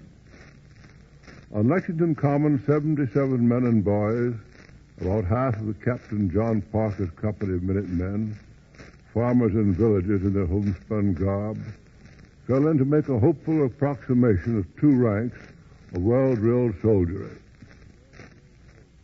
At Buckman's Tavern on the village green, Paul Revere himself escaped from a British mounted patrol only an hour before, and having just seen John Hancock and Sam Adams safely away, went about the business of rescuing Hancock's trunk with its important papers. Looking down from an upper chamber of the tavern, Revere noted the flash and glitter of a British column of light infantry as it swung off the Concord Road and deployed into line of battle, facing the little company of Minutemen. As Revere and Hancock's clerk, John Lowell, bundled the trunk toward a safer hiding place, they heard Captain Parker say, "Don't meddle with the regular troops, nor fight unless they insult us first." The British deployment was at double quick, practiced and deadly. Even so, there was time for Captain Parker to utter his immortal words, "Stand your ground. Don't fire unless fired upon. But if they mean to have a war, let it begin here." To this day, no one knows who fired the first shot at Lexington. I hope it was an American. In any case, the interval between peace and war ran swiftly out. It ended as Major Pitcairn of the Royal Marines roared his orders, "Disperse ye rebels, ye villains, lay down your arms." At Major Pitcairn's command, the Americans began to break ranks. Formal resistance was hopeless, and they knew it, but they did not lay down their arms. Some of the men moved off quickly, and others began a slow and sullen withdrawal. A few certainly refused either to retreat or to give up their weapons. These last held their ground. Among them old Jonas Parker, cousin to the captain. Jonas Parker placed his hat on the turf before him as a sign that he would not leave the field. He tossed his spare gun flints and extra rounds of ball into the hat at his feet. How many men stood with him, we do not know. The first shot was one of a confused flurry fired by unknown hands. One British platoon loosed a volley, perhaps intentionally, over the American heads. The second platoon slammed its volley home at point-blank killing range. The British bayonets flashed down and went forward. Old Jonas Parker fired back. Other American muskets spoke, and the smoke drifted over the village green. Jonas Parker was on his knees, wounded and reloading, when the bayonets ended his battle. For the moment, the British light infantry seems to have gotten completely out of hand. The men rushed forward, shooting and stabbing, despite their officers' efforts to enforce discipline and maintain formation. Their own units scattered and severely mauled, individual Americans forgot the rules of formal warfare to make an individual fight of it. A venomous rattle of sniping awoke from the nearby trees, houses, and fences. Men were hit in the British ranks. Major Pitcairn's horse was wounded. Then it was over as the British bugle sounded, cease firing. The clash at Lexington had not been foreseen in the orderly British plan for the day of April 19th. The British objective was not Lexington, but a perfectly definite mission at Concord, where American leaders were known to be meeting, and where American arms and stores were hidden. Already hours late on the march, and well aware that the countryside was rising, the British commander, Colonel Smith, was of no mind to continue a pointless skirmish and the pursuit of a few scattered colonials. The sight of 8 dead and 10 wounded Americans on the Lexington Common would serve to overawe any further resistance. Cursing the light troops for bringing on a clash contrary to plan, and indeed contrary to orders, for the British had hoped to avoid bloodshed, Smith and Pitcairn got their excited men back into formation. With the light infantry once more preceding the steadier grenadiers, the marching column of redcoats pushed on towards Concord. The first American blood was spilled at Lexington. The first American victory was won at Concord. At Concord, the church bell was already tolling the alarm. 2 companies of Concord Minutemen and 1 company from Lincoln were posted on a hill commanding the town when the British came in sight.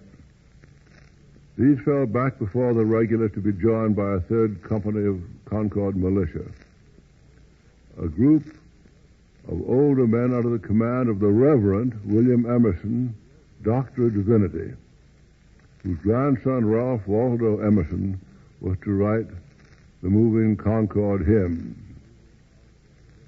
Here once the embattled farmer stood and fired the shot heard round the world. The rude bridge was North Bridge over gentle Concord River. Across the bridge, the colonials halted and regrouped while the British occupied the town and rummaged through it for the arms and military stores they knew to be there. They found little. Both arms and stores had been spirited away. Exasperated, the redcoats set fire to Town Hall. Major Pitcairn intervened to order the fire extinguished.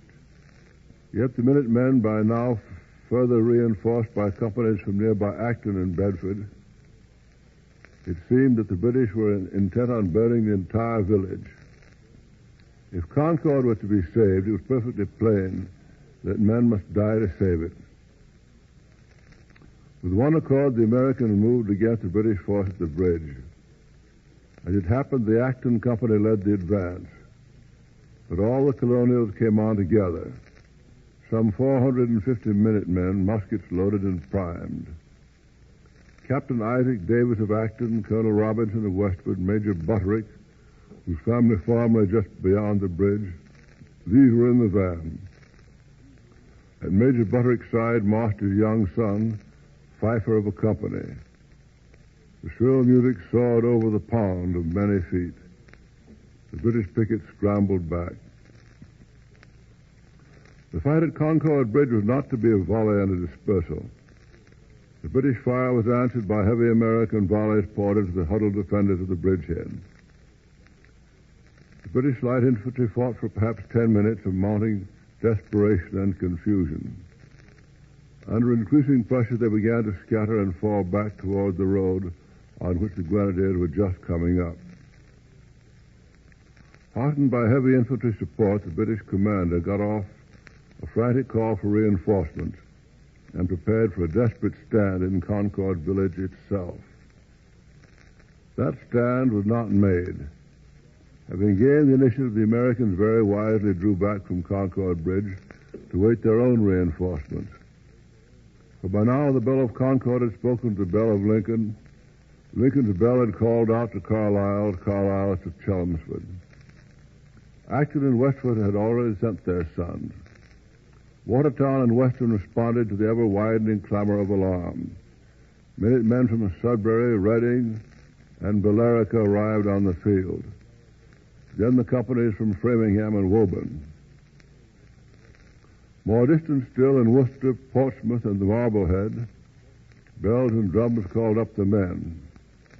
As far away as Pomfret, Connecticut, big Israel Putnam left his plow in the furrow and got his command on the march. By noon, the British began their retreat from Concord back to Lexington. The retreat became a rearguard action as the Americans closed in. By Lexington, the British were fighting a costly running fight. After Lexington, despite heavy reinforcements, the retreat was a disastrous rout. The story of the British debacle I shall reserve for another time. I should, however, like to make certain comments on the exciting pages of our history we have just shared. First, as I have said, the British expedition was no random foray. The British knew the exact nature and importance of the ordnance, ammunition, and stores hidden at Concord. They knew because they'd been informed by Americans serving as British spies. The two principal spies were Benjamin Thompson of Woburn, a precocious Harvard intellectual of good family and excellent social conditions. How familiar that sounds today. The second informer was Dr. Benjamin Church, a highly respected and ultra-liberal figure in Boston, and a trusted member of the Committee of Safety. So cleverly did Dr. Church disguise his loyalties that only in recent years have we learned the full scope of his betrayals. It should be plain also that if the British expedition to Concord was no mere local raid, neither was American resistance a spur-of-the-moment rally against armed oppressors.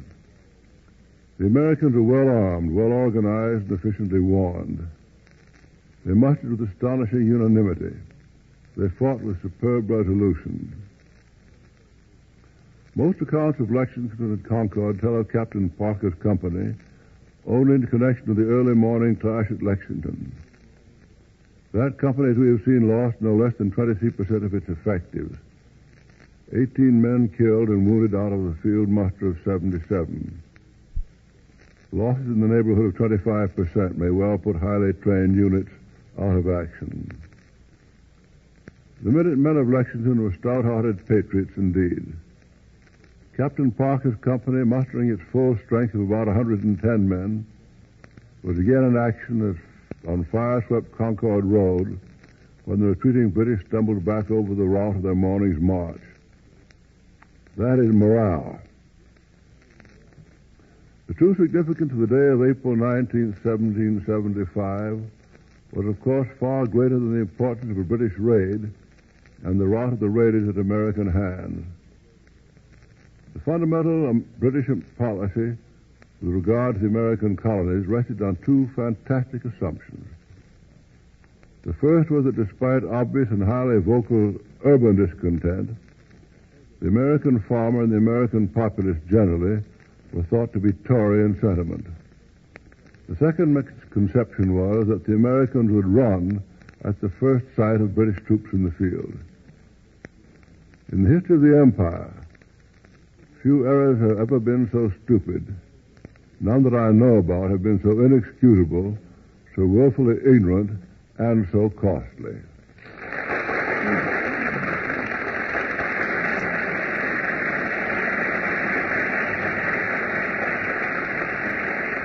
Speaking from the stage of the Chicago Theater of the Air, Colonel Robert R. McCormick, editor and publisher of the Chicago Tribune, has delivered another in his weekly series of radio editorials presented as a public service feature of this program. 3 copies of tonight's address on the 175th anniversary of the Battle of Lexington may be obtained by writing to the Mutual Broadcasting System, Chicago 11, Illinois. Last week, we announced that all 14 chapters covering Colonel McCormick's recent flight to Europe, Africa, and Asia have been reprinted in a single pamphlet titled A Voyage to 3 Continents. This pamphlet is available free to our listeners. The response to last week's announcement has been tremendous, and we repeat the offer again tonight. If you'd like a free copy of Colonel McCormick's Voyage to 3 Continents, write a letter or postcard to the Mutual Broadcasting System, Chicago 11, Illinois.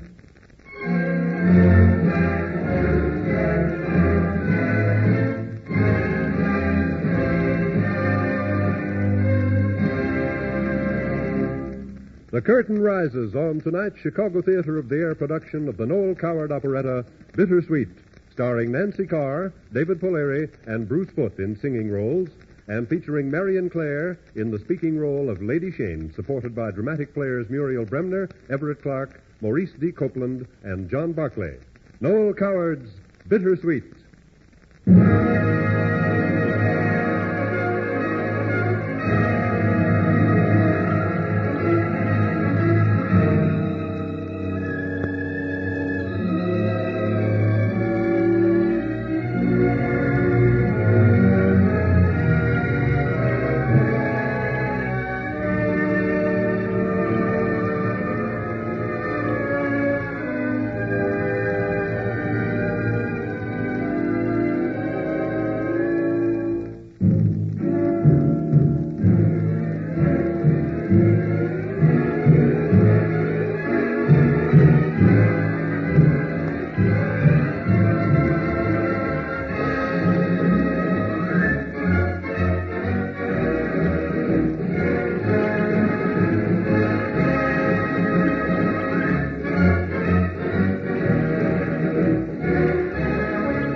Along the unpredictable road of life, there are many voices calling, mysterious voices taunting from the shadows, happy voices laughing in the sunlight, bitter voices, sweet voices. But the dearest voice of all is the voice of love. I know this now, even though my voice of love is silent forevermore. When you've heard my story, perhaps you'll know it too. Yes, my voice of love is silent, but the memory will not die. Memory lingers still, like a golden sunset frozen in the sky. Peace enfold you, here in my arms I will hold you. Fears receding further and further away.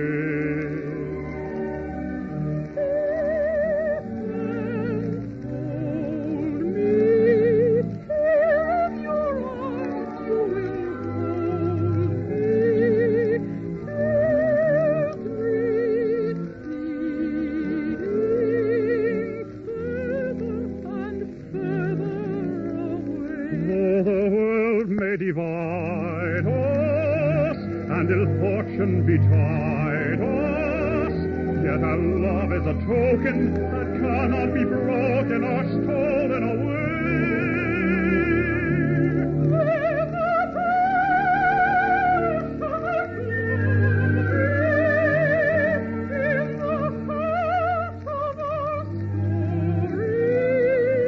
We have something to guide us.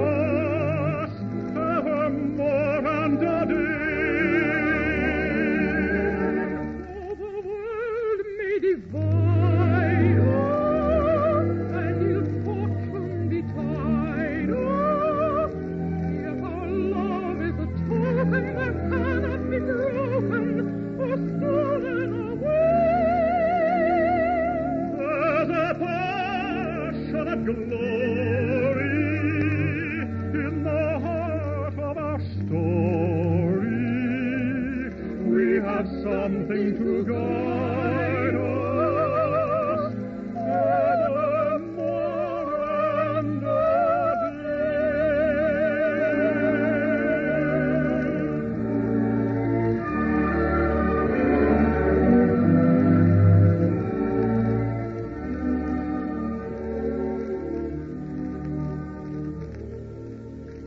You might ask why I insist on living in the past, when my future looks so bright and secure. My marriage to Lord Shane was the talk of London, and as Lady Shane, I am the toast of some and the envy of many. Lord Shane is very good to me and understands perfectly. The day he proposed to me, he knew very well that my love is beyond mortal reach. In all fairness to Lord Shane, I must not live in the past. But he knows very well that I shall always dream in the past. Come with me back through the years, back to the days when Lady Shane was just plain Shari. I think you'll understand, too. There is a call that echoes sweetly when it is spring and love is in the air.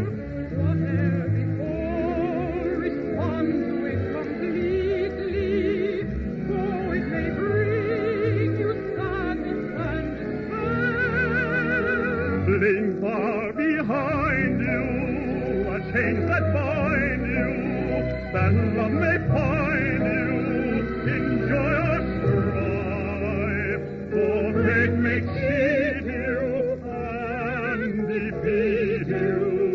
Your youth must answer to the call of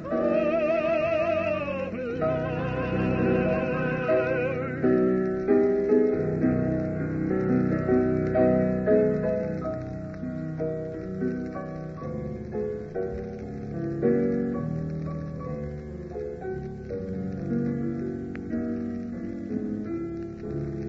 I can't get over the improvement in your voice, Miss Shari.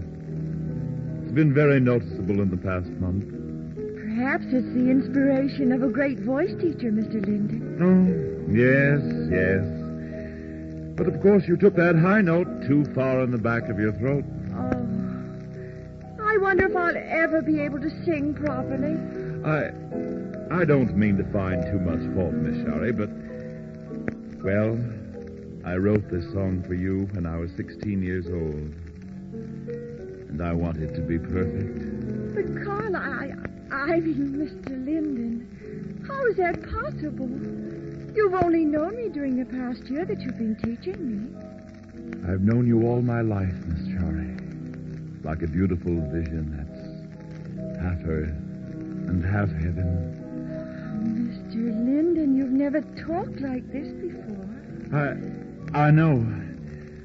Perhaps it's because it's spring.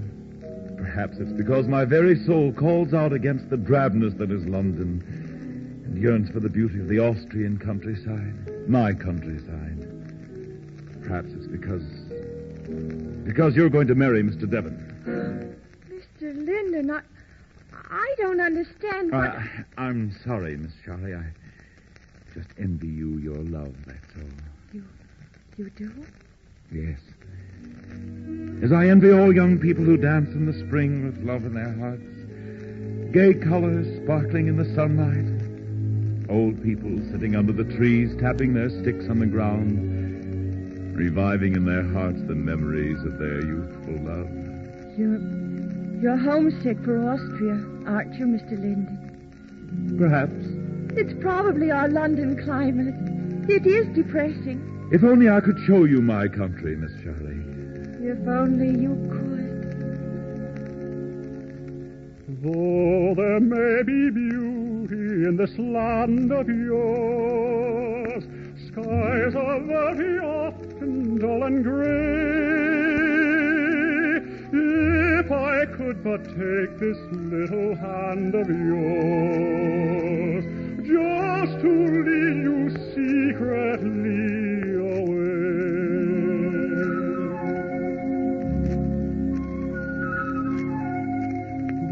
would watch the Danube as it gently flows, like a silver ribbon winding free. Even as I speak of it, my longing grows. Once again, my own dear land to see.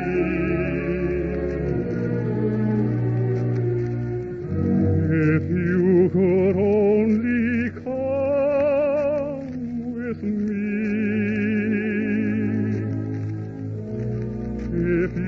could only come with me.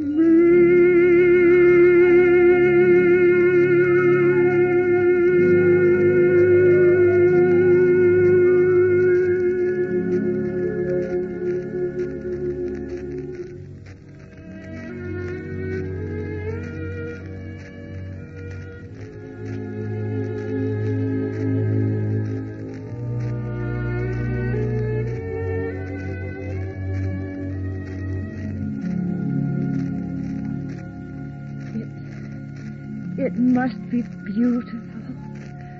I'd love to see Austria. Well, with all the security Mr. Devon offers you, you'll be independent enough to see any country you like. Mr. Linden, I mean... Come, Miss Shari. After all, this is a voice lesson. Your singing exercises. Just once more through.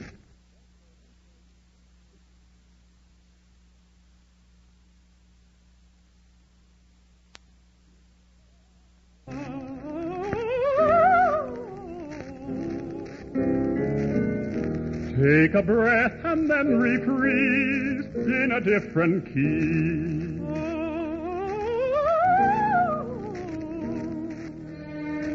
All my life I shall remember knowing you.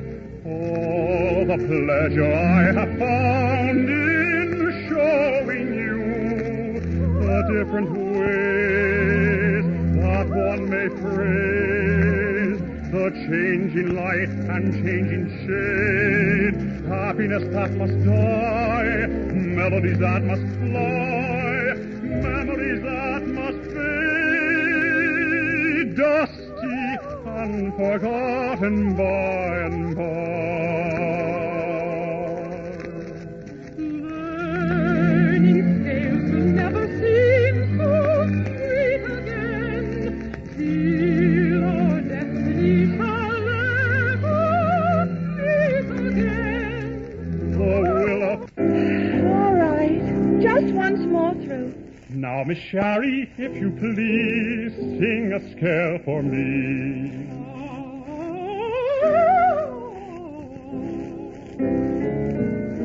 Take a breath and then reprise in a different key.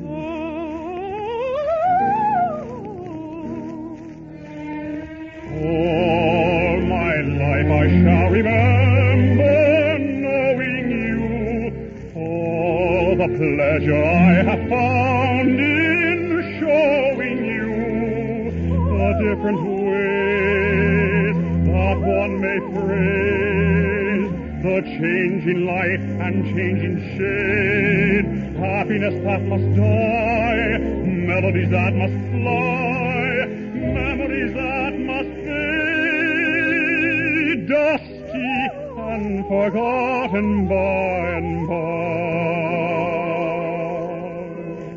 Learning scales will never seem so sweet again, till our destiny shall never meet again. The will of fate may come too late. When I'm recalling the hours we've had, why will the foolish tears tremble across the years? Why shall I feel so sad?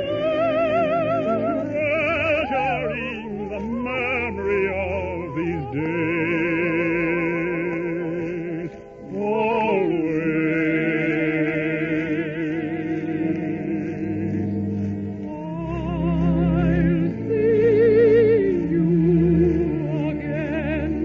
whenever spring breaks through again, time may lie heavy between, but what has been is past forgetting. this sweet memory across the years will come to me.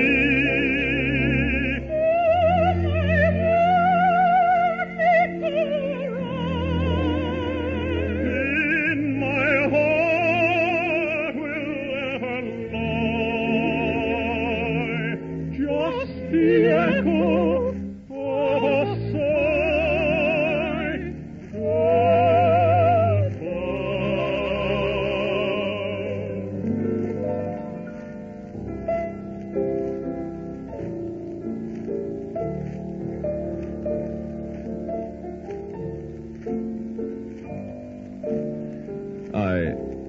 I hope you'll be happy with Mr. Devon, Miss Shari. Carl, I don't love him. What? Can't you see that I... Oh, Carl. Shari. Then... I don't care anything about Hugh Devon's security.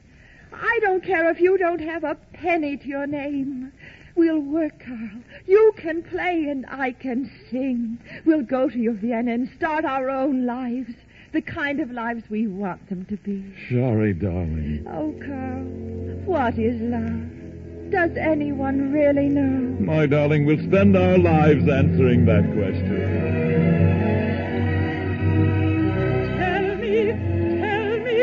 Tell me what is love? Is it some consuming flame? Part of the moon, part of the sun, part of a dream barely begun. When is the moment of breaking? Sky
Yes, the memory lingers still.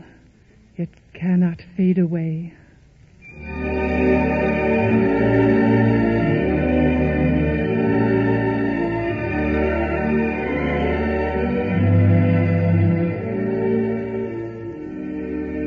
For 5 wonderful years, Carl and I were deliriously happy in our love, even though Schlick's Cafe in Vienna, where Carl led the orchestra and I sang, was not among the better places in the city.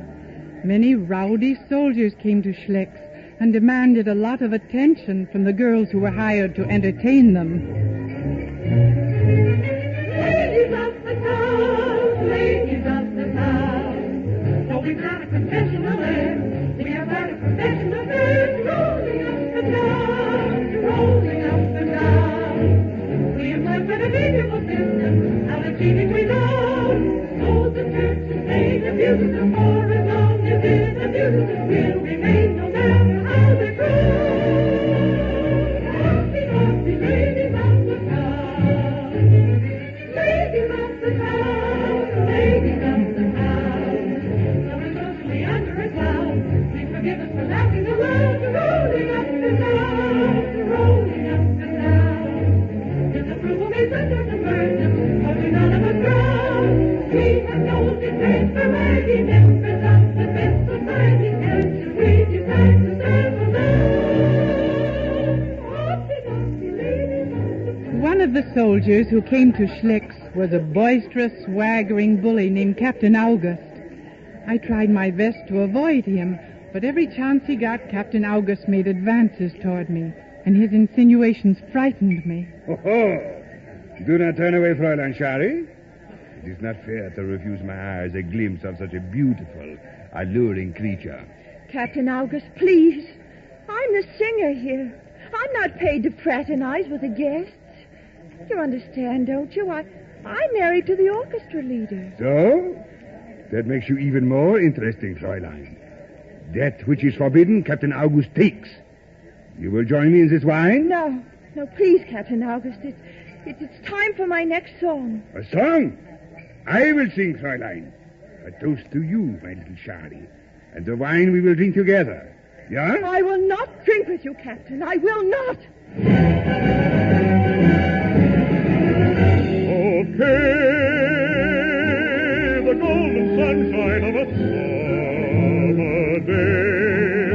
Okay, will bear the burden of your cares away. Here's to the love in you, the hate in you, desire in you. Why in the sun will walk you along, lifting your high and will bring you a song. Who dreams in you, the flame in you, the fire in you. Okay, so I'll forget forgetfulness, leave our own and reminding what tomorrow has to say. Reminding what tomorrow has to say. Okay, the only thing we all obey. Okay,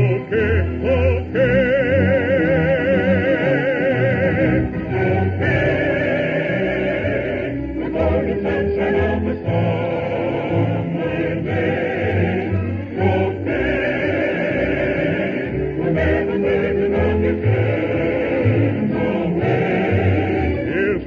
love in you, the hate in you, desire in you. Why does the sun never walk you along, lifting you high on the wings of the song? The dreams in you, the flame in you, the fire in you. Okay, okay. The wild forgetfulness we borrow, and reminding us tomorrow and the same. Okay, the only call we all obey. Okay, okay, okay.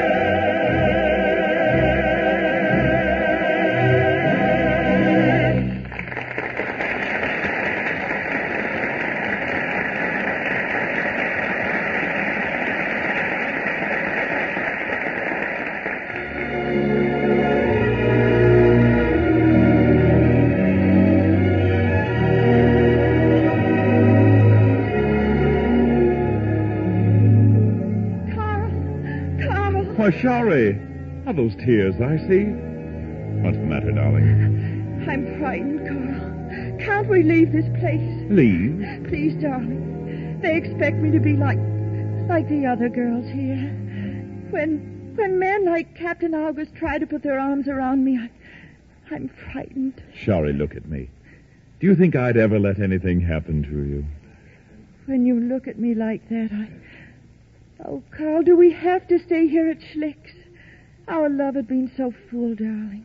So complete. It will remain complete, Shari. Hold me close, darling. Peace enfold you. Here in my arms I will hold you. Fears receding further and further away.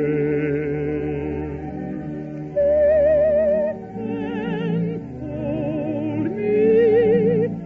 Here in your arms you will hold me. Fears receding further and further away. Though the world may divide us, and ill fortune betide us, yet our love is a token that cannot be broken or stolen away. There's a passion of glory in the heart of our story. We have something to guide us over more and a day. Though the world may divide us, and ill fortune betide us, yet our love is a token that cannot be broken or stolen away. There's a passion, a glory in the heart of our story. We have something to guide us over more and a day. We'll leave this place, Shari. We'll leave tomorrow. Tomorrow. Oh, Carl, could we? We have a little money saved. We'll go to Budapest. Tonight will be our last night at Schlick's. We'll open our own cafe. Our own cafe. Oh, Carl, how shall we manage it? And may I sing your songs there? I wouldn't have it otherwise. We'll have a sweet little cafe in a neat little square. We'll find our fortune and our happiness there. We shall thrive on the vain and resplendent, and contrive to remain independent. We'll have a meek reputation and a chic clientele. Kings will come under our spell. Oh, we'll be so zealous that the world will be jealous of our sweet little cafe in a square.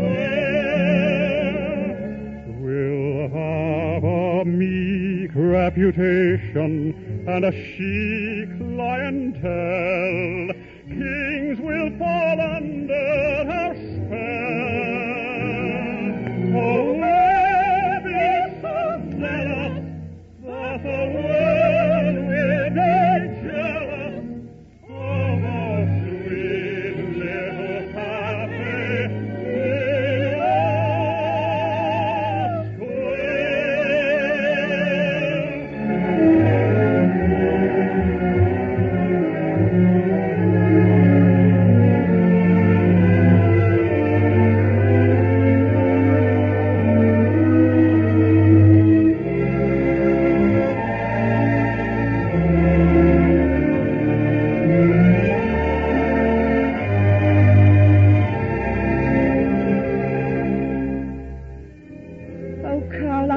could leave right now. So do I, darling. But the night will soon be over. We must finish our jobs here in good faith. This night seems endless. It seems as though we're standing on the brink of a new dawn. A new dawn and a million tomorrows, Shari. When we leave here tonight, a new world is waiting for us. A new world and a love that will never grow old.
I'm going to run home and pack after one more song. I can hardly wait to get started. All right, darling. This will be your last professional appearance here at Schlick's. 2 choruses will be enough.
It will be a pleasure, Fräulein.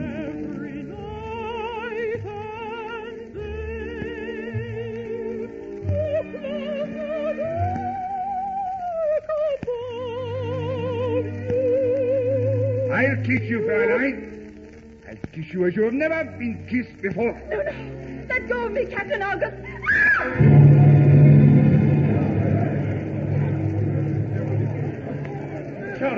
Sorry, what's happened? He tried to kiss me, Carl. He tried to kiss me. Why, you filthy, ill-mannered, drunken swine. Here's the kind of kiss you deserve. Carl! So, the fine-mannered orchestra leader chooses to insult Captain August, does he? Well, you shall be answered. No. Look out, Carl. He has a sword. Stand back, Charlie. Stand back. Here is your answer, musician.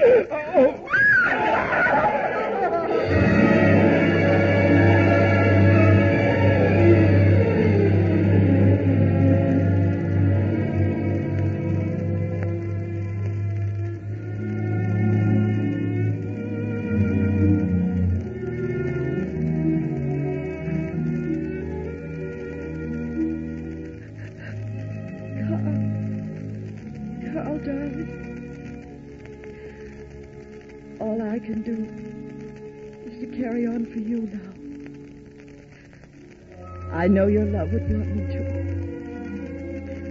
I'll sing your songs wherever people will listen to me. Wherever they will listen on the face of the earth.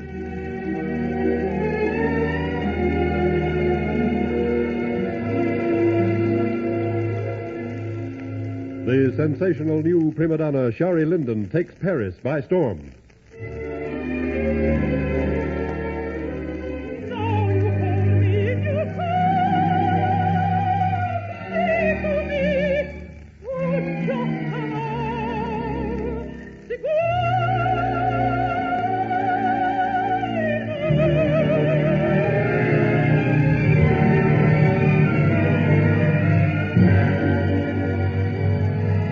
Shari Linden, a great success in New York.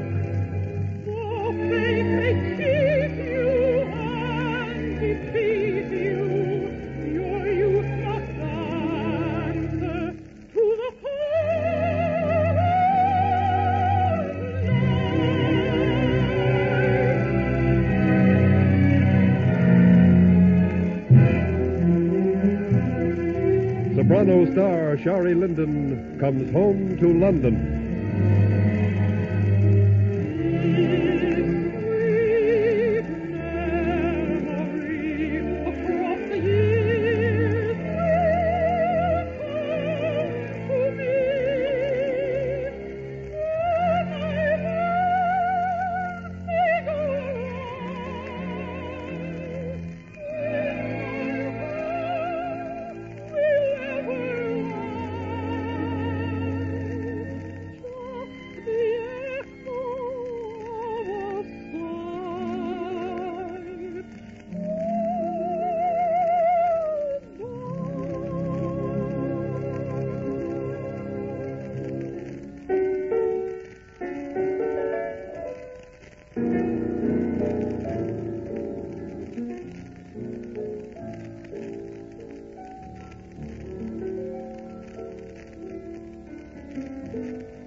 Come in, Lord Shane. Come in. A little tired of the company? Never. I just thought I'd like to be alone with your piano for a while. That's all. Shari. I know what you're going to say, Henry. You should.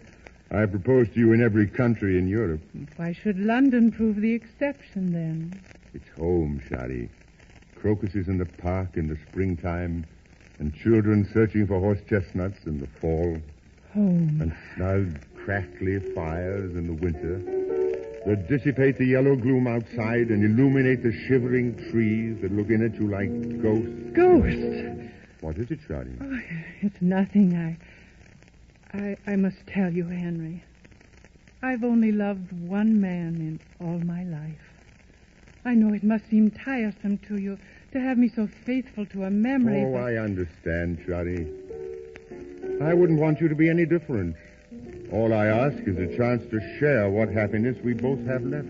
Bless you, Henry Shane.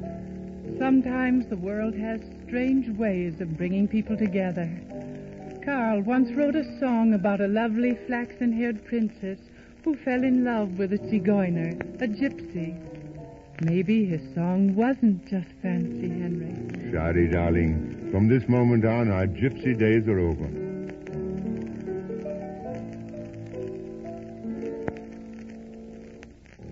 Once upon a time, many years ago, there's a fair princess hating to confess loneliness was torturing her so.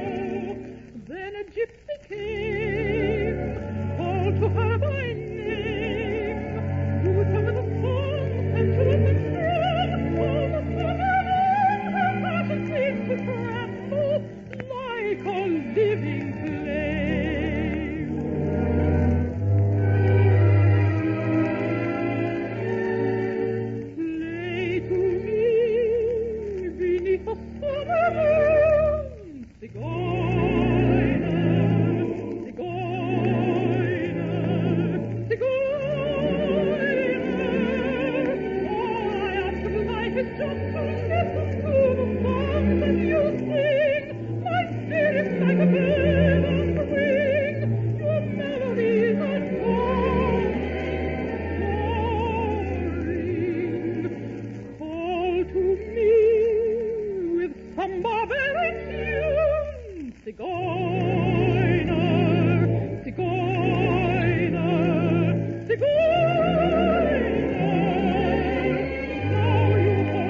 forever and ever.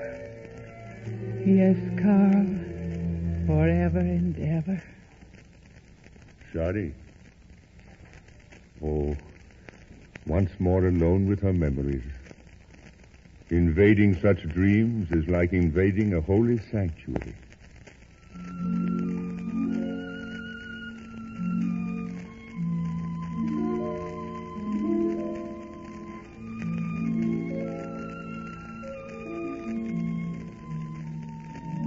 Along the unpredictable road of life, there are many voices calling. Bitter voices, sweet voices. But the clearest voice of all is the voice of love.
Produced by Marion Clare, conducted by Henry Weber, written and directed by Jack LaFondre, the Chicago Theater of the Year has presented Noel Coward's operetta favorite, Bittersweet, starring Nancy Carr as Shari, David Polari as Carl, Bruce Foote as Captain August.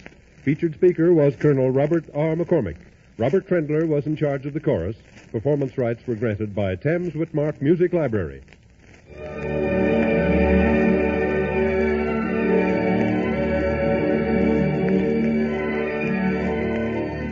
Heard in synchronized speaking roles this evening, Marion Clare as Lady Shane, Muriel Bremner as Shari, Everett Clark as Carl, John Barclay as Lord Shane, Maurice D. Copeland as Captain August. This is Lee Bennett cordially inviting you to next week's Chicago Theater of the Year production, The Gypsy Princess by Emmerich Kalman, starring Nancy Carr and Richard Tucker.